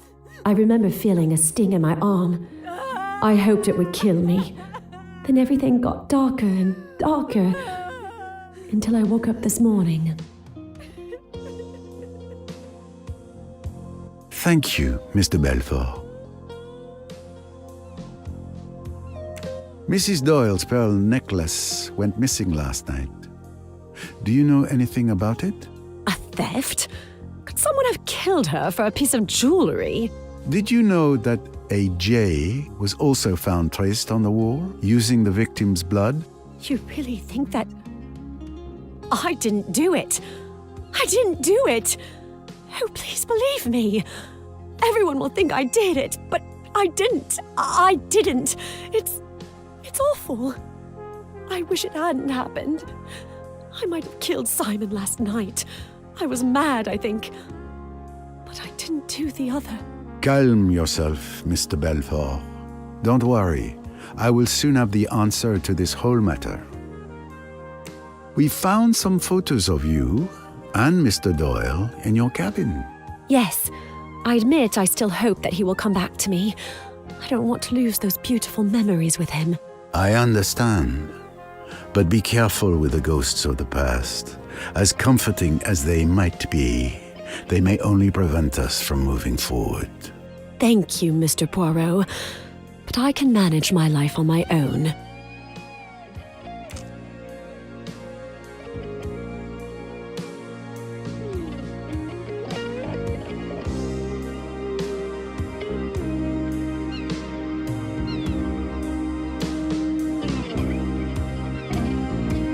Mr. Doyle, I've managed to stabilize your wound. The tibia fracture isn't clean and the bullet is still lodged in your leg. Unfortunately, I can't remove it here. That needs to be done at a hospital. For now, you're prohibited from using your leg. This sounds serious. I hope you're not in too much pain, Mr. Doyle. Ah, Monsieur Poirot, you're here. The painkillers I administered to Mr. Doyle should provide relief for a few hours. Thank you very much, Doctor. My leg pain is insignificant compared to my grief. My Lynette, dead. Murdered. My deepest condolences once again. Mr. Doyle, I know this isn't the ideal time, but may I ask you a few questions? Please do. I'll leave you to it. If you need me, I'll be outside.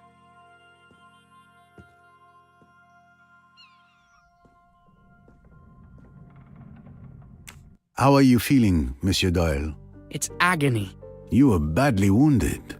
Oh, hang my wound. I've just lost the love of my life. Can you walk me through what happened to you last night?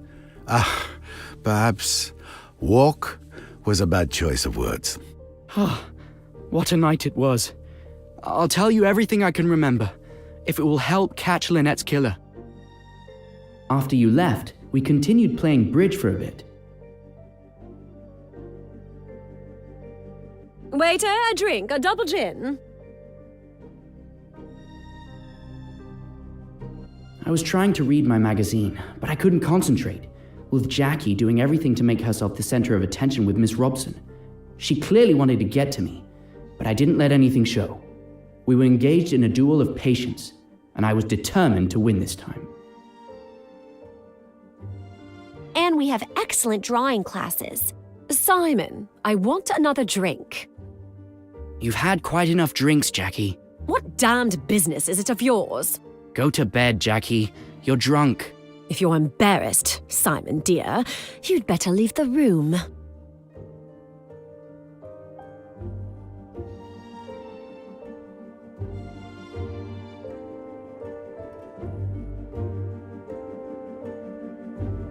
I really must. It's so late. You're not to go. You're to stay and hear what I've got to say. You're making a fool of yourself. For God's sake, go to bed. You're afraid of a scene, aren't you? That's because you're so English, so reticent. You want me to behave decently, don't you? You damned fool. Do you think you could treat me as you have done and get away with it? I told you that I'd kill you sooner than see you go to another woman. You're my man, do you hear? You belong to me. I'll shoot you like a dog, like the dirty dog you are.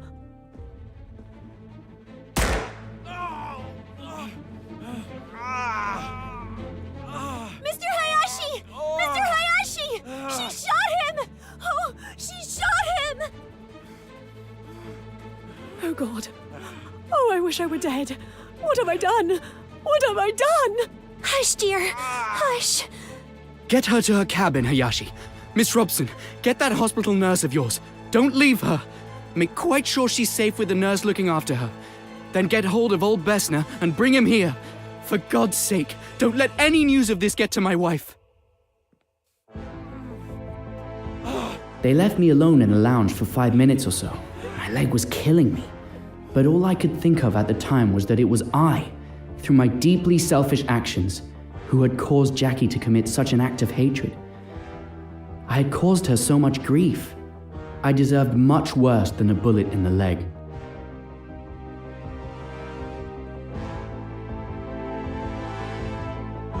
Let's see.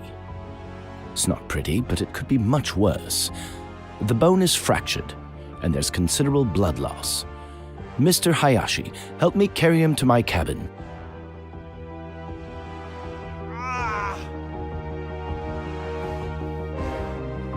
After what felt like an eternity, Mr. Hayashi, Dr. Bessner, and Miss Robson came to help me and carry me to the doctor's cabin. I must admit I don't remember much.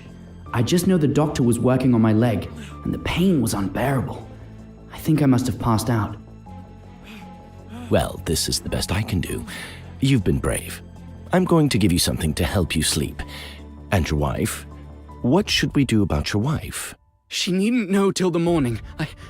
You mustn't blame Jackie. It's been all my fault. I'm bothered.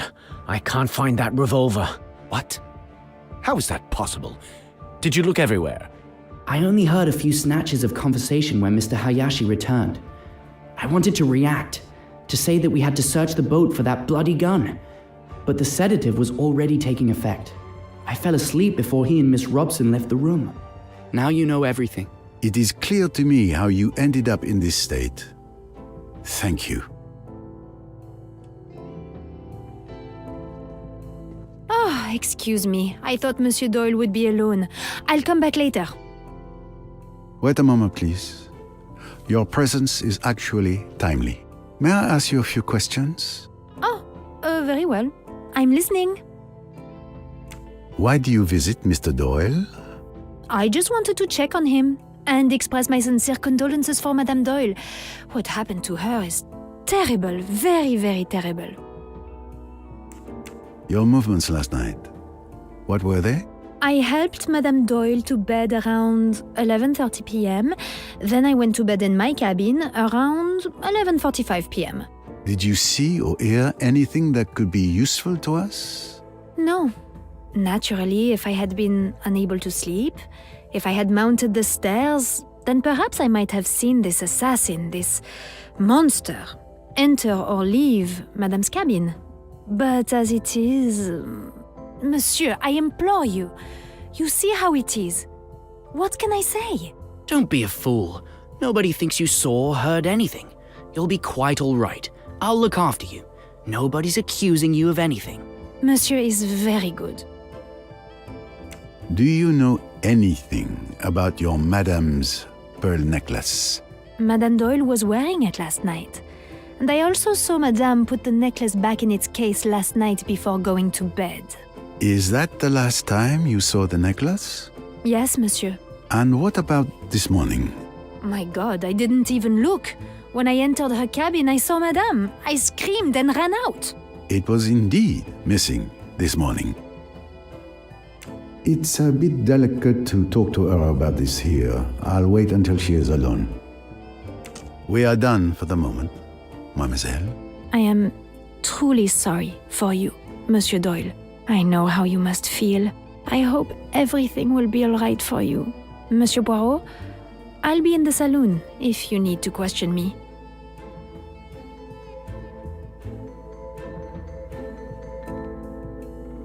Your wife's pearl necklace has gone missing.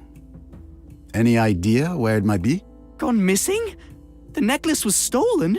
That's why Lynette was killed? A robbery gone wrong? It is indeed a hypothesis at this stage of the investigation. Please, Poirot. Please catch the murderer. That is my intent, Monsieur Doyle. It seems you enjoy playing at the casino, Mr. Doyle. It's a pleasant vice, nothing more.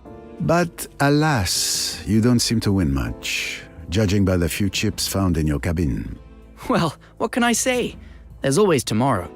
To tell you the truth, I locked my low-value chips in that box to ward off bad luck. It was a friend who's a fortune teller who advised me to do that. I didn't know you were superstitious. I'm not really, but it doesn't hurt to try.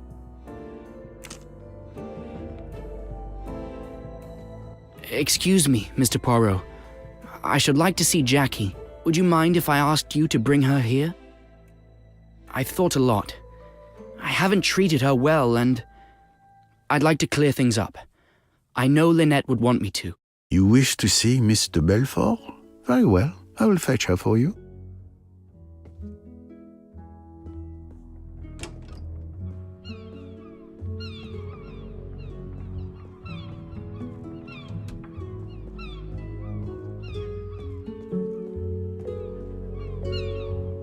The night. It does not seem to offer much peace for you. Yes, I've had more pleasant holidays, actually.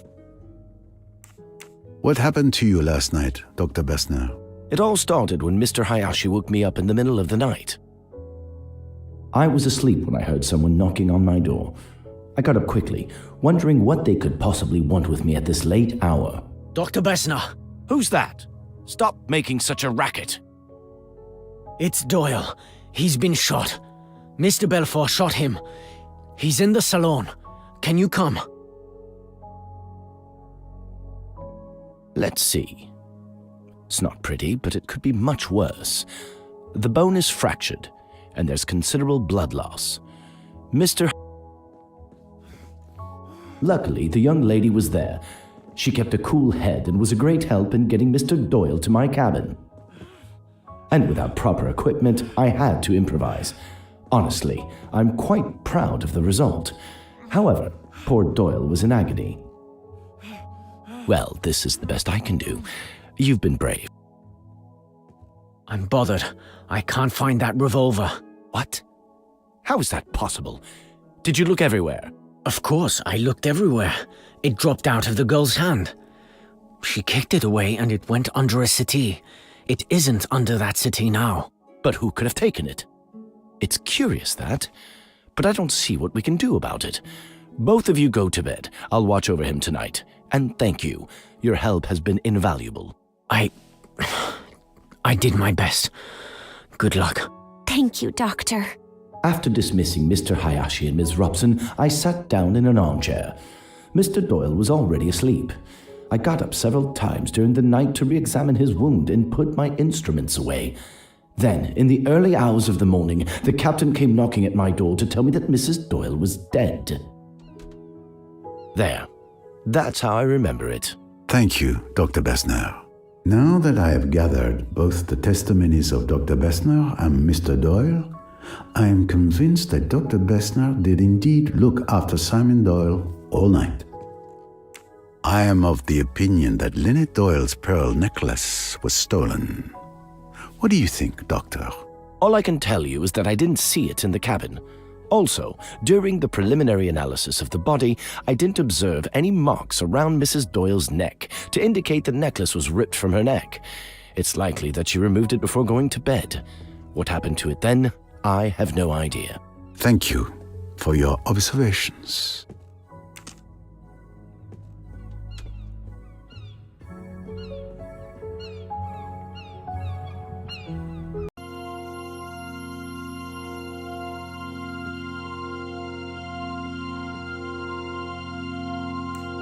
Would you like to come with me, miss? Mr. Doyle would like to see you. Simon? He wants to see... me? Yes, of course.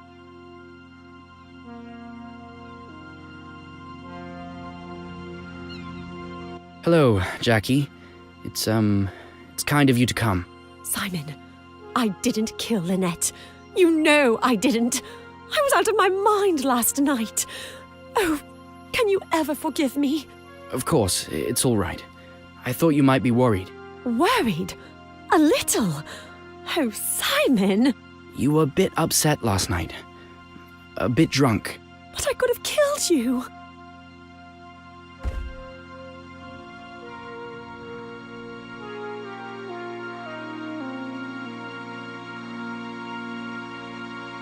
Simon, I'm so sorry. Let's give these young people some privacy. They've been through enough. Thank you, Mr. Poirot. Thanks to you, we've been able to explain ourselves with some privacy. You're welcome.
Mr. Fleetwood, I hope your detention is not too uncomfortable.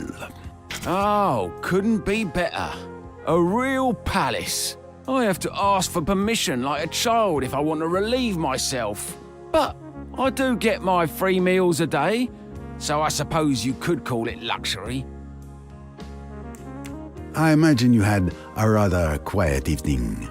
Is this a joke? I'm completely cut off from the world, illegally detained and bored to death. Why'd you ask? I can at least relieve your boredom. What do you mean? Lynette Doyle was murdered last night. Oh, that's terrible. I expect with her looks and all that money, she managed to collect more than a few enemies. But murder? Hey, wait a minute. Light shines. I know what you're thinking, but as you can see, I'm still chained to a pipe in here. Passing the time, counting the canned goods. You know, I've had time to think about what I did the other day. I was in a bad place, drunk, furious, so yes, I acted impulsively. But I swear, I had nothing to do with killing Mrs. Doyle. I'm inclined to believe you, monsieur. I'm telling the truth. I'm sorry she's dead, okay? But I'm not shedding any tears for her. I understand. What can you tell me about Lynette Doyle's pearl necklace? Nothing. Why would I care what that rich kid was wearing? Why indeed?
good answer. Of course. Mrs. Allerton told me that Tim and his cousin Joanna Southwood often communicated with little messages. It's a reasonable bet that this J refers to Joanna. My little grey cells did not let me down.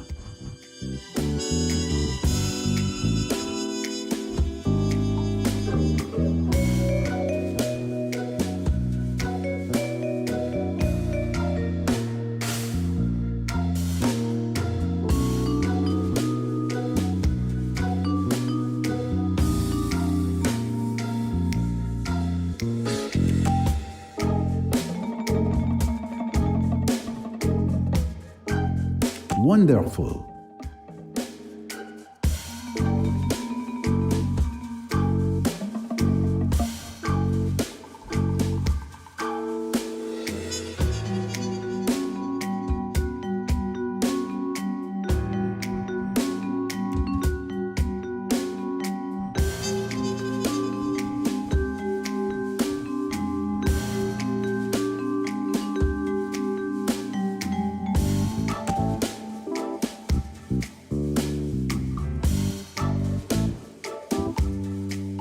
Excellent deduction.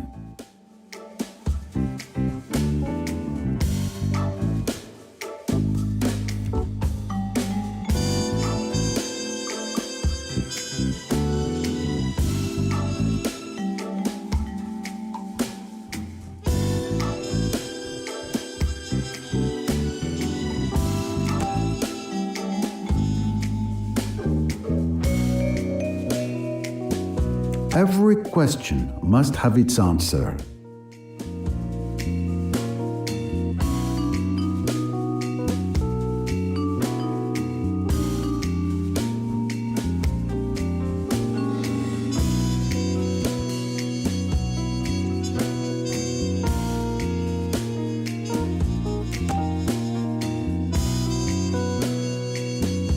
Absolutely.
Thank you for keeping watch over Mr. Belfort all night.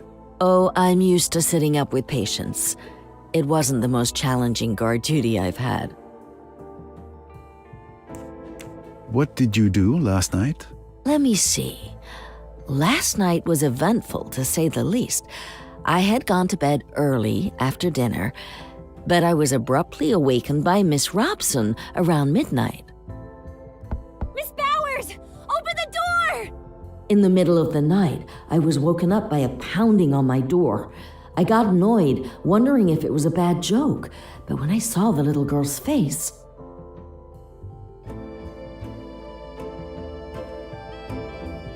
Miss Robson, what's happening? Are you all right? Oh my god! It's Mr. Belfort! She shot Mr. Doyle! She keeps saying she wants to kill herself! We need you! And Mr. Doyle, is he all right? He's in the lounge.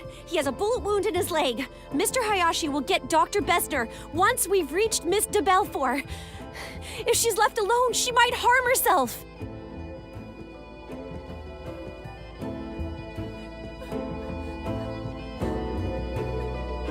Now then, what's all this?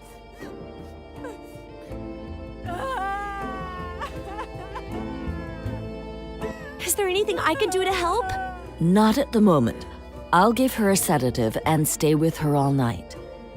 Go and help the others with Mr. Doyle. I'm sure they'll need you more. When the little girl came out of the room, I administered the sedative to Miss de Belfort. Within 5 minutes, she was sleeping like a baby. I sat down in an armchair and waited like that until the morning, getting up from time to check that she was all right. As I mentioned, I stayed up the rest of the night watching over Miss de Belfort. I'm afraid that's all. No need for apologies. Your testimony is extremely valuable. Miss Bowers, Lynette Doyle's pearl necklace went missing last night. Can you tell me anything about that? The one she was wearing yesterday? A beautiful necklace. Even my boss doesn't have such pretty jewelry. I don't know what more I can tell you.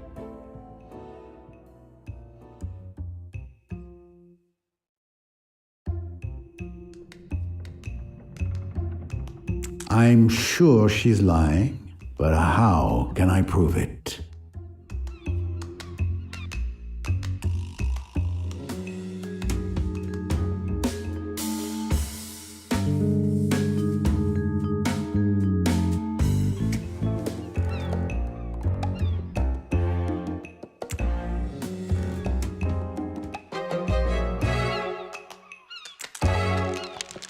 Are you sure you can't tell me anything more? What are you implying, Monsieur Poirot?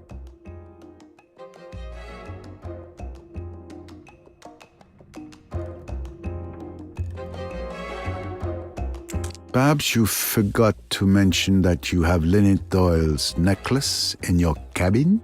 Oh, I see. So you found it. But it's really not what you think.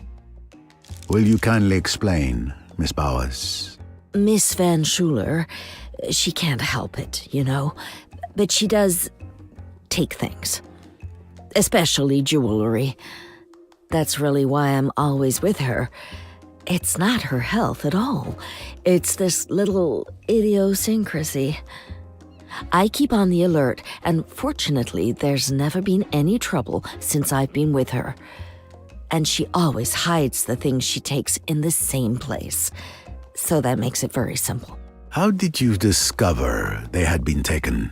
I look each morning. They were in her jewelry box this morning. I went along to put them back, hoping that Mrs. Doyle wasn't up yet and hadn't discovered her loss. But there was the captain standing there, and he told me about the murder and that no one could go in. So then, you see, I was in a regular quandary. But I still hoped to slip them back in the cabin later, before their absence had been noticed. You see, the Van Schuler family is so particular. They would naturally be averse to scandal of any kind. It would never do if this got into the newspapers. But that won't be necessary, will it? You can count on my discretion. I have one more question. Miss Van Schuler is a kleptomaniac. Has she also a tendency to homicidal mania? Oh dear me, no. Nothing of the kind. You can take my word for it, absolutely. The old lady wouldn't hurt a fly. And at last, we have the entire story. Thank you for your honesty. And rest assured, I won't bring up the matter with Miss Van Schuler. Thank you. I don't think Miss Van Schuler noticed it. But just to be sure, I counted the pearls on the necklace. There are 33. 33? That's not what I remember. I wonder if there is a photo of Mrs. Doyle wearing the necklace to verify the number of pearls.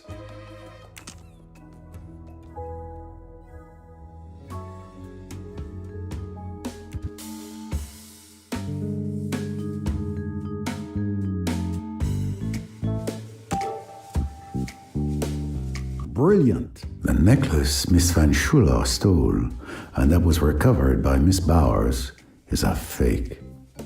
I must find out who could have swapped the real necklace for this one. Excellent detective work, naturally.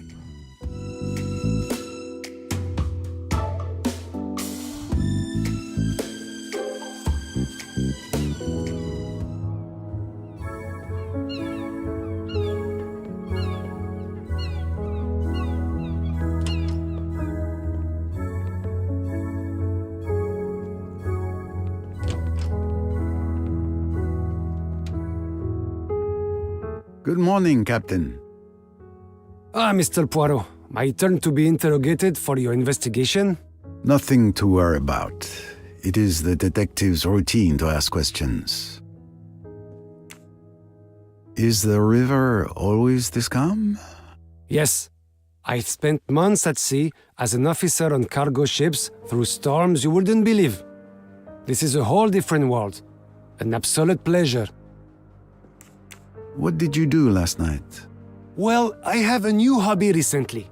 Role-playing games. It was an American tourist who taught me a few months ago. And I got completely hooked. The game we play is called Pyramids and Sphinx. I converted the chef and Samir, and we play almost every evening. I'm the game master. I adjust the scenario as we go along. They never know what diabolical plan I have in store for them. It's always a mystery. Have you ever played it? I've had a similar experience from time to time. When did you start playing? We started at 10 p.m. as usual, and Samir joined us around 11:30 p.m. It lasted until about 3 a.m., I think. And did anyone leave during the game? Not even to go to the bathroom. We were all so involved in it. Imagine that. Is there any new information about Mrs. Doyle's pearl necklace? I don't know if it's relevant, but I've only seen pearls like those once before. They are found only in the Sea of Japan.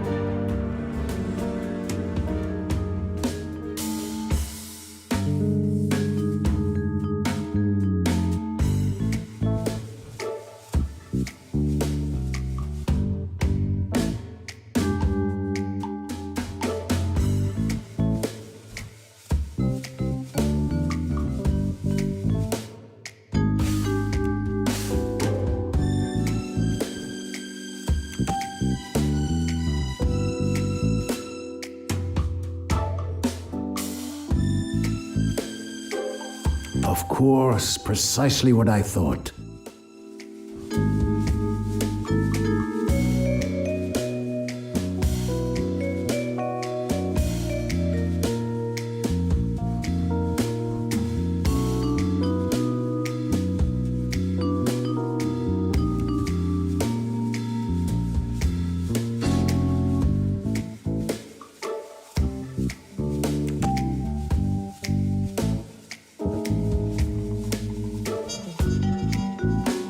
This must be the right solution.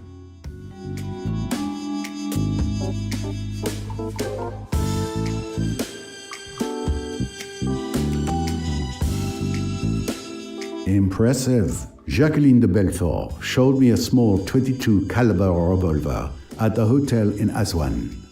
It's the one she used to shoot Simon Doyle. Excellent detective work. Naturally.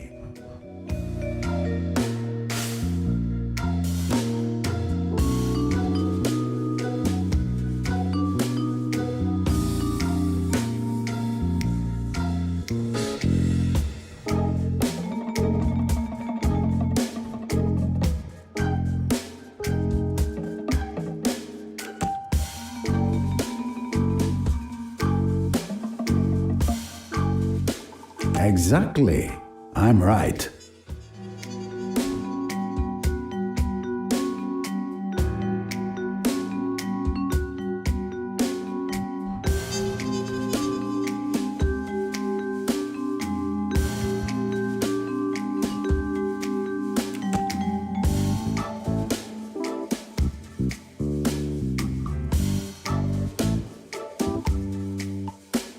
Of course, precisely what I thought.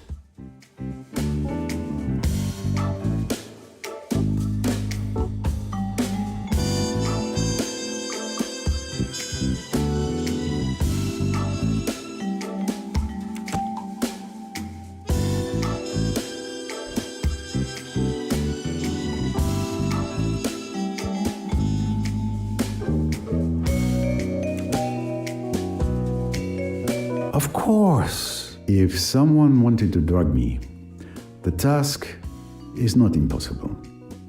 Observing that I only pour from my own bottle, uncorked at the table, the perpetrator could easily target me and no one else. I must go and check on this. Precisely. Is that applause I hear?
That's my personal bottle.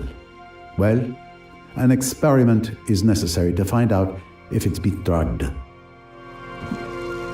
I must find a way of making sure there was sleeping powder in my wine. And I have only the equipment around me, so it's not going to be easy. But if it were easy, anyone could do it. Let's give it a go. Yes, that might work. I'm going to try to separate the elements that make up the wine with absorbent paper. But first, I need to reduce the pigments in the wine, which would get in the way.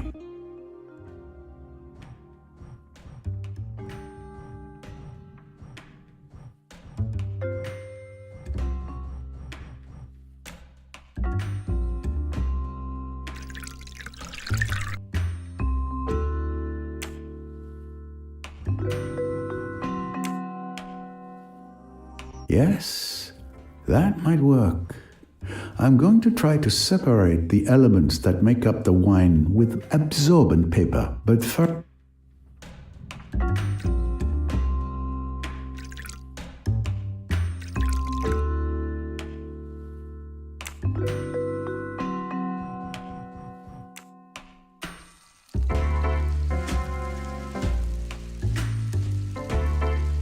yes, that's the right solution. The wine is transparent enough to see the result without masking it. And there is indeed an intruder. I count 4 spots instead of 3.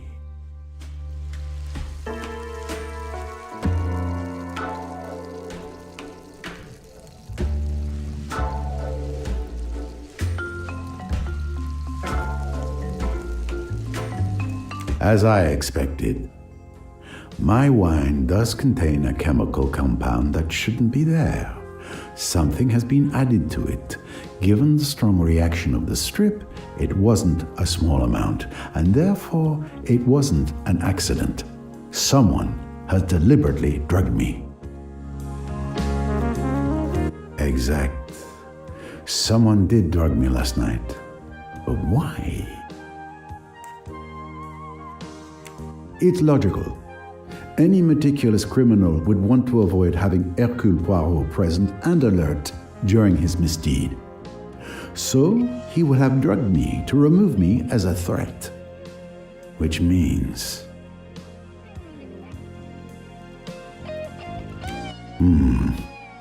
This clue proves that the crime was carefully premeditated.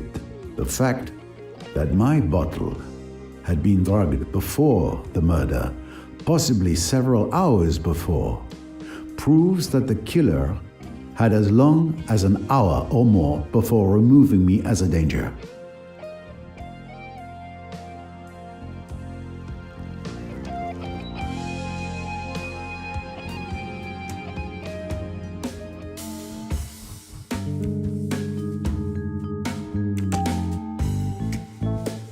Of course, precisely what I thought.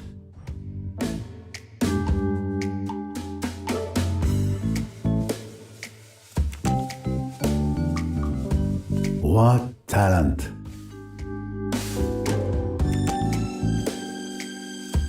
Well done.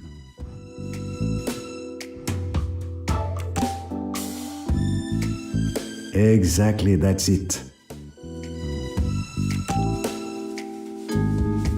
Why not? Impressive.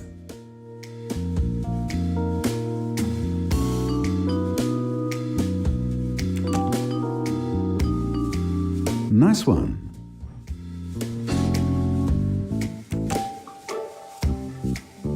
Exactly, that's it. This must be the right solution. One less puzzle to solve. Despite an unhealthy interest in role-playing games, none of the crew aroused my suspicions, and each of them has a decent alibi. Precisely. Is that applause I hear?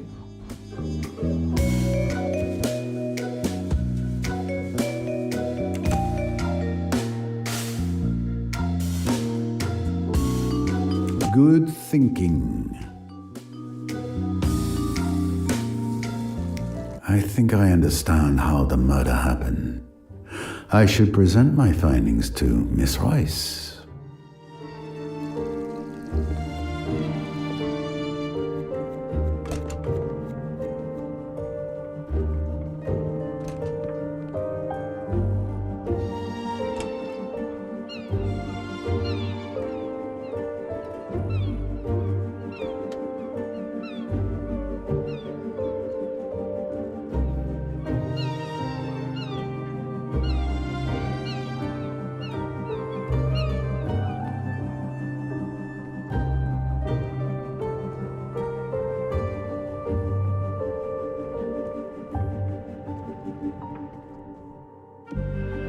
We have made progress in our investigation, but a significant problem remains. I think I know what you're referring to. Let's recap. I've discovered that the murderer intentionally drugged me at dinner, sometime before Lynette's murder. We can already draw a first conclusion from this. The crime was premeditated. It couldn't have been improvised. Exactly. The revolver that was used to kill Lynette Doyle is a key piece of evidence. Agreed. It's the same gun that wounded Simon Doyle. Indeed. The weapon that killed Lynette and Jackie's weapon, which disappeared from the lounge, are both .22 caliber, and most likely the same weapon. Therefore, the murderer must have retrieved it from the lounge to kill Lynette Doyle, taking advantage of the commotion caused by Mr. Belfort. Yes, it would appear only one person could have committed Lynette's murder.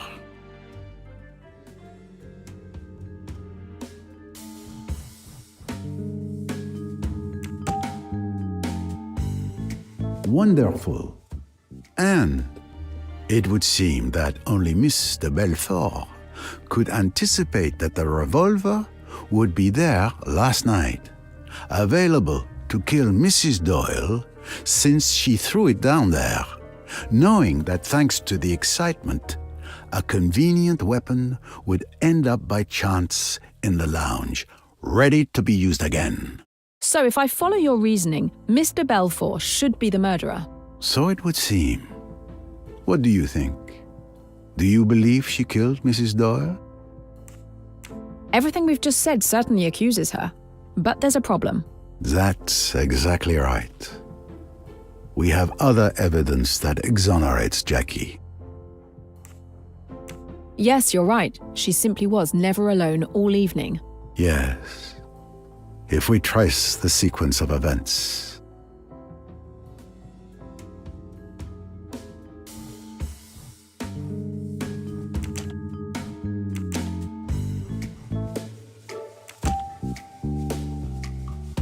Bravo!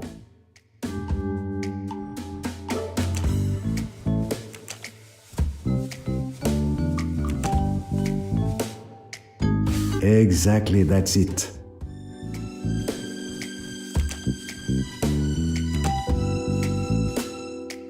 That's logical.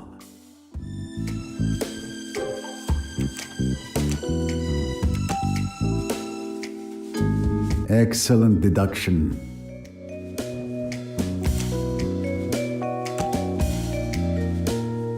A good answer, of course.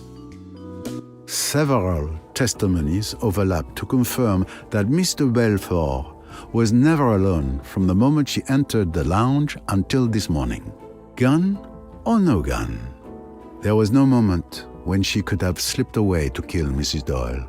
So Mr. Belfort is the only one who could have done it, but she couldn't have done it. Did I say that out loud? Mademoiselle, Poirot does not believe in flying guns with minds of their own. We are being led astray. But we will unravel this thick mystery. I'm convinced of it. There is still much we don't know. The investigation must continue.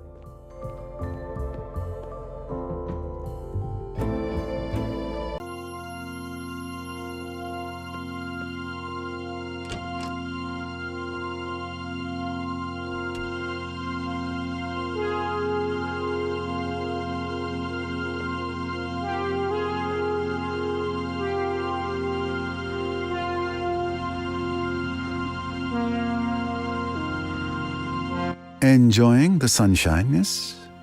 It would be a crime not to, would it not, on such a beautiful day? It's more the tranquility of the place that drew me here. I understand. Don't worry, this will only take a moment. It's rare to see you without your mother. Is it that obvious? I thought I'd outgrown clinging to her apron strings. What can you tell me about last night? My mother and I went to bed around 11 o'clock. Rats! There I am again, securely tied to her apron. I didn't hear anything except some commotion near Dr. Bessner's cabin. It was stifling in our cabin. I couldn't sleep. Around 1 a.m., I went out on deck for some fresh air. I didn't stay long. I went back to sleep afterwards. I had no idea what had happened until this morning.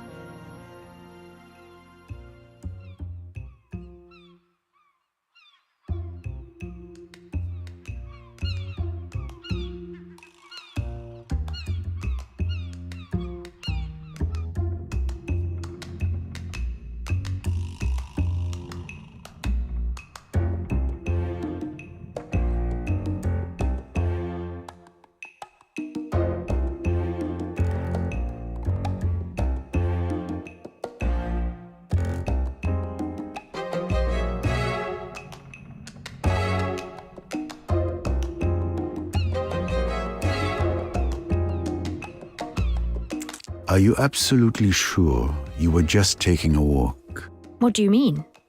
Of course I'm sure.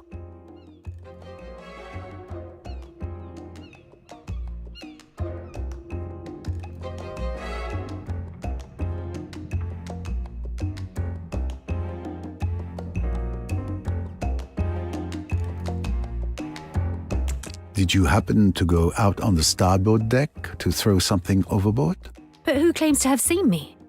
Miss Van Schuler and other passengers have confirmed hearing a splash at that time. Miss Van Schuler, that old busybody? Maybe she heard a splash. I didn't. She still refuses to admit anything. I need to know what was thrown overboard. There's only one thing left to do. Recover that sunken treasure. The steward, Tarek, might be able to help us. What can you tell me about Mrs. Doyle's pearl necklace? Her necklace? Nothing at all. I admit being pleased with myself. When I saw it, I wasn't jealous. I should find Mademoiselle Royce.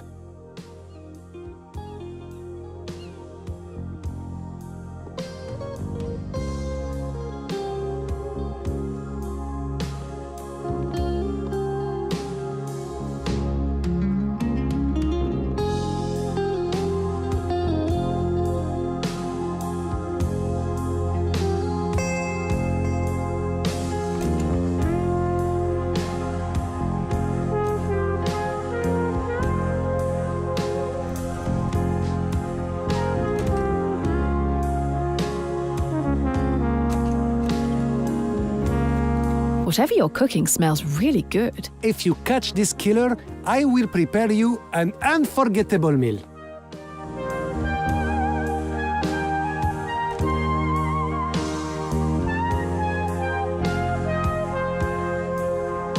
Are you handling the service all by yourself? With Tarek watching the gangway, unfortunately, I have little choice.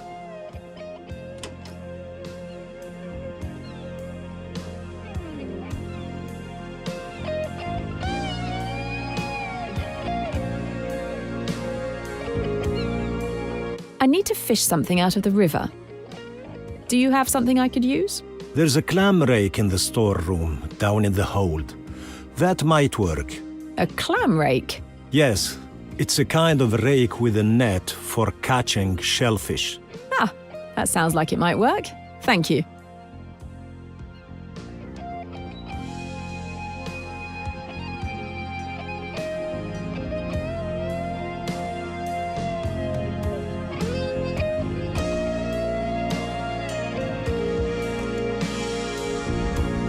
This must be the clam rake that the steward Tarek mentioned.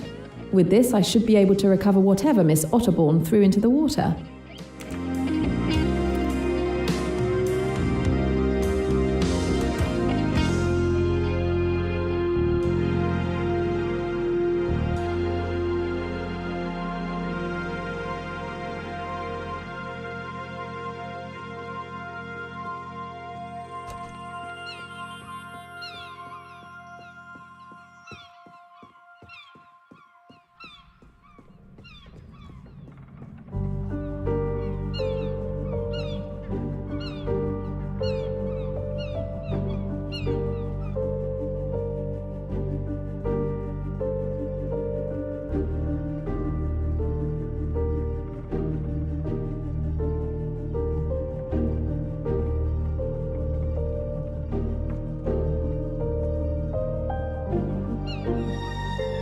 Let's get started.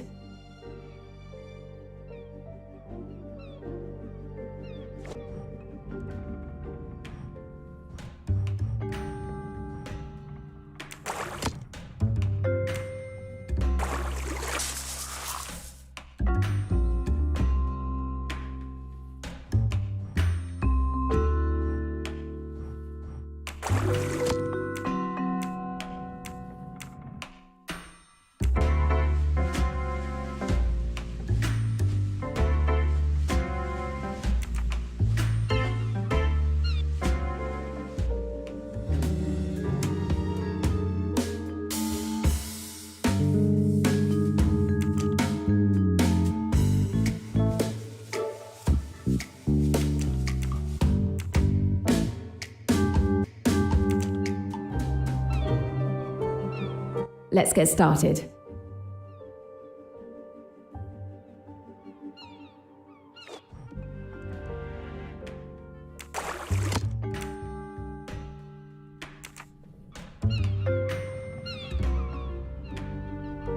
Let's get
It has been damaged by water. Not very interesting. Yuck.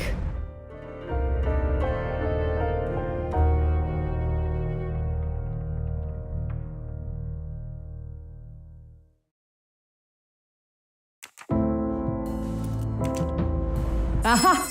A trophy for my collection.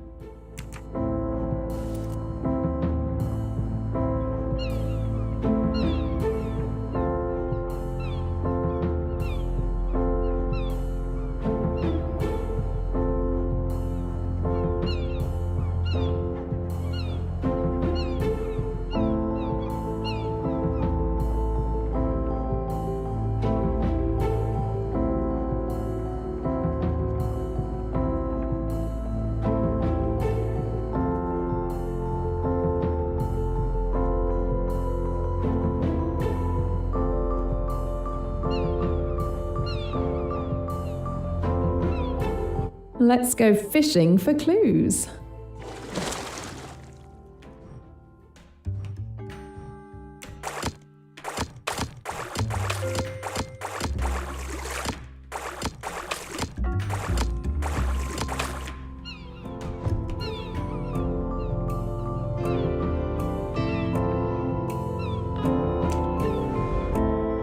Disgusting. Digging through trash on a river bottom. I'm going to grit my teeth and just do it. Not my style. Not very interesting. Now this is more interesting. Looks like the fishing was good. And the stamp on the bag reads Karnak.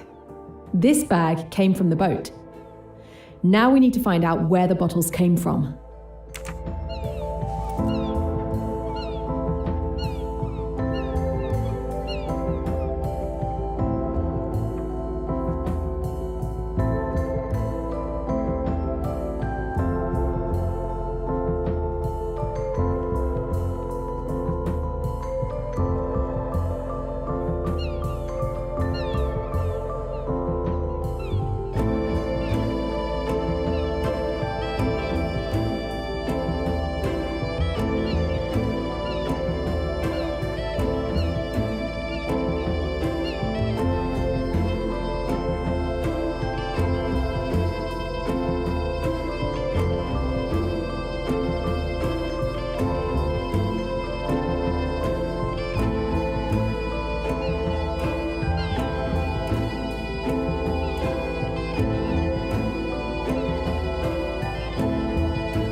These traces seem to match the bottles fished out.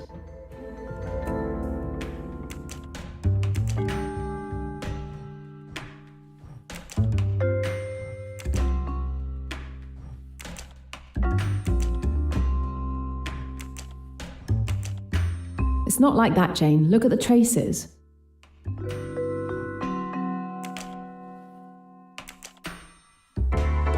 The bottles match the traces perfectly. It can't be a coincidence. The recovered bottles belong to either Salome or Rosalie Otterbourne.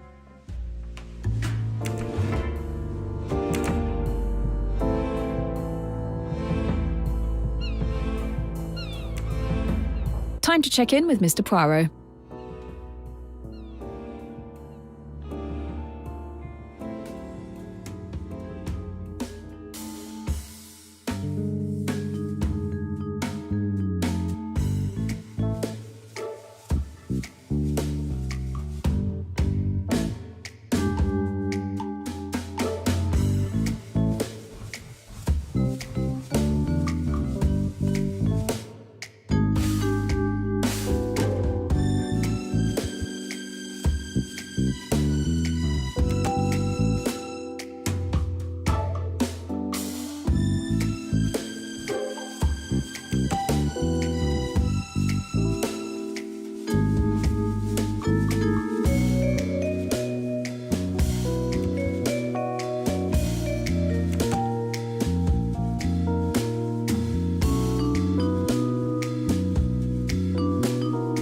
right.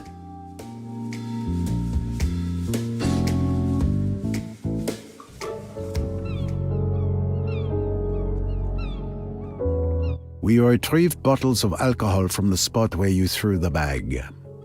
Are you still sure you don't want to amend your statement? Oh, really? And if it had been a tire, would that have been mine too? I'm not responsible for everything people throw into the Nile. What can you tell me about last night?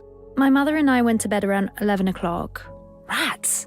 There I am again, securely tied to her apron. I didn't hear anything except some commotion near Dr. Bessner's cabin. It was stifling in our cabin. I couldn't sleep. Around 1 a.m., I went out on deck for some fresh air. I didn't stay long. I went back to sleep afterwards. I had no idea what had happened until this morning.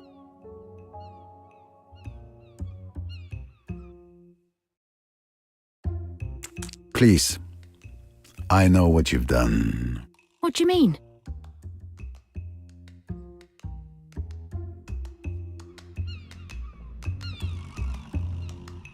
That's enough now. I know you threw your mother's liquor bottles into the water. Am I right? Yes, you're quite right. I was a fool not to say so, I suppose. But I didn't want everyone to know. It would go all over the boat, and it seemed so silly. I mean, that I... So silly that you should be suspected of committing a murder? I've tried so hard to keep everyone from knowing. It isn't really her fault. She got discouraged. Her books didn't sell anymore. People are tired of all that cheap sex stuff. It hurt her. It hurt her dreadfully. And so she began to drink. For a long time, I didn't know why she was so weird. Then, when I found out, I tried to stop it. She'd be all right for a bit. And then suddenly, she'd start and there would be dreadful quarrels and rows with people. It was awful. I had always to be on the watch, to get her away, and then she began to dislike me for it. She's turned right against me. I think she almost hates me sometimes. Pauvre petite. Don't be sorry for me. Don't be kind. It's easier if you're not. I'm so tired. I'm so deadly tired. I know. People think I'm awful. Stuck up and cross and bad-tempered. I can't help it. I've forgotten how to be nice. You have carried your burden by yourself too long. It's a relief to talk about it. You've always been kind to me, Mr. Poirot. I'm afraid I've been rude to you often. Are you going to tell everyone? No, it is not necessary. Just tell me what I want to know. Now tell me, mademoiselle, Miss Van Schuler saw you. Did you see her? She says that she looked out of the door of her cabin. I don't think I should have seen her. I just looked along the deck and then out to the river. Did you see anyone at all when you looked down the deck? No, I saw nobody. I thought the splash heard by several witnesses was the murderer disposing of the revolver. But it was only Rosalie Otterborn throwing away evidence of her mother's alcoholism. It explains one mystery, but it is doubtful it helps identify the murderer. A small setback only. There are still other avenues to explore.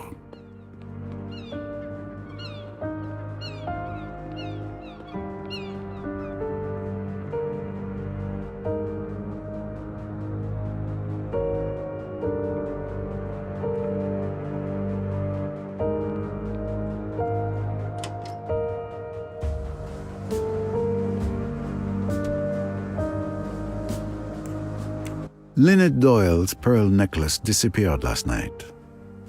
Can you tell me anything about that? You're the first to tell me the news. I didn't even know it had been stolen. The thief will make a fortune if he can sell it, but he doesn't stand a chance if you're there to stop him.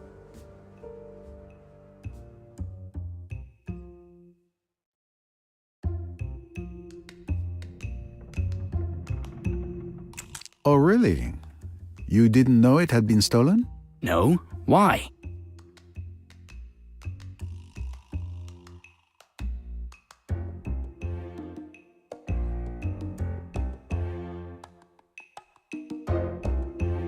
I know there was a fake necklace in the hollow book that was sent to you. You know, do you? Where's the proof? The message that talks about a defective shipment, which matches the fake necklace with a flawed copy.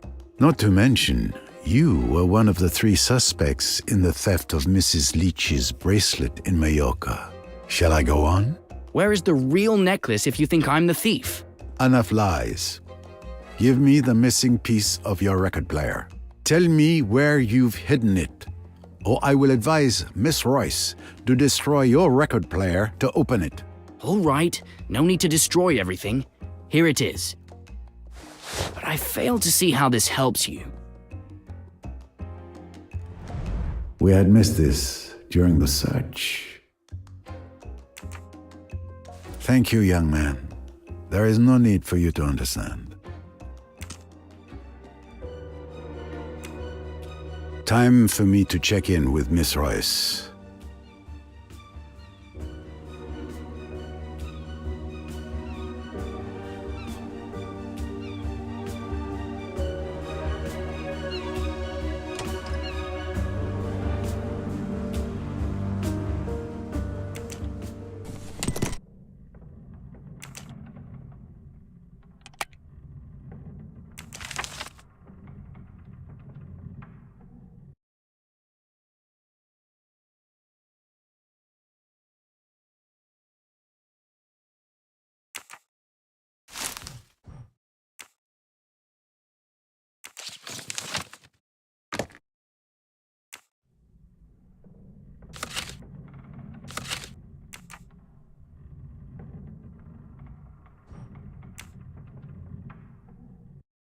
It's strange that these buttons don't do anything.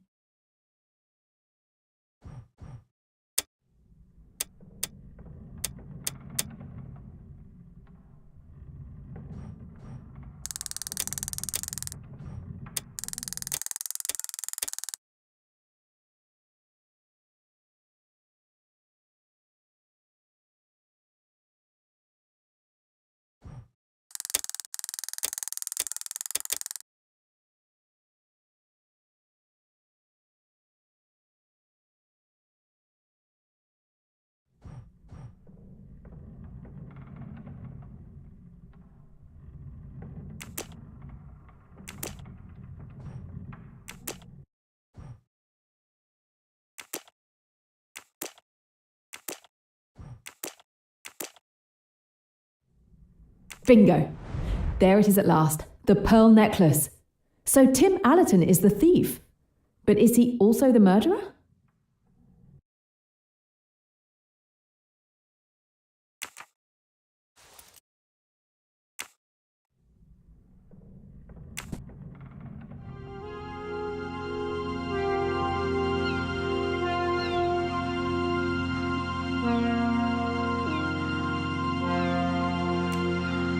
It may be time to compare notes with Mr. Poirot.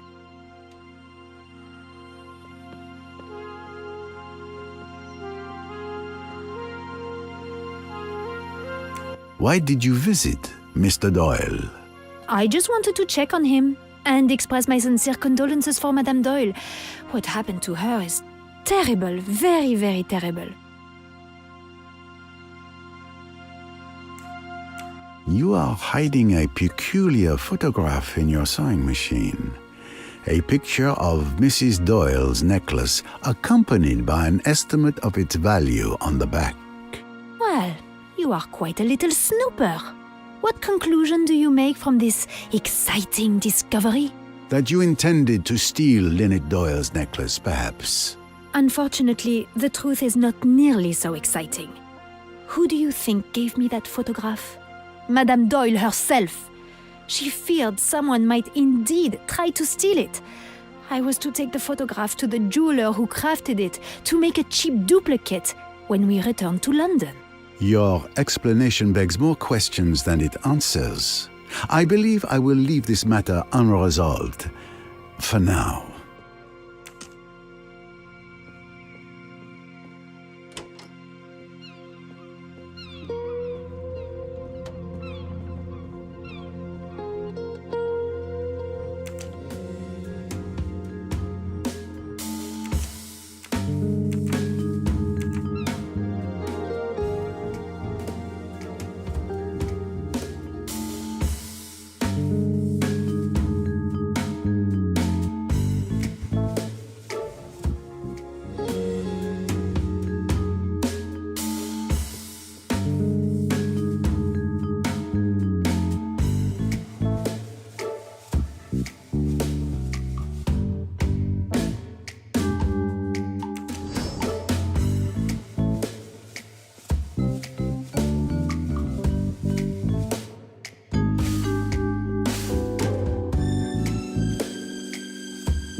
Certain pieces of the puzzle are now in place.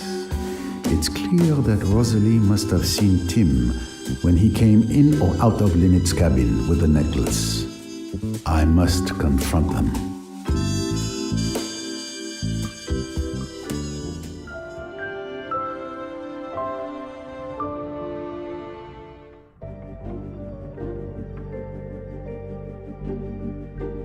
Thank you all for coming.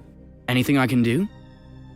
In a sense, perhaps, what I really require is for you to listen. Certainly. I'm the world's best listener. Can be relied on to say ooh at the right moments. That is very satisfactory. Ooh would be very expressive. Eh bien, let us begin. We found Lynette Doyle's real pearl necklace in your cabin. There's no doubt. You are the thief.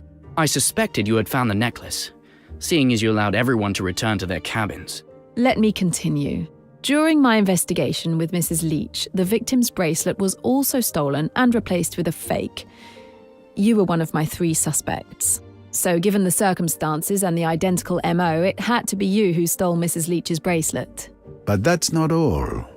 You have an accomplice, your cousin, Joanna Southwood.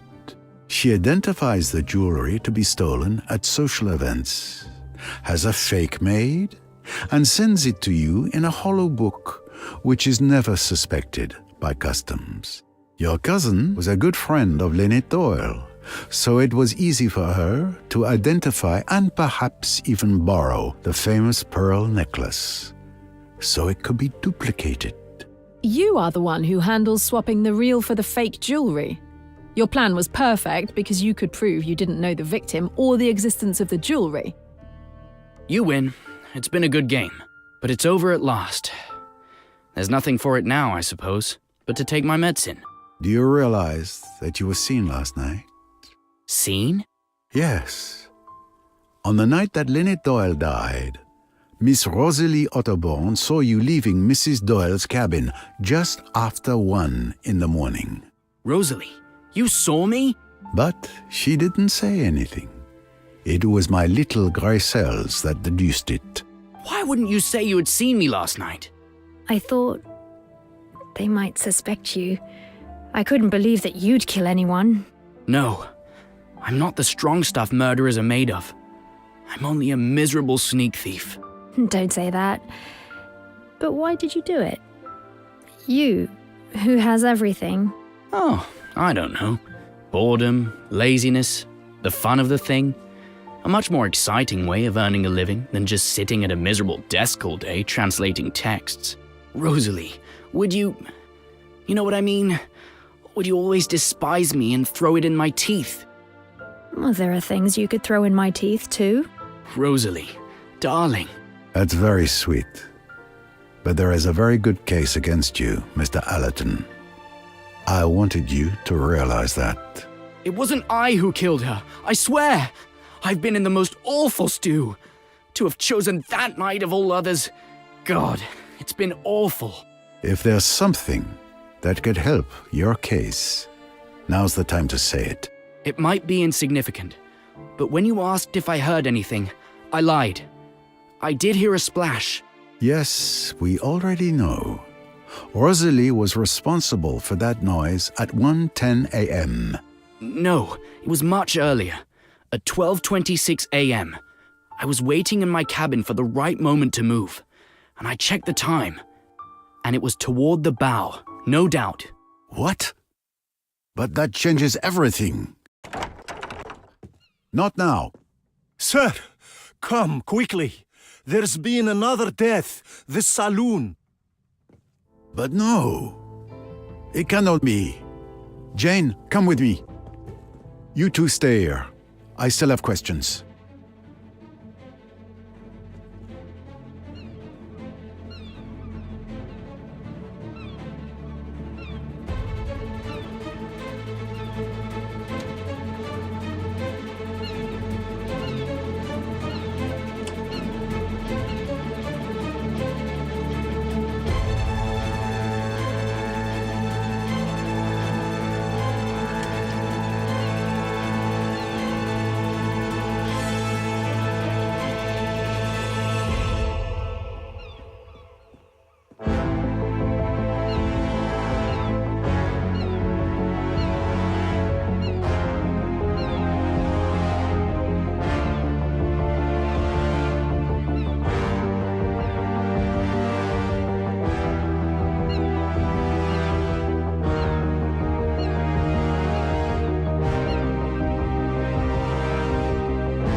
This is horrible.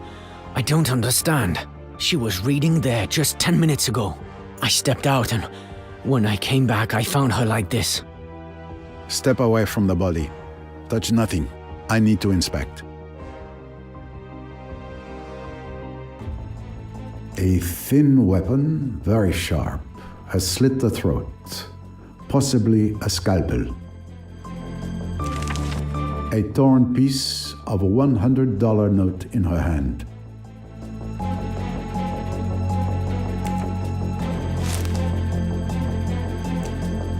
A ribbon for bundling stacks of notes. There must have been $10,000 here at least, but the money is missing.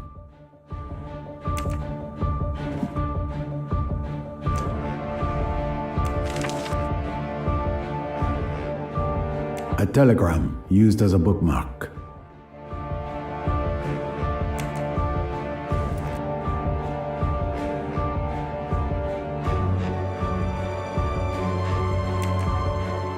I can already say that Louise Bourget had her throat cut with a sharp object.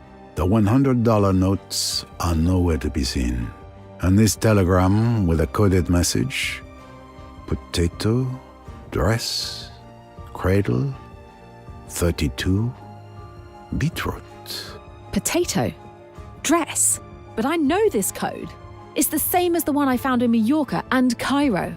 Show it to me.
Here is the message.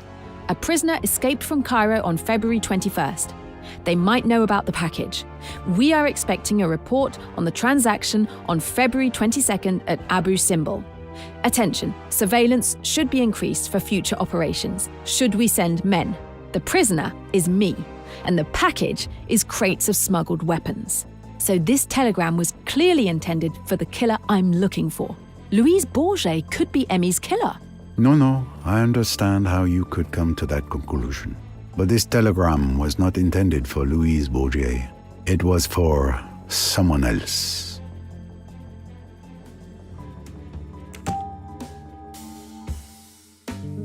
Yesterday, Lynette Doyle mistakenly received this telegram that was meant for Riquetti.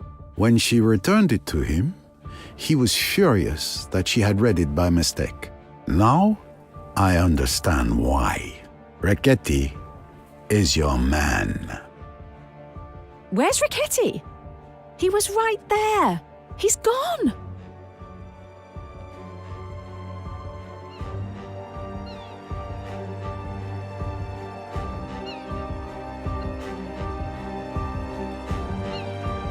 I'm sorry, Mr. Poirot.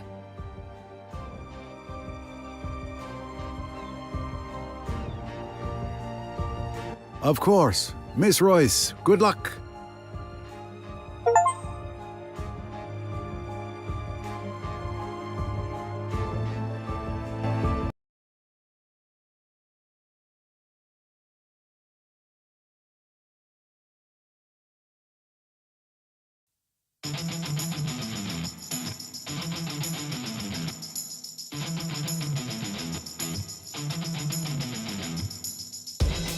Riquetti, stop!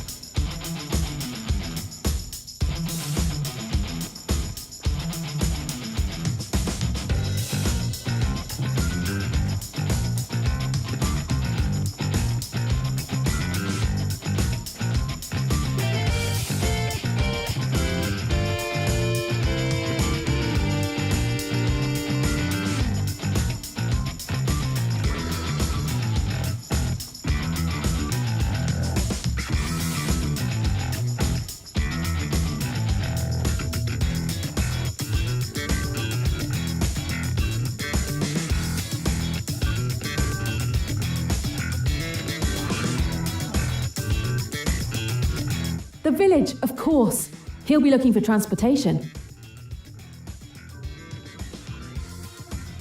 He didn't have time to go far. He has to be hiding here. Someone has to have seen a stranger.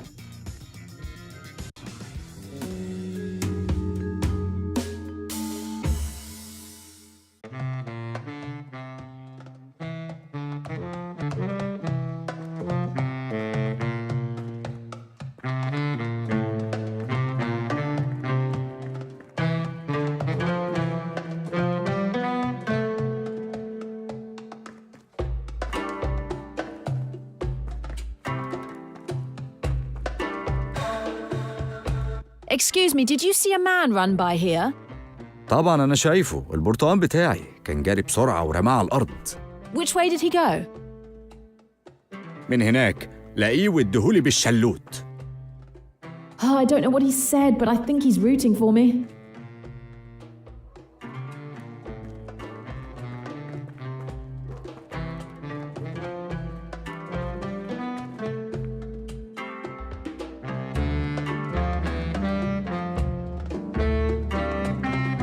Another little treasure for my collection.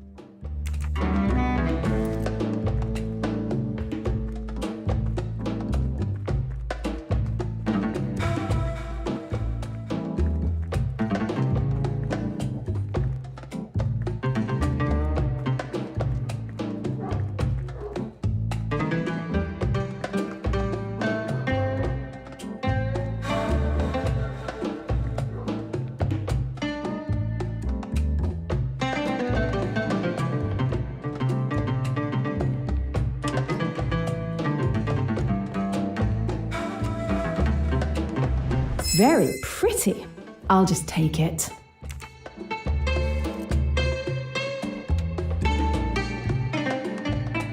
Hello, miss. May I help you? I hope so. I believe a man came in here a few minutes ago.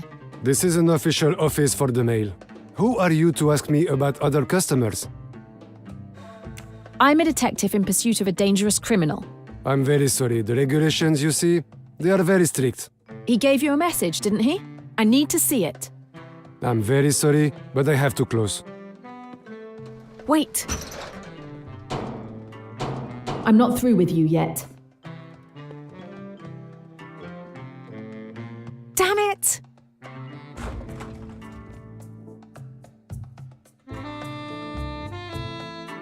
Are you mad?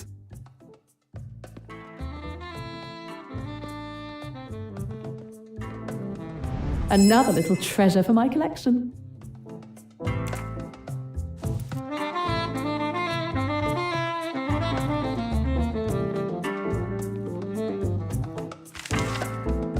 Riquetti is laying low somewhere nearby. I need to find him before he disappears again.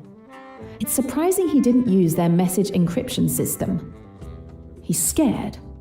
I like him scared.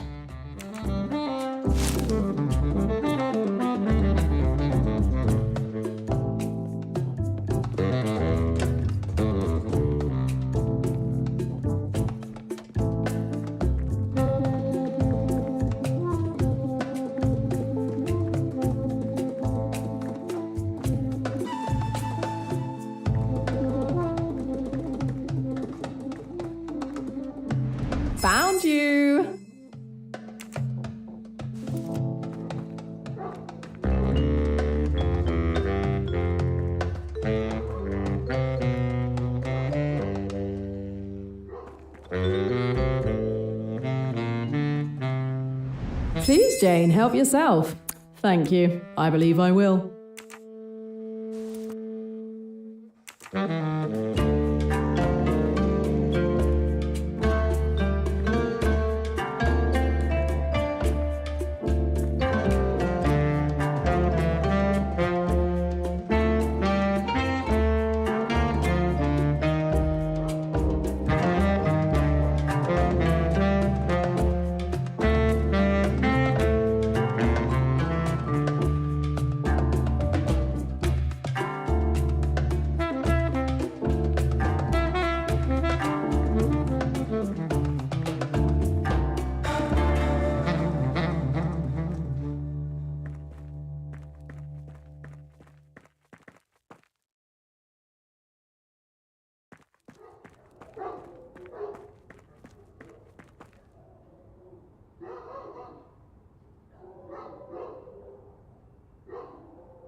Come to me, moustache. Don't be shy.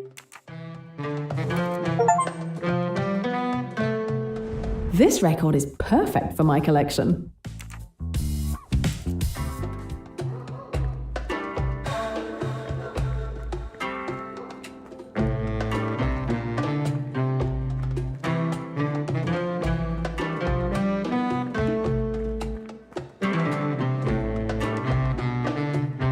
When I think that I almost missed it.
The red salamander. I found the hideout.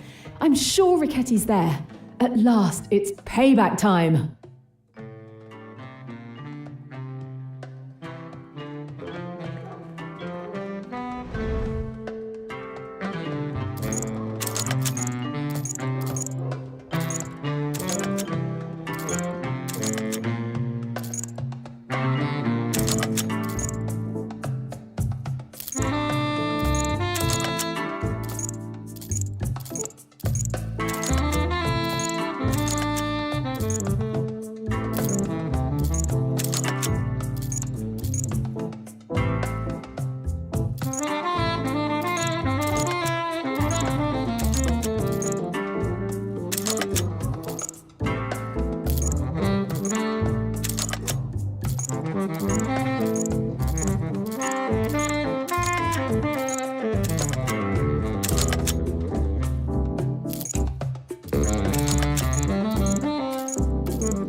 Stop!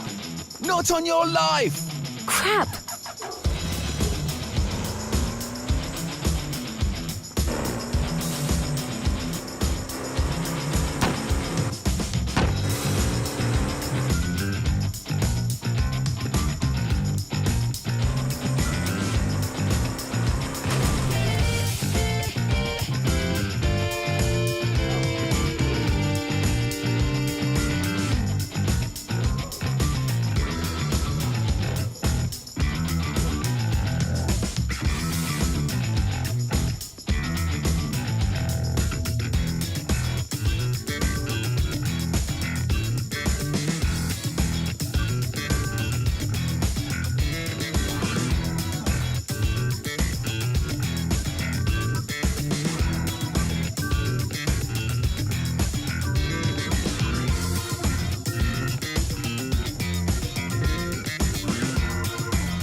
Richetti, give it up. You're trapped.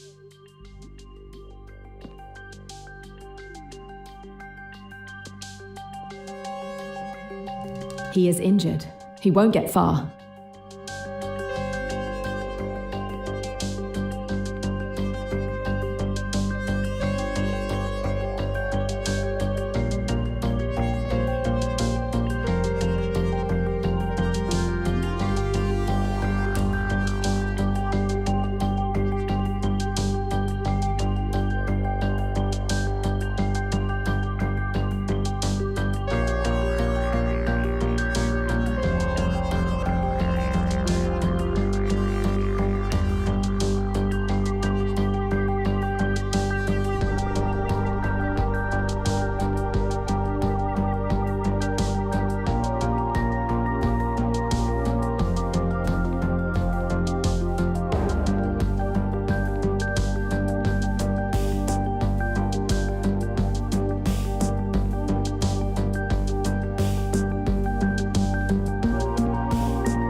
It's over for you. You've killed all you're going to kill.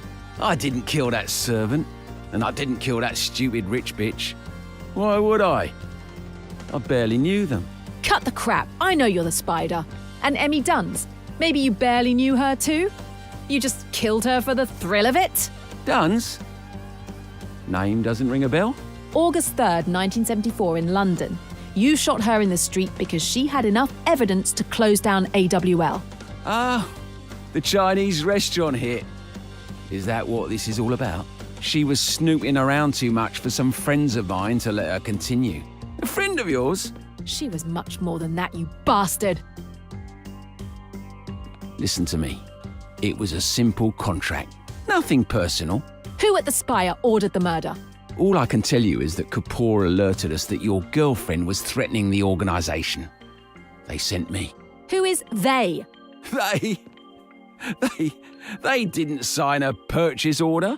In that case, what? Am I going to have to settle for you? That suits me fine. At least I'll have avenged Emmy.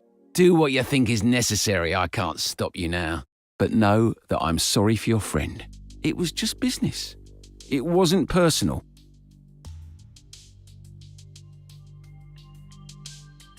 Get up. I can't do it alone.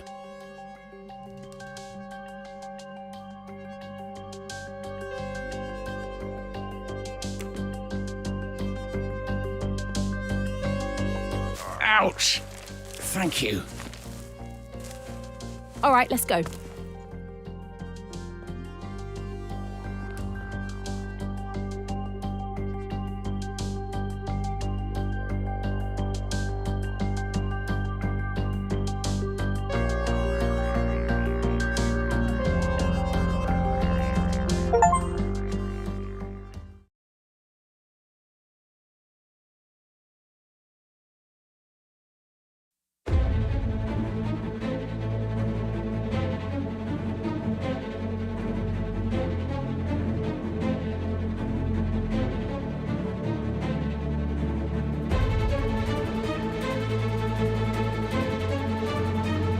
Where's Richetti? He was right there. He's gone.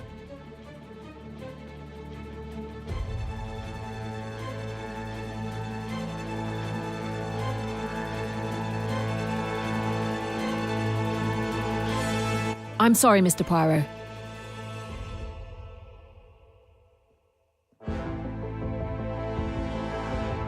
Of course. Miss Royce, good luck. What is going on? Another murder? Oui, monsieur. Another murder. And for the second time, Poirot has arrived too late. Focus, Poirot. Summarize what you know. First, Mademoiselle Bourget was slashed by a thin, extremely sharp object, possibly a scalpel. Then we have a torn piece of currency found clutched in her hand. Next, we have a ribbon from a bundle of $10,000 notes found on the floor. Finally, there is a telegram intended for Monsieur Richetti among the victim's belongings. A telegram that was very incriminating for him. These tell a story. Possibly more than one. Time to put the pieces together.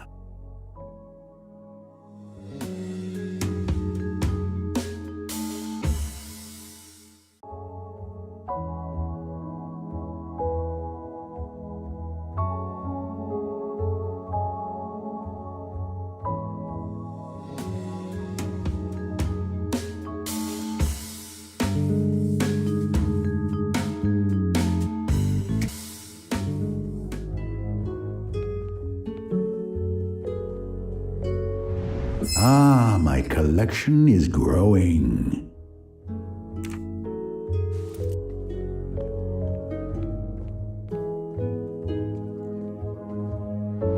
Come to me, shiny mustache.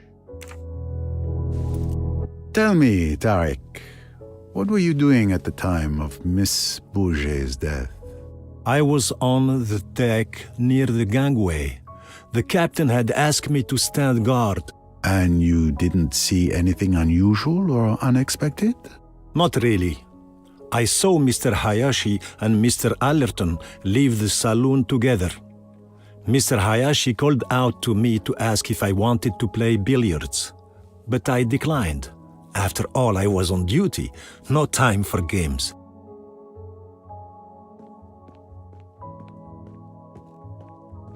Mr. Hayashi, what can you tell me about Mademoiselle Bourget's death?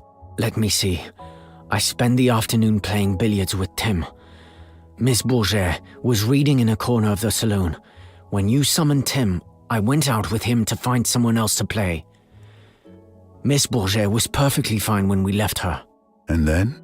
Outside, I saw the steward, Tarek, on the deck. I asked him if he could play, but he was on duty. I kind of expected that. Then I saw Mr. Richetti on the bow. I went over and asked him if he was up for a game. We chatted for 10 minutes or so. He finally agreed to play.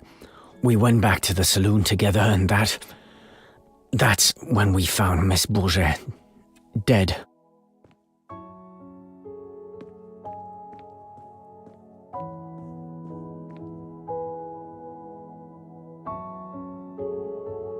A thin weapon, very sharp, has slit the throat, possibly a scalpel.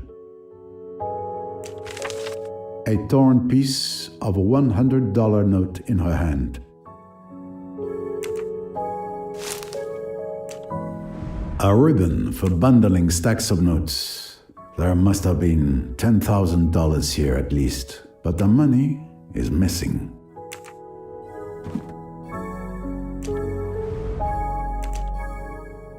This is where I found Mr. Richetti's encrypted telegram.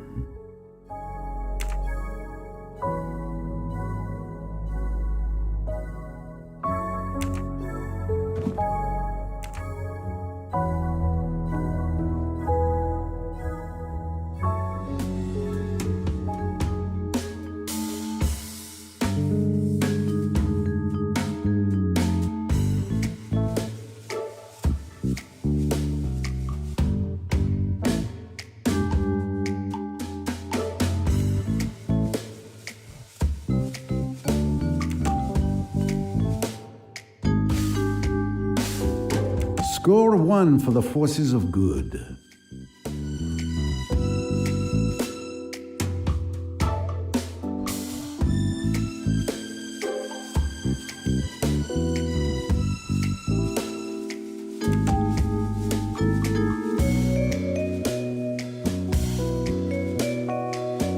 Good.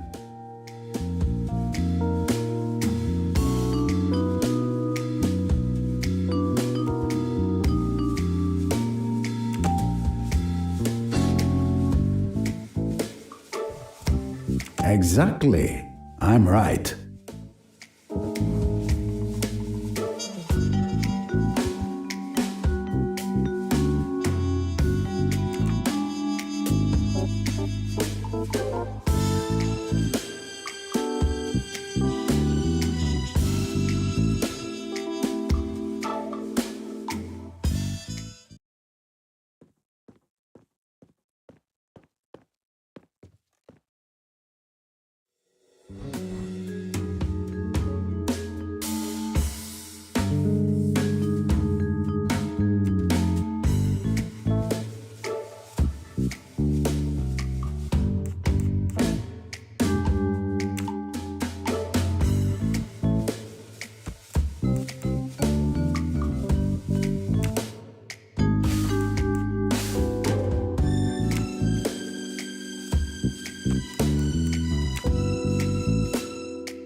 The little grey cells, they do not desert me.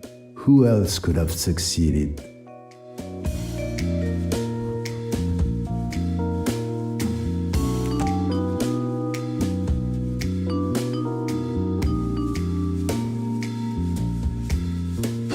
Great.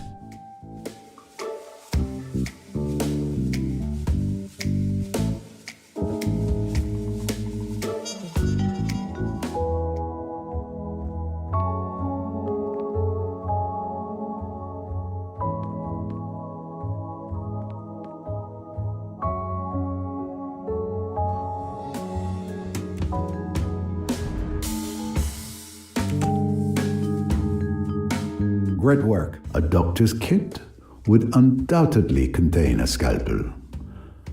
Possibly more than one. And in fact, this was confirmed by Miss Royce, who searched his cabin. I'll need to question him. Who is the world's greatest detective?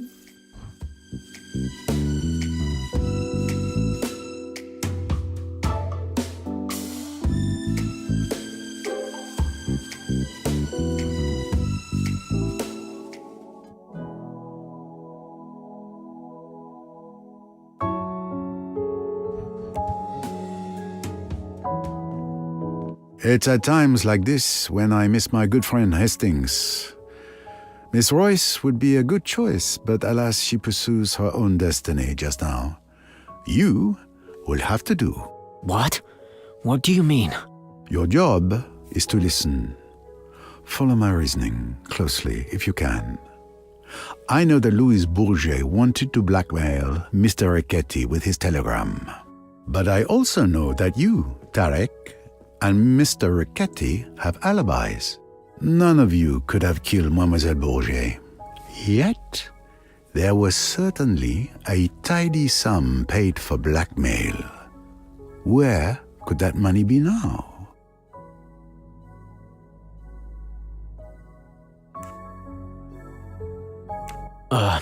Very well.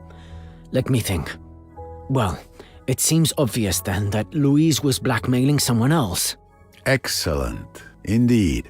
Louis Bourget must have been blackmailing both Riquetti and another person on his boat, connected to another case. Which one? The murder of Mrs. Doyle? Exactly. The victim of the blackmail could have simply paid. But if their secret were ever revealed, they'd risk the death penalty. They couldn't take that chance. But what had Louise Bourget discovered? Louise had discovered the identity of the murderer. Precisely. Louise knew who murdered Mrs. Doyle. She wanted to blackmail that person instead of telling me. Instead of getting paid by the killer, she paid with her life. But what about Riquetti? I'm afraid Miss Bourget saw the rewards of blackmail, but not the danger. She must have planned to blackmail Riquetti as well. But she was killed before she could. Of course. You're right, Monsieur Poirot. It's brilliant. Yes, I know.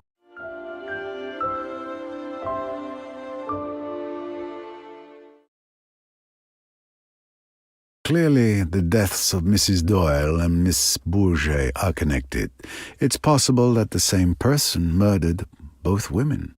Investigating Mrs. Doyle's death will surely lead me to Miss Bourget's killer. Mr. Tarek, could you move the body to the cold storage in the hold? Do what? Yes, sir. Forgive me. The usual request I expect to receive is more like, may I have another glass of wine? It's time for me to speak with Dr. Bessner.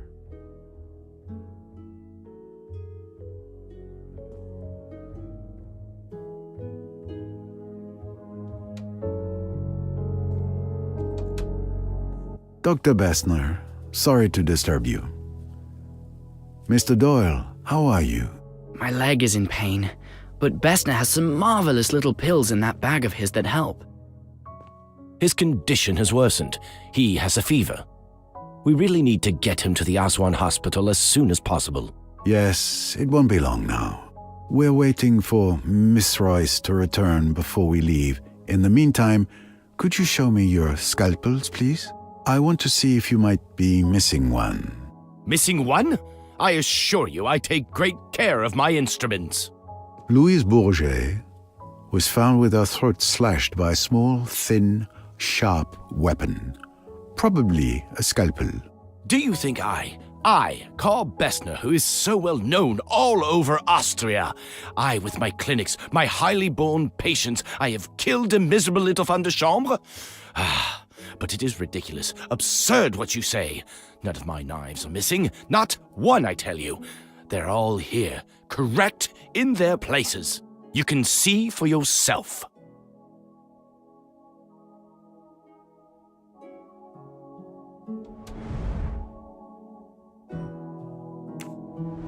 A stethoscope is nothing unusual in a doctor's bag.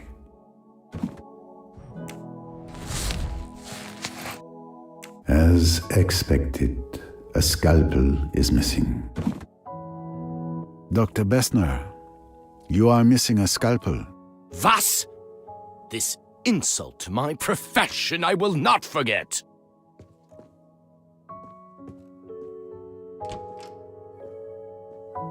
Whew, you've put the old boys back up. Ah, there you are, Monsieur Poirot. It is most important. I have vital information. Mr. Doyle, I know who killed your wife. What? My theories are completely vindicated. The deep, primeval, primordial urges. It may appear impossible, fantastic, but it is the truth. Do I understand that you have evidence in your possession to show who killed Mrs. Doyle? Certainly I have. You will agree, will you not, that whoever killed Louise Bourget also killed Lynette Doyle? That the two crimes were committed by one and the same hand? You mean you have a theory as to who killed Louise Bourget? No, I have exact knowledge. I saw the person with my own eyes. For God's sake, start at the beginning. You know the person who killed Louise Bourget, you say? I will tell you exactly what occurred. I went to the rooftop bar to get, something to help me sleep. I did not wish my daughter to know of it. She tends to disapprove. As I was saying, I was on the terrace when I saw... I didn't think anything of it, of course. But when I learned that Louise had died in the saloon, I understood everything. Maybe you understood, but I can't understand anything. Calm down. Start over from the beginning. In detail. Yes, yes. As I was at the top of the terrace stairs, about to go down, I saw the murderer. It was...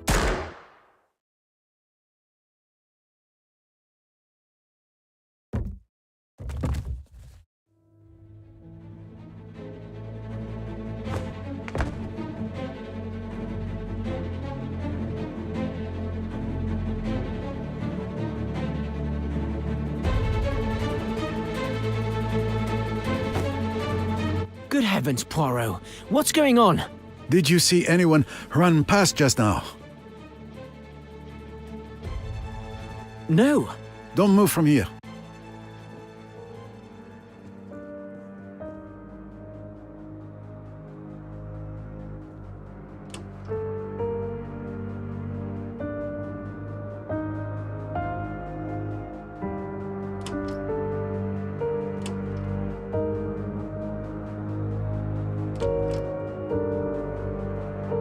The murderer has vanished. Again. Another murder? Who was it this time? I'm sorry.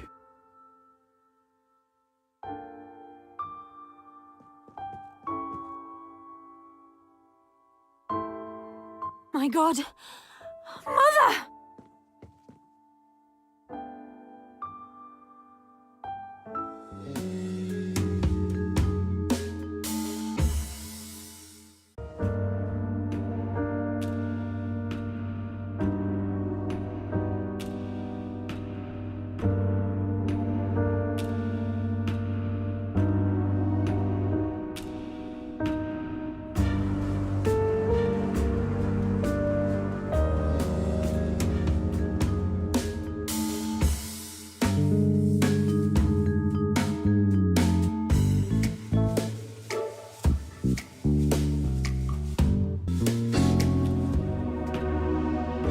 What did you see?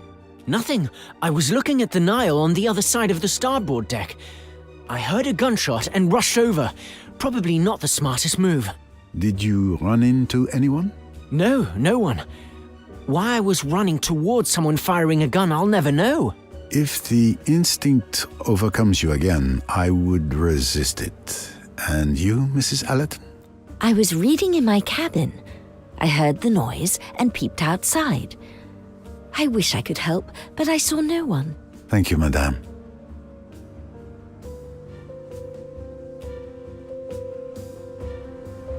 Well hidden, but not good enough for Poirot.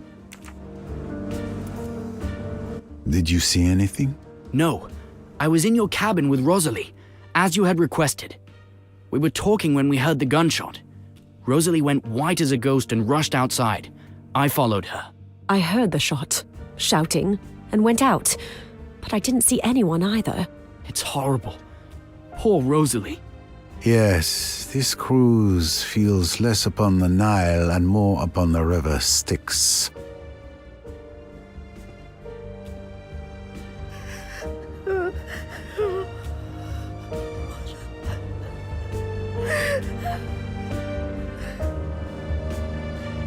Did you witness anything that may help? You may not believe me, but after your outrageous accusations, I went to calm down on deck. I was at the stern, alone, when I heard the gunshot. I couldn't see anything from where I was. These ladies then arrived. Yes, we heard the shot. We came to see what was happening, and now there's another dead body. I have to get off this boat. Calm down, Cousin Marie, please. We were together, coming up from the lower deck. We didn't see anything at all.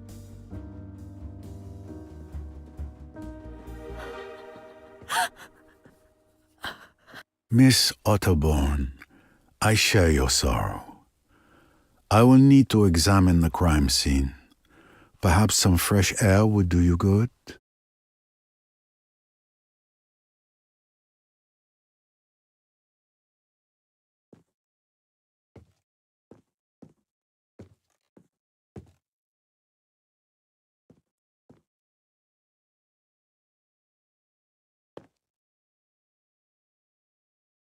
A bullet to the head. Behind the left ear, a large caliber. She died instantly. Another life gone on this cursed boat. What a horror! You were close to the door, and you really didn't see anything? No, not even a shadow. Poirot, I beg you, do something. Another murder. The killer laughs at Poirot. It is a nightmare.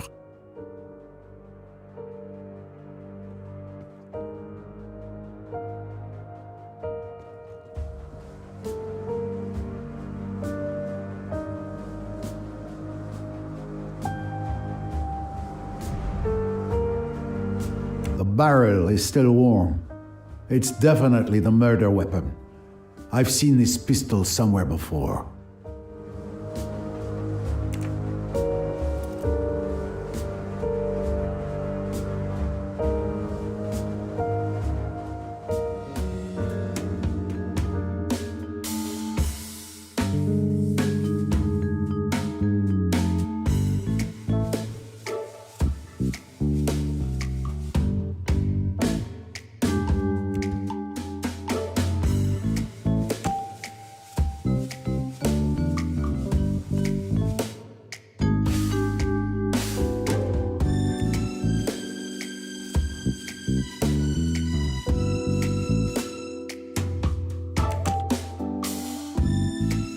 Yes, given the bullet impact behind Mrs. Otterborn's left ear, the killer must have been to her left.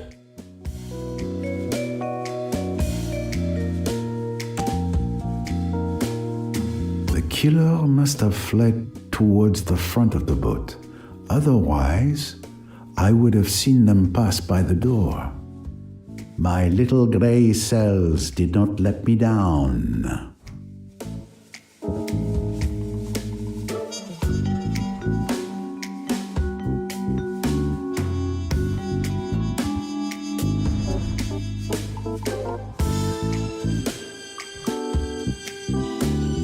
I'm missing something.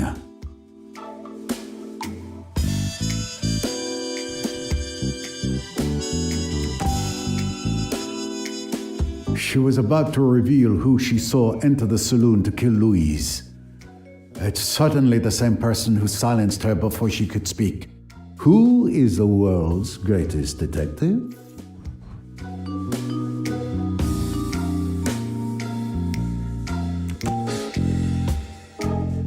Miss Royce told me she saw this pistol in Mr. Pennington's cabin. I'll need to question him once I'm done here. He should still be in the lounge. Another victory for Poirot. Of course.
The human animal never fails to surprise me.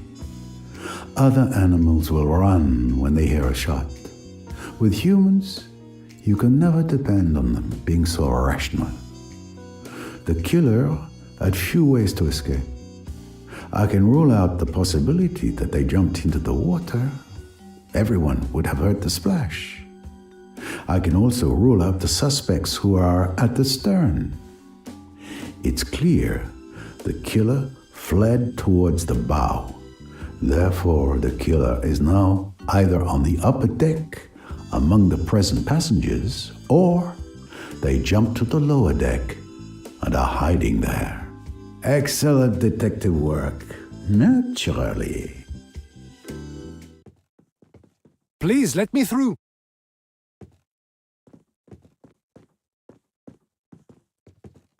I was informed of what happened. It's terrible. My sincere condolences, miss. Thank you, Captain. This situation is completely beyond me. What can I do to help, Mr. Poirot? We need to place Mrs. Otterbourne's body in the cold storage with the others.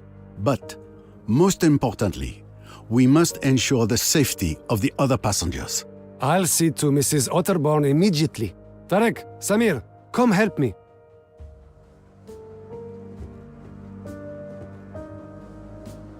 Thank you, Captain. Then please stay on the alert. Don't you worry. My crew and I will be vigilant.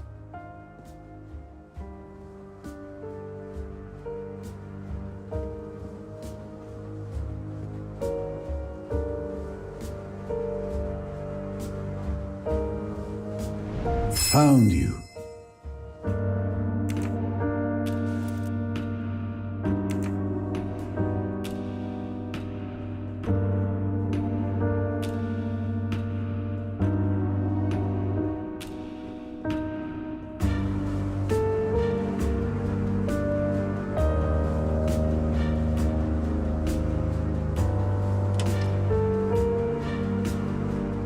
There's Mr. Pennington.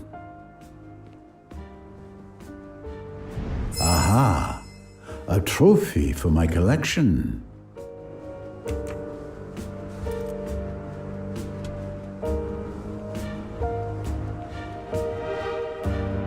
This record is perfect for my collection.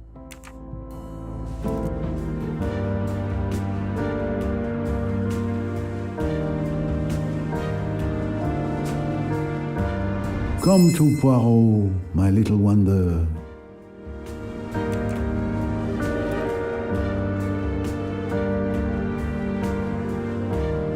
I'm so very sorry, mademoiselle. She's completely in shock. Take good care of her, young man.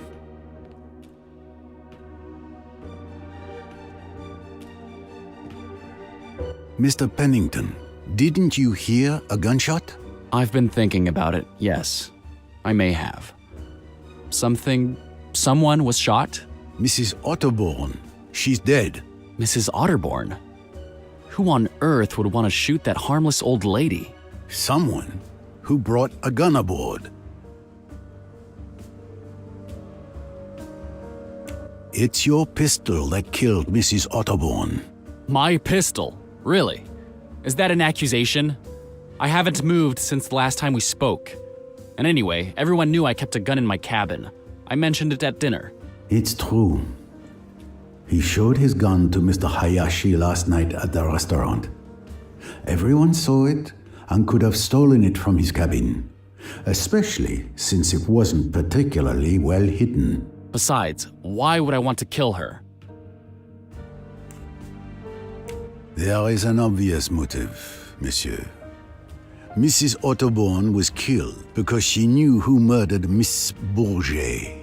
She had to die just as she was about to reveal their identity. So you really think I'm the killer?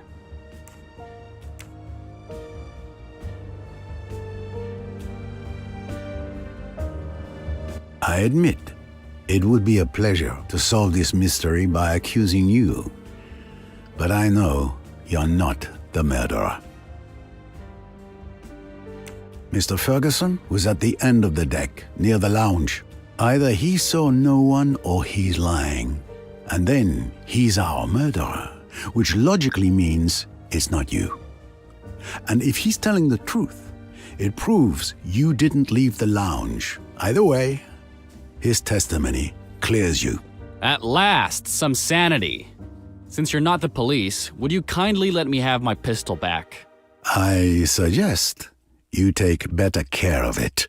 And do not be so very pleased with yourself, monsieur. You and I are not done yet.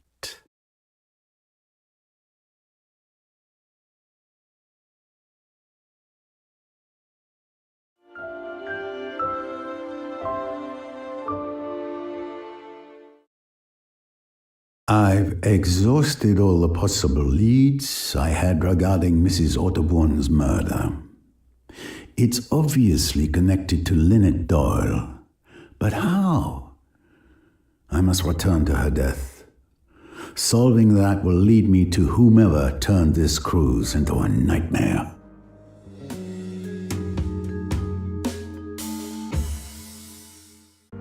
With all these tragedies, I have not had a single moment to reflect calmly. I must revisit details, and I know of a good place to start. Tim Allerton gave me a piece of information that seemed trivial to him, but awakened my little grey cells. But before I could investigate, we were interrupted by the death of Miss Bourget.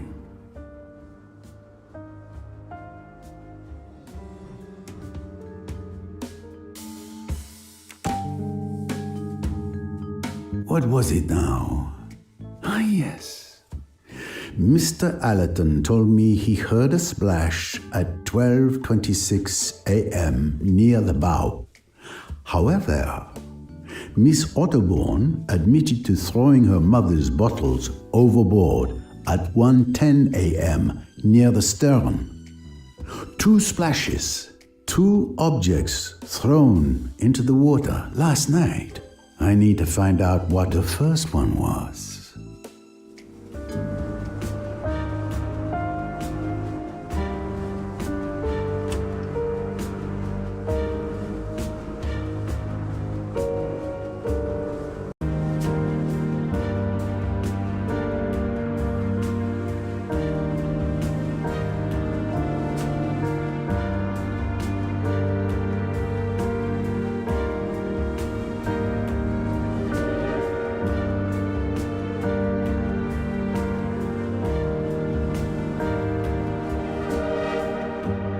No, this isn't where Tim heard the splash. It was on the starboard side, near the bow.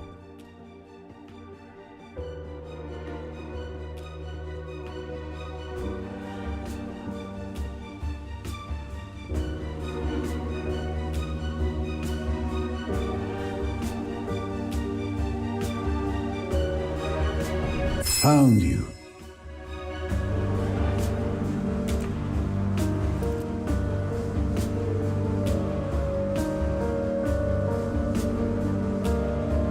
When I think that I almost missed it.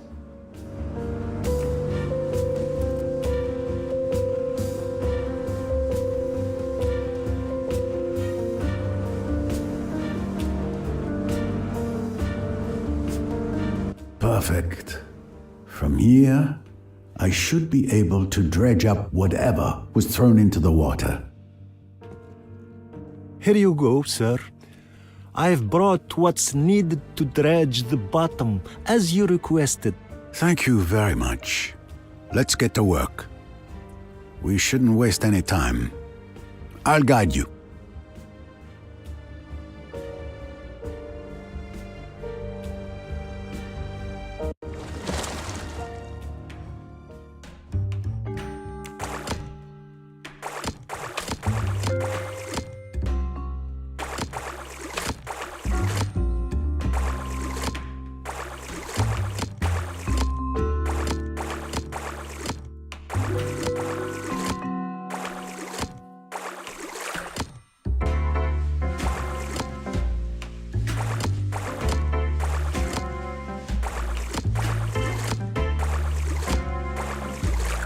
Almost.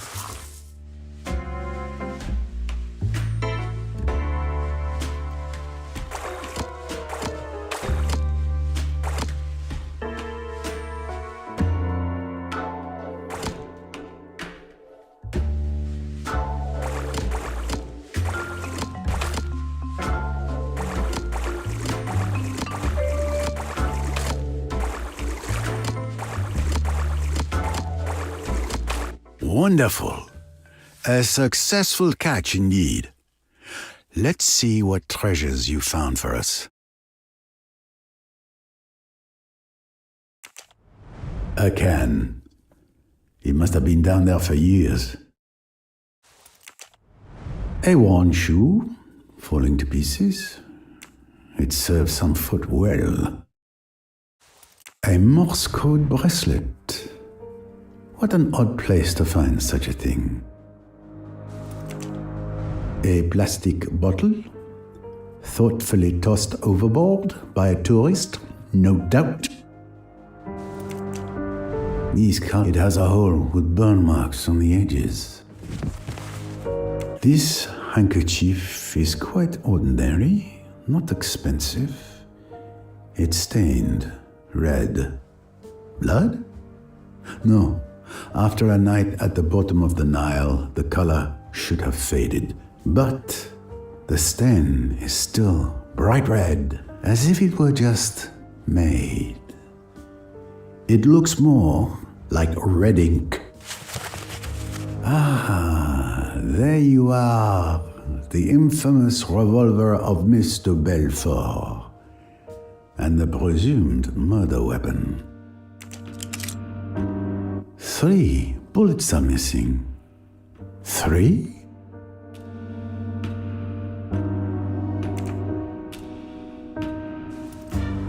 I finally know what was thrown at 12:26 a.m. A torn scarf, a stained handkerchief, and Mr. Belfort's revolver with 3 missing bullets. The pieces of the puzzle are coming together. So, do you know who the killer is, Mr. Poirot? Almost, Samir. Thanks to this fruitful catch, I can now draw some new conclusions.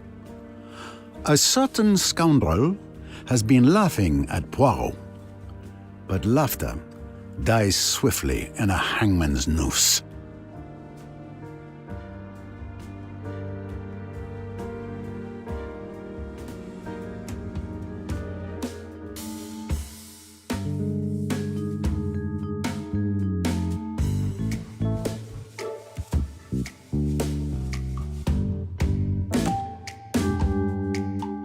When I inspected Mrs. Doyle's cabin, I remember seeing a nail polish bottle labeled pink, yet the liquid inside was clearly red. The contents of that bottle deserves a closer look. Another victory for Poirot, of course.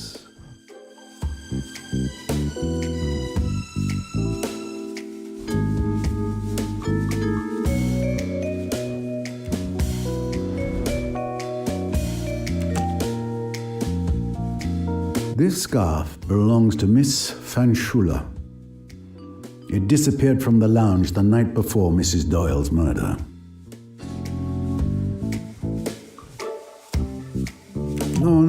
this isn't it. Think.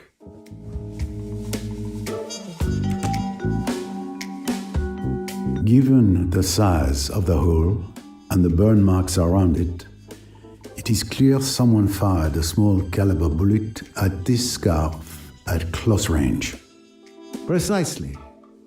Is that applause I hear?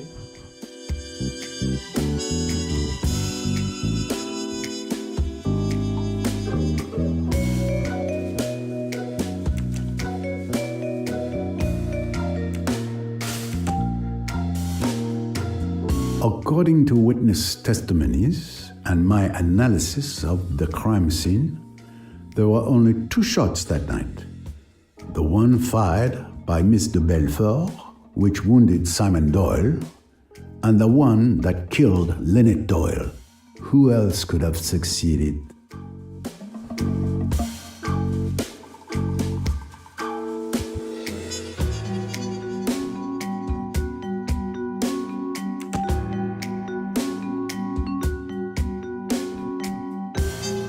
Wonderful.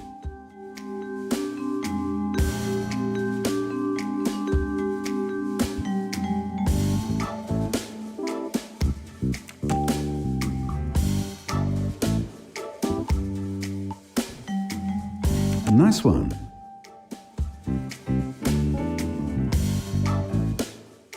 Et voilà. I now have all the facts I need to reconstruct the events of the night Lynette Doyle was murdered.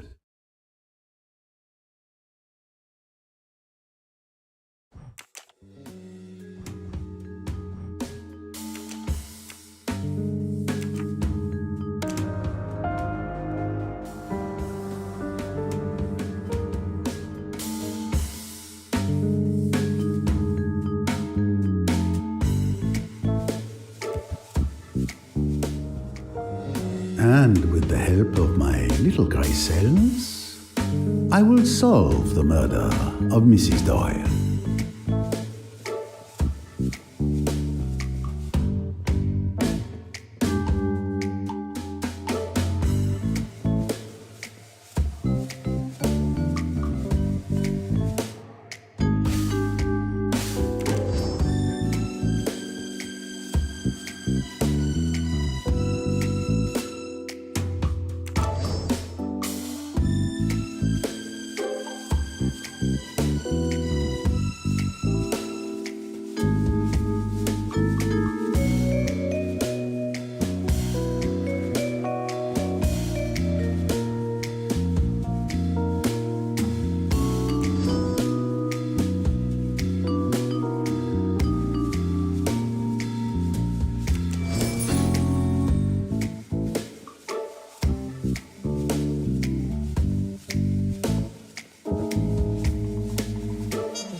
Samir, would you be so kind as to gather all the passengers in the lounge? As quick as you can. Everyone? Even Mr. Doyle? In his condition? Yes. It is absolutely crucial that all the passengers are present. I'm counting on you. Right away, Mr. Poirot.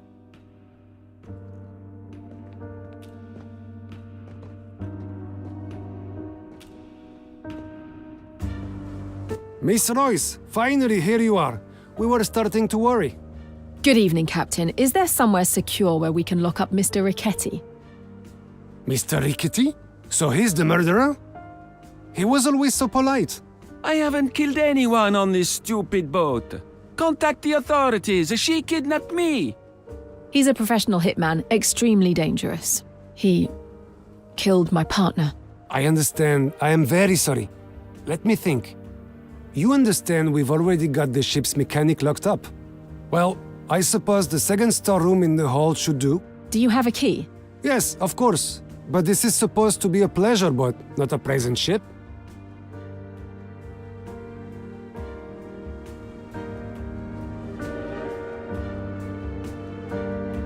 Then I brought him back to the boat. He's tied and locked up down below. I see. Congratulations, mademoiselle. You are to be commended for your tenacity as well as your bravery. Enough about me. What about you? Have you made progress on Louise's murder? Richetti claims it wasn't him. For once, he is telling the truth. He may be a murderer, but he's not our murderer. The best proof is that there was another murder on the boat during your absence. Mrs. Otterborn is dead. Oh no, that poor lady. Who did it? I was just about to answer that question.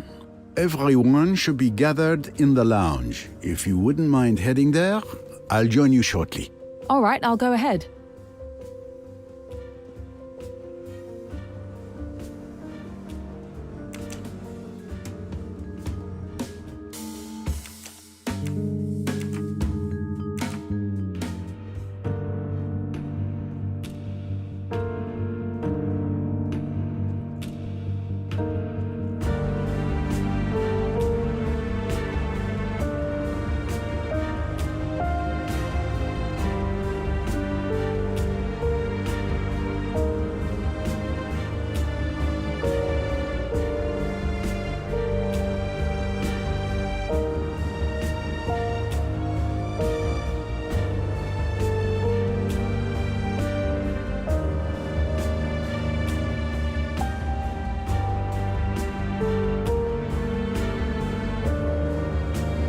Nobody's going through that door, sir. You can trust me.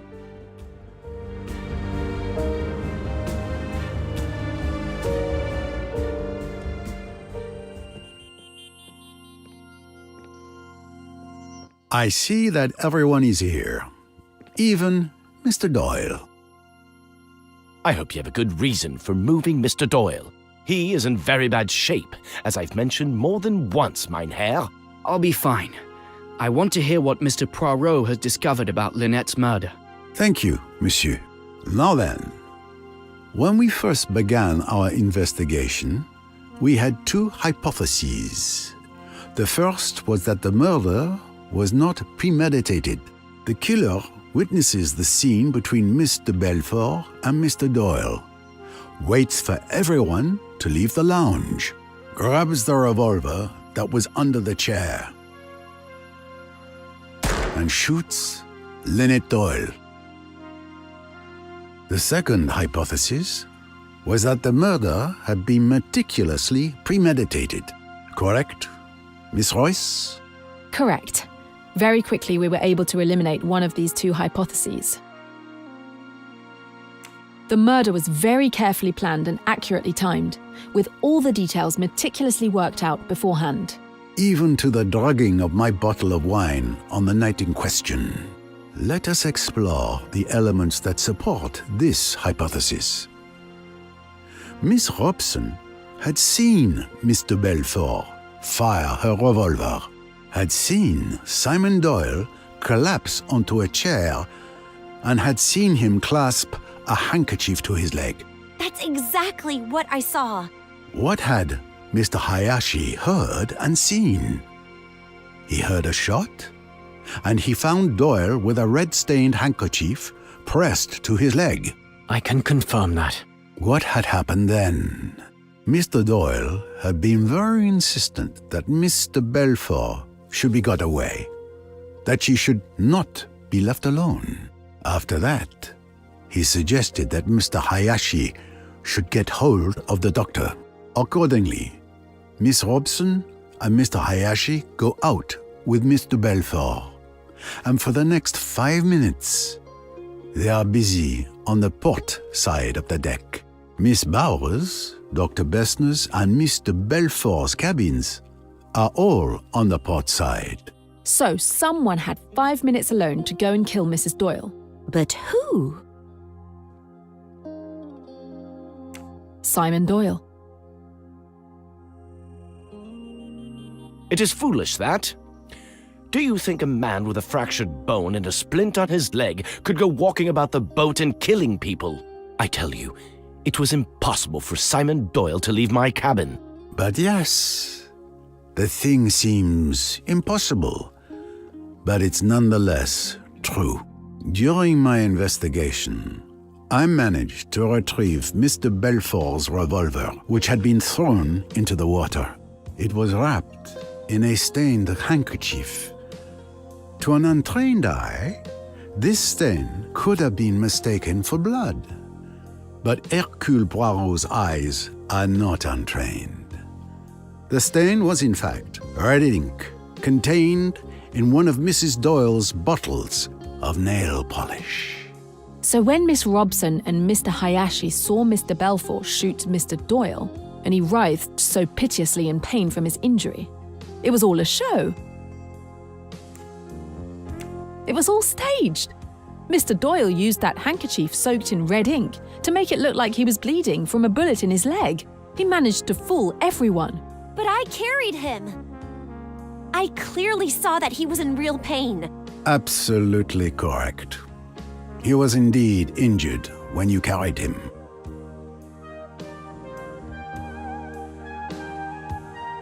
But you just said that... Patience, if you please. We're getting to the boldest part of this plan. As I mentioned earlier, after Mr. Belfort fired her shot, Mr. Doyle insisted that Miss Robson and Mr. Hayashi remove her from the lounge. Now he is alone. 2 minutes are all that Simon Doyle needs. He picks up the pistol from under the sofa, runs like a hare silently along the starboard deck, enters his wife's cabin, creeps up to her as she lies asleep, shoots her through the head, puts the bottle that has contained the red ink away, and runs back. But what does he do next? He sits back down in his chair and shoots himself in the leg. That is the moment when he's truly injured. But what about the gunshot? We should have heard it, just like the first one. I even heard a splash in the water, which makes far less noise. Well observed, my young friend. Mr. Doyle used an object to muffle the sound of the gunshot. Remember, on the night of the murder, Miss Van Schuler had lost her scarf. In fact, it was Simon Doyle who stole it and hid it under a cushion, setting the stage for his crime. Scoundrel! How dare you involve me in your nasty schemes? We fished the scarf, the handkerchief, and Mr. Belfort's revolver from the Nile. As you can see, the scarf has a hole ringed with powder burns, caused by a bullet fired at close range. You, Dr. Bessner, examined Lynette Doyle's body. You will remember that the wound showed signs of scorching. That is to say that the pistol had been placed close against the head before being fired. So, that is exact. Now, thanks to this scarf, we know that the gunshot was muffled. This also wasn't the shot that killed Lynette Doyle. Because as we also now know, that the burn marks on her skin means the gun's barrel was placed very close to her skin, with nothing in between. It also could not have been the shot Mr. Belfort fired at Simon Doyle, as no one mentioned anything about it sounding muffled. Given these facts, the conclusion is quite clear. A third shot was fired that night. The third missing bullet from the revolver. You make it sound so simple and logical. Because it is, Monsieur Ferguson. Miss Van Schuler's scarf was used to muffle the sound of the gunshot when Mr. Doyle shot himself in the leg. But that's not the end of the revolver's journey.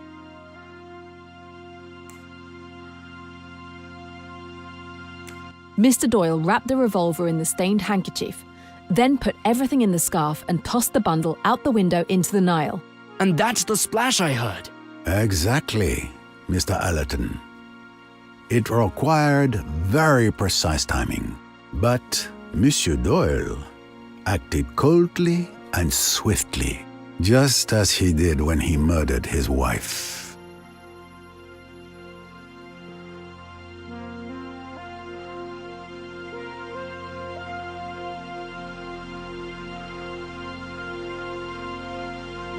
You certainly live up to your reputation, Mr. Poirot. Your theories are quite spectacular, but something is bothering me. If I am the villainous murderer who killed his wife, how do you explain the murders of Louise and Mrs. Otterbourne? What fantasies have you cooked up to explain how I could have managed those? And why? According to your theory, I was well and truly injured and bedridden in the care of Dr. Bessner all day. In fact, you're my alibi. I was even in the same room as you when poor Mrs. Otterbourne was killed. You're absolutely right, Mr. Doyle. I hope you didn't think I was done. Let us move on to the murders of those unfortunate women. You couldn't have killed Miss Bourget and Mrs. Otterbourne, Mr. Doyle. But you're not entirely innocent of their deaths either. Remember when Louise came to testify? When I asked her if she had seen anything the previous night, she gave this curious answer. Naturally, if I had been unable to sleep, if I had mounted the stairs, then perhaps I might have seen this assassin, this monster, enter or leave Madame's cabin. Now, what exactly did that tell us? Miss Bourget lied when she said she saw nothing. She had indeed seen the murderer, Mr. Doyle, enter Lynette's cabin. But instead of coming to me, she preferred to profit from her knowledge. She tried to blackmail Mr. Doyle. She sent her carefully worded message, and he responded, "You'll be all right. I'll look after you." Secret codes now? Really? Ridiculous. And you're still not answering my question. How could I have killed Louise in the saloon when I could barely walk? It's very simple. If you didn't kill Louise Bourget, then you must have had an accomplice.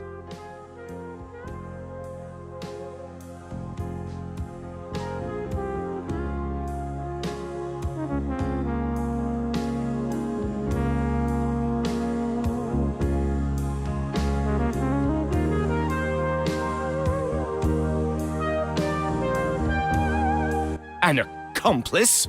Are you accusing me?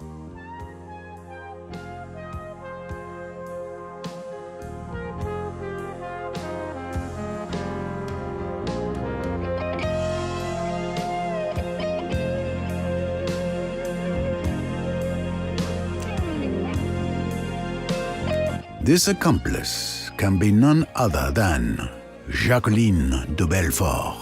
What?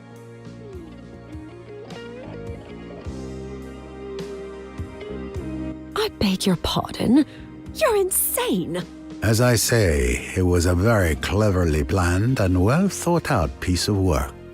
It could not be chance that Simon Doyle had a bottle of red ink in his pocket. No, it must be design. It was not chance that he had a plain, unmarked handkerchief with him. It was not chance that Jacqueline de Belfort's foot kicked the pistol under the settee, where it would be out of sight and unremembered until later. So you truly believe that Miss de Belfort and Mr. Doyle are accomplices? Certainly, the two halves of the murderer. What gave Simon his alibi?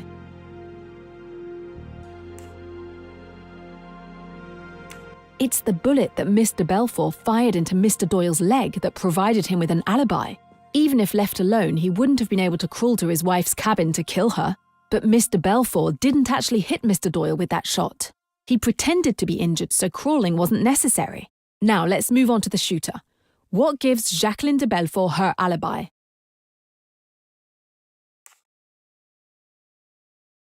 Mr. Doyle was insistent that Miss de Belfort was never to be left alone from the moment of the gunshot until this morning.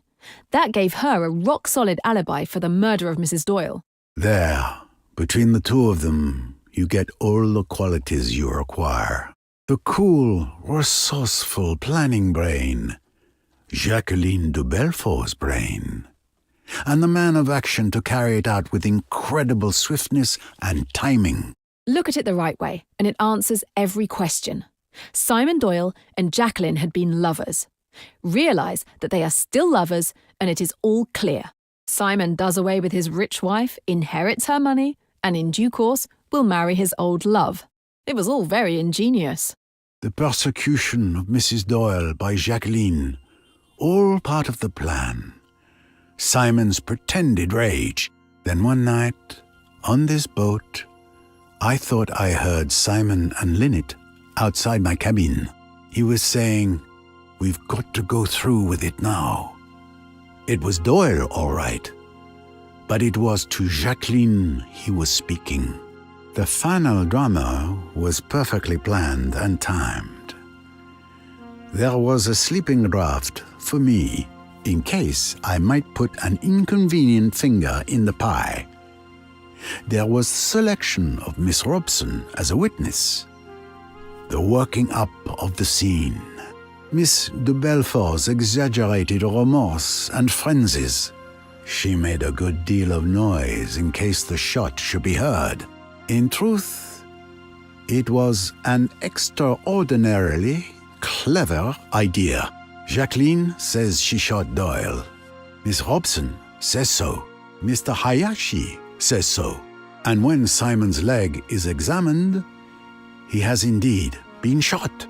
It looks unanswerable. For both of them, there is a perfect alibi. At the cost, it is true, of a certain amount of pain and risk to Simon Doyle. But it is necessary that his wound should definitely disable him. But then, the plan goes wrong. Someone sees Mr. Doyle enter his wife's cabin. Louise Bourget has been wakeful. She has come up the stairway, and she has seen Simon Doyle run along to his wife's cabin and come back. So she makes her greedy bid for hush money and, in so doing, signs her death warrant. But Mr. Doyle couldn't have killed her. No. The other partner did that murder.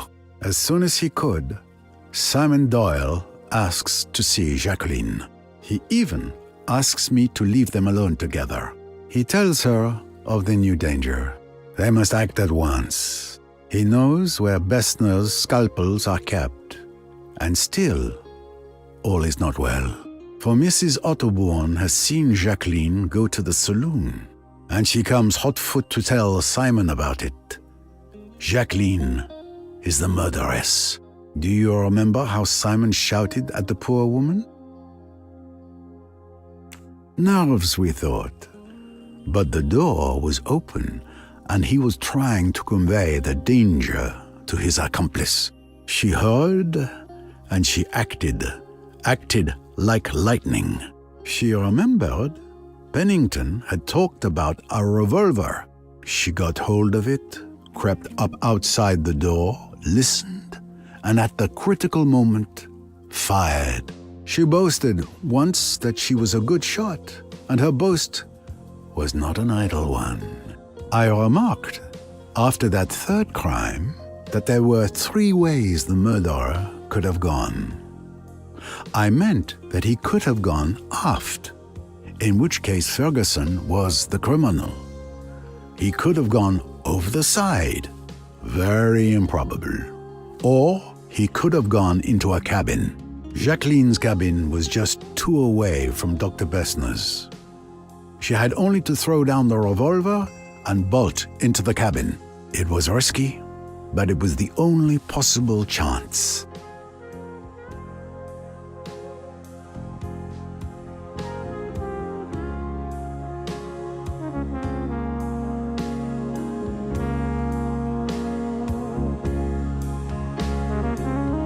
So you killed my mother, you filthy witch! Rosalie, no. I understand, but attacking her isn't the answer.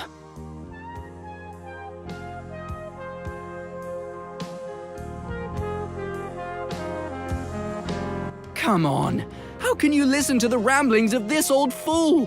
His entire grand theory is based on the fancies he's made up out of whole cloth, without a shred of evidence. You might hope it is so, young man. You insist more proof is needed? You hope Poirot is a doddering old fool?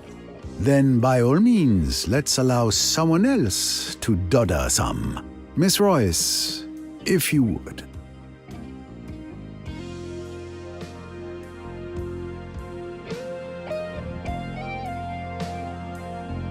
With pleasure. The irrefutable proof is tiny, but look here.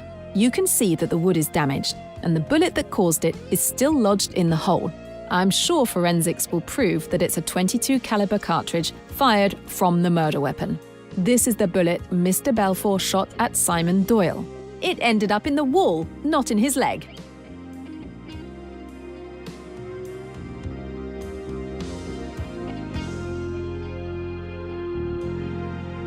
Damn you! Damn you both! Our plan was perfect! It took 2 meddling detectives to work it out. Jackie and I were going to be rich and happy. We deserved it! And we derived the penalty for our failure. Simon, darling, let me speak. You were too clever for us, Mr. Poirot. That night, at Aswan, you told me not to open my heart to evil. Did you realize then what was in my mind? I only knew that what I said was true. It was true I could have stopped then, you know. I nearly did. I could have told Simon that I wouldn't go on with it. But then perhaps... Would you like to hear about it from the beginning? If you care to tell me, mademoiselle. It was all very simple, really. You see, Simon and I loved each other. And for you, love would have been enough. But not for him. You might put it that way, perhaps. Simon always wanted money so dreadfully, and all the same, he never tried to marry anybody rich and horrid. He wasn't that sort. And then we met. Our love was obvious from the first glance. We were broke, but we wanted to get married. There we were, up against it. And then I thought of Lynette. It might make all the difference to me and Simon if she'd give him a job. It was about then that you saw us that night at Chez ma Tante. You know, Mr. Poirot, I loved Lynette, really I did. She was my best friend, and I never dreamed that anything would ever come between us. But she went all out to get Simon away from me. I don't think she even hesitated for more than about a minute. I was her friend, but she didn't care. She just went bald-headed for Simon. That's why I'm not really sorry about her, even now. And Simon didn't care a damn about her. But he did like the thought of her money. Of course I saw that.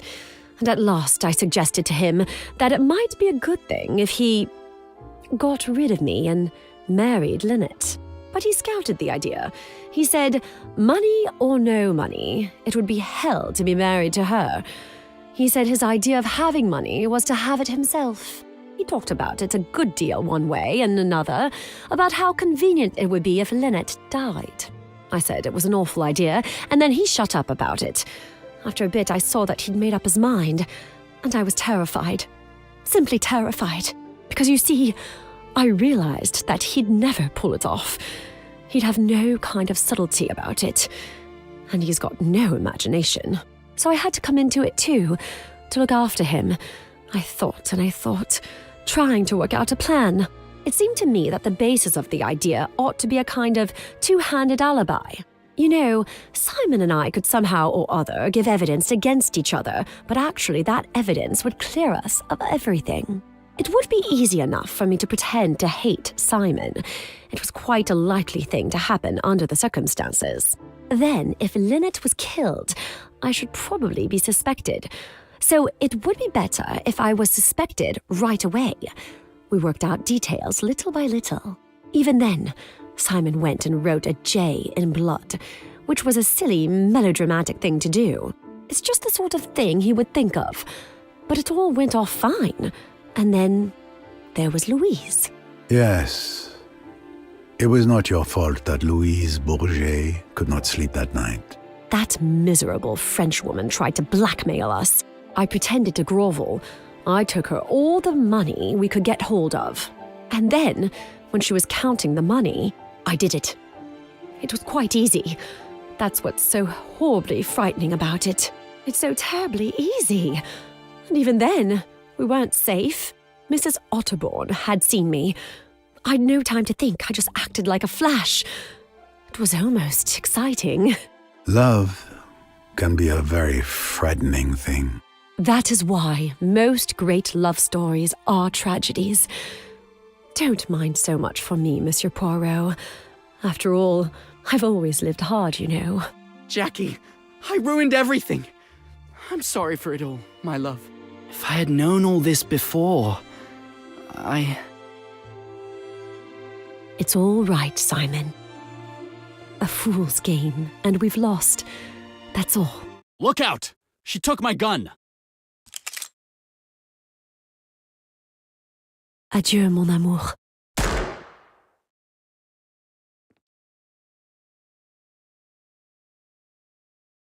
No!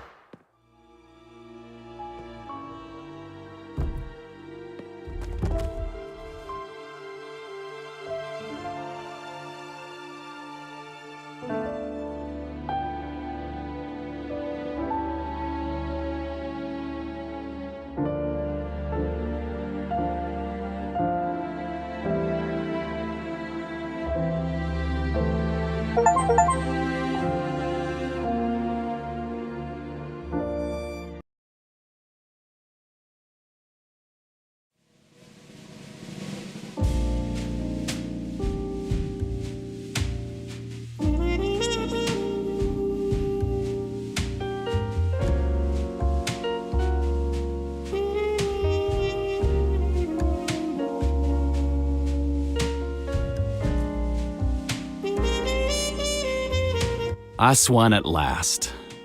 Still trying to absorb one shock after another. And how are we greeted upon our arrival? A day of police interrogation. We didn't reach the hotel until now. You there! I'm Mr. Pennington. Remember me? Is my room ready? Yes, sir. Everything is ready. You are in room number 106. Oh, it's not the same as last week? I like that one. I assure you, sir, you won't notice the difference. Oh, my feet are killing me. My back. The police might as well have beaten me. What brutes. Oh, those embarrassing personal questions, as if I were a criminal when we already know the truth. Yes, the police could have simply relied on Monsieur Poirot's explanations. It would have saved us from wasting our entire day at the police station. Fortunately, we're leaving tomorrow. They won't be seeing me in Egypt again anytime soon, I can tell you that. Thank you for assisting me with the official statement to the police today, Miss Royce. Repeating it all for the police requires great patience. I agree with you on that, Mr. Poirot. But I enjoyed the expressions on their faces as you explained the facts. It was my pleasure. At any rate, I understand we won't have to return there tomorrow. No, the Egyptian police can take over from here. The narrative I provided seems to satisfy them. The case will be officially closed. My God, I'm so hungry. Then let's eat. All this excitement has made me quite hungry as well, my boy. Ladies and gentlemen, your dinner is ready to be served. If you would kindly proceed to the terrace, everything has been arranged.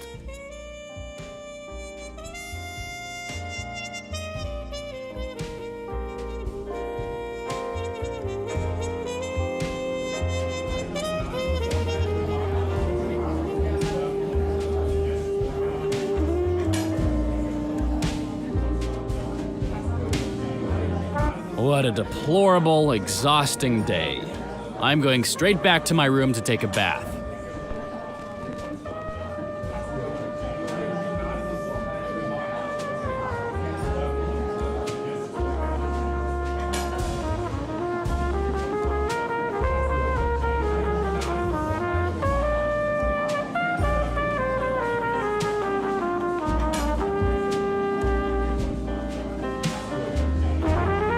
Mr. Poirot, I'm very sorry to disturb you, but the police commissioner just called. He would like to ask you a few more questions at the station. What can be so urgent it can't wait until tomorrow? It's late. The little grey cells must have their rest. I'm very sorry, sir, but the commissioner himself insisted. It sounded urgent. Even now, a police car awaits you. They'll take you there. It seems my decision has been made for me. Very well, let's go. Thank you. There are always a few more questions. Good luck. It is the dotting of the I and the crossing of the T only. Finally, a chance to swing by my room and go through that bag Riquetti kept so close.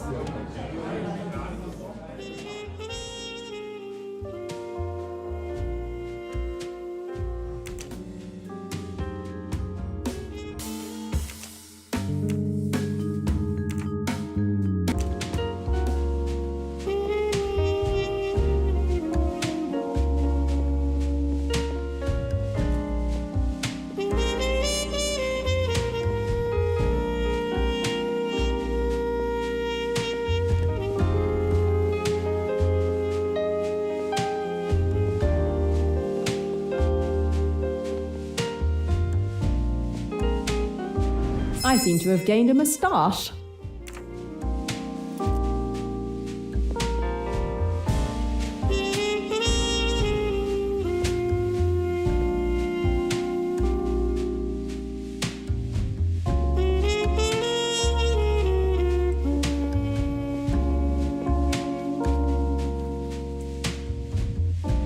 What have we here? An interesting discovery.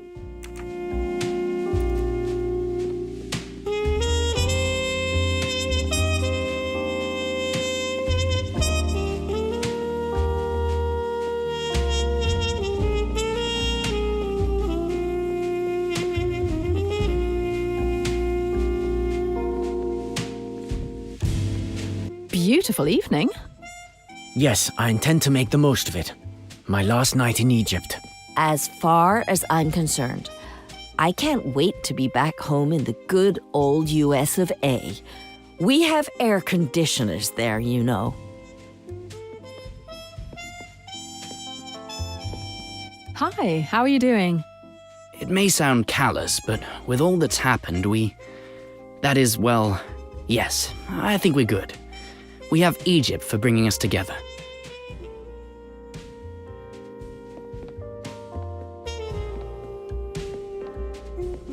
What's up, Doc? I'm waiting for my little carrot juice, celebrating completing a meal with no drama.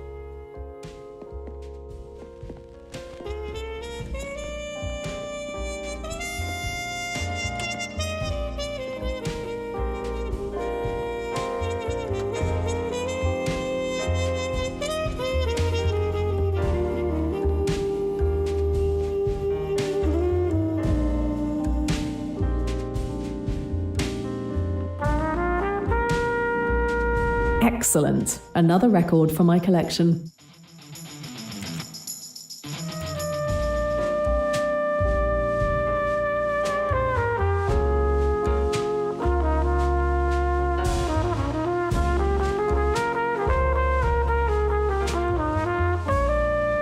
Come to me, moustache, don't be shy.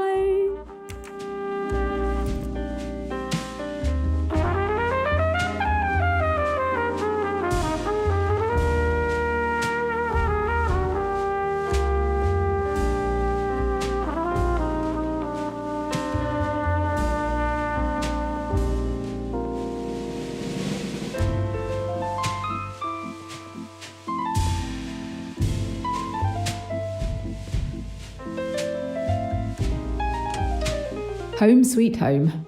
Too bad it's only for one night. My camera, ready if I need it.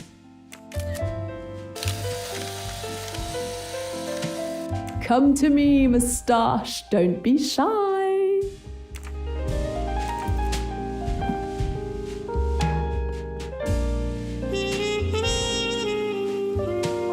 Candy, a nice gesture. Okay, Ricchetti, let's have a look at your little secrets.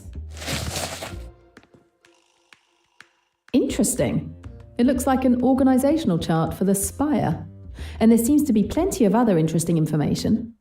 I think it's time to create a clue wall.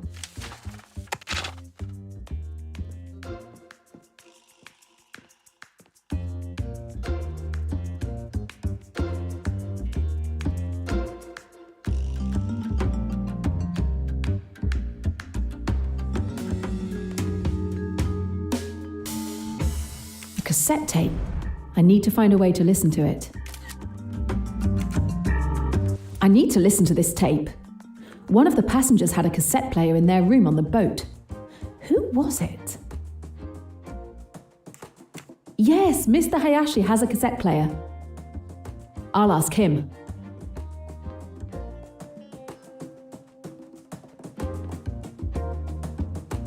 With this cassette player, I can listen to Ricchetti's tape.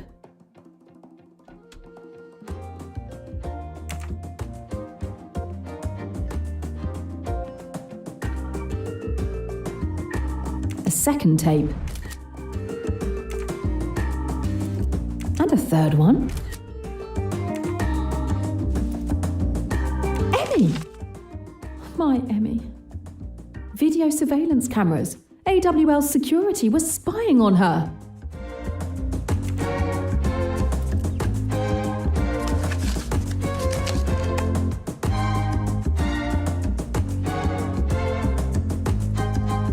A list of coats of arms? Targets that the Spire was aiming at? And I feel like I've seen some of these coats of arms before.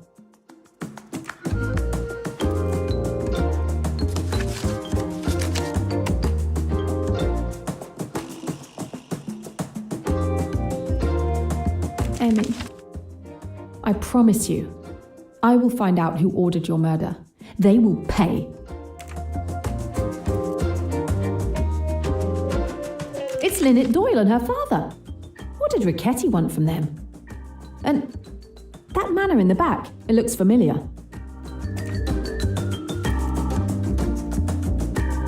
I never saw this man.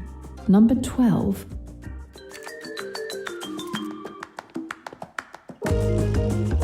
Photo of a funeral. Strange.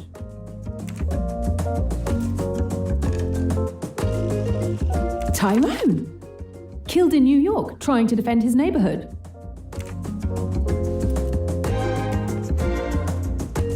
A note with an interesting seal on it.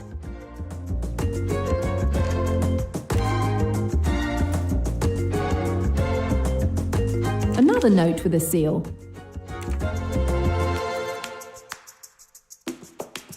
A seal? I'm going to take a photo for my clue wall.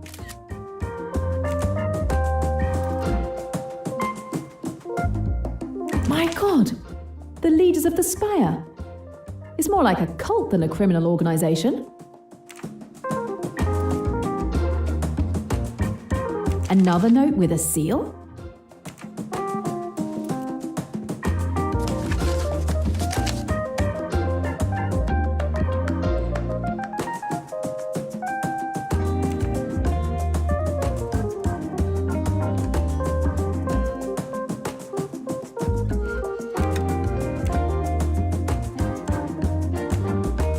still haven't eliminated Flint? What are you waiting for? Where is the validated mission order? No need. That's not protocol. Protocol is I tell you what to do and you do it. You execute, and that's it. It needs to look like an accident. Get it? Done. Today. Okay, boss. If the...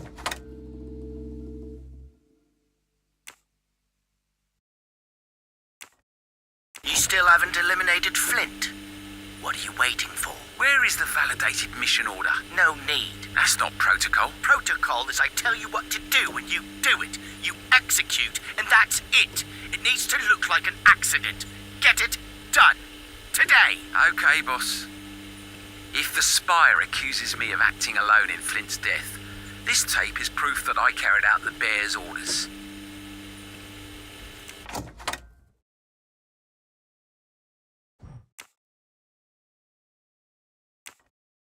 Memo number 13, December 9, 1971. My investigation is progressing well. I've already uncovered a large part of the Spire organization. Unfortunately, I can't put names to the positions yet, but I will eventually figure it out. One thing is certain. Whenever someone dies in the organization, it's the person below them in the hierarchy who takes their place. That should help me identify them all.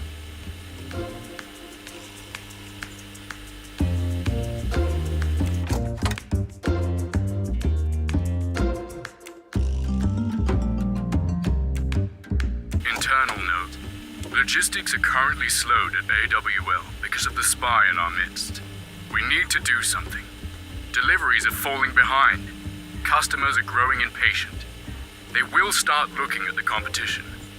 As the logistics director, I am deciding to deliver Order H53 despite the risks.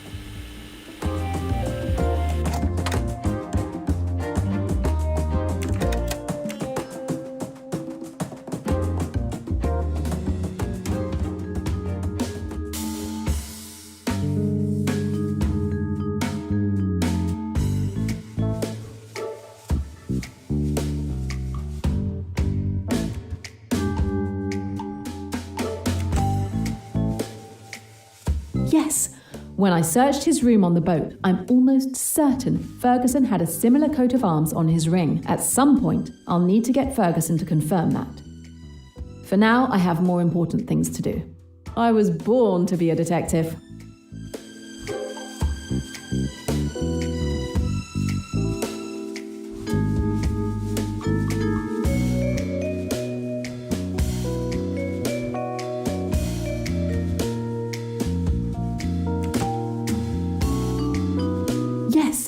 When I searched her cabin on the boat, I saw that Cornelia had a picture of herself as a young girl with the same manor house in the background. At some point, I'll need to get Cornelia to confirm that.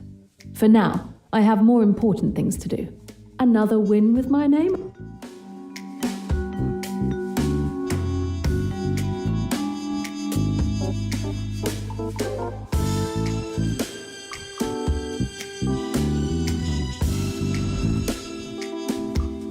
I'll be there in a moment, May. I'll just wash up quickly. I'm not feeling very well. That's Kapoor's voice. Kapoor is the one behind the Eagle, the logistics director of the Spire. That one's for you, Emmy.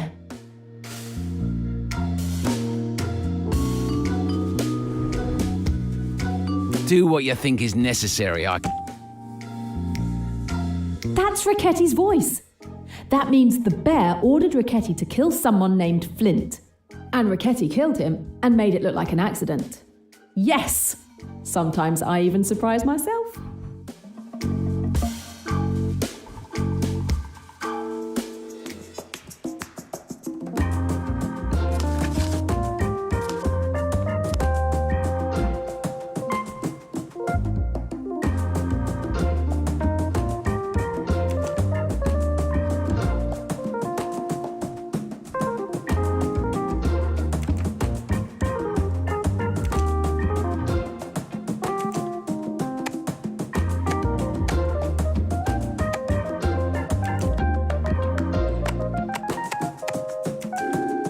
No.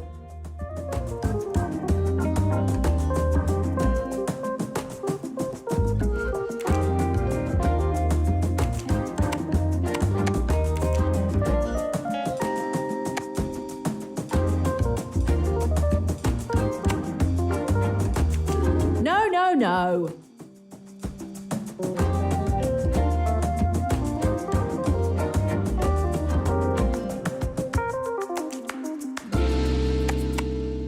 Vikram Kapoor. So this seal belongs to him.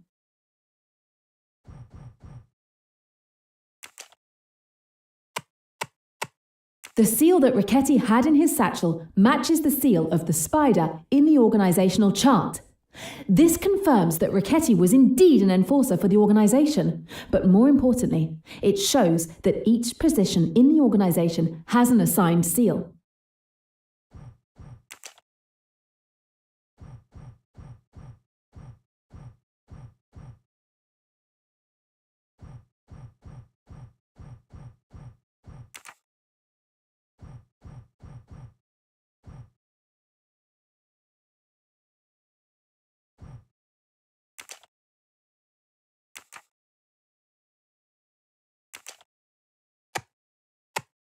My God!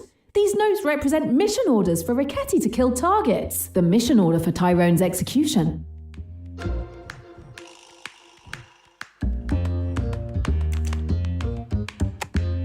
The seal looks like the same one as the head of the organisation.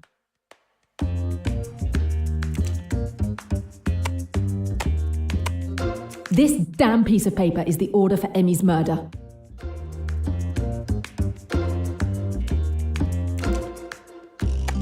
And again, that same seal. The order to kill Emmy came from the highest ranking person in the spire, the king. All that's left is to discover his identity.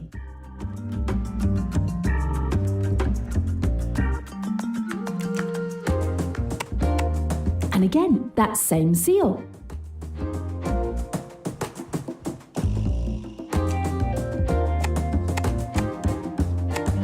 This guy was investigating the spire.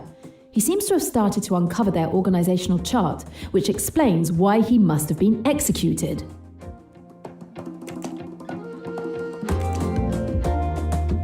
Good.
Excellent.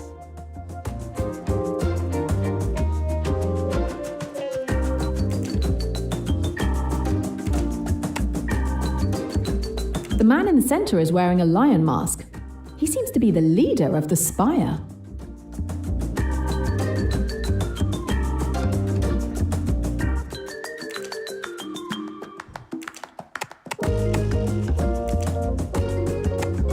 It's the same walking cane. I can't be mistaken. Meluish Ridgway is the man on that throne and behind that mask.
work.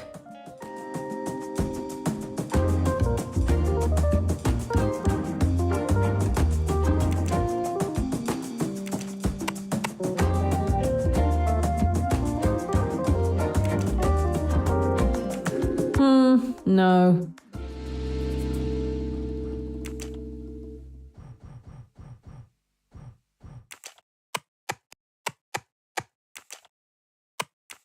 No.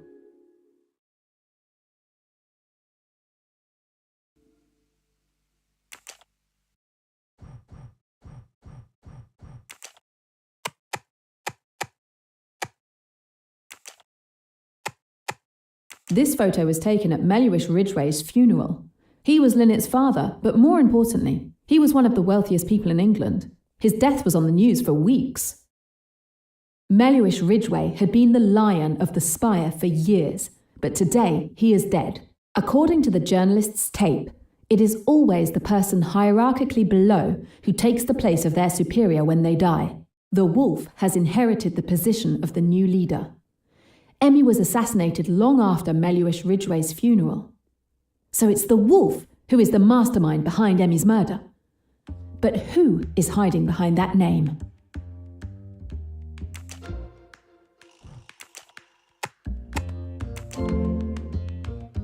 Excellent.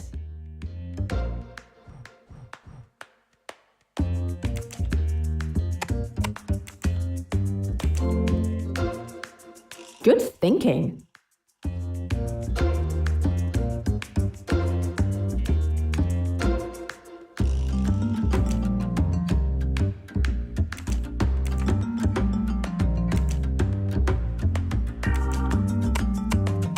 Emmy, someone reported you to those bastards.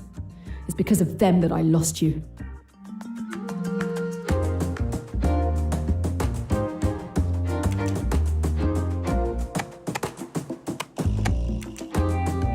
This document was sent by the man behind this seal. Emmy was indeed murdered because she was caught investigating the spire. Vikram Kapoor got wind of this and reported her to the head of the spire. Their leader then ordered Richetti to execute her.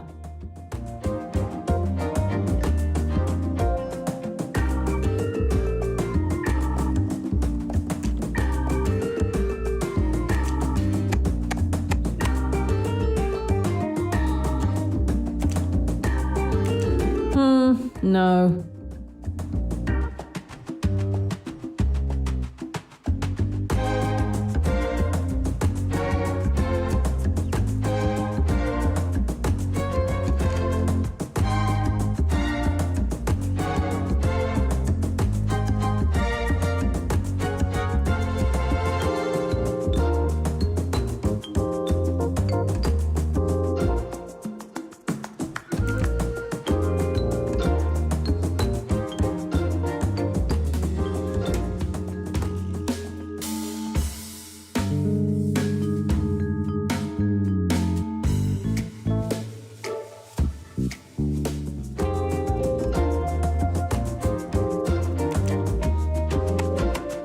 The man talking to Richetti is the bear, and he is his superior. I believe it's this person. Mr. Pennington, open up! Stop acting like a child! Open this door! What's going on? I should go check. Mr. Pennington, there's water flowing! I'm going to have to come in! Mr. Pennington, please remove the chain! Are you doing this on purpose? You can see he doesn't want to open the door. I can open the door. Oh, with pleasure.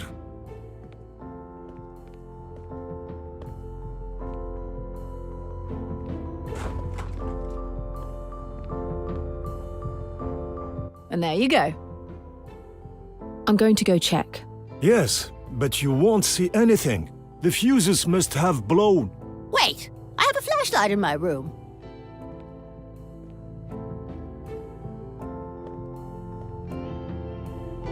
Here. Thank you. Stay here. I'm going to check.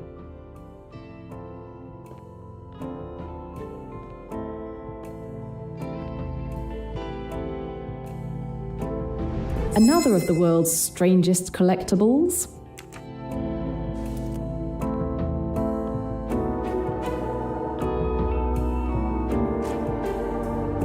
Pennington. He's dead. Another death. And with Prologo gone, it's up to me to have a look around. I should investigate.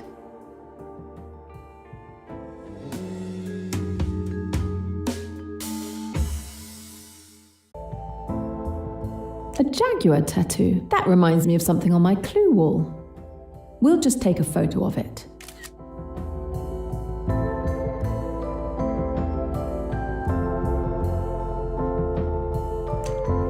It looks like Mr. Pennington was celebrating.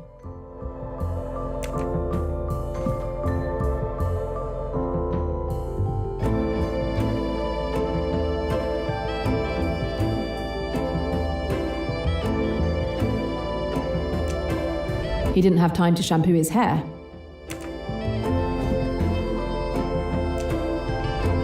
The wall lamp that fell into the water must have caused the short circuit that blew the fuses in the room.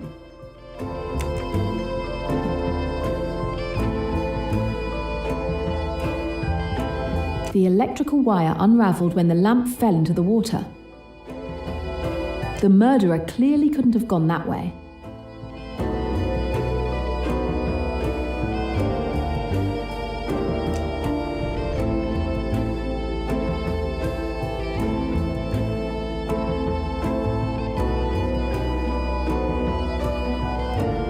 The screw that held the lamp to the wall is unscrewed. I don't see how the lamp was attached to the wall.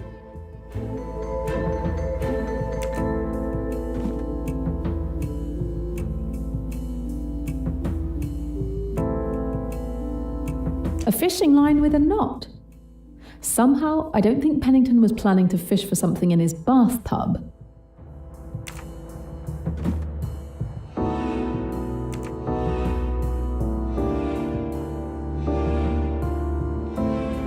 The bathtub overflowed, but not by that much. Maybe 15 minutes, 20 at the most. Okay, Jane, clues. Look for clues.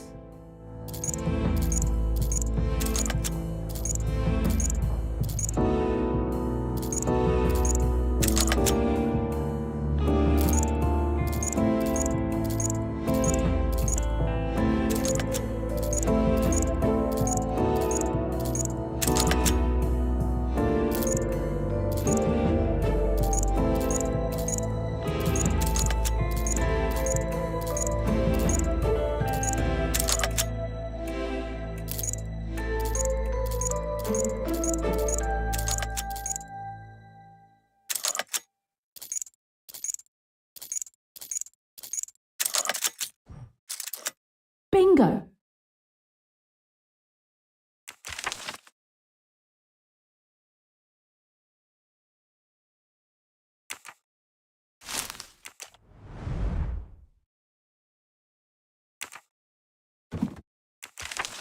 Report of a bad accident. Pennington must have been close to her to keep this article. March 3rd, 1972. Wait! No way! It looks like a mission order from the Spire. What is it doing here?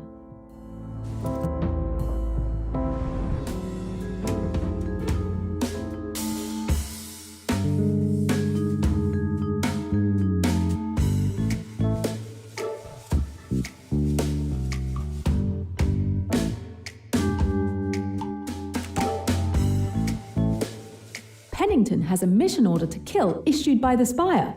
He was part of the organisation? This changes everything. We'll hang on to this for now.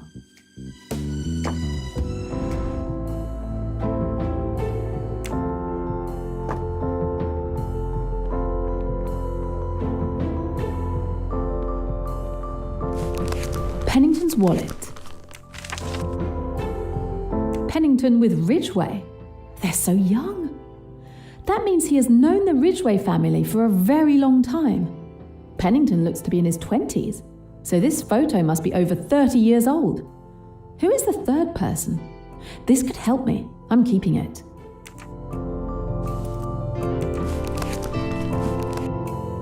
No balcony, and the windows are closed and locked.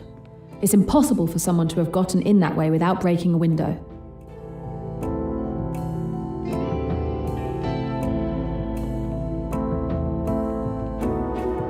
The hall door was locked from the inside. No one could have gotten in that way. Are you managing all right? Everything's fine. I saw that you stopped the leak. Thank you. And Mr. Pennington? He's dead. Dead? This tour is cursed. What? He's dead? But how? I don't know yet. You're a detective. You must find out what is going on.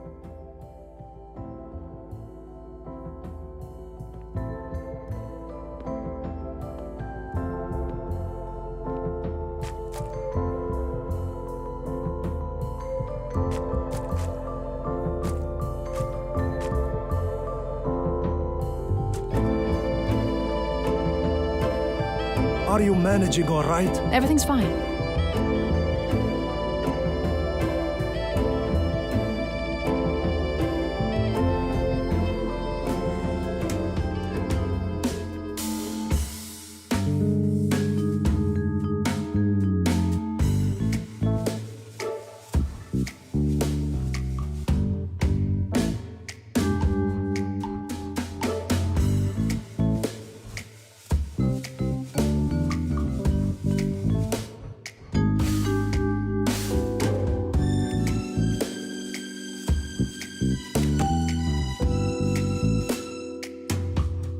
Nice one.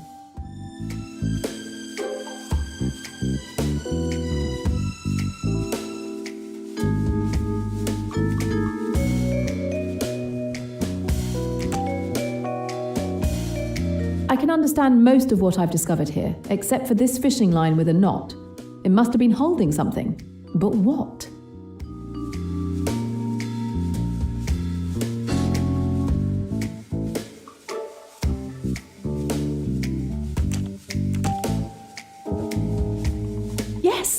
The fishing line was holding the lamp to the ventilation grate because the screw wasn't really securing the lamp to the wall.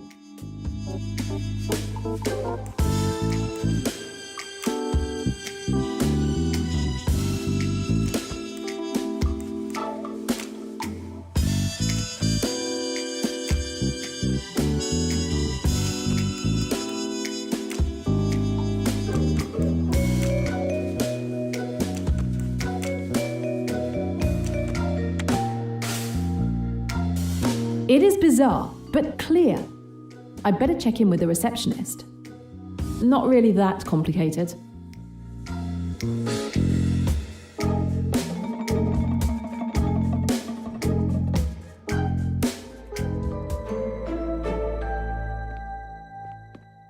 Mr. Pennington was electrocuted, probably by a wall lamp that fell into his bathtub.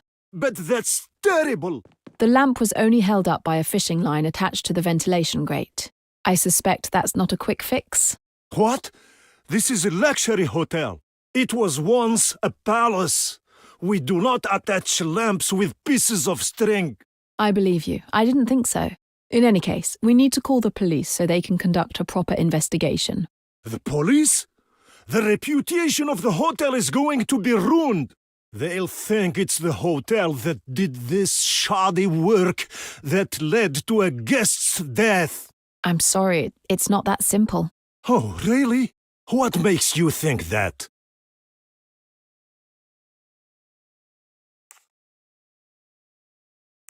Let me explain. The screw that held the lamp was 3/4 unscrewed, so that it wouldn't hold the lamp by itself. The screw allowed the string to be attached to the ventilation grate. It was premeditated. This is a cleverly crafted trap. I can say with certainty that Pennington was murdered. A murder?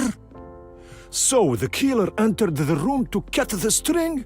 This is supposed to make me feel better? There was no way for the murderer to get into the room. This part remains a mystery. How could they cut the string without entering the room? I'll find out. But in the meantime, we need to notify the police. No, please. They'll conclude it was an accident caused by our establishment's negligence.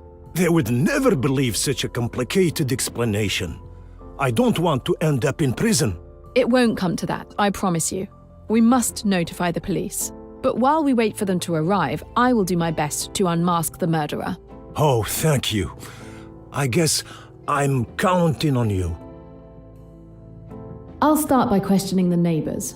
They might have seen or heard something. But I also discovered some extremely interesting information that will go on my clue wall. I have a lot of work ahead of me.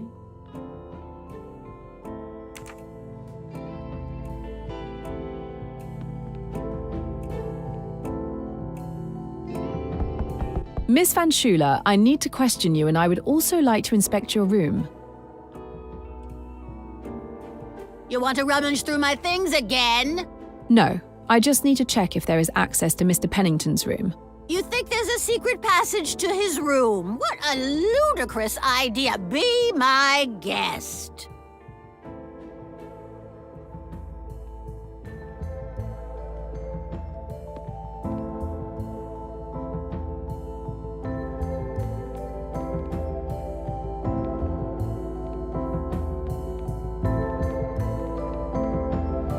Well hidden, but not quite well enough. No passage or any other way to enter Pennington's room, but I really didn't expect to find one.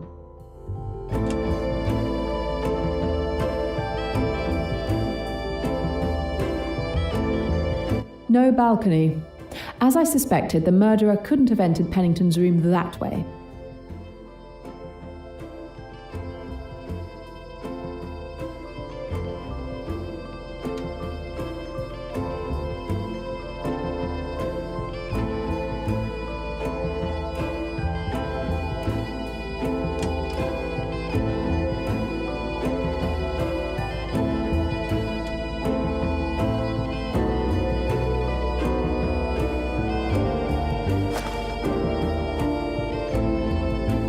How are you doing?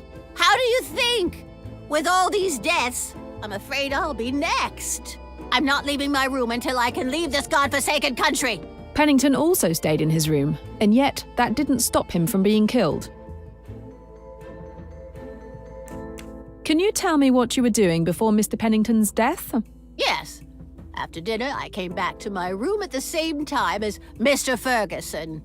I didn't use a secret passage either. Yes, I saw you. I wanted to complain at the reception because I was missing a towel. When I went out, I saw a puddle of water in front of Mr. Pennington's door. I went down to inform the receptionist. He came back up with me. Then you arrived. End of story. That's clear. Thank you.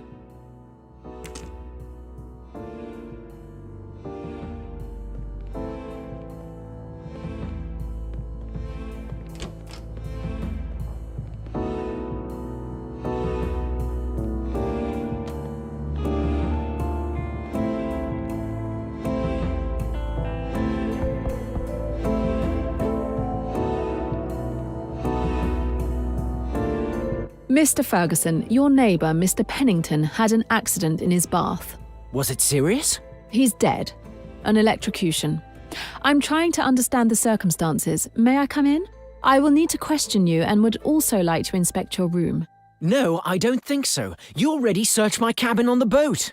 What do you hope to find this time? No, it doesn't matter. I'm not going to let you do that again. May I at least ask you some questions? If you must. You still don't want to let me check your room? No, and I don't want any fresh towels either. Tell me about your evening. I came back to my room after dinner. I haven't gone out since. I needed to be alone to collect my thoughts after this eventful day. I heard a huge crash a few minutes ago. That's all I heard. The crash was probably me opening Mr. Pennington's door. Oh, the subtle detective approach. I see. Anything else? No. When we were on the boat, I saw your signet ring in your cabin. Could you show it to me again? Why would you want to? I don't see any connection to your investigation. No way! Your reaction is strange. One could almost say it's suspicious. Do you have something to hide? Nothing. This is ridiculous.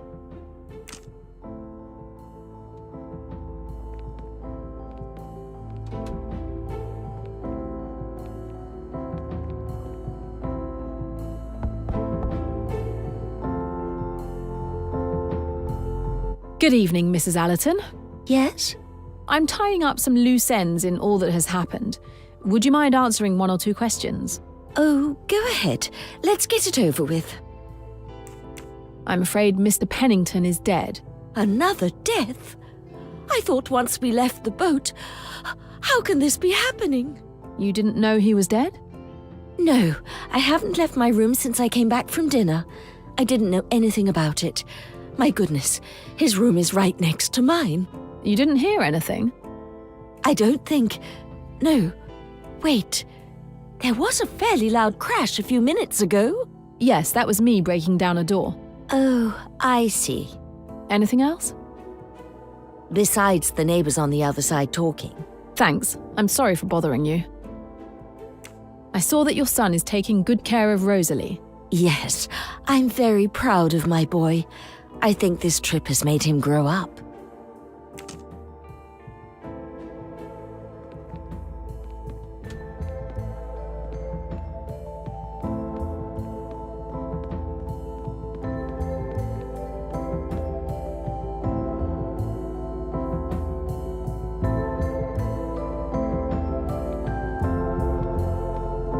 Good evening, Cornelia. I hope I'm not bothering you.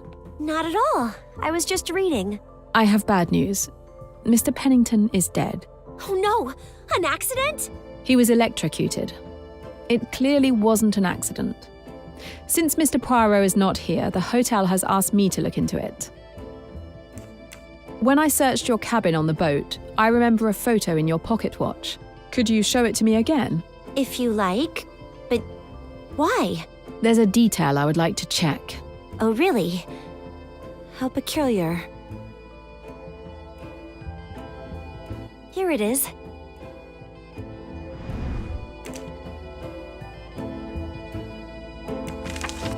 Exactly what I remembered. Would it bother you if I borrowed the photo for an hour or 2? But why? I'm very attached to it. Do you really need it? It would help me. I promise I'll take good care of it. All right then.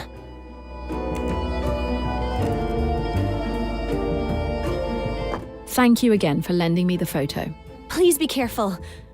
It's the only photo I have left of my father.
The photo of the Ridgway family looks more recent than the other one.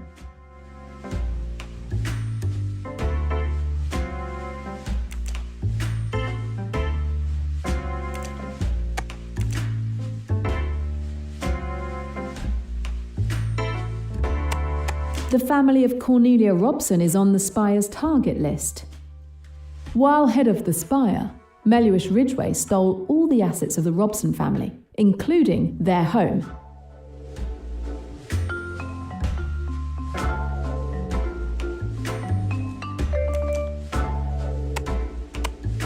Not really.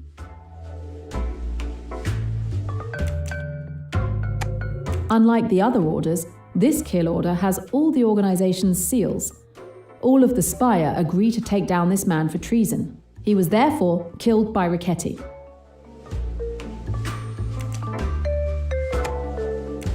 Almost.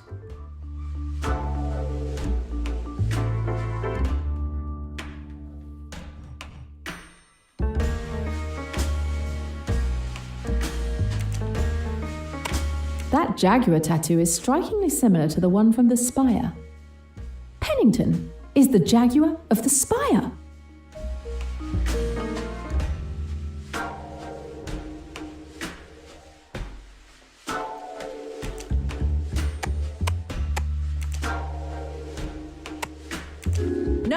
no.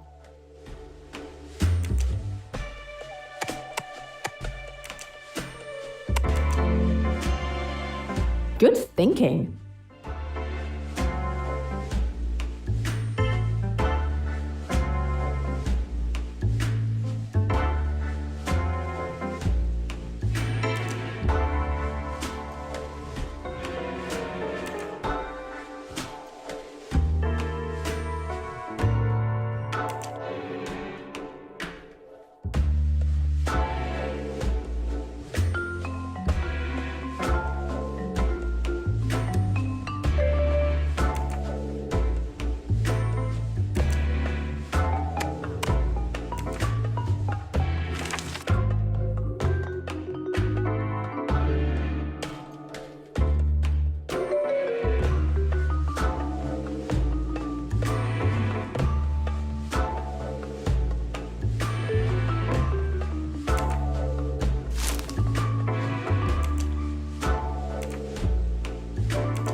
This woman who died in that car accident, she's the one Pennington is holding hands with when they were younger. Pennington seemed to care for her.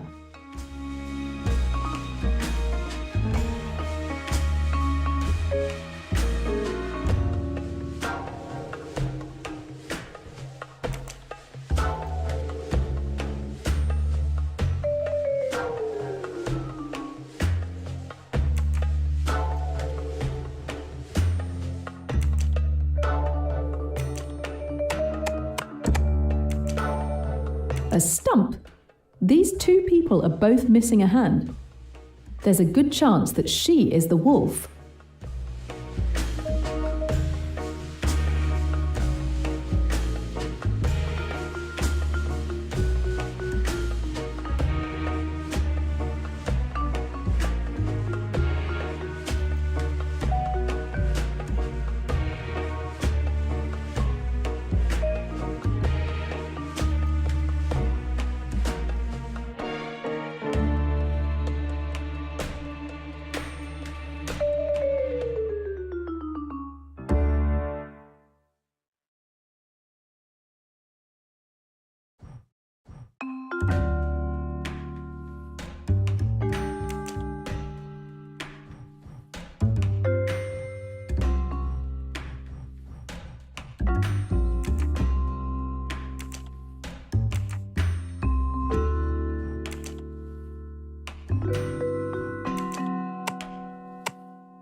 No.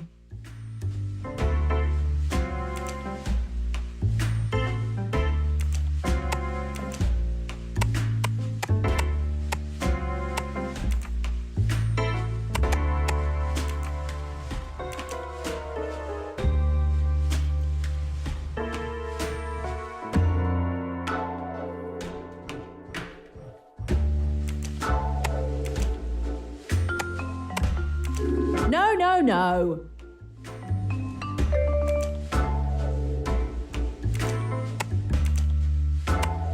Isabel Flint died the day after Mellish Ridgway's funeral.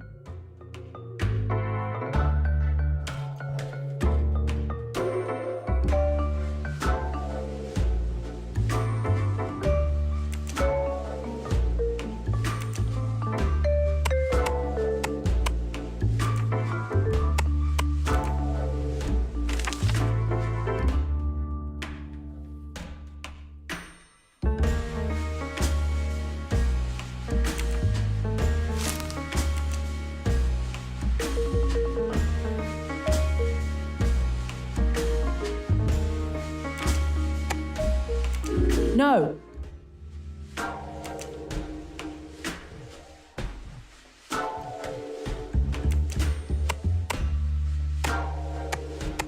Flint, like Isabel Flint. This woman was apparently murdered by Richetti on orders of the bear. He apparently ignored the spire's usual procedure for ordering assassinations. Isabel Flint is the person hidden behind the wolf. Once Ridgway was dead, she should have taken over leadership of the spire, but she didn't have time to take over. So it wasn't her who ordered Emmy's murder.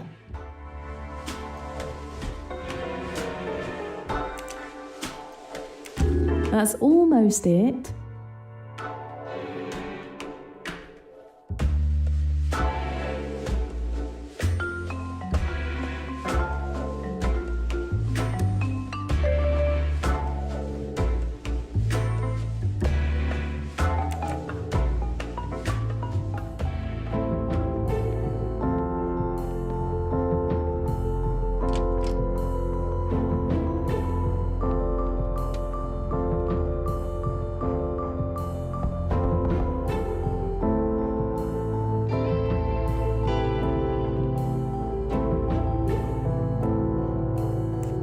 Did you bring back my photo? I need to keep it a little longer. You lived in a very beautiful house back then. You seemed to be well off. Today, it's clear you depend financially on your cousin. What happened? It's no great secret. At the time that photo was taken, we wanted for nothing. Let me put it that way. My father made some bad investments. We lost everything. We were ruined. My father died shortly after. It's the only photo I have of me with my father. That's why I care about it so much. I think you might be editing your story a little bit.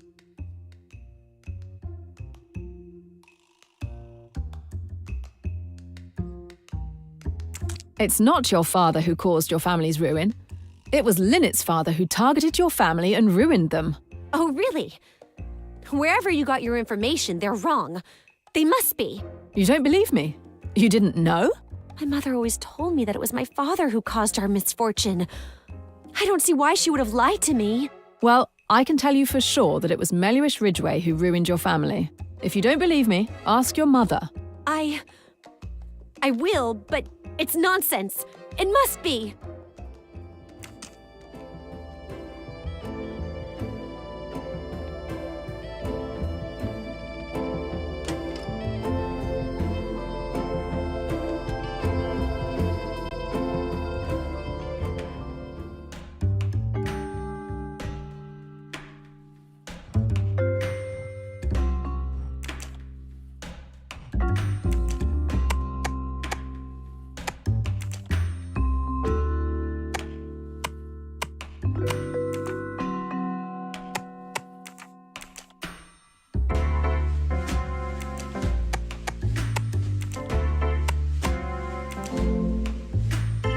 Good thinking.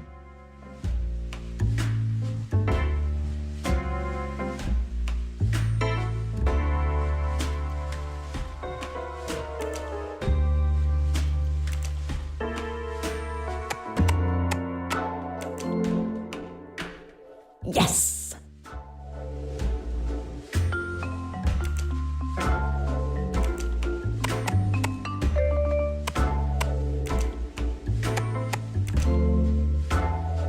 Wonderful!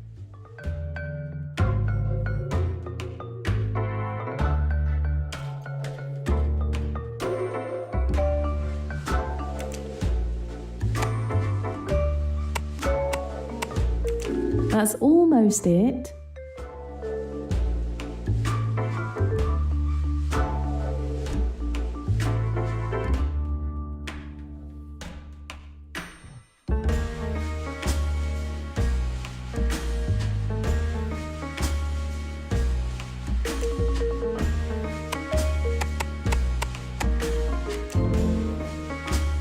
Nice one.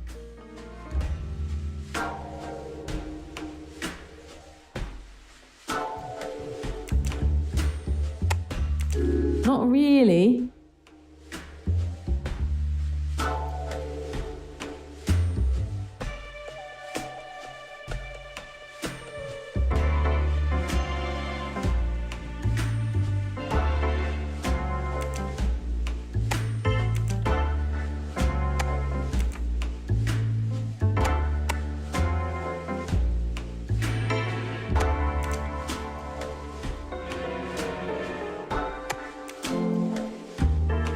Great work.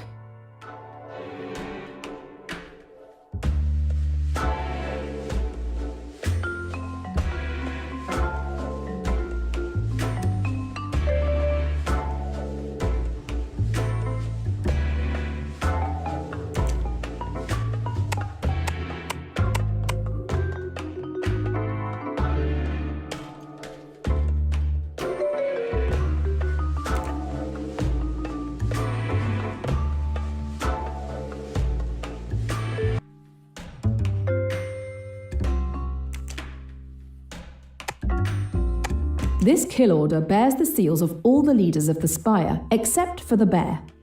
It makes sense, considering he betrayed the organization by killing Flint behind his colleagues' backs. So this man is the bear. I finally have all the pieces of this deadly little puzzle. Isabel Flint was the wolf. She was set to succeed Meluish Ridgway after his death, but the bear saw an opportunity. He hatched a scheme to kill the wolf and take her place. Unfortunately, the Spire discovered the bear's plan and arranged his execution. After the plotting and treachery was over, all of the highest-ranking leaders of the Spire were dead, except one, Pennington. So then, 6 months ago, it was Pennington who emerged as the leader of the Spire. He was the bastard behind Emmy's murder. He ordered Richetti to kill her. But Pennington died before he could be brought to trial. He will never be arrested or judged for his crime, and the truth about Emmy's death will never come out. No, I can't let it end like that. Someone is still out there. Someone who has prevented me from putting Pennington behind bars, and I'm going to find out who that was. The Spire ruined Cornelia's family. If she knew about it, and if she's aware that Pennington is the head of the organization, that would give her a strong motive for killing him.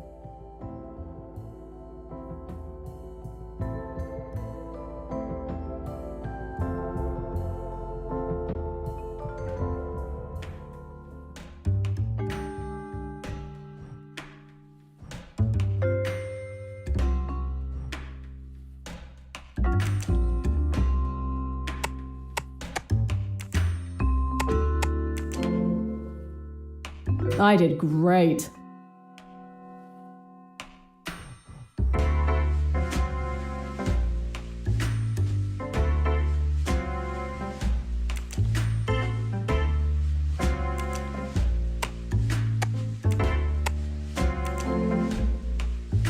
Nice one.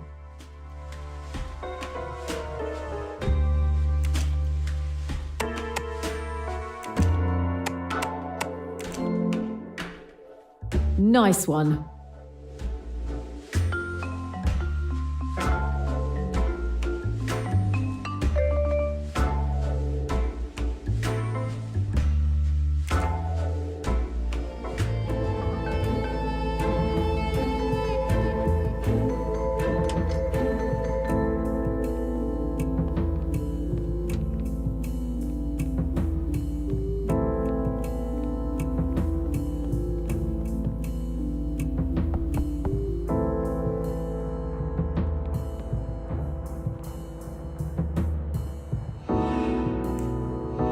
Tell me about your evening. I came back to my room after dinner. I haven't gone out since. I needed to be alone to collect my thoughts after this eventful day. I heard a huge crash a few minutes ago. That's all I heard.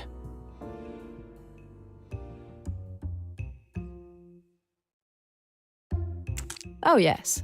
Were you really alone? Yes, I've already told you that.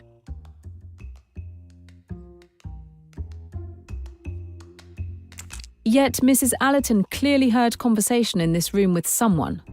And I don't think you were talking to yourself. Yes, sorry. Too much commotion. I almost forgot that I was indeed with Cornelia. She came to check on me and stayed for barely 15 minutes. What time did she leave? At around 8:40 p.m. She wasn't feeling well and wanted to rest. So Cornelia was in Ferguson's room when Pennington was electrocuted. But he lied to me. He might be hiding something. Your story doesn't track. The more you insist on preventing me from entering to inspect your room, the more suspicious you look. All right, be my guest. I have nothing to hide. Thank you. It won't take long.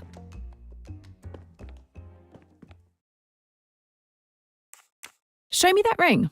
You've already lied to me once, so you can understand why I have doubts about your good faith. All right, fine. I'll go get it.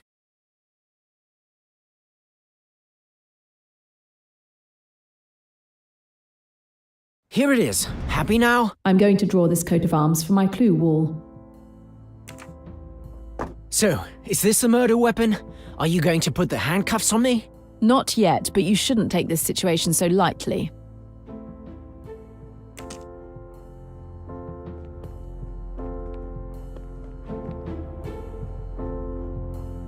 No balcony.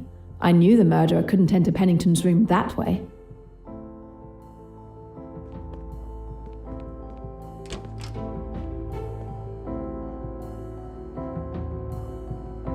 A ventilation grate. Let's see where it leads. This ventilation grate can be easily removed. I knew it! The two rooms are connected.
Looks like Ferguson is actually part of the Dawlish family, one of the richest families in England.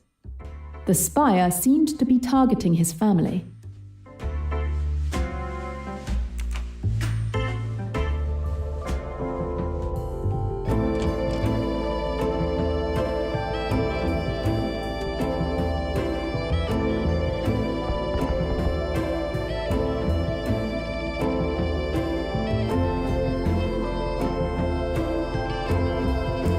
What did you do after your meal this evening?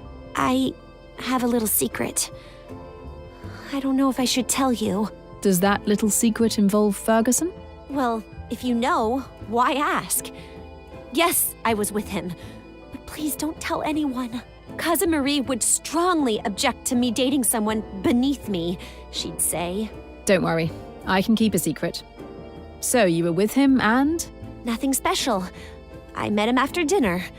We talked for about 15 minutes, but I was exhausted from all the drama. I went back to my room and haven't left it since.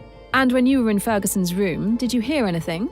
No, but I wasn't paying much attention to anything happening outside the room.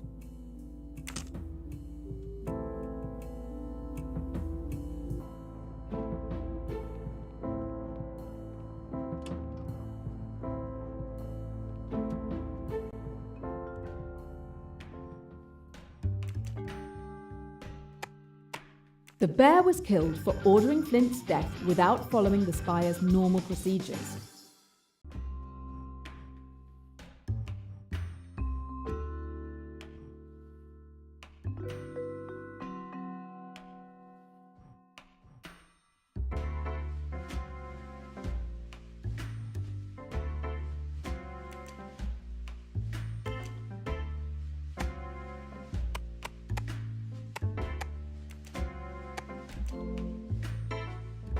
Great!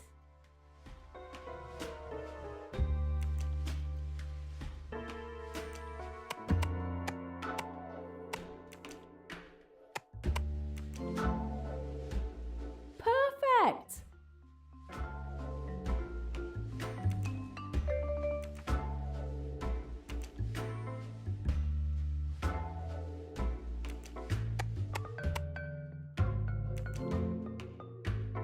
Excellent.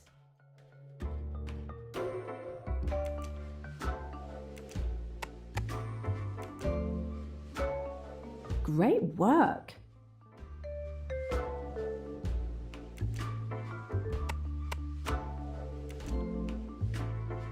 Absolutely.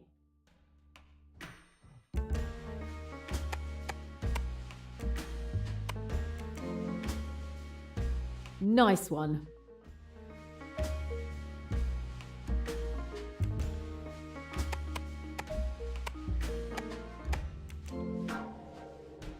Great.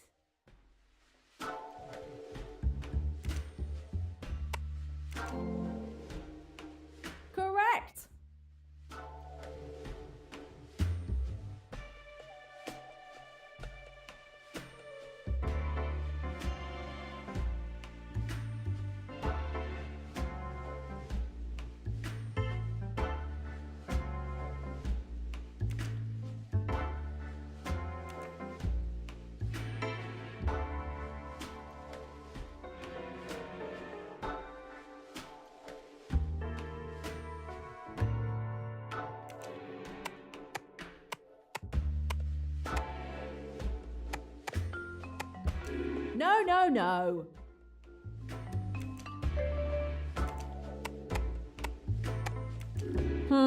No.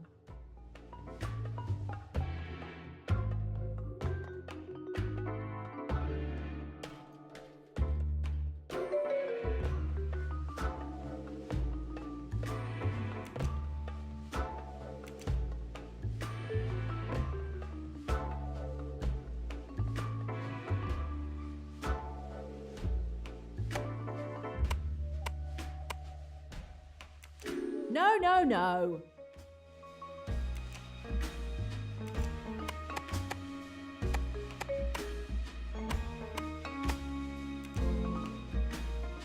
Awesome.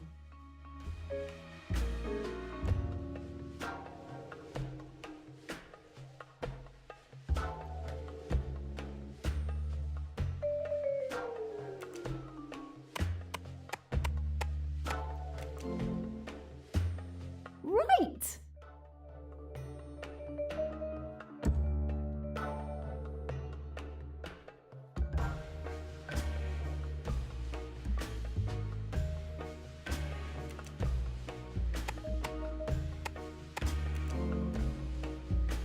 That's it.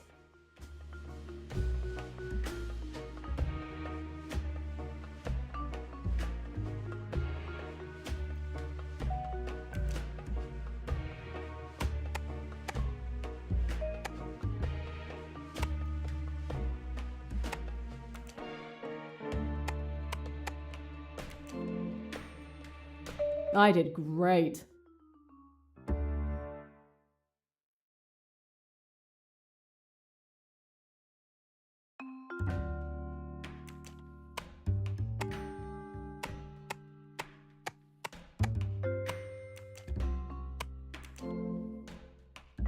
Absolutely.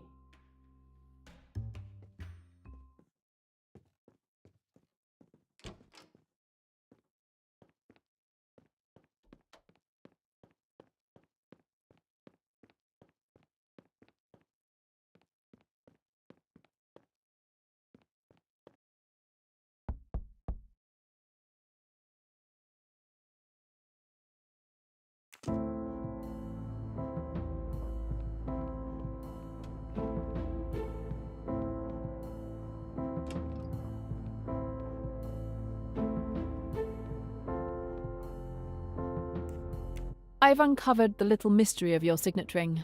Again with my signet ring? Are you insane? It's just a perfectly ordinary signet ring. My father gave me that ring. I keep it safely in a secure box, because it holds a lot of sentimental value for me. Your signet ring is not as ordinary as you claim. Really? What makes you say that?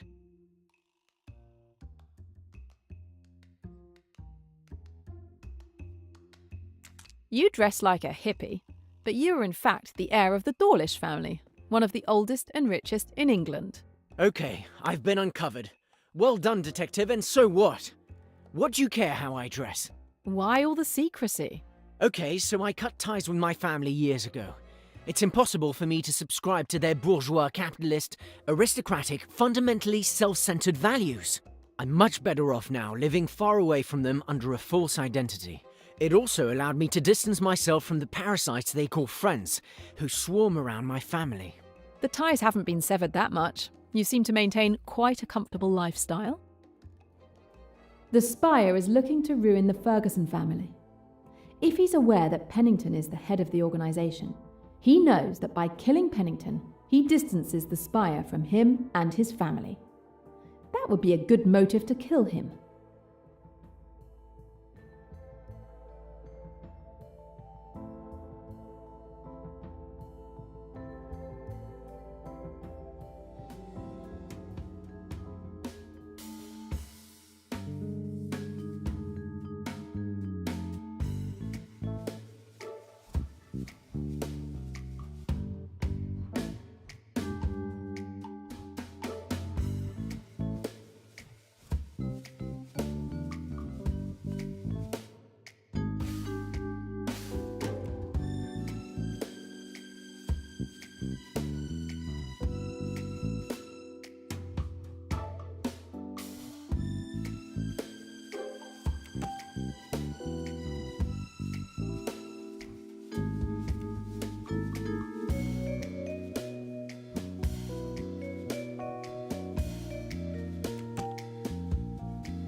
It might have seemed that the murderer could have climbed through the ventilation grate from Ferguson's room, but it's far too small for them to have gotten through there.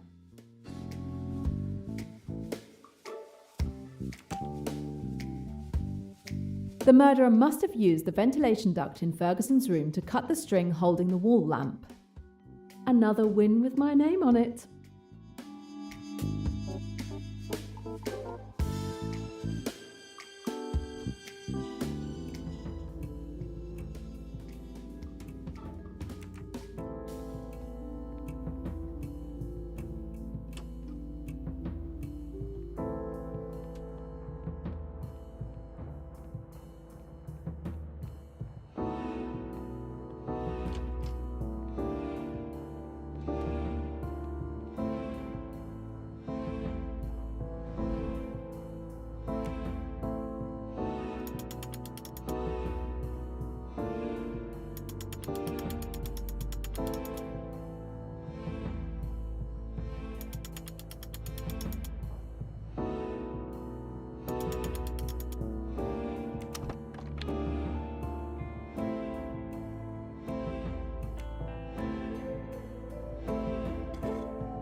Found you!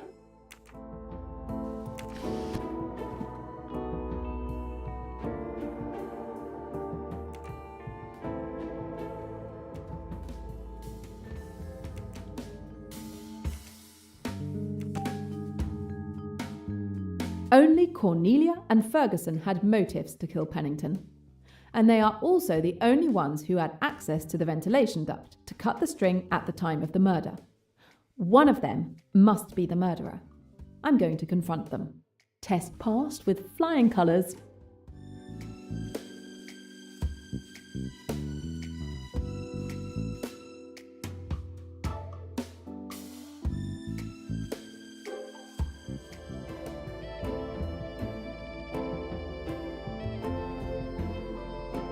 Could you please come down to the reception? It's time for me to share what this new investigation has revealed. If it can exonerate me, I'll come down.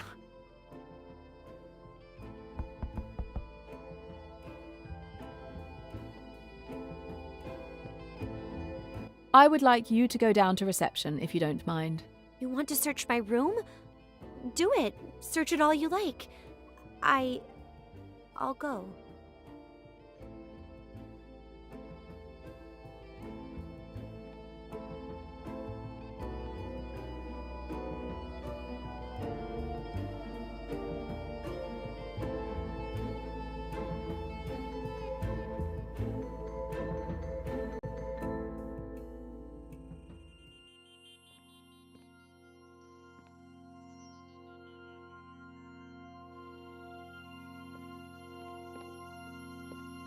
So, did the police still need you? I'm sparing you the details, but the case is definitely closed this time. However, I just learned that Pennington has been killed. Yes, that's right. A police officer just arrived. I've made him wait. I've been told that you're investigating. Do you need help? No, I think I've solved Pennington's murder. Oh, really? So soon? I'm impressed. Please continue. For once, I only need to observe. If you don't mind. As you know, Mr. Pennington was found dead, electrocuted in his bathtub. The wall lamp had come loose from the wall. It was clear to me that the lamp had been rigged with a string connected through a ventilation grate. But no one could have entered the room to trigger the trap. A murder. The trap could only have been triggered from the ventilation grate in Ferguson's room. Only 2 people were present in the room at the time of the murder, Ferguson and Cornelia. One of them killed Pennington. I've had it with your accusations. I don't understand anything about your story. I'm just getting started. We first need to talk about Mr. Pennington. Thanks to documents I retrieved at the time of Ricchetti's arrest, I discovered the true identity of Andrew Pennington. He is more than just the manager of the Ridgway family finances. He is also the head of a criminal organisation called The Spire. They are involved in arms trafficking on an international level.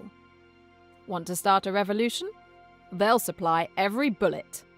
Ricchetti worked as a hitman for them. Pennington was a crime lord? I knew he was corrupt, but to that extent.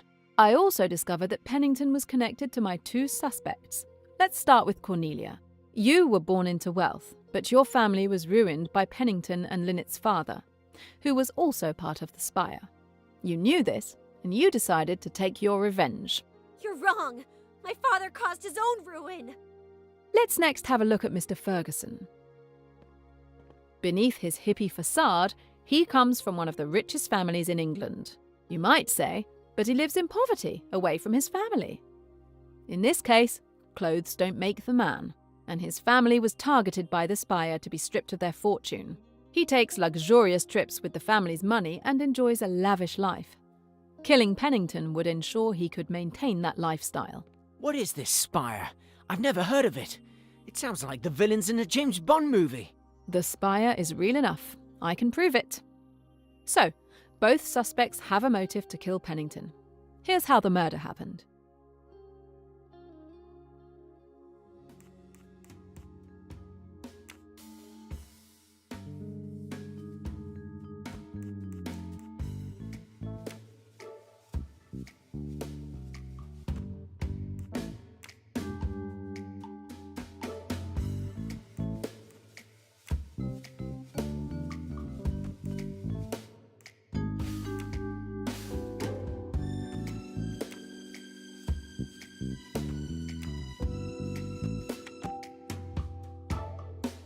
Well done. That was it. The plan is clever. Clever yet simple. The murderer waits for Pennington to take his bath. The killer locks himself in the bathroom next to Pennington's bathroom, opens the ventilation grate, and cuts the invisible fishing line holding the wall lamp. The lamp falls into the bath, electrocuting Pennington and blowing the fuses. Miss Van Schuyler alerts the receptionist when she sees the bathwater spilling into the hallway. A little genius, this murderer. Very little fuss or bother. Your explanations are very clear, Miss Royce. But there's a small problem. I see where you're going with this. That's right. There's a missing piece to the puzzle. How did the murderer manage to set the trap? We know that the wall lamp had been deliberately unscrewed and hooked to a string at the grate. All of this could only have been done from inside Pennington's room, but when? No one could have entered Pennington's room from the time we arrived tonight until his death, because we all dined together. And then he went up to his room. The trap must have been set up well in advance. But when? We just arrived. Today is your second visit to this hotel. You were all in the hotel a few days ago, before the boat departure for Abu Simbel, Cornelia too. The room could have been entered then and the trap rigged. So the trap was set and only waiting to be triggered after the return from the cruise. But I had the same room as last time. If I may, we always give the same room to a guest if we know they will be returning to the hotel. You all had the same room as before the cruise. Since there were no complaints, the hotel arranged for everyone to return to the same rooms. There's a way to be sure. I'll show you how.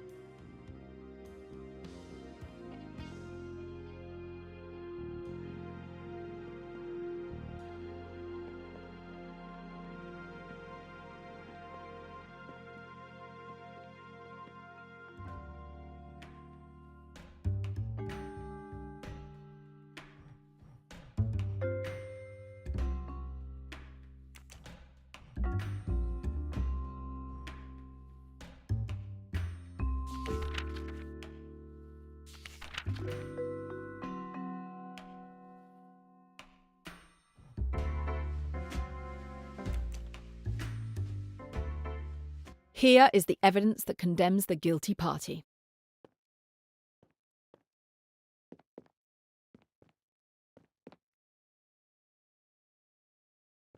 I can therefore identify the culprit with certainty.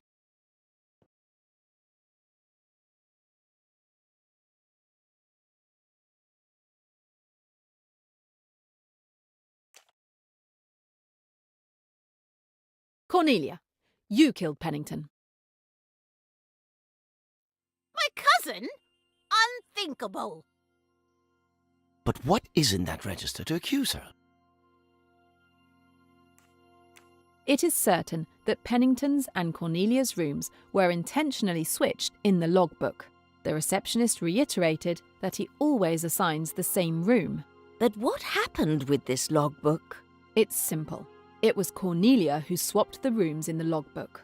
The night before the cruise departure, she set the trap in her room, then took advantage of the receptionist's sleep to falsify the logbook.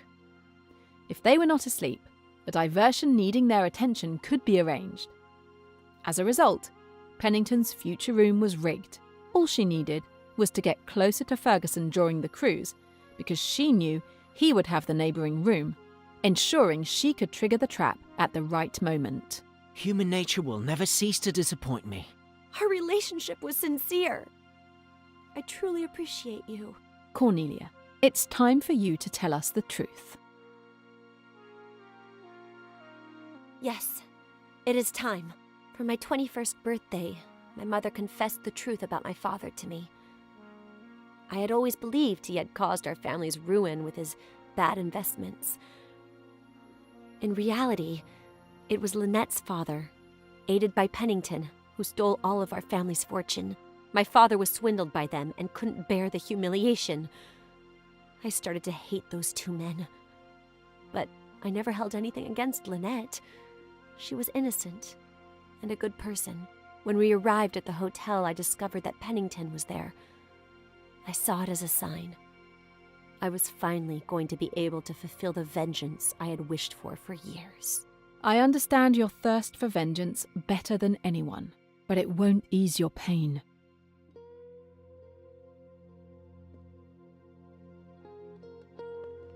My dear, I didn't know. I'm sorry. I should have been there for you more.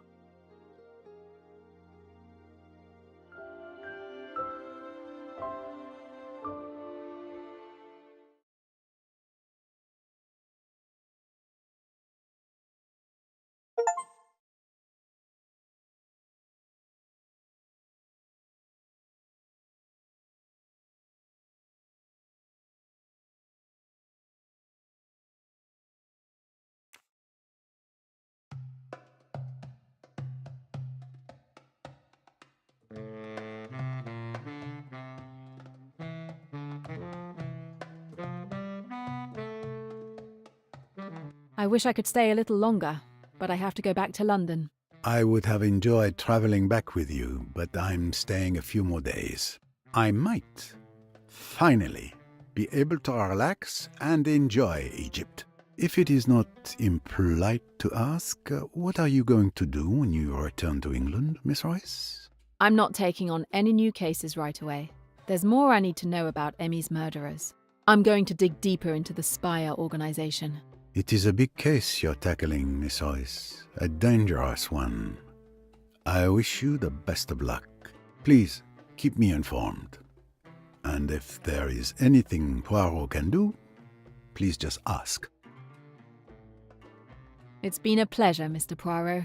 For me as well, mademoiselle. Of course, there were 1 or 2 points in your summation of the crime where you erred. What? When? Why didn't you speak up during my explanation? But you were doing so well, and I knew you were doing it. You needed to do it. For your dear Emmy. Let it never be said Poirot does not recognize when love speaks. It is better just to listen.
I wish we could share it, Emmy.